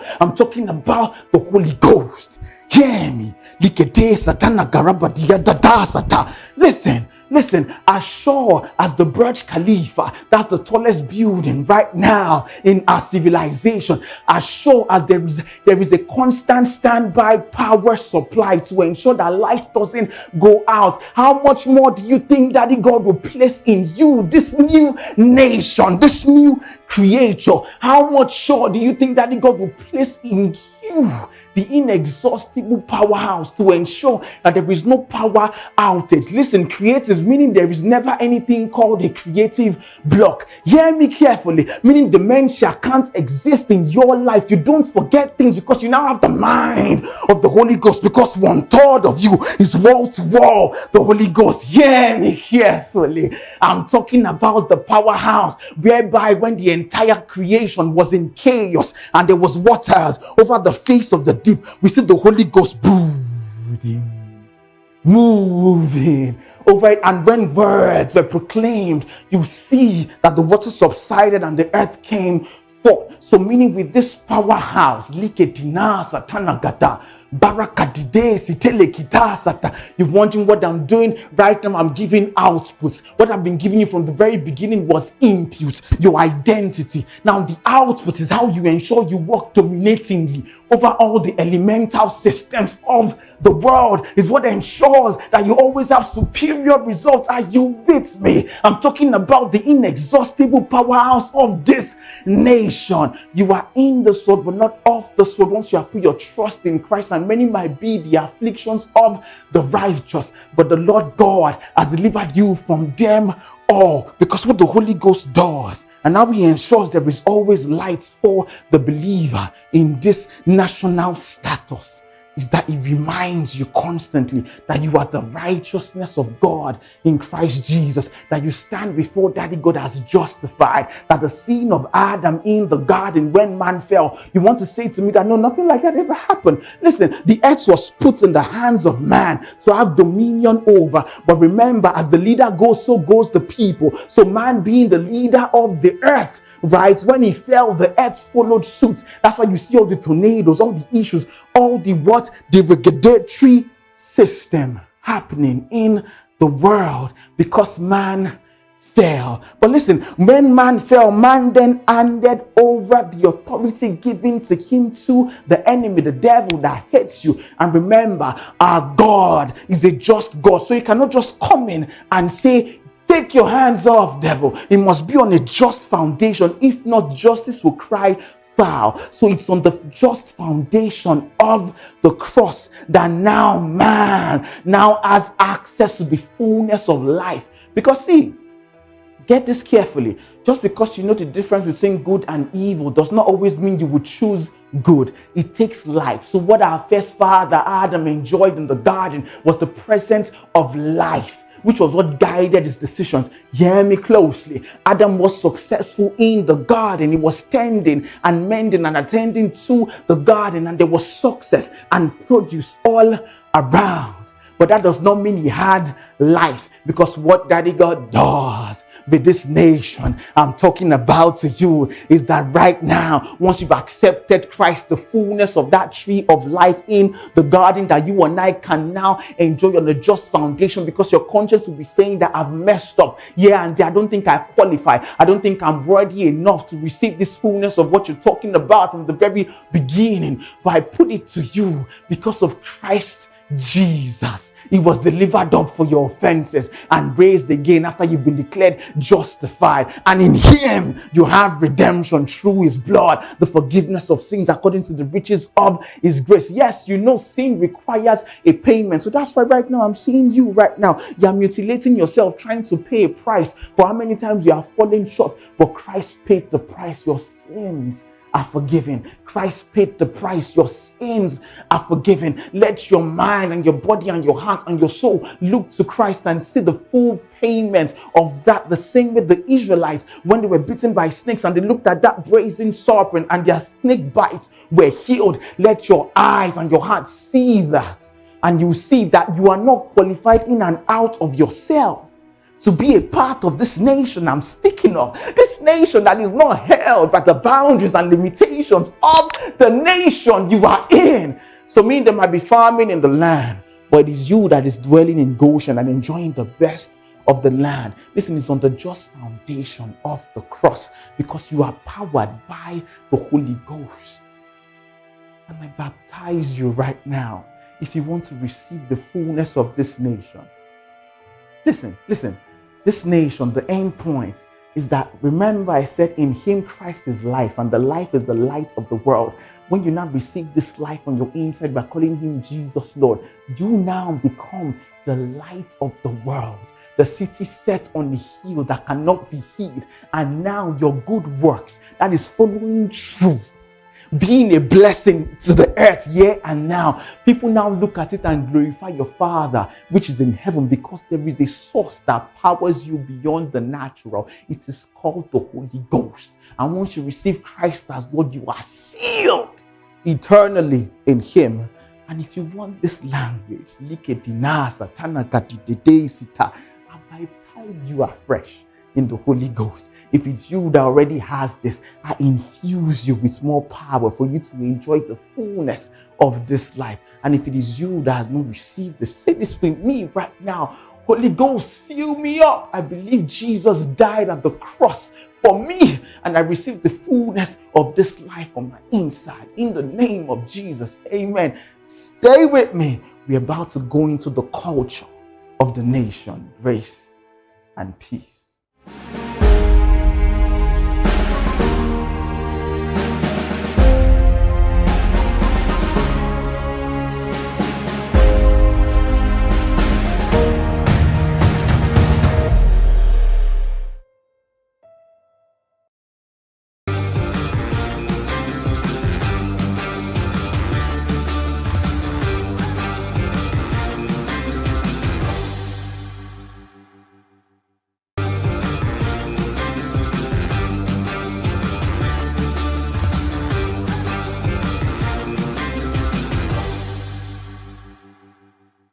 Ambo Chika Iro Manihe Jimarambo Adibo Wana Voice of the People.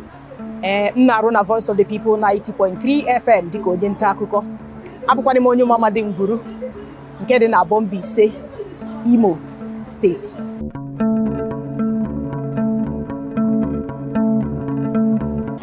Ibukwani onye nta akụkọ.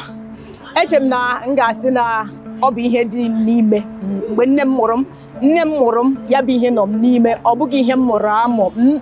Ọ nọ n'ime m n'ihi na oge m na-etolite m ga-echeta otu ụbọchị m gwara nne m na ọ ga-amasịkwanụ m ka m bụrụ onye na-ekwu okwu na redio n'ihi na nne m na onwe ya bụ onye hụrụ ihe gbasara redio n'anya. Oge abụ n'oge kwa ụbọchị ka ọ na-agbanye redio anyị na-amara ihe ndị na-emegasị n'ala anyị bụ Naijiria. M ga-echeta na BCA redio Ụmụahịa bụ ya bụ redio nne m na-egekarị. Nke emezie nwee ihe gbasara redio n'anya, ngwa nne m na m ga-abụkwanị onye ga na-ekwu okwu na redio. Mana ya bụ ihe bidoro ọbụladị mgbe m n'ụlọ akwụkwọ praịmarị, sekọndịrị na mahadum abịara na-ede akụkọ ụgha nke bụ eziokwu. Ọ bụrụ na m dechaa ya ebe a gụpụta ya, ị ga-ajụ sị kedu ihe kpaliri nwata ime ihe. Ọ bụghịkwa nke ahụ, ebidoro m ọsịsọ banye na lerida, bụrụ onye na-agụ ihe ọgụgụ na parish m St. Charles Ezugwu na Amadi bụkwa nke dị na Abombise, Imo steeti. Eche m na ihe a bụ ihe nọ m n'ime, bụkwa nke mere na m na-eme ya, m na-ekwu okwu mgbe ụfọdụ mana redio mana TV, maka na ọ bụghị na redio ka m bidosiri were mewe ihe. Abụghịkwadị na redio ka m bidokwa n'ọrụ a. N'oge m gụchara praịmarị abanyere m sekọndịrị, gụchaa sekọndịrị banye ụlọ akwụkwọ mahadum. Mahadum ala anyị dị na Nsụka, University of Nigeria Nsụka bụ ebe m gụrụ mahadum. Ebe ahụ agụrụ m linguistics na Igbo, bụkwa nke nyere aka kwado m maka ya bụ ihe m chọrọ ịbụ. Dịka m siri gwa gị na mbụ n'oge nka dị obere, amadị m ihe ụwa na-ekwu, agwara m nne m na m ga-achọ ikwu okwu na redio. Mana dịka m gụchara akwụkwọ mahadum fee ala nna anyị, abịaziri m nweta ọrụ na isi mbido TV. Ebe a ka m bidoro ya bụ ihe n'uju. Arụrụ m n'isi mbido TV afọ 3 na ụma, mgba arụkwaghị m hapụ ebe ahụ, sizie isi mbido TV bata na Voice of the People 90.3 FM. Ịjụọ m ihe gbasara ihe m na-arụ taa dịka onye nta akụkọ, m ga-asị gị na ọ bụ ihe nọ m n'ime. Nne m mụrụ m mụọ ịgbasa ozi, ọkachasị na redio na TV.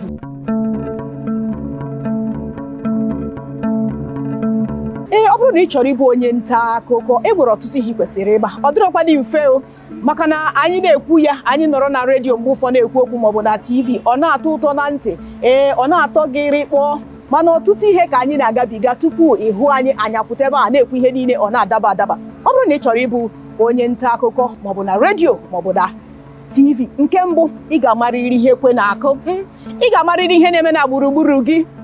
Kedu ka ihe si afịatụ na gburugburu gị n'ala anyị bụ Naijiria? Ngalaba dị iche iche, ngalaba na-ahụ maka agụmakwụkwọ, ime njem, ahụ isi ike, ngalaba dị iche iche. Ị ga-ama ihe ekwe na-akụ. Ọ bụghị naanị n'ala anyị bụ Naijiria, ị ga-amakwa ka ihe si afịatụ na mba ofesi dịka onye nta akụkọ, nke ga-abụ na ọ bụrụgodị na ị na-arahụ ụra akpọọ gị, ị mara ihe ekwe na-akụ. Ọ bụrụkwa na ị chọrọ ịbụ onye nta akụkọ dịka m bụ onye nta akụkọ na-eji asụsụ Igbo eme mgbasa ozi nke m, ị ga-amarịla asụsụ Igbo nke ọma. Igbo gị ga-eghe eghe, nke bụ onye nụ ya ọ mara na ịmakwa na ihe ekwe na-akụ.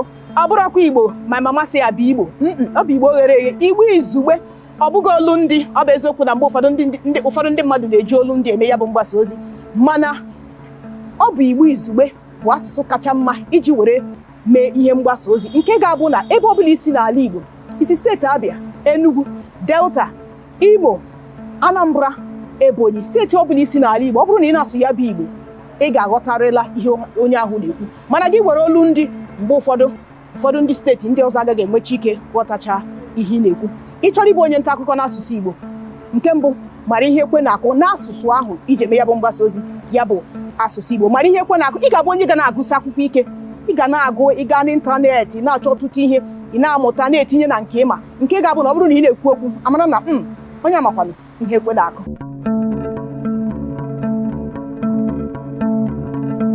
Ọ bụkwanụ mkpu ka anyị na-eti kwa ụbọchị o, maka na onye dị ka m, mgbe m dị obere ka m bidoro, ndị mmadụ na-asị na adị m very outspoken. Ana m ekwugbo okwu, ekwusi ya ike mgbe ụfọdụ ka o si wee dịrị. Eche m na ndị na-arụ ọrụ na redio na-enye aka n'otu ụzọ maọbụ ịbụọ ịhụ na ihe gara nke ọma, ọkachasị n'ala anyị bụ Naijiria, maka na mgbe ụfọdụ ihe ndị gọọmenti na-eme, ndị nọ n'ọchịchị na-eme, ọ bụkwanụ ndị a nọ na redio na-eti ya bụ mkpu o. Mgbe ụfọdụ gọọmenti nwere ike ime ya chee na ihe ha mere dị mma, mana ọ bụ ndị na-arụ na redio ga-abịa sị gị na gọọmenti ihe anyị mekwanụrụ adịghị mma. Eche m na ọ bụ na ndị na-arụ na redio na ụlọ nta akụkọ dị iche iche bụkwanụ ndị na-agba gọọmenti okwu. Ewezụga ndị nta akụkọ maọbụ nke redio maọbụ akwụkwọ akụkọ maọbụ nke telivishọn, ewepụ ha n'ala anyị bụ Naijiria, gọọmenti ga na-eme ihe ọ bụla ọ sọrọ ha.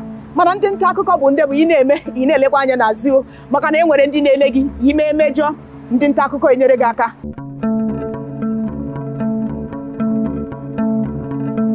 ya bụ ihe adịrọkwa n'izi dịka ndị iti si ekwu ya, ọ dịghị mfe, ọ bụghị ofe nracha. Ihe gbasara ezinụlọ m ịchịkọba ya na ọrụ mkwanụ nke ọbụla nwere oge ya.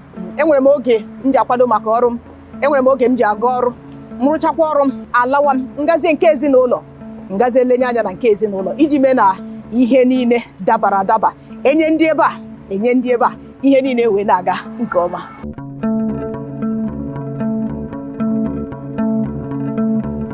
Ahụkwana m ọtụtụ nri Igbo n'anya, ọtụtụ nri ndị Igbo na-amasị m n'ebe o buru ibu, mana nri ndị Igbo m kacha ahụ n'anya bụ ụkwa. Ị hụrụ ụkwa?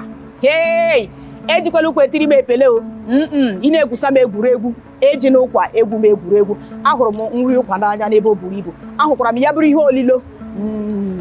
Ahụrụ m ofe ụgụ vegetable, ofe ụhakwa na ofe onugbu. Ihe ndị a niile na-atọcha m ụtọ n'ebe o buru ibu. Ahụkwara m ede n'anya, ọ bụrụ na isicha ede ịba were mmanụ iri gwọọ ya, gị na ụtazi maọbụ nchụanwụ were ya gwọọ ya.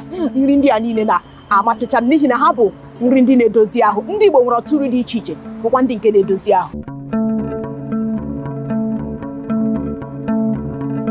Ndị nkwado adị Igbo, ọ nọ n'ụlọ na ọ nọ n'ụzọ ije, ọ bụkwa na unu mere m ihe mgbu m. Ewezuga unu enweghị onye dịka adị Igbo. Ndị nkwado m ndị nke nọ na Naịjirịa na mba ofesi, ana m ekele unu, sikwa unu gaa n'iru na nkwado unu na-enye m. Ewezuga unu enweghịkwana onye dịka adị Igbo.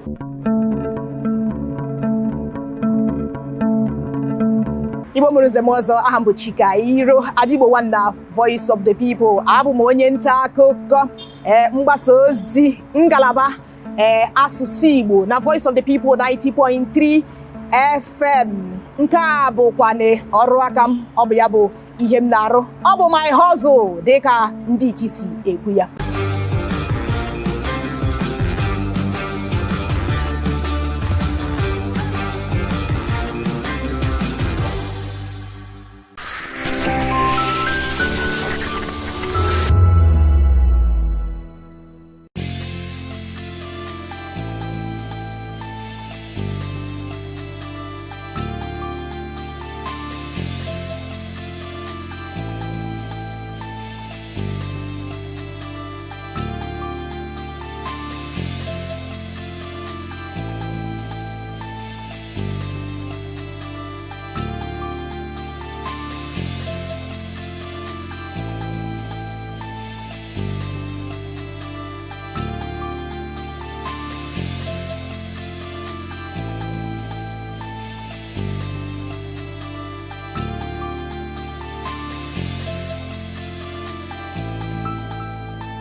Hey guys, what's up? How you all doing? They call me Ovisha Nelson One, your number one celebrity host, and you are watching Voice of the People Television, VOP. Stay tuned. Uyi Osarate is my name. I am a friend of the microphone, Voice of the People TV.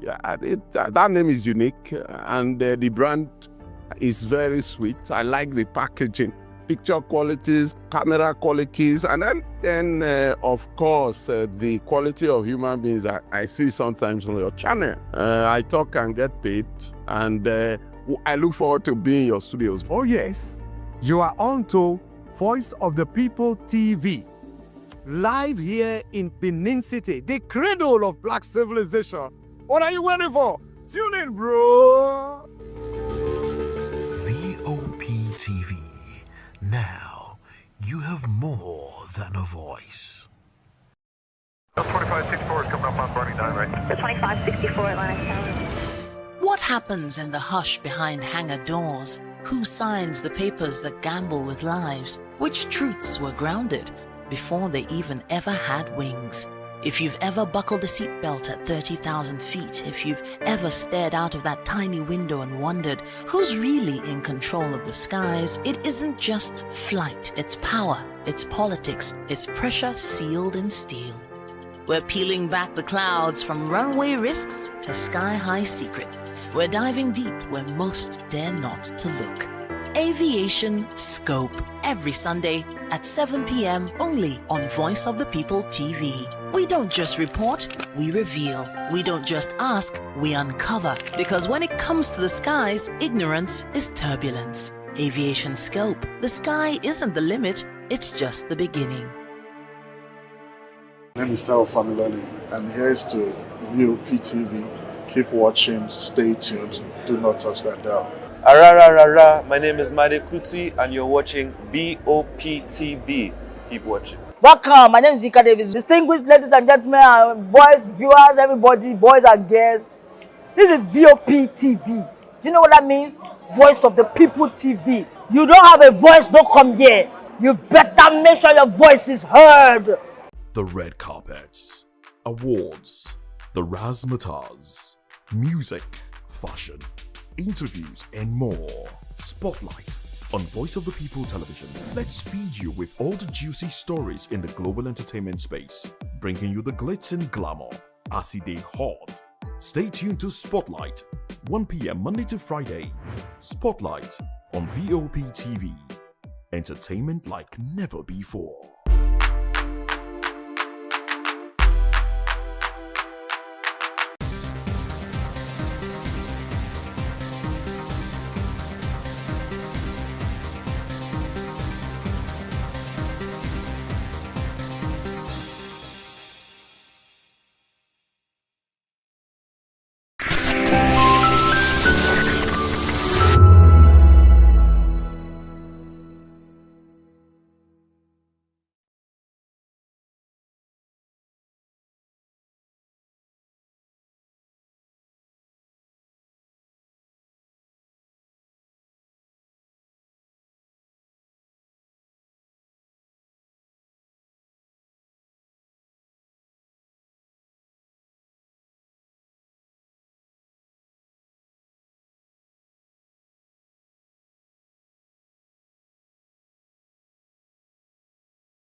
Well, hello and welcome to News Hour on Voice of the People TV.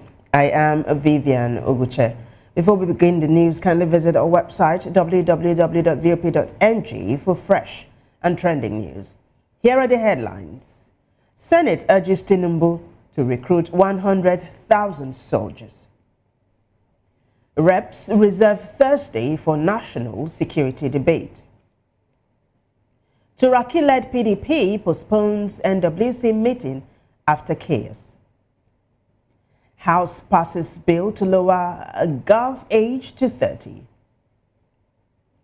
44 lawmakers urge Tinubu to free Kanu. President departs for G20 AU-EU summit. On the foreign scene, Trump backs Saudi crown prince over Khashoggi murder. In business news, Nigeria's foreign reserves hit 7-year high of $46 billion. In sports news, Anichebe slams NFF over World Cup miss. And Enyimba slashes players' pay by 50% after home loss. In entertainment news, a very dark man apologizes for playing altercation.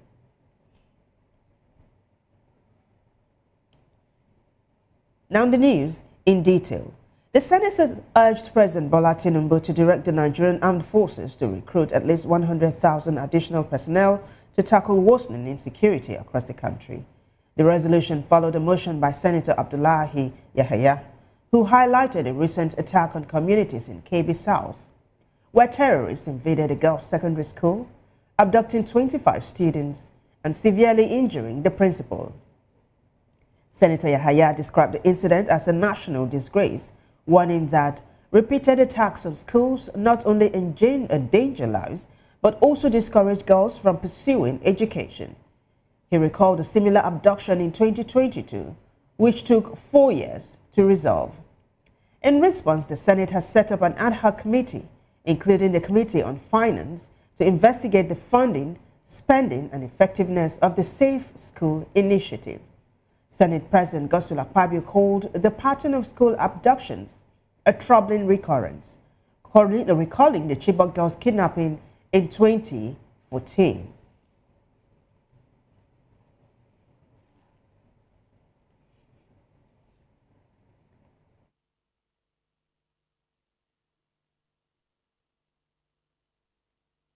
In the meantime, the House of Representatives has set aside Thursday for a full-day national security debate as the country continues to grapple with rising insecurity. Speaker Abbas Tajuddin announced the decision during plenary, saying the scale and spread of violence now demand decisive, collective action from lawmakers and security agencies. He gave the clarification after Minority Leader Kingsley Chinda attempted to move a motion on the recent kidnapping of schoolgirls in Kebbi State and the killing of a senior military officer. The Speaker stepped the motion down, noting that Thursday had already been reserved exclusively for security deliberations. Tajuddin also directed security agencies to intensify efforts and review their strategies and instructed lawmakers to come with detailed security reports from their constituencies. Meanwhile, the National Association of Nigerian Students has condemned the dawn attack on Government Girls Comprehensive Secondary School in Maga, Kebbi State, where gunmen killed Vice Principal Hassan Yakubu Makuku and abducted 25 female students. NANS President Olushola Oladoja described the incident, which occurred on International Students' Day, as a devastating blow to the student community. The association warned that the rising wave of school abductions in northern Nigeria requires urgent attention, calling on the federal and Kebbi state governments as well as security agencies to act swiftly to rescue the students. NANS also urged authorities to strengthen protection around schools, particularly girls' boarding institutions, and dismantle criminal networks behind such attacks. The group extended condolences to the slain vice principal's family and expressed solidarity with the parents of the abducted students.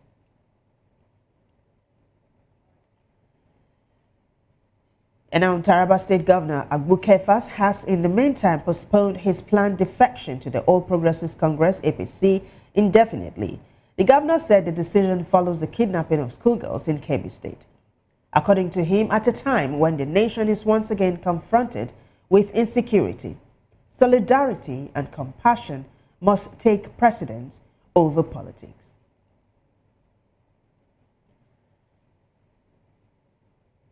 While in another development, PDP National Chairman Kabiru Turaki says the party has postponed its inaugural National Working Committee meeting earlier scheduled for Tuesday in Abuja. Speaking to newsmen after gaining access to the PDP headquarters at Wadata Plaza, Turaki said the shift became necessary due to actions of those undermining democracy and progress. The meeting will now hold on Wednesday, the 19th of November. Turaki, accompanied by Oyo State Governor Seyi Makinde and Bauchi State Governor Bola Ahmed, commended the FCT Commissioner of Police for providing security that allowed the leadership to enter the Secretariat. He thanked party stakeholders for their support, insisting the PDP remains committed to unity and stability. The postponement comes amid a deepening leadership crisis that has split the party into factions, with Turaki's camp claiming legitimacy following the expulsion of former National Secretary Samuel Anyang.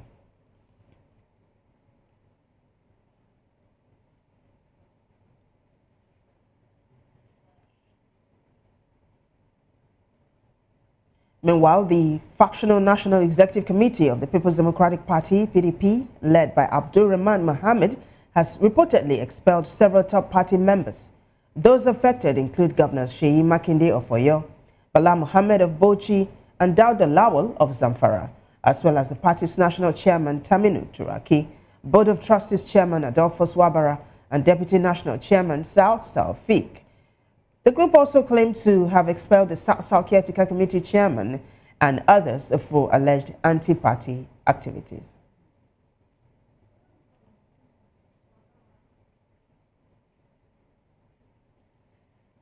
And the African Democratic Congress, ADC, has condemned the violent invasion of the People's Democratic Party's National Secretariat in Abuja, calling it a disturbing attack on Nigeria's democracy and a worrying sign of creeping authoritarianism. In a statement, ADC National Publicity Secretary Bolaji Abdullahi accused senior figures in the ruling APC of deploying armed men to forcibly seize the opposition party's headquarters on the 14th of November.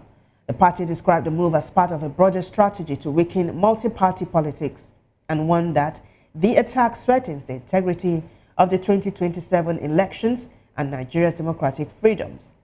ADC called for an independent investigation into the role of the police and other security agencies and urged President Bola Tinubu to restrain political actors before the situation worsens.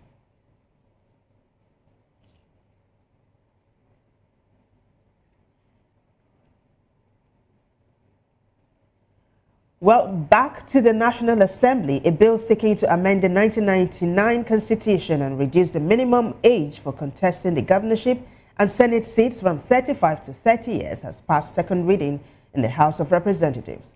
The bill is sponsored by Esin Martin Etim and 24 other lawmakers. Nigeria's constitution currently sets the minimum age at 35 for the Senate and governorship and 25 for the House of Representatives. The sponsors argue that the higher threshold limits young politicians aspiring to senior elective offices. Speaker Tajuddin Abbas put the bill to a voice vote and the majority backed it without debate. The bill has been referred to the House Committee on Constitution Review for further legislative work.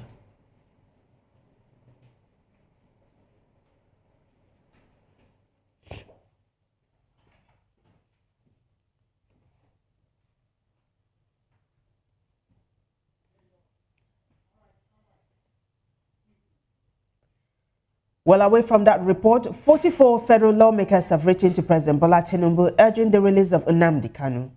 In a two-page letter and resolution, the group calling themselves concerned federal lawmakers asked the president to use his constitutional powers to free Kanu and convene an inclusive political roundtable with all stakeholders to address national challenges through dialogue.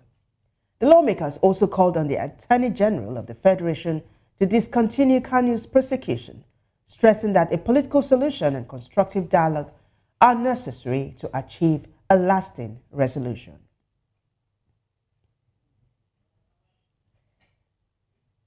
But still in the news, President Bola Tinubu will depart Abuja on Wednesday for a two-nation visit to Johannesburg, South Africa, and Luanda, Angola, where he will attend the 20th G20 Leaders Summit.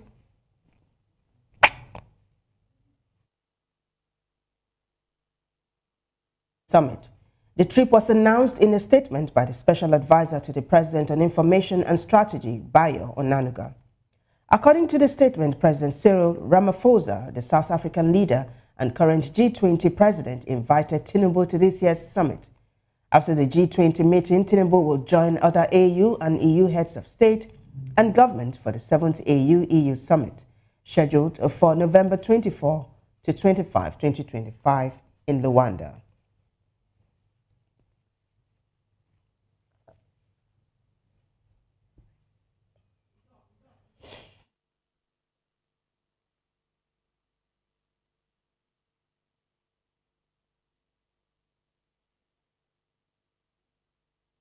Virtually to analyze the news is Yusuf Dambaki. He is a policy and development student expert. Well, I understand that he's not yet in. We'll take a short break and try to link up with Yusuf. We'll be right back. Stay with us.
What happens in the hush behind hangar doors? Who signs the papers that gamble with lives? Which truths were grounded before they even ever had wings?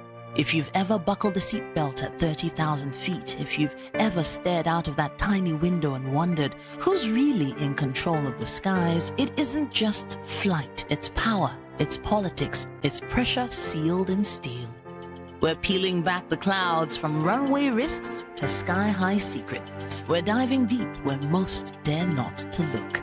Aviation Scope, every Sunday at 7 p.m. only on Voice of the People TV. We don't just report, we reveal. We don't just ask, we uncover. Because when it comes to the skies, ignorance is turbulence. Aviation Scope, the sky isn't the limit, it's just the beginning. In a world where truth is the ultimate power and opinions scream the loudest, it's time to wade through the noise. Hunger no get drum! Hunger no get religion! And scan the human interest and trending topics that matter. Stay tuned to The Issues, your plug to the stories making the buzz, from politics to science and technology, social justice, and more. Let's tackle the tough questions and expose the truth. The Issues on Voice of the People Television. Don't just react, understand. Voice of the People, you can hear me now. My name is Patrick Doyle, and I wish that you continue to echo the voices of the people. Big up VOP TV. My name is Suibifa Dokobo. Please keep watching VOP TV. Hi, my name is Kwekumali Ikenda Onyekwena, and I am with the Voice of the People TV. Now, if you're looking for the veritable channel for information, politics, robust discussions, you don't need to go far. VOP has you. VOP will always have you. Thank you. Hi, my name is Patrick Diabwa, aka Ibani Chuka, Amayanabo the Eagle King, and you are watching VOP TV. Stay with us. Good morning. It's the start of a beautiful day. Well, start your day right with a healthy dose of news, fun, and inspiration. Join us on VOP this morning for the latest news, trending topics, and uplifting stories to set your day on the right vibe. From news and current events to lifestyle and entertainment, you are covered. VOP This Morning, 8 a.m., Monday through Friday.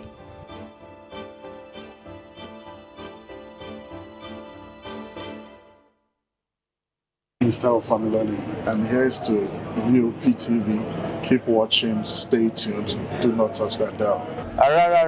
My name is Made Kuti, and you're watching BOP TV. Keep watching. Welcome, my name is Zika Davis. Distinguished ladies and gentlemen, boys, viewers, everybody, boys and girls. This is VOP TV. Do you know what that means? Voice of the People TV. You don't have a voice, don't come here. You better make sure your voice is heard. This is African News on Voice of the People Television, where we don't just bring you the news, we bring you Africa's heartbeats, the policies that shapes our world, and the economy that determines our future. African News on Voice of the People Television. Stay with us. Hey guys, what's up? How you all doing? They call me Ovisha Nelson One, your #1 celebrity host, and you are watching Voice of the People Television, VOP. Stay tuned. Uyosarity is my name. I am a friend of the microphone, Voice of the People TV. That name is unique, and the brand is very sweet. I like the packaging, picture qualities, camera qualities, and then of course, the quality of human beings that I see sometimes on your channel. I talk and get paid, and I look forward to being in your studios. Oh, yes.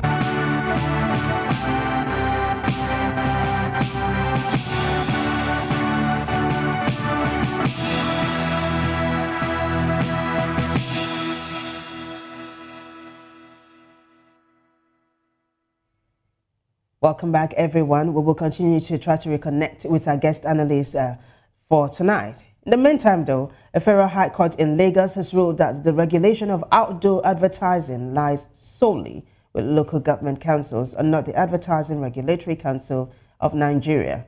Justice Akintayo Aluko held that the Constitution expressly places control of outdoor advertising and hoardings under the authority of local government areas, and that any attempt by ARCON to assume those powers is unlawful. The judgment followed a suit filed by Marsilia Motors Limited, which challenged a violation notice issued by ARCON and a criminal summons from the Advertising Offences Tribunal. The court declared both actions void, stating that ARCON acted outside its constitutional mandate.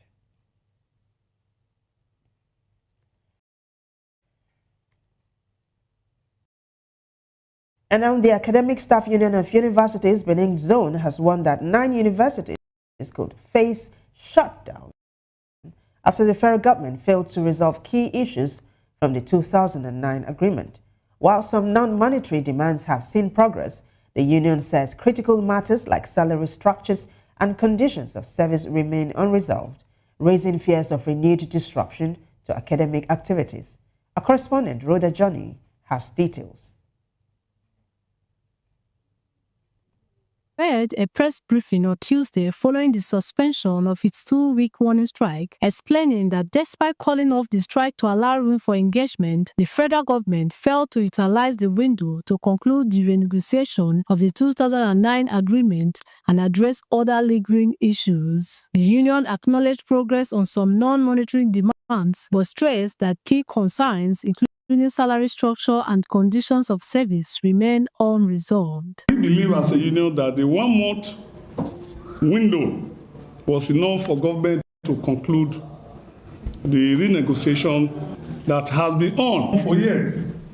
And comrades, as we sit, it is not only regrettable but very sad to inform you that the federal government has once again demonstrated blatant unwillingness to quickly and holistically resolve all outstanding issues to restore the desired industrial harmony in our public universities and, of course, in the overall interest of our students.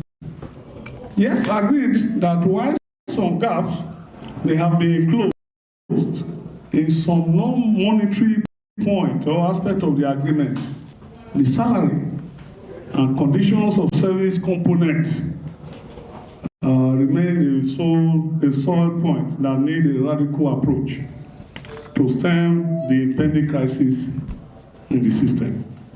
We have rejected the proposed salary increment by government because it is a mere drop in the ocean that is incapable of achieving the desired reversal of the brain drain syndrome currently bedeviling university education in Nigeria. It is deliberate on the part of government to impoverish university scholars in this country. As a union, we believe that government must do something fast because time is running out. We cannot continue in an endless negotiation or renegotiation. And we are saying that please go and hold government responsible for another round of imminent paralysis in Nigeria's public universities. The Benin zone of ASU is ready to religiously implement the directive of INEC of ASU to resume the suspended strike at the expiration of the given 1 month window. Professor Monday Igbafe, the zonal coordinator, warned that without urgent and holistic intervention from the federal government, academic activities across the Benin zone could face disruption once again. In Benin, Rhoda Johnny, BOP TV News. Thank you, Rhoda. Staying with Edo State, the government has launched its largest agricultural mechanization investment to date. Governor Pello unveiled 30 tractors, 5 bulldozers, 150 farm implements, and a low-bed truck at Government House, Benin City. The ceremony was presided over by Senate President Goodluck Jonathan, who was on a working visit to the state. Governor Pello said the machinery marks a shift from subsistence farming to full mechanization.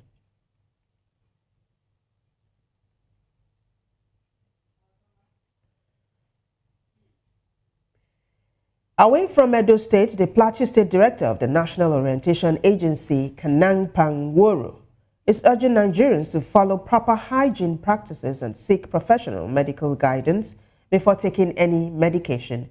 This was contained in a statement issued by the Plateau State Director of the agency to commiserate 2025 World Antimicrobial Awareness Week. That will be to commemorate 2025 World Antimicrobial Awareness Week.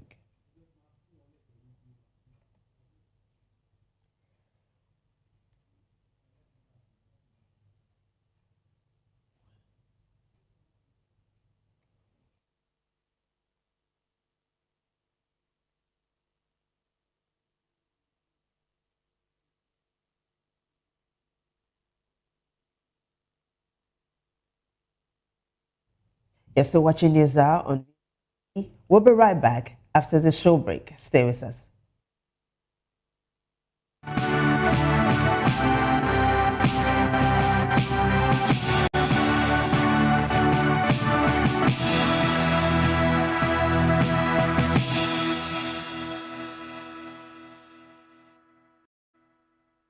Welcome to the locker room, the home of artists.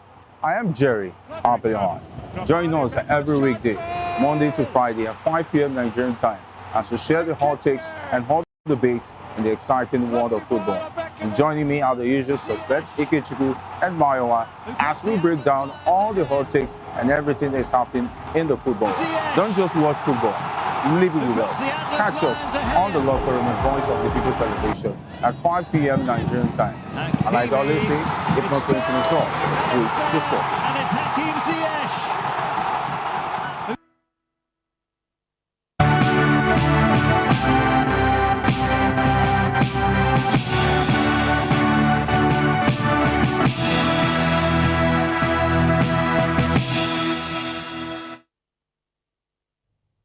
Welcome back, everyone. Joining us actually virtually to analyze these stories is Yusuf Dambaki. He is a policy and development students expert. Yusuf, it's such a pleasure to have you join us today. It's a pleasure joining you too. Good evening. You're welcome aboard. So it was Black Monday for Nigerians yesterday. On the heels of that, the Senate has just urged President Bola Tinubu to direct the Nigerian Armed Forces to recruit at least 100,000 additional personnel to tackle worsening insecurity across the country.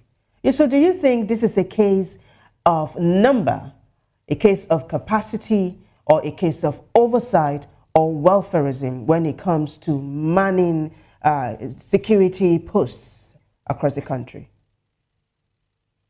Well, sincerely, this is laughable as a country because before now, we already know that Nigeria, security-wise, is in what I would describe as intensive care unit. Even in hospitals, when a patient is in intensive care unit, all that is needed is assembled before any operation. But this is a reactionary move. When will you recruit 100 men? When will you train them? And when will you send them to the field? If the operators will continue, they will capture more schools even before the recruitment starts. So I think the government should be more proactive in handling these issues. And I think it is not the issue of personnel. It's the issue of technology. It's the issue, today's war is not fought with men. It's fought using technology. So I think what we need to deploy is more technology that will give us accurate information and location of these terrorists instead of more people. I don't think anything will change because 100 people are recruited. Very well said, Yusuf. So Senator Yahaya is describing the incident that happened yesterday where 25 girls were kidnapped from their school in Kebbi State as a national disgrace, warning that repeated attacks on schools not only endanger lives, but also discourage girls from pursuing education. So in response to this, there's something you said earlier on, that the federal government as well as the Senate is always reactionary instead of being, proactive. Now, in response to what happened yesterday, the Senate has set up an ad hoc committee, including a committee of finance, to investigate the funding, spending, and effectiveness of the Safe School Initiative. Yusuf, take us back to the Chibok girls incident, where over 200 girls were abducted. Don't you think by now the federal government should have gotten its acts together to ensure that this kind of thing never happens again? Well, I think they are playing politics with the lives of people. Because even what is happening now for me is just lip service. Setting up a committee is just to make us feel that they're doing something. But I tell you, I don't see any seriousness in all of this. Why? We've had this experience before, and we have received these warnings over and over again. We've seen changes in the military hierarchy. What effect has it brought? So sincerely, they're just being political about it to make us feel that they're up to something, but nothing will change. If the terrorists want to attack others, all schools are vulnerable as we speak. There is no measure put in place to protect any school, not even girls' school. If it has not been done in 2014, and it has not been done a year or two before now, nothing will be done. They are operating behind schedule. The terrorists are far thinking ahead and better than the Nigerian military, sincerely. So you talked about the legislators being proactive. Now the House of Representatives has set aside Thursday for a full-day national security debate as the country continues to grapple with rising insecurity.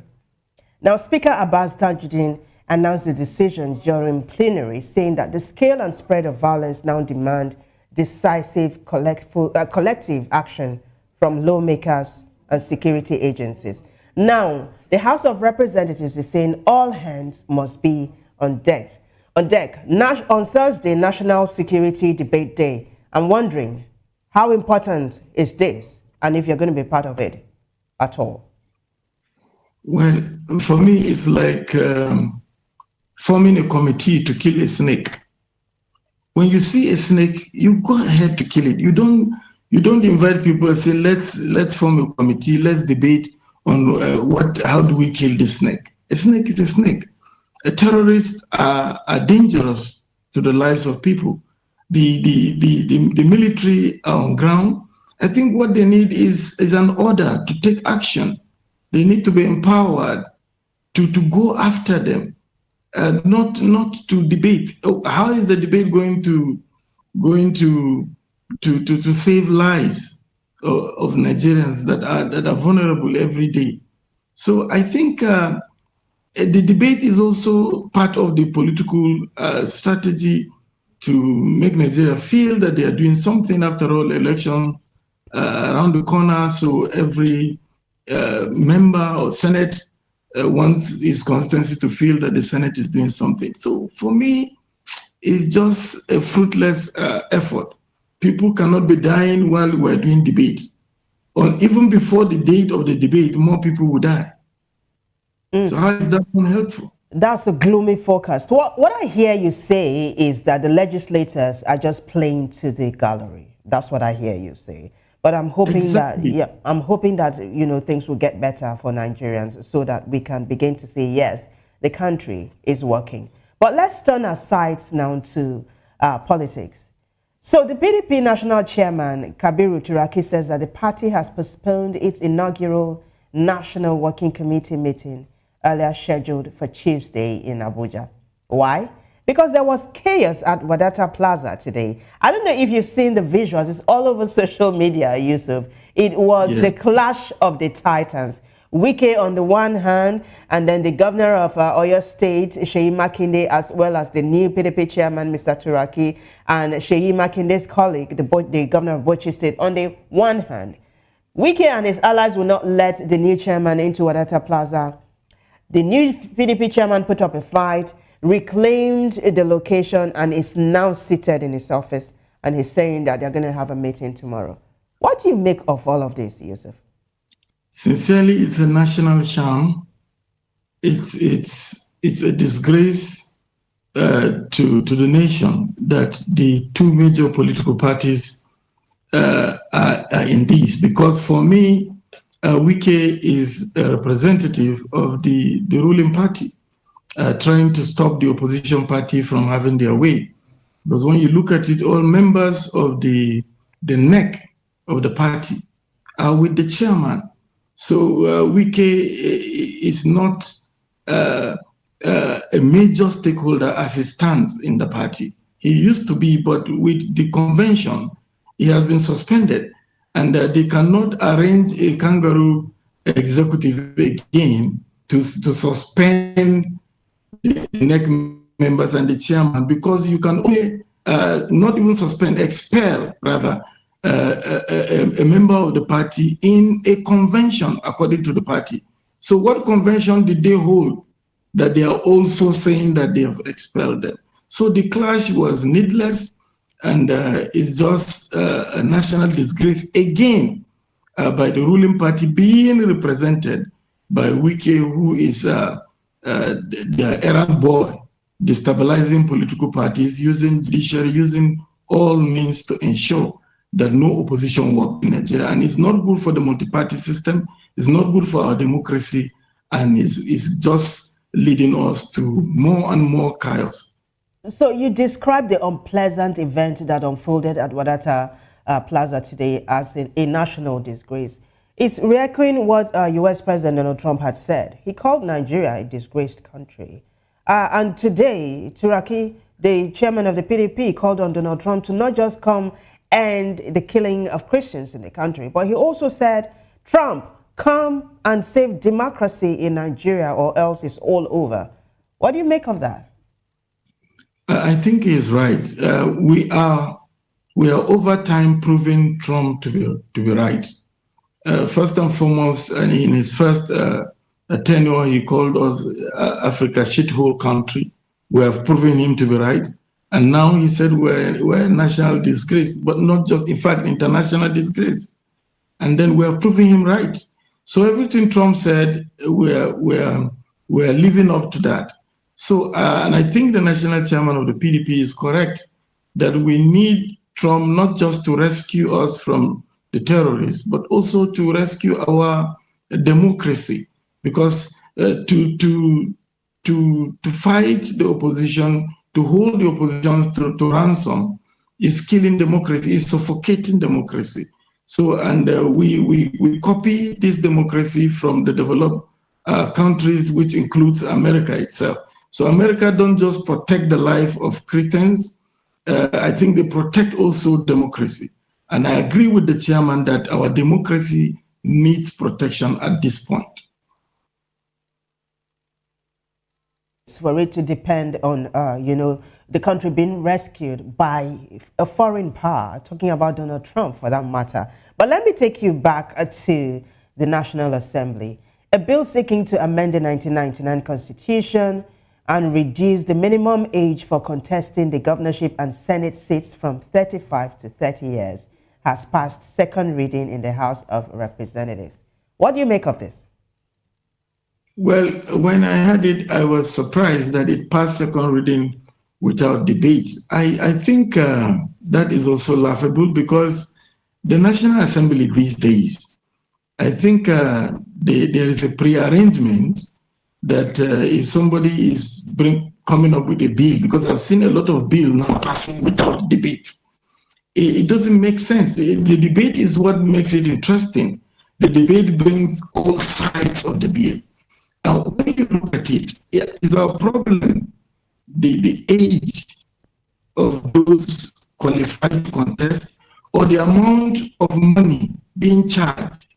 Where will, for instance, a 30-year-old raise 100 million for a form?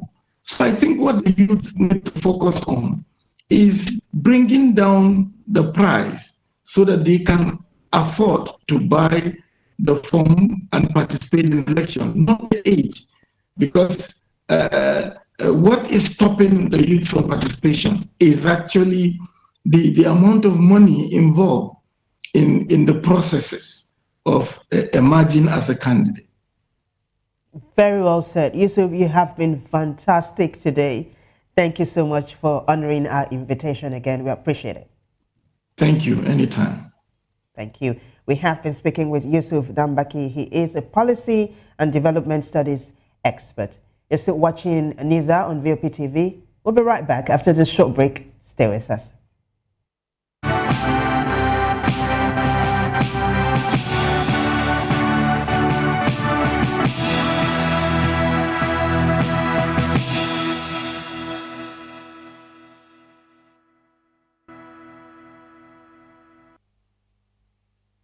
The red carpets, awards, the razzmatazz, music, fashion, interviews, and more. Spotlight on Voice of the People Television. Let's feed you with all the juicy stories in the global entertainment space, bringing you the glitz and glamour as it is hot. Stay tuned to Spotlight, 1 p.m. Monday to Friday. Spotlight on VOP TV. Entertainment like never before.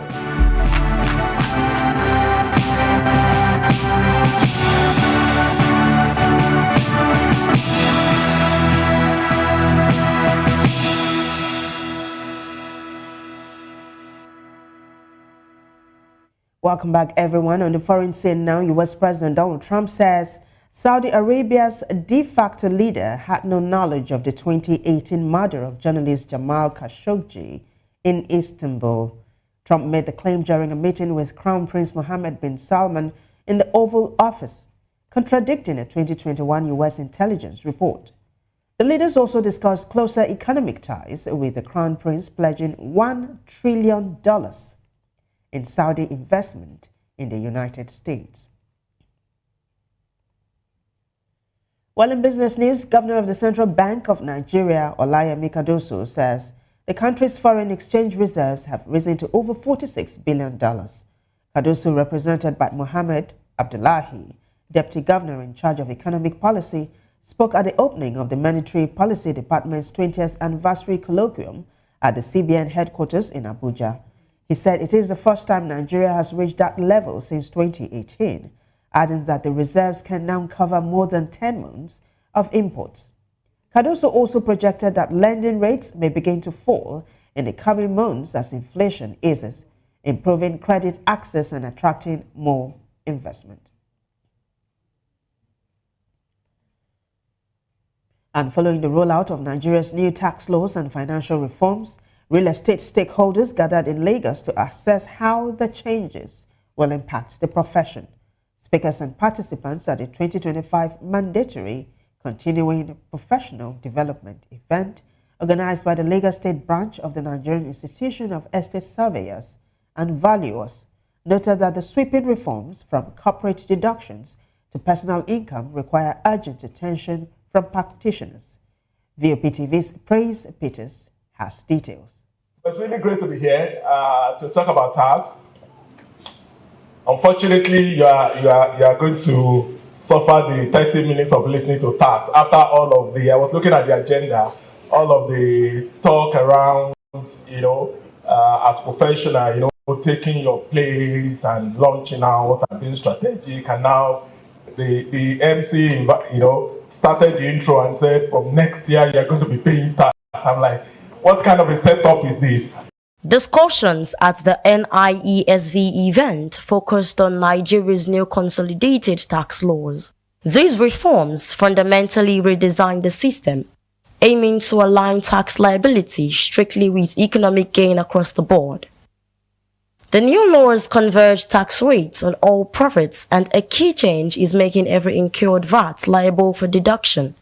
Critically, there are new legal limits on interest deductibility for income-generating businesses, directly influencing investment decisions. Experts stressed that failure to integrate these complex tax layers, especially the interest limits in transactional taxes like revised stamp duty, will inevitably lead to the sub-optimization of assets valuation. Personal tax structures for professionals are also impacted. While the federal framework is established, continuous advocacy remains necessary to harmonize the changes across subnational governments. Confirming the complex reform is a work in progress. The tax reform touches every sector and every areas of business, and as professionals within this field of exit survey and valuation, it's important to understand how this reform touches the business that they run as a firm, because firms pay individual taxes, the partners and the owners of the business and the employees pay individual taxes. Their enterprise, their firm is also liable to taxes. So everyone needs to understand what is the threshold, that will make my business to be liable to tax, what exemption is available, and what do I need to do in order to ensure that I comply with the provisions of the law. So what we've come to discuss essentially is really to share knowledge and to let professionals within this space understand what is going to be the tax regime that they will be exposed to from 1st of January 2026. And I think it's been a very interesting conversation. Yeah, one of the ways to really strengthen the Nigerian real estate sector is by even, first of all, develop the capacity and the knowledge. We all know the reforms is something that is new to quite a number of us. So we need to, first of all, train our members in making sure that they get knowledge. They develop the capacity, they develop the expectations of our clients. Because yes, come January, a lot of our clients are going to be asking various questions on how this tax is going to affect their real estate investments, how it's going to affect their income. So what we're trying to basically do today is to be able to build the capacity of our members, strengthen them, and at the end of the day, the nation is definitely going to be better for it. As professionals seek to navigate these emerging legal and financial reforms, estate surveyors and valuers in Nigeria have been called upon to adopt a more holistic approach, one that balances taxation, investment strategies, and regulatory compliances. This event underscores the importance of continuous learning and adaptation in the valuable profession. From Voice of the People TV, I am Praise Peters. Praise, thank you. Sports news now. Former Super Eagles player Victor Anichebe has criticized the Nigeria Football Federation (NFF) following the team's failure to qualify for the 2026 FIFA World Cup. The defeat marks the second consecutive World Cup that the Super Eagles have failed to qualify for.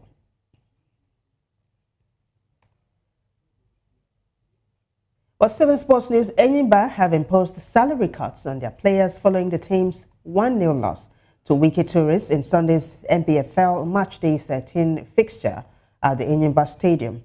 The defeat is Enyimba's second home loss of the season after an earlier setback against Warri Wolves. In response, the club's management has suspended the coaching crew led by Stanley Aguma and slashed players' salaries by 50%. In entertainment news, social media personality Martin Zotse, popularly known as Very Darkman, has apologized following an in-flight clash with comedian Freedom Asepoyi, aka Mr. Jollof, that delayed a United Nigeria Airlines flight. The incident occurred on the flight from Asaba to Lagos, where the two men were filmed in a physical confrontation as passengers tried to separate them. In a video posted on Instagram, Very Darkman took full responsibility for the disruption, admitting the incident was unnecessary and assured Nigerians that such behavior would not happen again in public. While still in the world of entertainment, Senator Ned Nwoko says he will not reconcile with his estranged wife, actress Regina Daniels. In a statement on Instagram, he denied any recent communication with her, but urged that she undergo therapy. Nwoko shared screenshots of a WhatsApp message from October 17, which he described as his last contact with Daniels, explaining that she has been under the influence of hard drugs, resulting in violent and irrational behavior.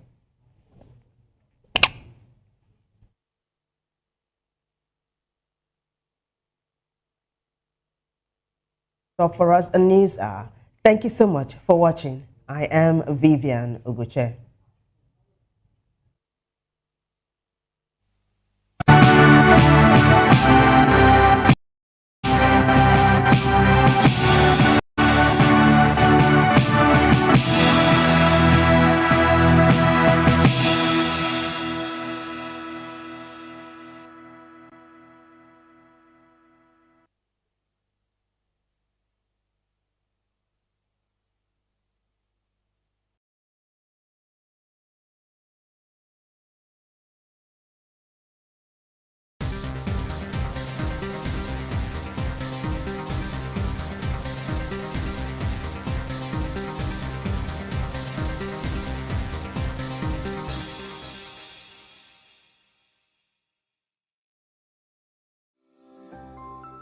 VOP TV.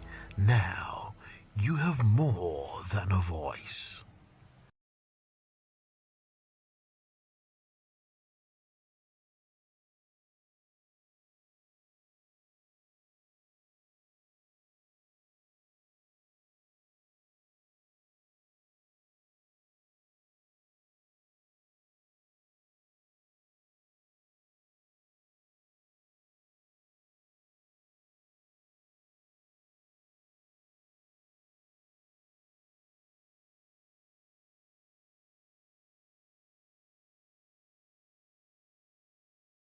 We encourage you to click on the like button and subscribe to our YouTube channel. We are Voice of the People TV. Also follow us on all our social media platforms. We are at VOP TV Live. Visit our website www.vop.ng for fresh and trending news. Also watch us live on SLTV channel 264. VOP TV, Voice of the People Television. That gamble with lives, which truths were grounded before they even ever had wings. If you've ever buckled a seatbelt at 30,000 feet, if you've ever stared out of that tiny window and wondered who's really in control of the skies, it isn't just flight, it's power, it's politics, it's pressure sealed in steel. We're peeling back the clouds from runway risks to sky-high secrets. We're diving deep where most dare not to look. Aviation Scope, every Sunday at 7 p.m. only on Voice of the People TV. We don't just report, we reveal. We don't just ask, we uncover. Because when it comes to the scope, the sky isn't the limit, it's just the beginning.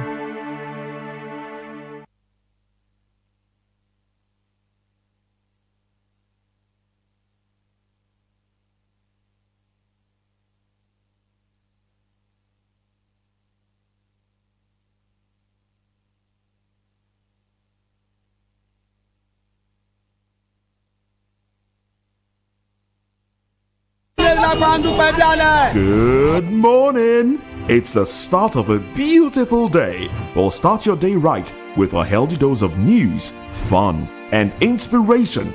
Join us on VOP this morning for the latest news, trending topics, and uplifting stories to set your day on the right vibe. From news and current events to lifestyle and entertainment, you are covered. VOP This Morning, 8 a.m., Monday through Friday.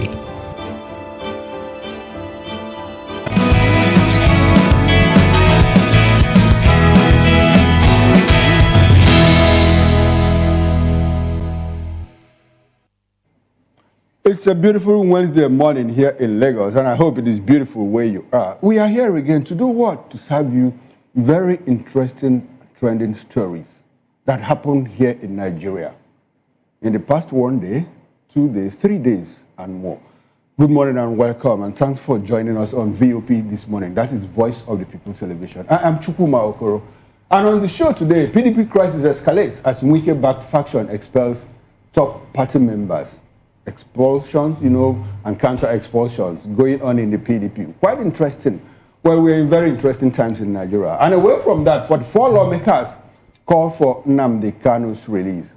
APC risks capsizing under weight of defections, Senator Ali Ndume wants. Now, these are the major topics of discussion for this morning. Come along. We also have other interesting and trending stories in Nigeria.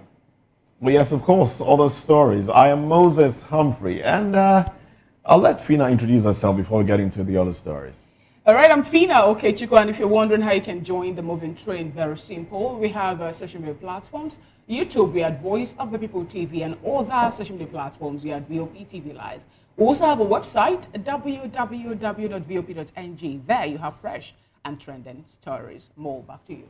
All right. Now, let's get into the trending stories. Now, Anambra State, that's where we're going to first. The Anambra State government has ordered the immediate closure of a school in Awka due to an unfit and unhealthy learning environment. Now, the directive was issued by Commissioner for Education, Professor Ngozi Chumaude, following an inspection of the school.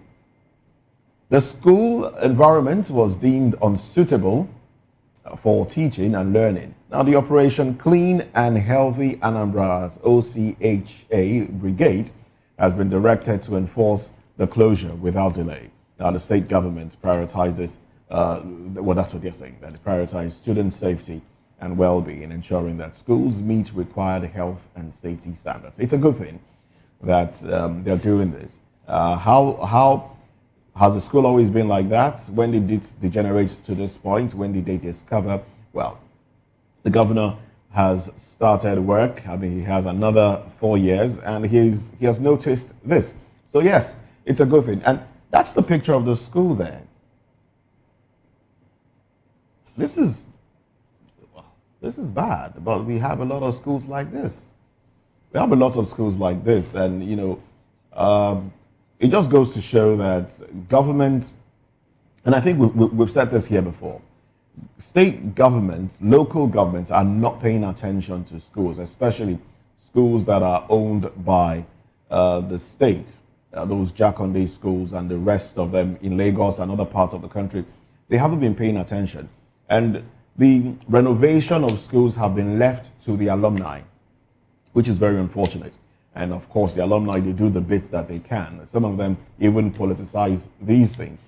They fix schools and they take pictures and use it to run for office. I mean, it happened in my own alumni, use it to run for office. But it's a good move, and I hope it doesn't just stop here. I hope that the government of Anambra does something really good. The schools, not just this one, every other school that looks like this, that needs to be fixed, should be fixed. And then let the students have conducive environments to learn. And of course, let it not just be politics. Let it be that you have a desire to fix things. Yes, let it not just be politics. And I hope this is not some kind of panorama, because Moses, I was surprised that he said, look, this, well, anyway, I wasn't surprised, but he also admitted that, look, there are many schools are like this. But I want to let you know that thousands of schools are worse than this in this country. And that's why I said, I hope this is not a form of panorama, paparazzi, razzmatazz that the commissioner wants to show walking and all of that. Even in the Anambra that we are talking about, there are schools that are still like this. But my worry is this. Apart from this thing not being panoramic, I want it to, let's get to the root of this. Now you have closed the school. The students, what happens to them? The pupils. What happens to them in the interim that probably you are trying to do renovations or what? And by the way, is this a public or private school? And if it's a public school, who should take responsibility for this? In Anambra State. The school has been there. Was it just established? If it's a public school, that means the commissioner herself should take responsibility. And what of the people that have served as commissioners for education in the same Anambra State? What happened? I'm also concerned, like I said, what happens to these pupils? For how long is the school going to be closed down? Well, like 1 week, 2 weeks, and 3 weeks. They can have a makeshift arrangement. They didn't tell us. I'm just asking. So there should be a makeshift arrangement. But where are you going to ship the students to? Are you going to take them to nearby schools? And are you going to travel how far to get to nearby schools and all of that? These are concerning issues. These are troubling issues. Like you said, I hope this is not just politics, because we'll come out to hear now, maybe in the next 2-3 days, that look, this school was constructed when a particular governor was in office, and he's trying to be this and that, and he say he obscured education in Anambra State and all of. There's a lot of politics in all of these things, and it shouldn't be. We still have schools where children study under trees in this country where you and I live. But we take these things for granted, probably because we went to good schools. When did I go to primary school? More than 40 years ago. My school was better than this. Yes, my own school was better than this. So it's disheartening, it's troubling that we still have a school in this age and time where, the floor is even muddy and all of that. Let's even see that school again. Let's see it. Let's see the school again. Let's have the school again on the screen, please. I'm not sure my own school was better than this. No, my school was better than this. My school was 40 years better ago. than this. Yes, my school was better than this. That shows we're retrogressing. One of the schools, we are retrogressing. One of the schools I attended, one of my secondary schools was not better than this. Is it a primary school? No, it's a primary school. Oh, it's a primary. Okay, the primary schools I attended, of course, are better than this. But one of the secondary schools I attended, nah. I'm not sure it was better than this. Somehow I was lucky. At my secondary school, at that time was highbrow. It was private. You understand? So, but like Fina said, we have walked back. We have walked back. In my school, we had melana trees. We had pineapple orchard. We had palm plantation and all of that. And they were maintained by the students. We had lawns in my primary school back in the days. And it wasn't looking like this. The schools, I think we had UBE then, Universal Basic Education, and all of that. And the school supervisors used to come like rounds every month or the other. And things were good. We were using slates and chalks then. It was quite better than this. So we have walked back instead of making progress, unfortunately. And it's a sad situation, sad reality for us in this country. All right, the first thing I want to say, I think the school is a private school from the name. And then the question I asked yesterday was, are we shutting down the school because it is somewhere in the state capital? to make the world or people think that we are fighting tooth and nail to make sure that we dish out quality education to school children, making them assets at this point. Is that what we're doing? Because like Chukuma said, if you get to some of the schools in the hinterland, you find out that school children don't even have a conducive environment for them to study. Yes, although Peter Obi did something while he was the governor of the school, he did his best to make sure that most of those government-owned schools, fall back into the hands of the church, the mission, primary schools, secondary schools, and the mission then took it up upon themselves to reface and rebrand the schools and give it a new foot. But this one that we are getting here, it's not really a fun sight, if you ask me. But that's like Moses pointed out, who gave this person the right? Because I believe that a government must have approved for that school to come up in the first place. Yes, we know the processes. For you to have a private school, it has a certain procedure that you must follow. And believe me, in Oka, Anambra State, where the state capital is, the commissioner of education in that state, be it the present one or the former one, we expect that he or she must have, carry out the whole inspection, checking the environment where the school be sited, make sure that everything is in order before giving out that particular permit for an individual to do or to open a school. But anyway, now that the OCHA brigade have been given an order from the Commissioner of Education, Professor Ngozi Chuma-Ode, to say shut down the school permanently, we have a major concern at your hand. Where are the school children going to be sent to? That's one. Are they going to miss this academic session that's already running half to start with? What will happen when the school resumes and maybe the renovation process has not been done due to the hard time that people are having at this point? If you check other schools too, some children, there was a day I was passing somewhere and I saw a school under a building, more like a store. And I was told that is a primary school, government approved. And in the school, they had I think all the classes from 1 to 6, from basic 1 to basic 6.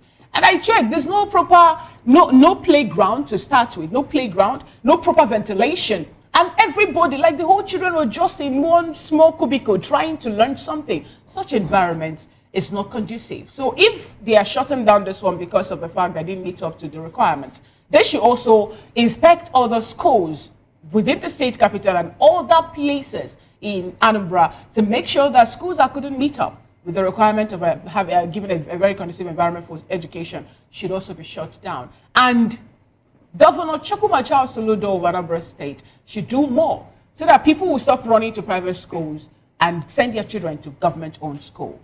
Away from that, the House of Representatives, finally have passed a bill for second reading, seeking to amend the 1999 Constitution to reduce the minimum age requirement for governorship and Senate elections from 35 to 30 years. The proposed legislation, sponsored by Asen Martin Etim and 24 other lawmakers, aims to maintain a 5-year gap between eligibility for the House of Representatives and higher officers. The bill proposes to reduce the age requirement from 35 to 30 years for governorship and Senate elections. That's candidates who are interested in participating. And then the proposed age limit would maintain a 5-year gap between eligibility for the House of Representatives, which would be now 25 years, and higher officers. Under the current constitution, candidates for the Senate and governorship must be at least 35 years old, while those seeking election into the House of Representatives may contest from age 25.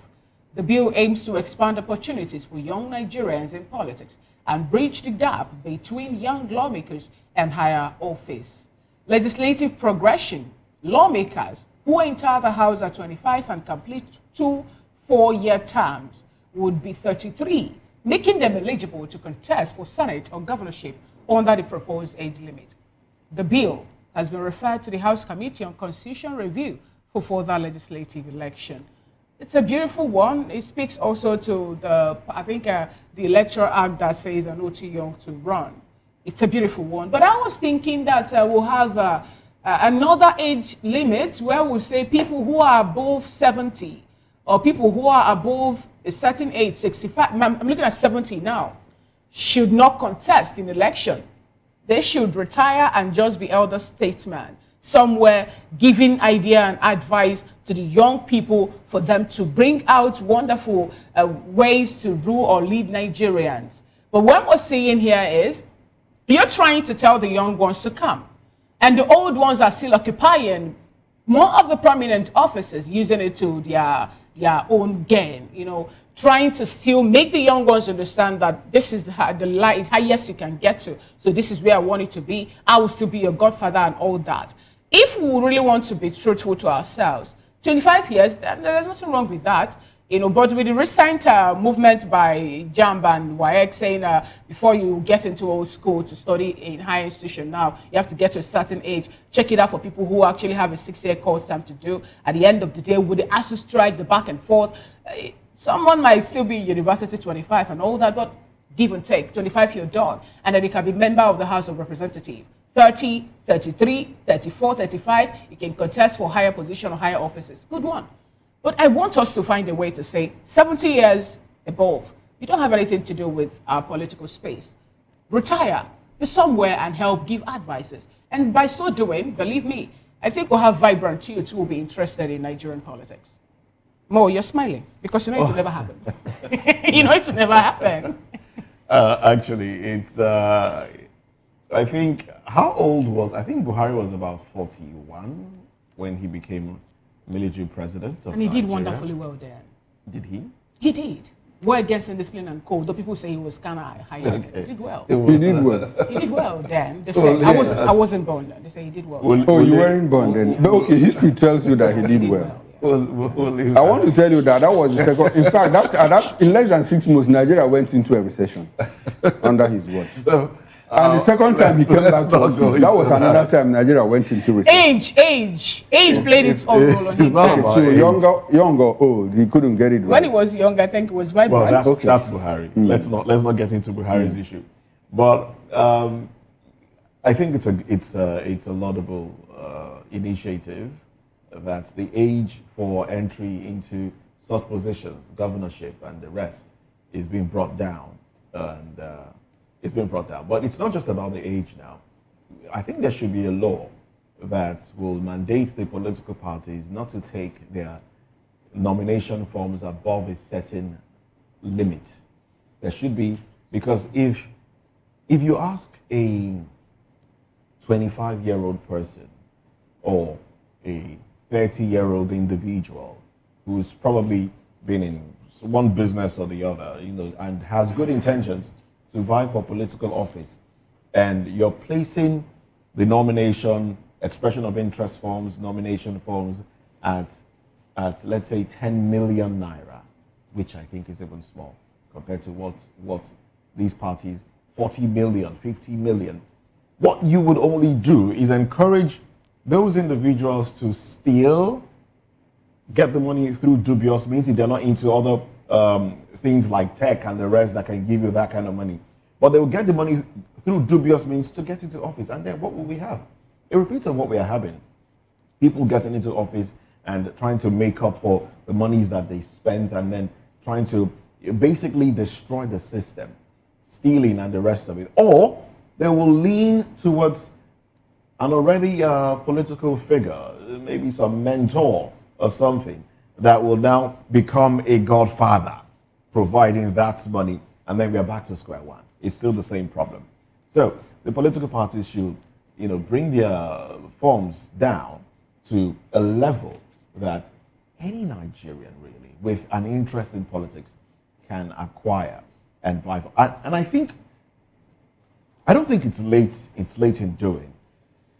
Already, the young people, and by young people I mean 30 and under, have little interest in politics. A lot of them don't have interest in politics. If you talk to a lot of them, they are more interested in what's trending. TikTok, how you can make money on TikTok, how you can make money on social media, how you can get into tech, which is a good thing. Tech is a good thing. But they're more interested in those other things than how the country is being run. I was having a conversation with someone the other day, a 32-year-old lady, and we're talking politics, and when I went that way, she just kept staring at me. I'm like, but this is what is happening in the country. It shouldn't be like that. I'm like, I beg. Let them, they know who, let them just do their thing. And I said, look, you don't seem interested in who gets into what political office. He said, well, I'm not interested. I said, but you should be. You should be interested because they will make the laws that you will have no choice but to live by. And if those laws don't go down well with you, you will start complaining. So you should be interested. And I think our leaders have done that deliberately. So we should go back to teaching government properly. I know government has been taught, but some government, as it relates to our peculiar situation in Nigeria, in primary schools, there's no government in primary schools. There's civic education. Okay. And it's compulsory. It's compulsory at the WAEC level. So they should be taught properly as it relates to our history, Nigerian history, Nigerian situation.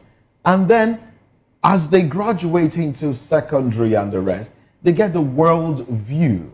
That's where politics and history comes in. They should have a basic knowledge, world view, and then they will be able to contribute meaningfully to the nation. It's not just this age limit, not too young to run, that you get into office. And then what? Okay. And then what? I think there's a saying that goes to us, the idle mind is a devil's workshop. I think that is where this is coming from. The people in the House of Representatives are clearly idle. Because if they were not idle, they would have faced Nigeria's core problems, Nigeria's serious problems. We are battling with the insurgency, insecurity. We are battling with economy. We are battling with medical tourism. We are battling with education tourism.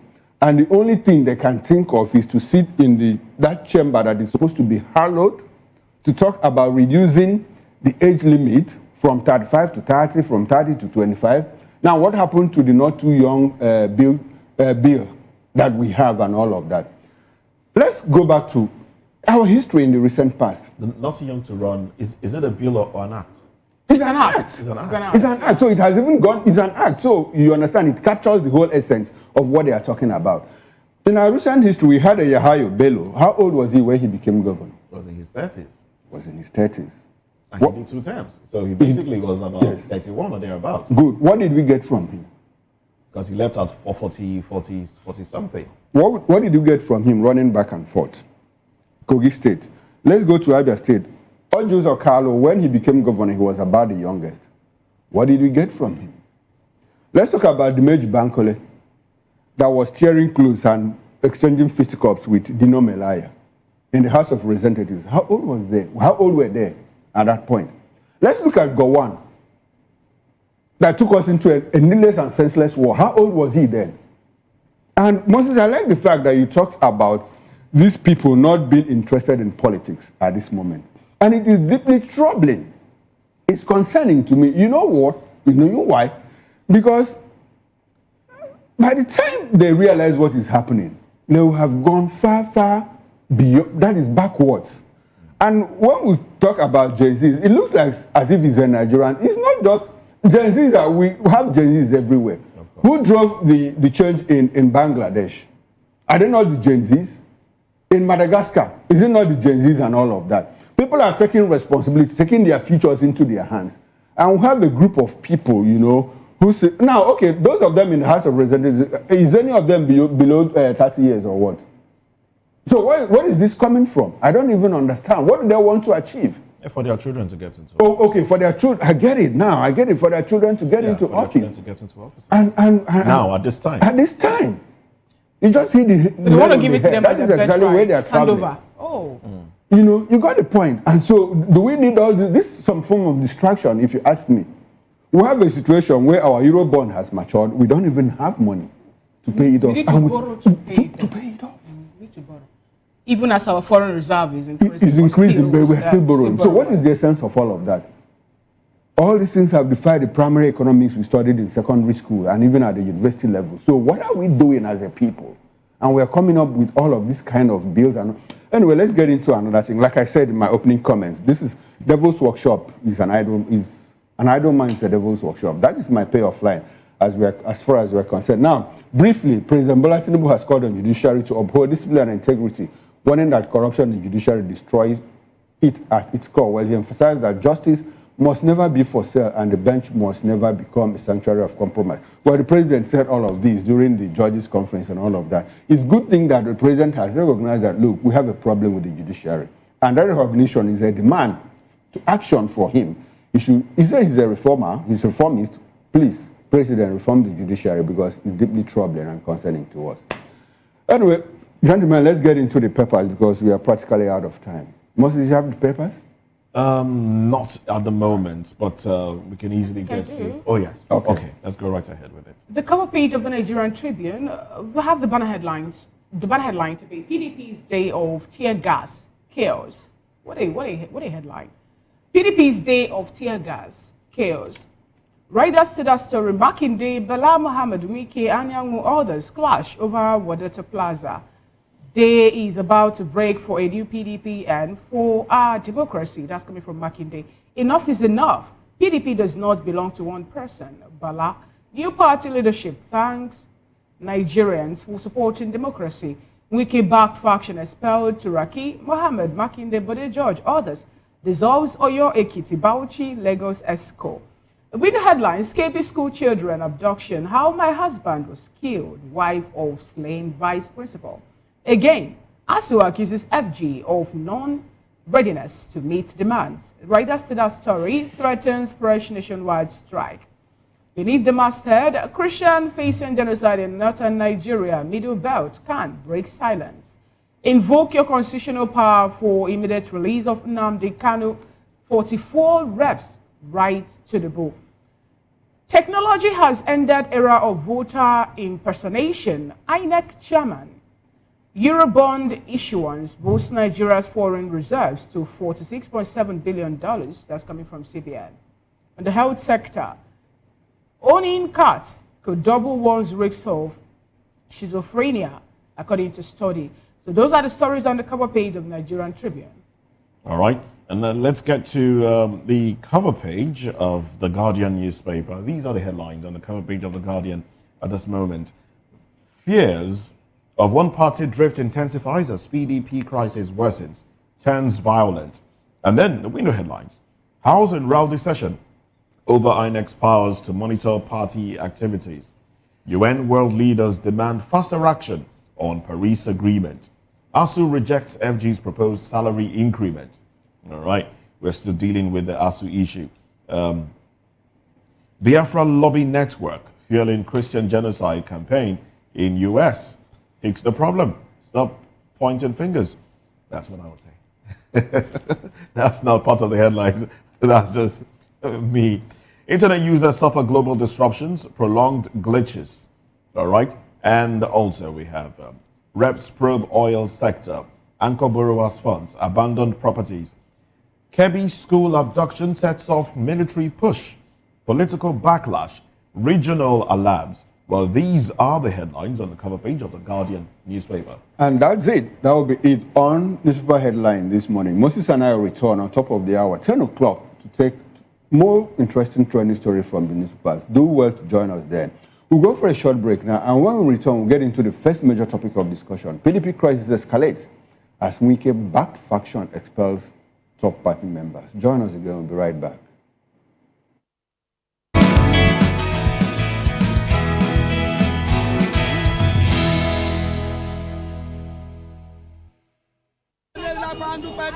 Good morning. It's the start of a beautiful day. Well, start your day right with a healthy dose of news, fun, and inspiration. Join us on VOP this morning for the latest news, trending topics, and uplifting stories to set your day on the right vibe. From news and current events to lifestyle and entertainment, you are covered. VOP this morning, 8 a.m., Monday through Friday. Are you ready for the extraordinary? Something big is happening on your screen. Introducing VOP TV, now streaming on SLTV channel 264. From breaking news to captivating conversations, news analysis, giving you all sides to the story.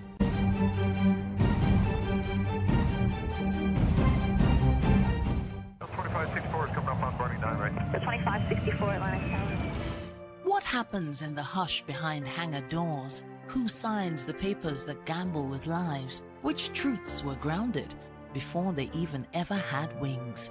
If you've ever buckled a seatbelt at 30,000 feet, if you've ever stared out of that tiny window and wondered who's really in control of the skies, it isn't just flight, it's power, it's politics, it's pressure sealed in steel. We're peeling back the clouds from runway risks to sky-high secrets. We're diving deep where most dare not to look. Aviation Scope, every Sunday at 7 p.m. only on Voice of the People TV. We don't just report, we reveal. We don't just ask, we uncover. Because when it comes to the skies, ignorance is turbulence. Aviation Scope, the sky isn't the limit, it's just the beginning. This is African News on Voice of the People Television, where we don't just bring you the news, we bring you Africa's heartbeats, the policies that shapes our world, and the economy that determines our future. African News on Voice of the People Television. Stay with us. Voice of the People, you can hear me now. My name is Patrick Doyle, and I wish that you continue to echo the voices of the people. Big up VOP TV. My name is Suibifa Dokobo. Please keep watching VOP TV. Hi, my name is Kwekumali Ikenna Onyekwena, and I am with the Voice of the People TV. Now, if you're looking for the veritable channel for information, politics, robust discussions, you don't need to go far. VOP has you. VOP will always have you. Thank you. Hi, my name is Patrick Diabwa, aka Ibani Chuka, Amayanabo the Eagle King, and you are watching VOP TV. Stay with us.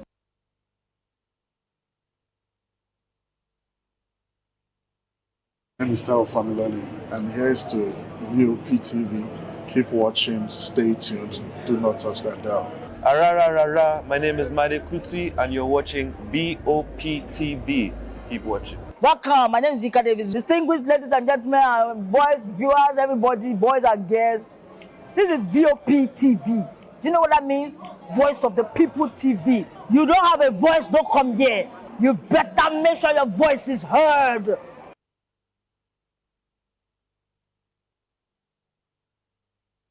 You are on to Voice of the People TV, live here in Benin City, the cradle of black civilization. What are you waiting for? Tune in, bro. VOP TV. Now, you have more than a voice. The red carpets, awards, the razzmatazz, music, fashion, interviews, and more. Spotlight on Voice of the People Television. Let's feed you with all the juicy stories in the global entertainment space, bringing you the glitz and glamour as it is hot. Stay tuned to Spotlight, 1 p.m. Monday to Friday. Spotlight on VOP TV.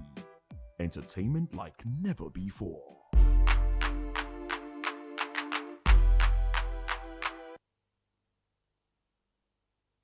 Hi, my name is Tosin Mohammed. I'm a gospel artist. Keep watching VOP TV. Almighty Father, you are the mighty Redeemer. We've come to worship at your feet, oh Lord. This is Ayotunde Adejimo, chilling with you on the Voice of the People TV. Don't touch that remote. You are where God wants you to be. Listening to the Voice of the People TV. The Bible says we should give thanks in all circumstances. And all circumstances include the good times and the bad, the high times and the low, the times when everything look as if they are going well, and those times when Enugbe, the ground is dry like the sand in the desert. Those times when you feel like giving up, you should give thanks still. My name is Jeff Melu, and I'm a gospel poet. And you should keep watching VOP TV. Don't touch that dial. Girls, Kábíyèsí Olúọ̀run, we were born to give you twale, to give you a shame. People of God, you are watching Voice of the People TV, and my name is Flo Rocker. I encourage you to listen to things of the gospel. You know, we live in a very perilous times where there are some things you watch on television, you will lose faith, you will lose God. Keep your eyes on Voice of the People TV and remain blessed. Flo Rocker says so. Kuzoshi. 2564 is coming up on Barney 9, right? The 2564 Atlantic. What happens in the hush behind hangar doors? Who signs the papers that gamble with lives? Which truths were grounded before they even ever had wings? If you've ever buckled a seatbelt at 30,000 feet, if you've ever stared out of that tiny window and wondered who's really in control of the skies, it isn't just flight, it's power, it's politics, it's pressure sealed in steel. We're peeling back the clouds from runway risks to sky-high secrets. We're diving deep where most dare not to look. Aviation Scope, every Sunday at 7 p.m. only on Voice of the People TV. We don't just report, we reveal. We don't just ask, we uncover. Because when it comes to the skies, ignorance is turbulence. Aviation Scope, the sky isn't the limit, it's just the beginning.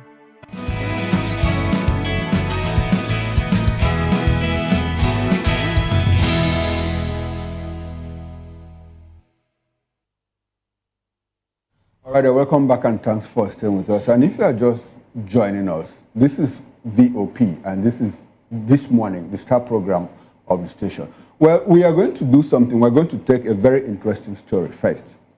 More like, well, a group of 44-7 federal lawmakers from across Nigeria has written to President Bola Tinubu urging him to release Nnamdi Kanu, the detained leader of the indigenous people of Biafra, IPOB. The lawmakers, under the aegis of concerned federal lawmakers, made a request in a two-page letter citing the need for national reconciliation and stability. Well, the lawmakers asked President Tinubu to invoke his constitutional powers to release Kanu. They urged the president to direct the Attorney General of the Federation to discontinue Kanu's prosecution. The lawmakers called for a constructive dialogue aimed at seeking a just political solution to the matter. Well, the letter was signed by prominent lawmakers, including Honorable Ikenga Imo Ugochinyere, Honorable Obiagwacha, that's the person representing Nnamdi Kanu in the House of Representatives, and Honorable Murphy Osaro. They emphasized that discontinuing the prosecution and initiating a constructive dialogue is necessary to address the matter through a political window and achieving a lasting solution.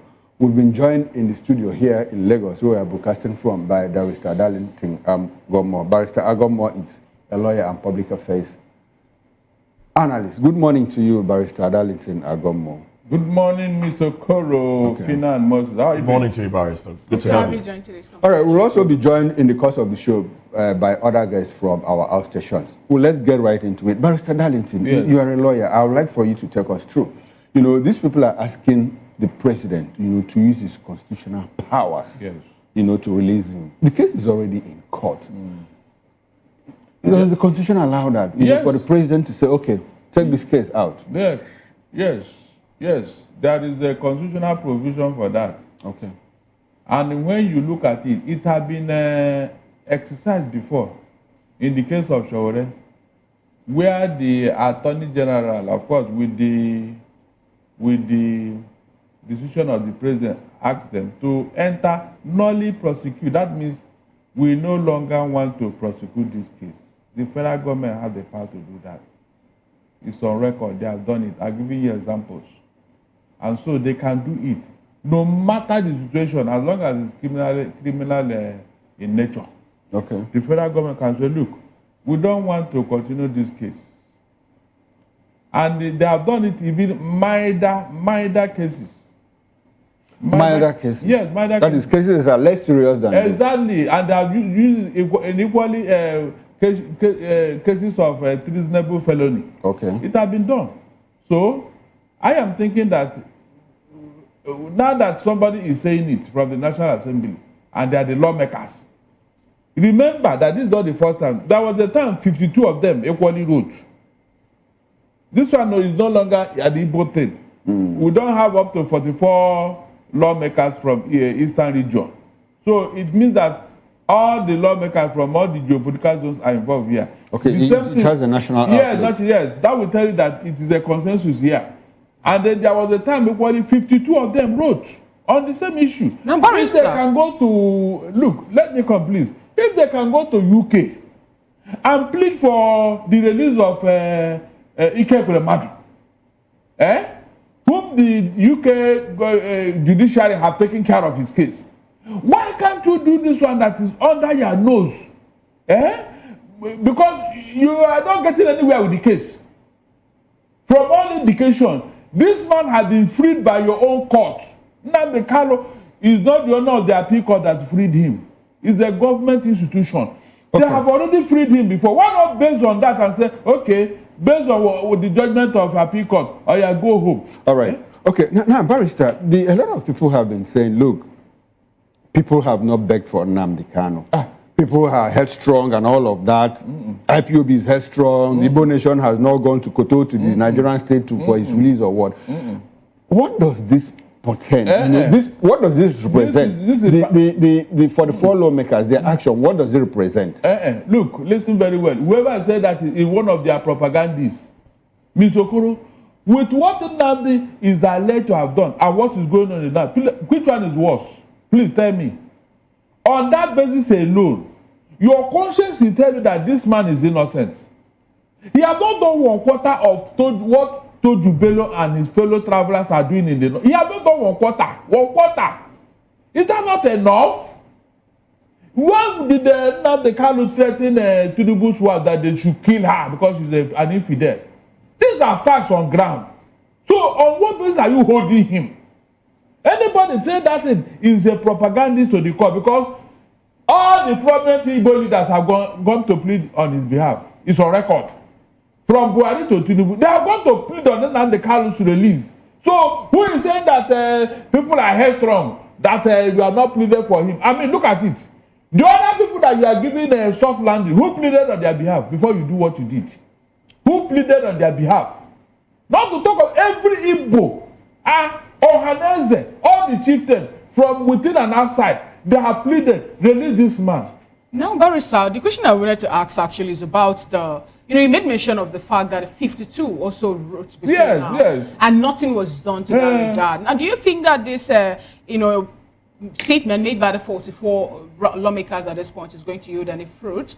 With the body language of the administration and the way the case is going, the fact that James Omotosho have already told him that he has forfeited his right now to call for defense, waiting for 20 to come up and all that. Do you think that the president in this case is going to look at what the lawmakers are saying and, granting... It will help. It will help. In fact, if there are more space, let other group write. Yes, if there are more space, let other group write. By the time they flooded us up with their petition to release Nakal, somebody will listen here. Because prevention is better than cure. With the way this young man is, becoming restless in court, it's enough for you to say, what are you keeping? Because everybody have said it. That Nnamdi Kanu does not have any charge. Based on the facts on the ground, that you threatened, you said something with your mouth. Please, say something and killing somebody. Which one is worse? No, people should answer me this question. Going to wipe out an entire village, than saying, I will deal with you, I will do this, I will do that. Which one is worse in nature? And so when you are holding in the candle, there will be a charge that you can do what? You can validate and you can defend. Right now, the federal government have nothing. If they have something, the appeal court wouldn't have released him. Yes, the appeal court released him. Okay. When Mike was documented, the professor of law himself handled that case. In fact, after that case, the man had to kneel down and thank God for the mercy he had done. So what are you people telling me here? Okay, but Barrister, before we bring in our virtual guests, I would like to, you recall that a few days ago, like less than 2 weeks or thereabout, or in a fortnight or more, we had Omoyele will lead a protest in Abuja to say, look, release Nnamdi Kanu. At that point, there was a debate going back and forth. Do you think that protest yielded any results? It didn't. If it did, there wouldn't have been another 44 people writing on his behalf. And I think this letter they wrote is more understanding because written documents is superior even in court than oral, because you can deny oral, you know. So this one that they wrote, Tinubu cannot tell me that he did not see it, or the Attorney General. All right. Yes, that's the issue here. Thank you, Barrister Darlington. Let's take the conversation to Oka, where we have Dr. Dennis Ekemeze, who happens to be the former Vice President of Nigerian Institute of Public Relations and former Vice Chairman of NIPR Governing Council. He's a commentator also, as well as a political analyst. Good morning, Dr. Dennis Ekemeze. Good to have you join today's conversation. I would like you to unmute your device if you can hear me. Good morning. Good morning. All right, good to have you. Okay, let's start. Let me ask this question first. People are written to the president to ask or to seek for the, let's say, release of Nnamdi Kanu, the immediate release of Nnamdi Kanu. But on the cover page of the National Daily today, I think the Guardian newspaper, we saw another story where some people are pointing fingers to Biafra, saying that the Biafran lobby network happens to be the people fueling the Christian genocide campaign in US at this point. And in Nigeria, they have designated IPOB to be a terrorist organization, even when a court ruled against that. But we saw how it is. They've been proscribed as a terrorist organization. And the Nnamdi Kanu is standing a treasonable trial. What do you have to say about this, please? Well, let's discuss the letter written by 44 members of House of Representatives to rekindle the demand or the request or the appeal for the release of Nnamdi Kanu, which has been long overdue. Coming from the background that people who committed more criminal offenses have already been released, given clemency by the president. And the issue that the boys are not begging or they didn't come down to kneel for this. Do we remember that an elderly statesman like Mbazulika Amechi requested that it should be his last wish for his own for the release of Nnamdi Kanu, and it wasn't done. And Mbazulika Amechi is dead, including the president. He made a request. The expectation in the southeast is that the president should have used it as part of what he would do. He ought to have done to mark Nigerian independence. And now that people are now the legislators have written. Of course, if you study the list, it cuts across Nigeria. It's not only the Igbo people demanding. The issue of IPOB, I think it should be a separate issue, though Nnamdi Kanu is being tied to it. Advisors and the Attorney General of the Federation should listen to the voice of reason. It was national reconciliation. The 3R, of course, we know that is not proper. It has not been fully implemented, and this is part of it. I think demanded legislators cut across the country, Nnamdi Kanu, they appeal to Mr. President. Mr. President should listen to the voice of reason. I think that is the point. All right, thank you so much, Dr. Ekemeze. Let's get you to join the conversation. Kelvin Ejumudo, National Secretary, Human Rights Protection Congress, a Senior Special Assistant to the Governor of Delta State on Human Rights Affairs. Good morning, Kelvin. I would like you to unmute your device if you can hear me, please. Good morning and thank you for having me. Good to have you join today's conversation. We're discussing an interesting one, which I believe most Nigerians are eager also to hear or listen to.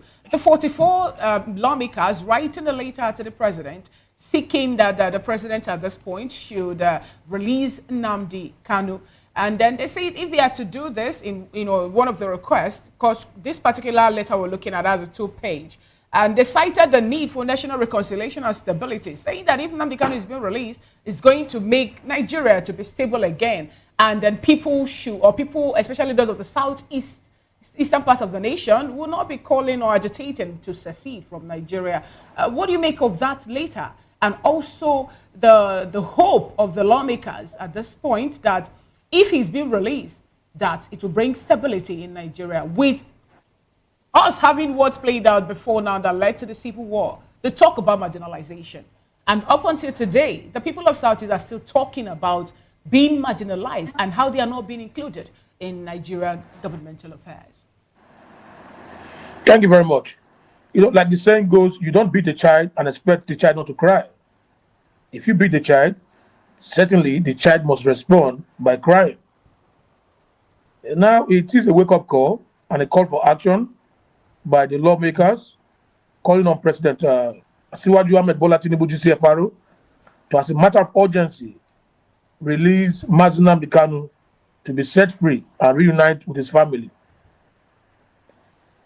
Having said that, it will also bring normalcy to the Southeast, because most of the agitation centers around them being marginalized and also Nnamdi Kanu being unlawfully over-detained, even after being granted,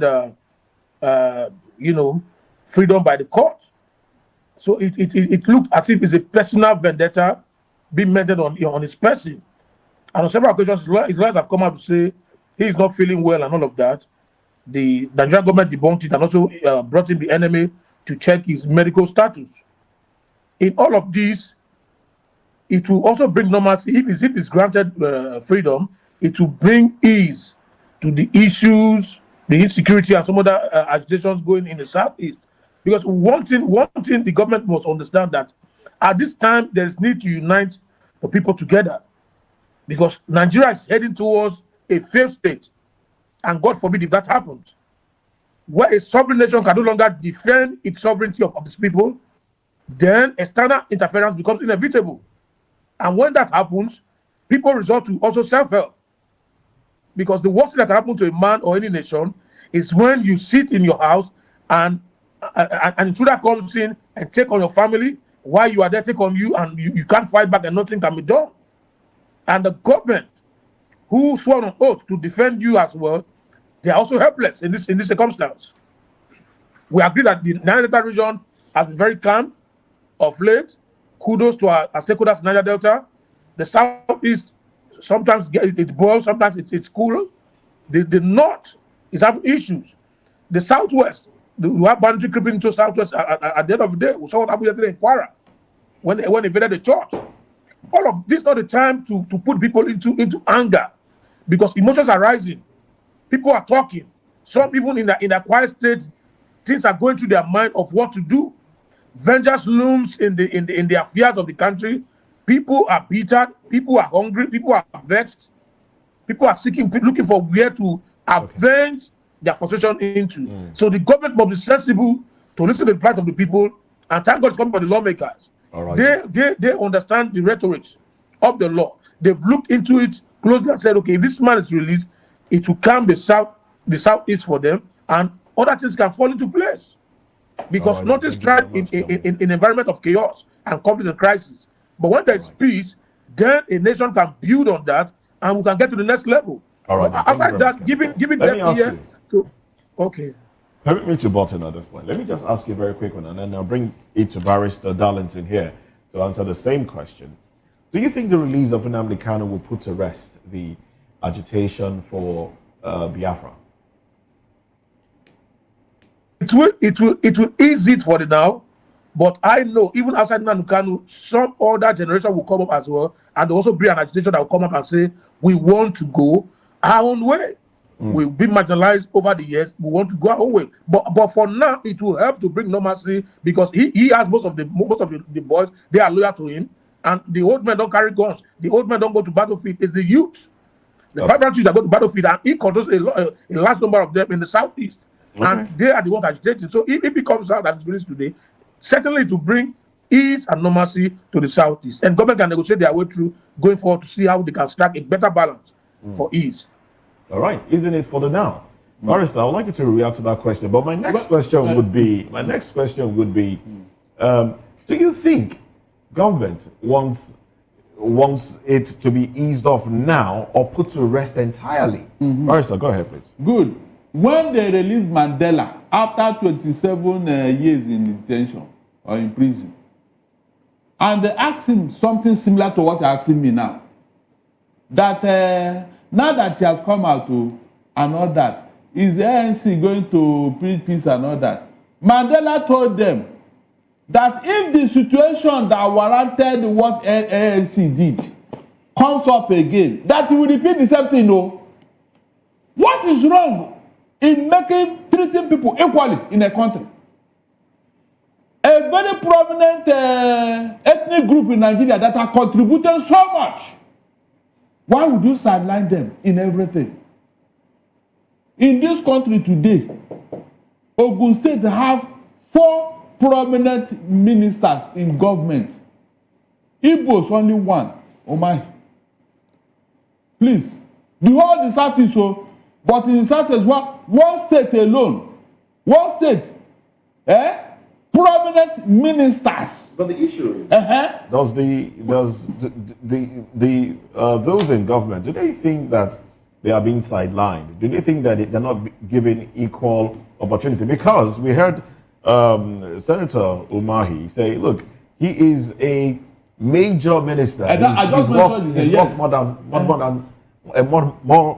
more than 2 or 3.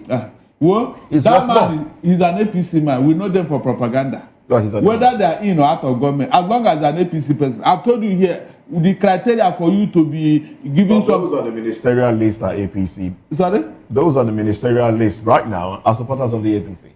That's the party in government. That's what I'm telling you now. When it comes to appointment of this nature, you go back to the federal character principle. Is that not what should be done? We have never had it so bad. In Buhari, yes. But why do you continue the same thing? Is that not what is causing agitation everywhere? Oh, yes. So, Ojuku's wife, Bianca Ojuku, is also a minister. Isn't that? He's a junior minister. Moses, okay, so that's a junior minister. We deserve it because of I'm not defending. We are looking for balance here. Yeah, no balance at all. Because look, if you are giving more, I mean, if you are contributing more, you are expected to have more. But we're not even bothered.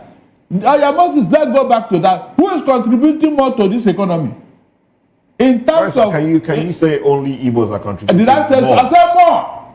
How Tell me, mention it. How so? You said what? How so? From what happening at Computer Village to Ladybus Paper Market to Aspanda to what's it called? That one at that electronic hub in the whole of West Africa. Do you know how much Lagos State generate from those places alone? Mention any other place. It's not the thing that's happening in any other region in Nigeria. Just give me one example. How much did they contribute to Lagos State government and by implication Nigeria in all these places, Mr. Moses? In terms of going around the whole country, adding value to their environment, creating value. Everywhere the Igbos go in Nigeria, they add value, they develop it. Mention any other ethnic group that got to the Imo State or to any other place and develop it on their own. And this place is noted for, the Hausas are doing so well here. The Yorubas are doing so well. Look at what they are doing. Look at how many buildings were built in Lagos State here that is adding value to the state of Lagos State. Well, or in the north. I'm giving you examples now. So, for an ethnic group that is doing all this, do you need to... Is that what? Some will disagree with you. In what way? Some will say, I mean, we see this, and some will say that the Igbos basically just dominate and try to suppress those that are from the land. That's the argument. Moses, you are sounding like a saboteur here. Are we talking of like I said? Are we talking of dominating? Barrister, we are trying to create a balance. No, please don't balance it when there is no balance. Look, are you contributing? We are trying to create a balance. No, don't do that. Don't do that, please. Don't do that. Dominate. You mentioned who are we dominating? It's a national television. Listen, whom are you dominating? Can you imagine? You are taking me to somewhere else. Please, is there any place the Igbos have gone and said, I am going to stay here by force?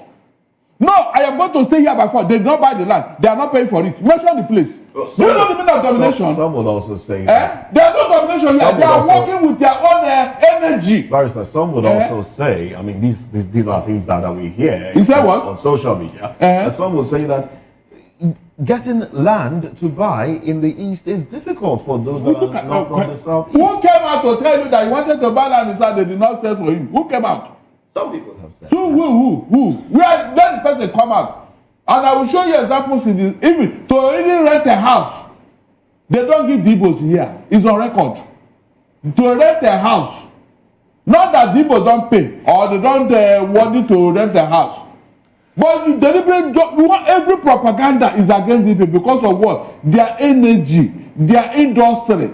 Is there any other thing that the Igbos are hated for? Is there any other thing most things? But look at people who are killing people and taking their land. You are not talking about it. I don't like this. Okay, so I don't like it. Barrister, essentially, what we are saying is that, do you think that the release of Nnamdi, your position is that if Nnamdi is released and the issue of marginalization continues, that he will go back to the trenches, or that the people will go back? I tell you, he will go back to UK. Okay. Because the citizen of that country, he may go back there. But if he continues here, somebody may rise up who may be even worse than Nnamdi Kanu. I told you here that there are 1,001 Nnamdi Kanu waiting on the wings. You don't know when they will rise up. So don't you think the government would want to continue to try this, see this case through some sort of trial to ensure that any other possible agitator will understand and probably fold? Did you stop after Ojukwu? Did you stop Nnamdi Kanu? But it took a number of years. It took a number of years. It took what? A number of years. No, because the reason for Biafra is even worse now than before. And all the things that Ojukwu said that Aburi Accord is happening 10 times over. And even at that, the Igbos have been generated from that coup and that war. So what are you people saying here? Barrister, are we having an Igbo problem in Nigeria? Is that what? Are we having an Igbo problem in Nigeria? You should ask the government to. You should ask them. Yes, ask them what is that thing that the Igbos have done. Even when the Babangida wrote a book exonerating the Igbo, they still insist. One primate, whom I don't know who called him a pastor, was talking rubbish the other day that the Igbos can never rule Nigeria. They are the problem of Nigeria. I said, what is all this? No, look at that. They mentioned that thing that the Igbos have done. Nobody have told me. Are the Igbos killing people in the north? What does start from there? The worst thing you can do to a man and his family is to kill them. That's the worst thing. Barrister, a lot of people believe that it is not Nnamdi Kanu that is on trial, that it is the Igbo nation. Exactly. Do you agree with that? Exactly. That's why that primate could say what he said. And we kept quiet too. When he said it, did anybody reply him from the southeast? Any pastor, don't you have Igbo pastors? They kept quiet. These are the things they like. Whenever they tell you things, you keep quiet. Don't talk, don't reply, because you are not a human being. Look at a whole pastor. Because he's hungry, he's looking for money. He wants to please his paymaster. That's why he's using the Igbo to catch cruise. A pastor. I don't know. Do you know the meaning of primate? Primate is the little ones of a puppy. I mean, of a dog. That's the meaning. That's not malign. Really? Are you sure you have started that? So when you were malign, you didn't talk, Abi. You can see you now. I've started. You have started, yes. When you were talking, he did not say some Igbos. He said Igbos. He didn't say some. I'm from the southeast. I'm from Imo State like you. Really? Yes. I don't know how you came about it. Now you know. Barrister, I understand I will have to let you go. But let's go to Oka and conclude this conversation by asking Dr. Ekemeze this very important question. Now, Dr. Ekemeze, do you think that the release of Nnamdi Kanu will bring lasting peace in the Southeast in terms of, not marginalization, in terms of insecurity in the Southeast? It will. Okay. In the sense that the young ones agitating will feel pleased. And just like Darlington said, would we look at history on what happened in South Africa when Mandela was released? I think the agitation comes as a result of inherent balkanization, division caused by the policies of the government. If government addresses its policies to include other ethnic groups, involve the Igbos who have the ability. What the question going round makes one to feel alienated. I think in economies, competition is allowed. And competition beefs up demand and supply. And that is where the energy of an Igbo man comes from. To rise up and then be able to grasp the existing realities on the ground. The release of Nnamdi Kanu will please every member of Igbo nationality. What if he comes out, he starts the agitation? Let us look at that word. When we reach the bridge, we know how to cross it. Please, it is long overdue. Before 44 legislators have demanded for it. Okay. All right, I'll take that as a concluding thought. Thank you very much. We'll encourage you to stay with us as we get into the next topic of discussion. But before we do that, activist Kelvin Ejimudo, I would like to have your concluding thought on this matter, the release of Nnamdi Kanu, as requested by the 44 lawmakers. What's your concluding thought on this? My concluding part is the presidency must listen to the voice of reasoning and the voice of the people, because the voice of the people is the voice of change, and the lawmakers have spoken, Igbo elites have spoken, we as CSOs and activists will have spoken in this regard, that the young man should be released and be reunited with his family. He's been traumatized in detention, you've not been properly tried and all of that, and it doesn't all go well, because by so doing you feel you're trying to suppress him, but we think a younger hero, a younger dictator will arise and will do more mayhem than what they are accusing Nnamdi Kanu of doing. So to avert that, it should be released and reunite back to his family.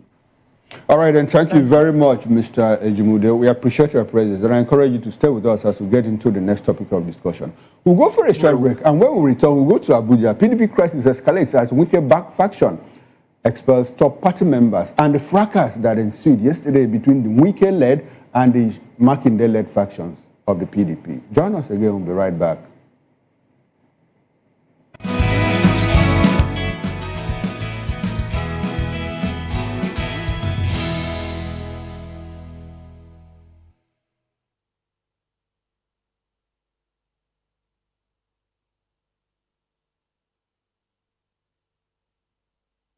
Welcome back. It's still VOP this morning. A faction of the People's Democratic Party, PDP, loyal to Minister of the Federal Capital Territory, Nyesom Wike, has expelled several top party members, including Governors Sheyi Makinde of Oyo State, Bola Ahmed of Bauchi State, and Daud Lawal of Zamfara State.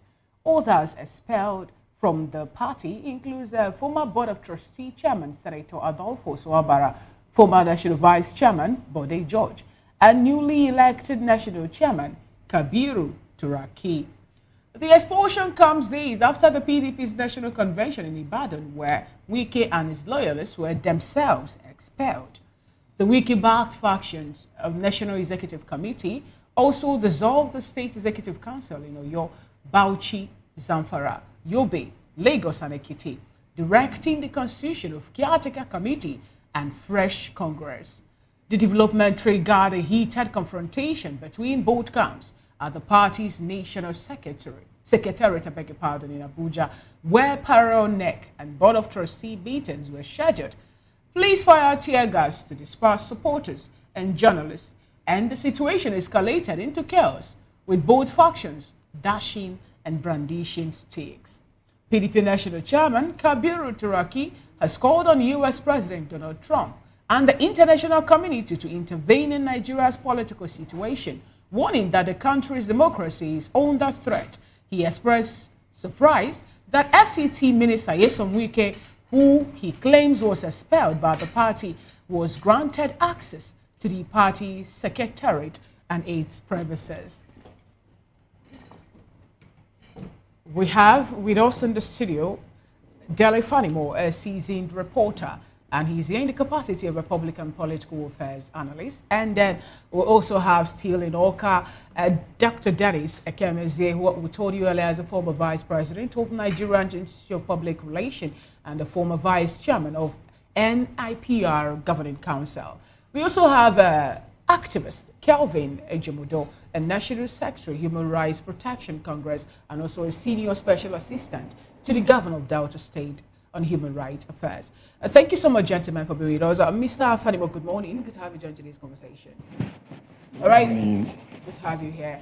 We're not wasting much time. Let me start off with you, Dr. Dennis Ekemeze. What do you make of this back and forth with the PDP? You know, we started with suspension, 1 month suspension of Anyanwu and others.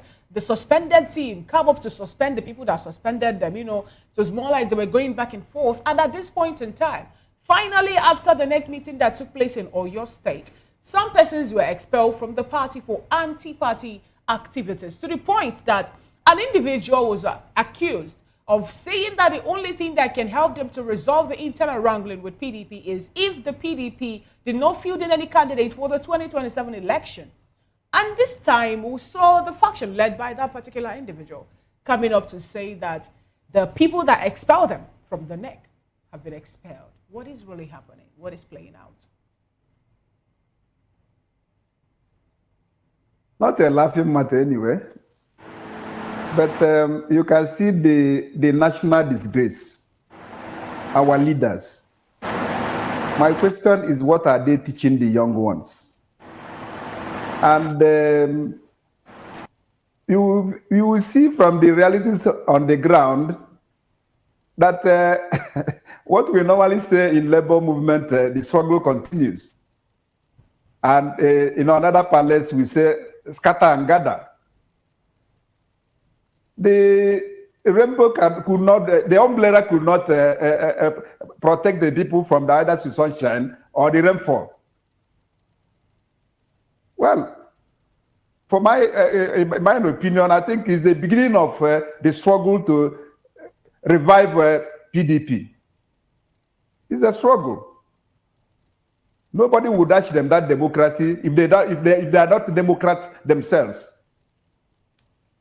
People's Democratic Party. When you say it's a struggle to revive PDP, how possible do you where is the democracy there? Now, when you say it's a struggle to revive PDP, how possible would that be when an expelled member of the party could have access to the National Secretariat? You know, it's when the news broke out yesterday, Wiki's led faction scheduled their meeting to take place at 11 o'clock in the morning. And then we have the BOTs having their own meeting 2 o'clock in the afternoon, the same secretariat where they've been expelled from. How possible do you think that will be for them now to galvanize together to push forward for a new PDP? The better ones will emerge after this struggle, and they know what to do. If there was no fifth columnist or Esau's hand in the system, it wouldn't have happened. And I'm expecting them, either of them, to go to court. I think that's the normal language now in Nigeria. Go to court and sort it out. Thank you, sir. And it's court that will now decide who is who has the right constitutionally. Let them go to court. Okay, thank you so much, Dr. Dennis. Mr. Adelefanimo, he said that they know what to do. But from the look of things, it's more like the party doesn't really understand what is going on, because the new national chairman of PDP, Turaki, is calling on Donald Trump at this point. The president of US, Donald Trump, should, and other international communities, should intervene in Nigerian political situation, warning that the country is no longer a democratic rule country. That is what we're getting. Information that results. What do you make of that? So it's now beyond insecurity. So internal wranglings in the political parties. Trump is the only person that come and resolve it. How can somebody say that? No, he talked about to come and save democracy in Nigeria, not the internal wranglings of PDP. It starts with the if he was not rackled by the current crisis in PDP, he didn't say that before now. So obviously he is overwhelmed, and if you create a monster, it's not likely that you are able to tame that monster at the long run, because right there, before every Nigerian, we saw how that monster was created. And over time, the monster had grown so big that apart from being the monster, it had also acquired some baby monsters that are also grown. So they have to live with it. That's the reality. Okay, Dele, but I'd like for you to hold on. I want us to play the video, of what Turaki said. Let's hear him. Let's listen to him and hear him out so that you can. I want to call on President Trump. What is at stake is not just genocide against Nigerian Christians. He should come and save democracy in Nigeria. Democracy is under threat. I'm calling on all other developed nations, all advanced democracies, come and save Nigeria, come and save democracy. Because I cannot understand how a serving minister of the Federal Republic of Nigeria will be leading talks, armed talks, and then with the active connivance or support of the police to come and create mayhem here. I have said it, we are willing to lay down our lives to protect our office, to protect our democracy, to protect our mandate. So Nigerians, you are watching what is happening. International community, you are seeing the threat that Nigerian democracy is. Come and save us. Come and save us. There you have it. Well, I have one problem with this. Okay. And that problem is when individuals have problems and it's overwhelming, they turn into national problem. The same governor and that Bala behind him. We saw on video yesterday how they broke through the barriers of that national party secretariat. Even when the police tried to restrain them, they used us too. Isn't there a national problem in a situation whereby the party in government seems to be putting its fingers in other parties to ensure that there is no opposition? All other opposition are having issues, and the only party that is thriving, still standing, is the party in government. Isn't that a national problem? It's not a national problem. It is not. Yes. How democratic? I'll tell you. Tell me. Now, do you have evidence to prove that it is APC that is giving these people problems? Haven't you read the papers? Eh? Haven't you read the papers? No. Haven't you been following issues? It has been said, and it's not enough to say that governors are being given monies to come to the APC. How much can you give? How much can you give a governor? The actions of no, you listen, please. The actions of Wike, who is in a party working for another party, isn't that enough to show that the APC is infiltrating others and ensuring that there is no opposition? Bola Ahmed was in AD and he worked for Obasanjo in PDP. So Wike is not the first person. No, that was a government of national unity. That's what they called it, but they worked for it. But it was a government. Do we have a government of national unity? It was allowed to work. Do we have a government of national unity now? How do you describe the government of national unity? A government of national unity. How many people were taken from AD to PDP? But it was an agreement between AD and PDP you see, and other parties. I am not. Because we also had, we had PPA as part of that government of national unity. Chuka Odom served as Minister of State for the FCT. Now, what I'm saying is, if you are telling me that a political party suddenly becomes your problem in your own political party, and you are even saying that governors are being bribed, how much can a governor take with all the resources of the state in his hands, and then is now being? Until you tell me this particular governor took, any governor that takes less than 5 billion to do anything that is injurious to his party, then that governor is not fit to be a governor. Because we know what the governors do with state resources. We know what they do with local government resources. You see, for me, I am not an apologist of APC, but the point is, why would you allow an external person to break through your ranks in your party if that party is cohesive enough, if they know what they are doing? Why would you allow an external force to come into your party and scatter the whole party up to this moment? All right. You knew when Wike had been troubling PDP that they couldn't do anything for him?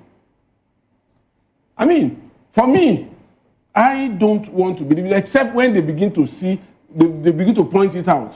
That's when I will believe. All right, then. Well, look at, was it not Bala and the other governor? They were trying to force their way in. Is it not the same thing? But that's their legitimate office, if we're to look at it that way. That's the secretariat. That's the secretariat. That has not made it legitimate. I think there are so many talking points around this issue. There are so many talking points. Let's bring Kelvin into the conversation, and then we'll come back. Let's bring Kelvin into it. Mr. Kelvin Ejumudo, what are your thoughts on this one? Let's have your reaction quickly. It's a show of shame that one of the largest political parties in West Africa at a time has brought itself down to ridicule.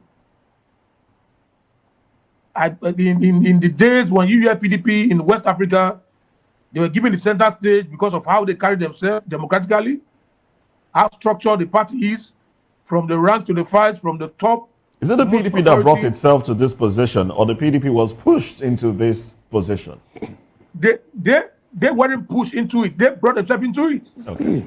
When you dollarize your primaries and fail to bring a competent candidate, but the one who have the leverage of dollars to throw around to represent your party, and those with the capacity and the wherewithal, the foot soldiers of the party to move with them, were thrown aside because they don't have money to throw around.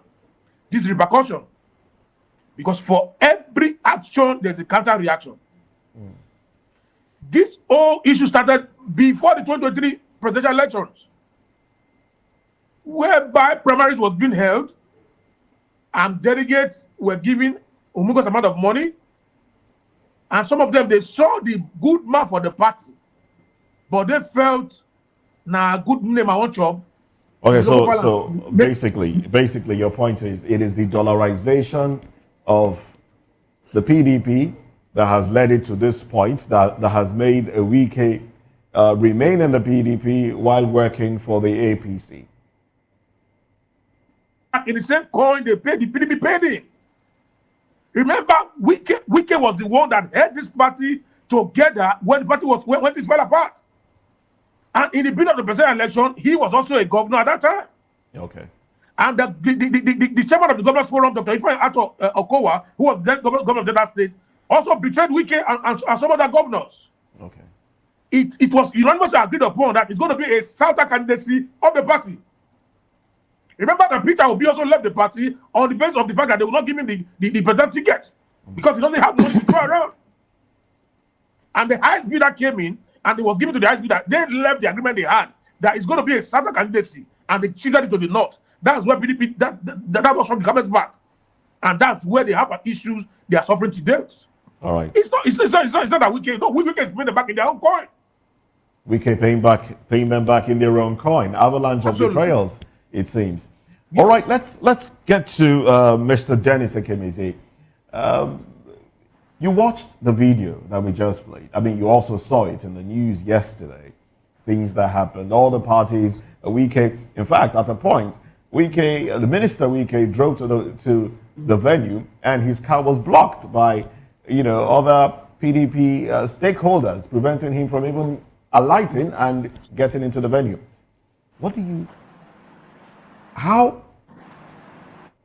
There you have some fisticuffs and kicks. I never knew some of these men know martial arts. Taekwondo. There you have it. Mr. Ekemeze, please, your reaction. Well, it reminds me of the old days of students' unionism during riots, how we scampered for safety, and how tear gas were thrown on us, and how we survived it. I still believe that they will survive it. Okay. It's good that the elders are there to showcase their skills. They will survive it when? In destroying before 2027 or after 2027? Because Wike has already said PDP should not field the candidates for 2027. And if this chaos continues in the PDP, there is that possibility that the PDP may not field the candidates for 2027. So when would they? It depends on the umpire, the INEC. INEC will decide which of the factions has the legitimate power, the legitimate authority to submit candidates. Exactly the point. Exactly the point. Thank you, Dr. Ekemeze. INEC should do its work. Okay, I like the point that you raised now because it's been an issue for a lot of people. Which faction of the PDP is the authentic faction? Now, let's come back to the studio where we have Dele Fanimo. I would like Dele to talk about that. Which faction of the PDP is the authentic faction of the PDP? For now, okay. For now, I can't even put a finger to who the authentic faction is. Because there are judgments and counter judgments. Yes, until this case is settled in court. Okay. And settling this case in court is going to take time. And this crisis will continue to fester. It's just like in Labour Party too. Labour parties, now the focus is on PDP. That's why we have forgotten that Labour Party also has similar problem. Okay. Yes, the focus is on PDP. So yes, let's stay with PDP now. latest. Let's stay with PDP. I'd like for us to go back to what the new national chairman, supposed national chairman, you know, said, and inviting Trump to come and intervene in our democracy. It looks like we are trying to outsource, you know, our problems to United States. When we have problems, run to United States. And when people have problems here, they are free. When they go to UK catches them for us. You know, there's a picture out there that I would like the producer to put up on the screen. Sometime in 2014, between 2013 and 2014, we had Rotimi Amechi, the penultimate minister of transport. We have Bola Ahmed Tinubu. That's the sitting president of the Federal Republic of Nigeria. We have John Odigie Oyegun, who was the national chairman, as a matter of fact, the pioneer national chairman of the APC. And next to him is late President Muhammadu Buhari. And beside Buhari is John Kerry, the United States Secretary of State at that point. And this group went to United States to say, look, John Kerry, we need assistance because there is Christian genocide in Nigeria. And looks like we have problems with our democracy. We have problems with our democracy. Please come and help us intervene. Now, it's more like a copybook, a playbook, and PDP is copying from it. We are very good at copying. What's your reaction to this? The point is, America will not come here to come and stabilize our democracy. Okay. We fostered a fragmented democratic system on ourselves through greed, unbridled ambition, and primordial cleavages. America is not going to come to solve those problems. Directly? Directly, they are not going to come. But indirectly, they can. Indirectly, they cannot. They can probably give advice and you know. But what they want, those people who are calling for Americans to come, is probably a forceful change of government or possibly trying these people didn't call for forceful, but subtle diplomacy like they did, and they got it at that time. No, they did. No. This photograph you showed does not depict the end result of APC winning that election. No, you did somehow subtle diplomacy, the push, you know, by these people. And what Obama intervened. Jonathan has spoken glowingly about Obama intervened because of his selfish agenda. Okay, it had nothing to do with these people. No. Okay. He wanted, Jonathan turned him down when he wanted to legitimize LGBTQ. Okay. So that is an agenda that is different from, you see, let's take a global perspective of what we are talking about. Show me anywhere in the world where America would intervene in your private, in your personal and sovereign affair, if not to come and plunder. Okay. Kuwait had no business, no relationship with America when Iraq invaded. But because of the oil and other mineral resources in Kuwait, they came in forcefully. Did America have any interest in Panama? What was their interest in Afghanistan? Panama was about drugs. Okay. So they had an interest. And terrorism was about Afghanistan. Okay, so they had an interest. Of course. Okay, beautiful. All right. I would like us to bring it back home. Let's stay with our local issues. Okay. I'm just giving an example that I understand. We cannot expect them to come. Okay. Let me tell you, if all these things are talking about, if it had happened in Niger Delta, South, America will come without being invited. Because Shell, Chevron, and the rest of them in that area, they are representative of American, British, France government. Interesting. So they want to protect. Did they come when Niger Delta was a killing field? Did they come?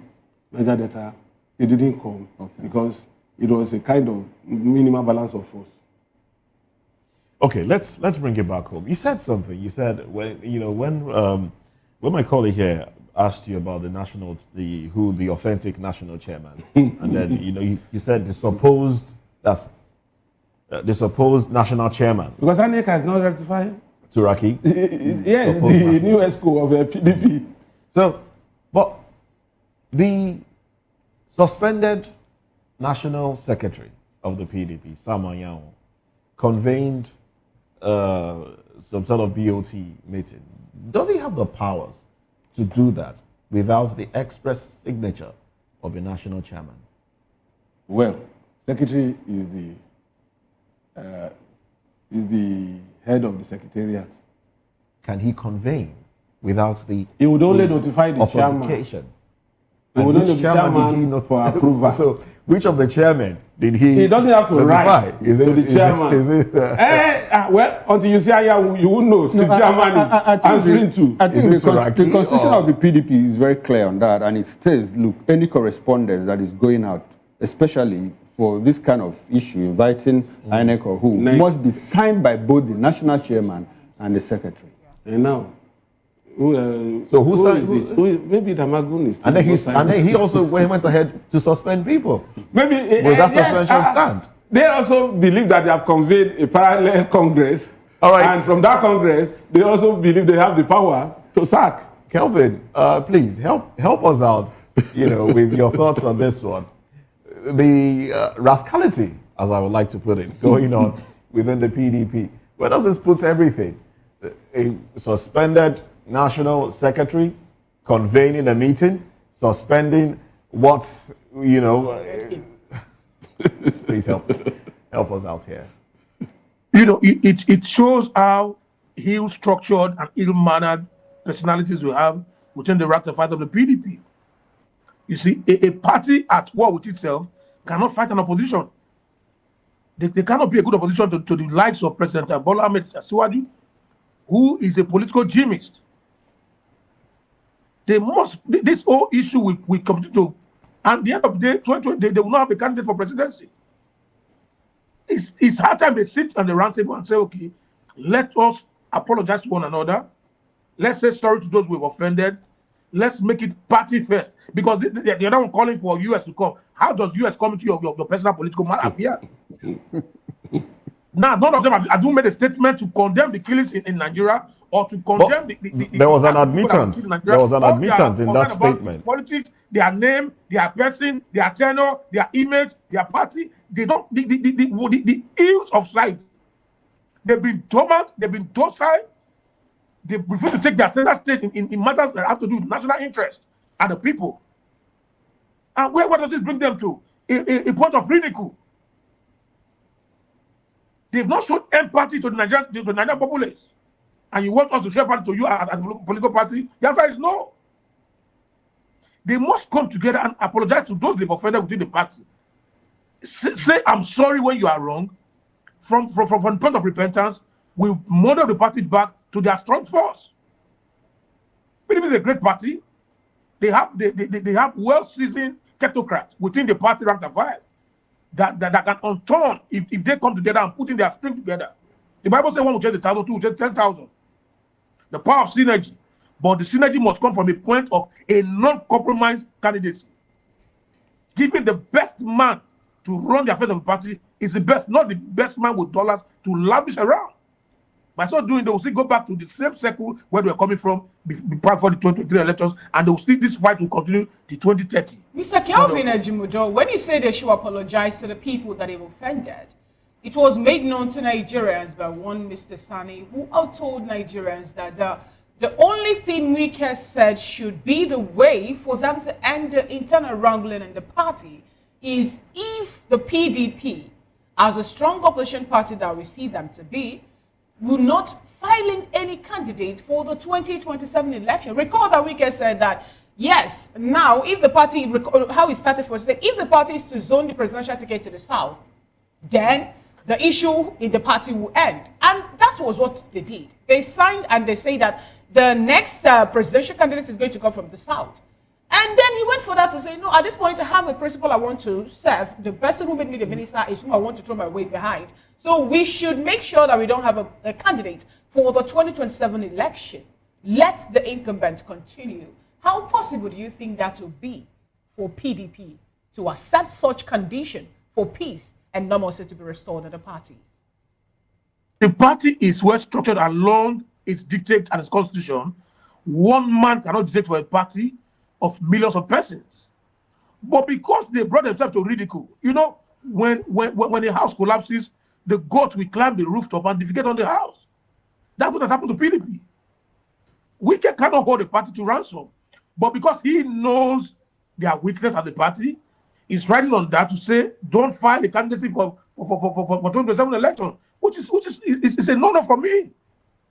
But because he wants to pay them back in their own coin, he's doing that. Remember, Peter Obi also left PDP for the Labour Party when they failed to give him the ticket. And he told them don't have the kind of money they want. And he left. So they have not put him offended. Not only Wike, but Wike seems to be the loudest because he talks a lot and it's media friendly.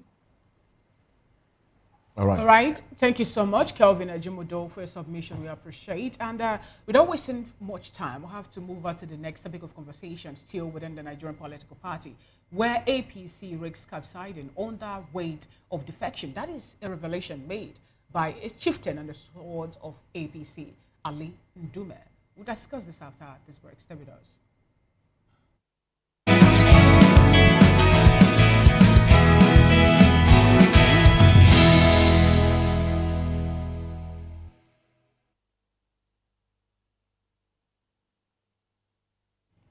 Well, thank you very much for staying with us. Now, Senator Ali Ndume has cautioned that all Progressives Congress APC may collapse due to the massive influx of defectors from opposition parties. Ndume, a Borno South senator and APC chieftain, made the warning at the late Dr. Nnamdi Azikiwe annual award lecture in Abuja.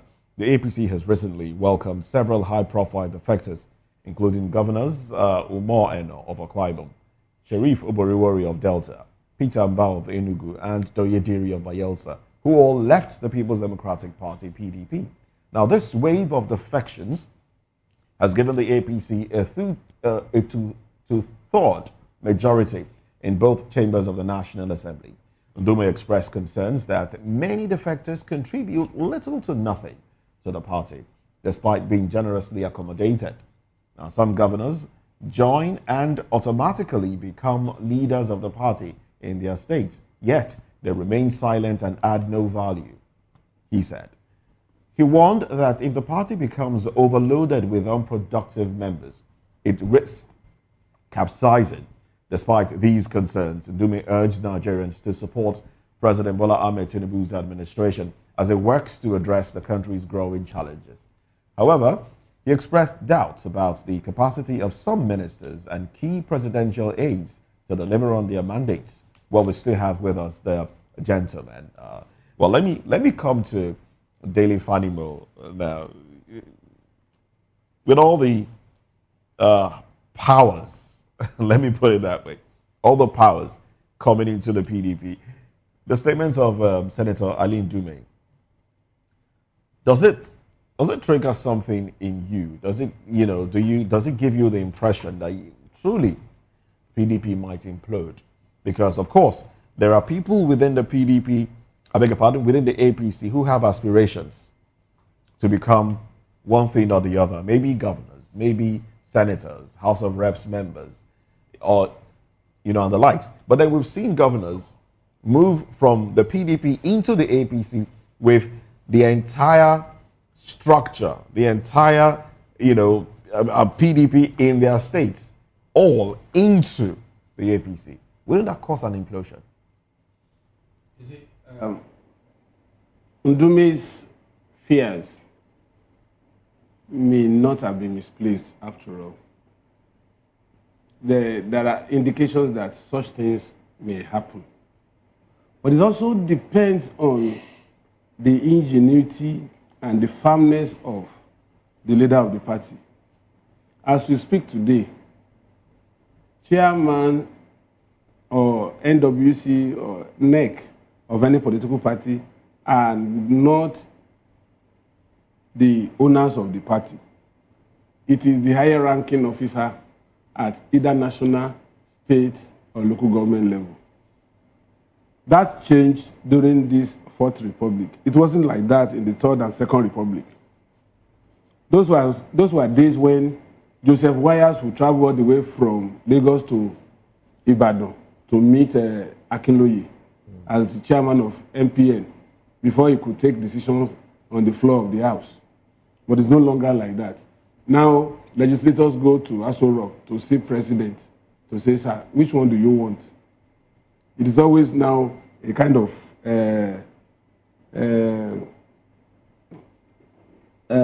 is it first of refusal or what they call it? First of refusal. First of refusal. Now, you see, the greed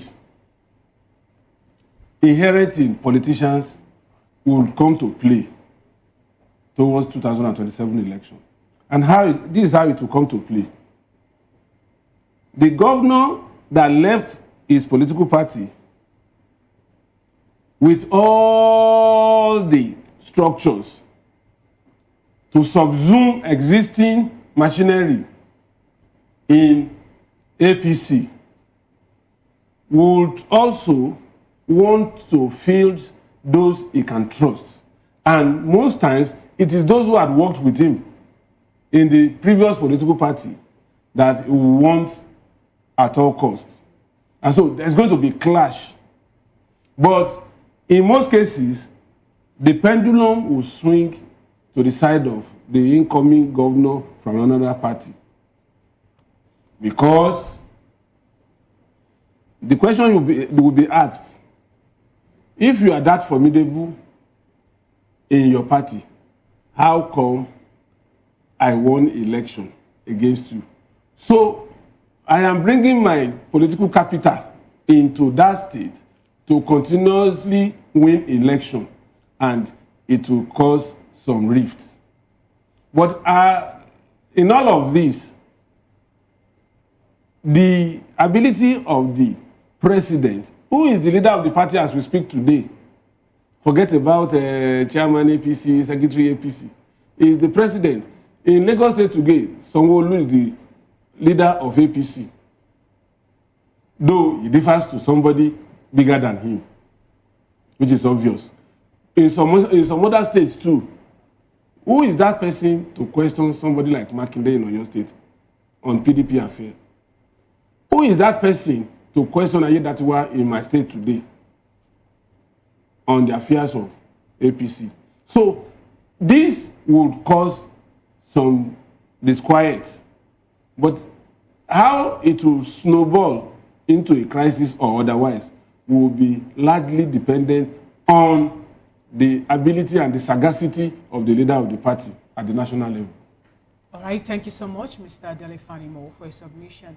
Let's get your opinion on this. Kelvin, you're in Delta State, and also you happen to be, one of the aides of this particular, the present governor in the state.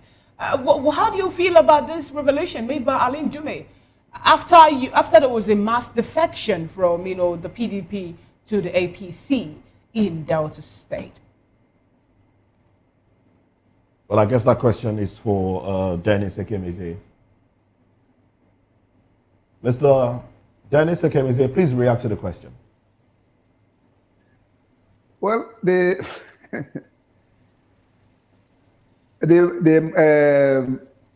manifesting issues coming up, or the Aline Dume's early warning sign, though he has tried to be Nostradamus. And if you bring back the adage that a kingdom that divides against itself will fall.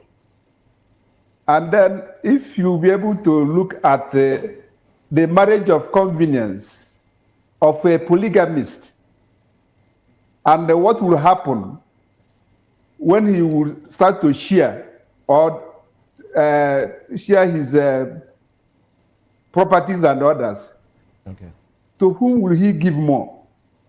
And it comes back for us to try to look at the Marxist theory of internal contradiction in the system destroys the system. They have come into one boat with their various ideologies and interests. And now the time will come when they will make their own demands. Of course, we know that in politics, the game is always of permanent interest, not of permanent friend or permanent enemy. I think that's where Alim Dume is directing his question. Now that we have accommodated these people, how do we give them what they may require or what they may demand? Recall my earlier postulation of the law of demand and supply. The leadership of APC has demanded for more people to come in, and governors of various states have supplied and then become part of the stakeholders. So let's see in future how towards 2027, by 2026, we will now start to know what is going to come out. All right then, thank you very much. From the snowball of now we're coasting home now. The aggregation of such interests. One question I would like to ask you, and then I'll bring this to the studio as we wrap up this conversation, if time allows us to, or maybe I'll just leave Mr. Afanimo here for newspaper review. Now, Nigerians are reacting to the president's entry at the Judiciary Conference that was held in Abuja on Monday. Nigerians are reacting to that because when the president was ushered in, he was ushered in with the APC campaign song, "On Your Mandate We Shall Stand." That song was done. It was sung on the instrumentation, and some judges actually, mouthed the words of the song, even though some judges have come to say no judge there sang along. They just, stood and while the president was ushered in. What impression does that give you? When in a conference of judges, the song "On Your Mandate We Shall Stand" was sung, and then we saw some judges, or maybe a few of them, reacting to the song, singing the lines of the song. Well, it's not only that one, no. It happened in states. No, but states, that's a different thing entirely. We're talking about the NJC meeting. The protocol is there. One, they have to stand up for Mr. President. And then your conscience also ought to guide you because of ethics of your profession. So if some of them couldn't sing, I think they try to maintain the ethics of their profession as legal officers. All right, then. Thank you very much. We are out of time. I think that's the point. All right, then. Thank you very much, Mr. Dennis Ekemeze. Thank you for your time and contribution. Former Vice President, Nigeria Institute of Public Relations. Thank you for your time on the program. And also, big thanks to Kelvin Ejimudo, National Secretary, Human Rights Protection Congress, Senior Special Assistant to the Governor of Delta State on Human Rights. Thank you very much, Dennis. I beg your pardon, Kelvin Ejimudo. Thank you. And this question I would ask you during newspaper review, when we get into newspaper review. But we've also had Dele Fanimo, who is a veteran reporter. I take exception. Yeah, you will continue, but I'll continue to say what I say. Well, thank you very much for your time on the program. Pleasure. We'll get into newspaper review very shortly. I would like us to touch on that reaction that Nigerians are giving to that and other stories from the cover pages of the dailies. But that's it on VOP this morning. I am Moses Humphrey. And I'm Fina. Okay, Chico, continue to be a patriotic citizen. Nigeria is a great nation and will continue to soar high. Bye for now. I am Chukuma. We'll see you again at 10 o'clock on top of the hour. Bye for now.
In a world where truth is the ultimate power and opinions scream the loudest, it's time to wade through the noise. Hunger no get tribe! Hunger no get religion! And scan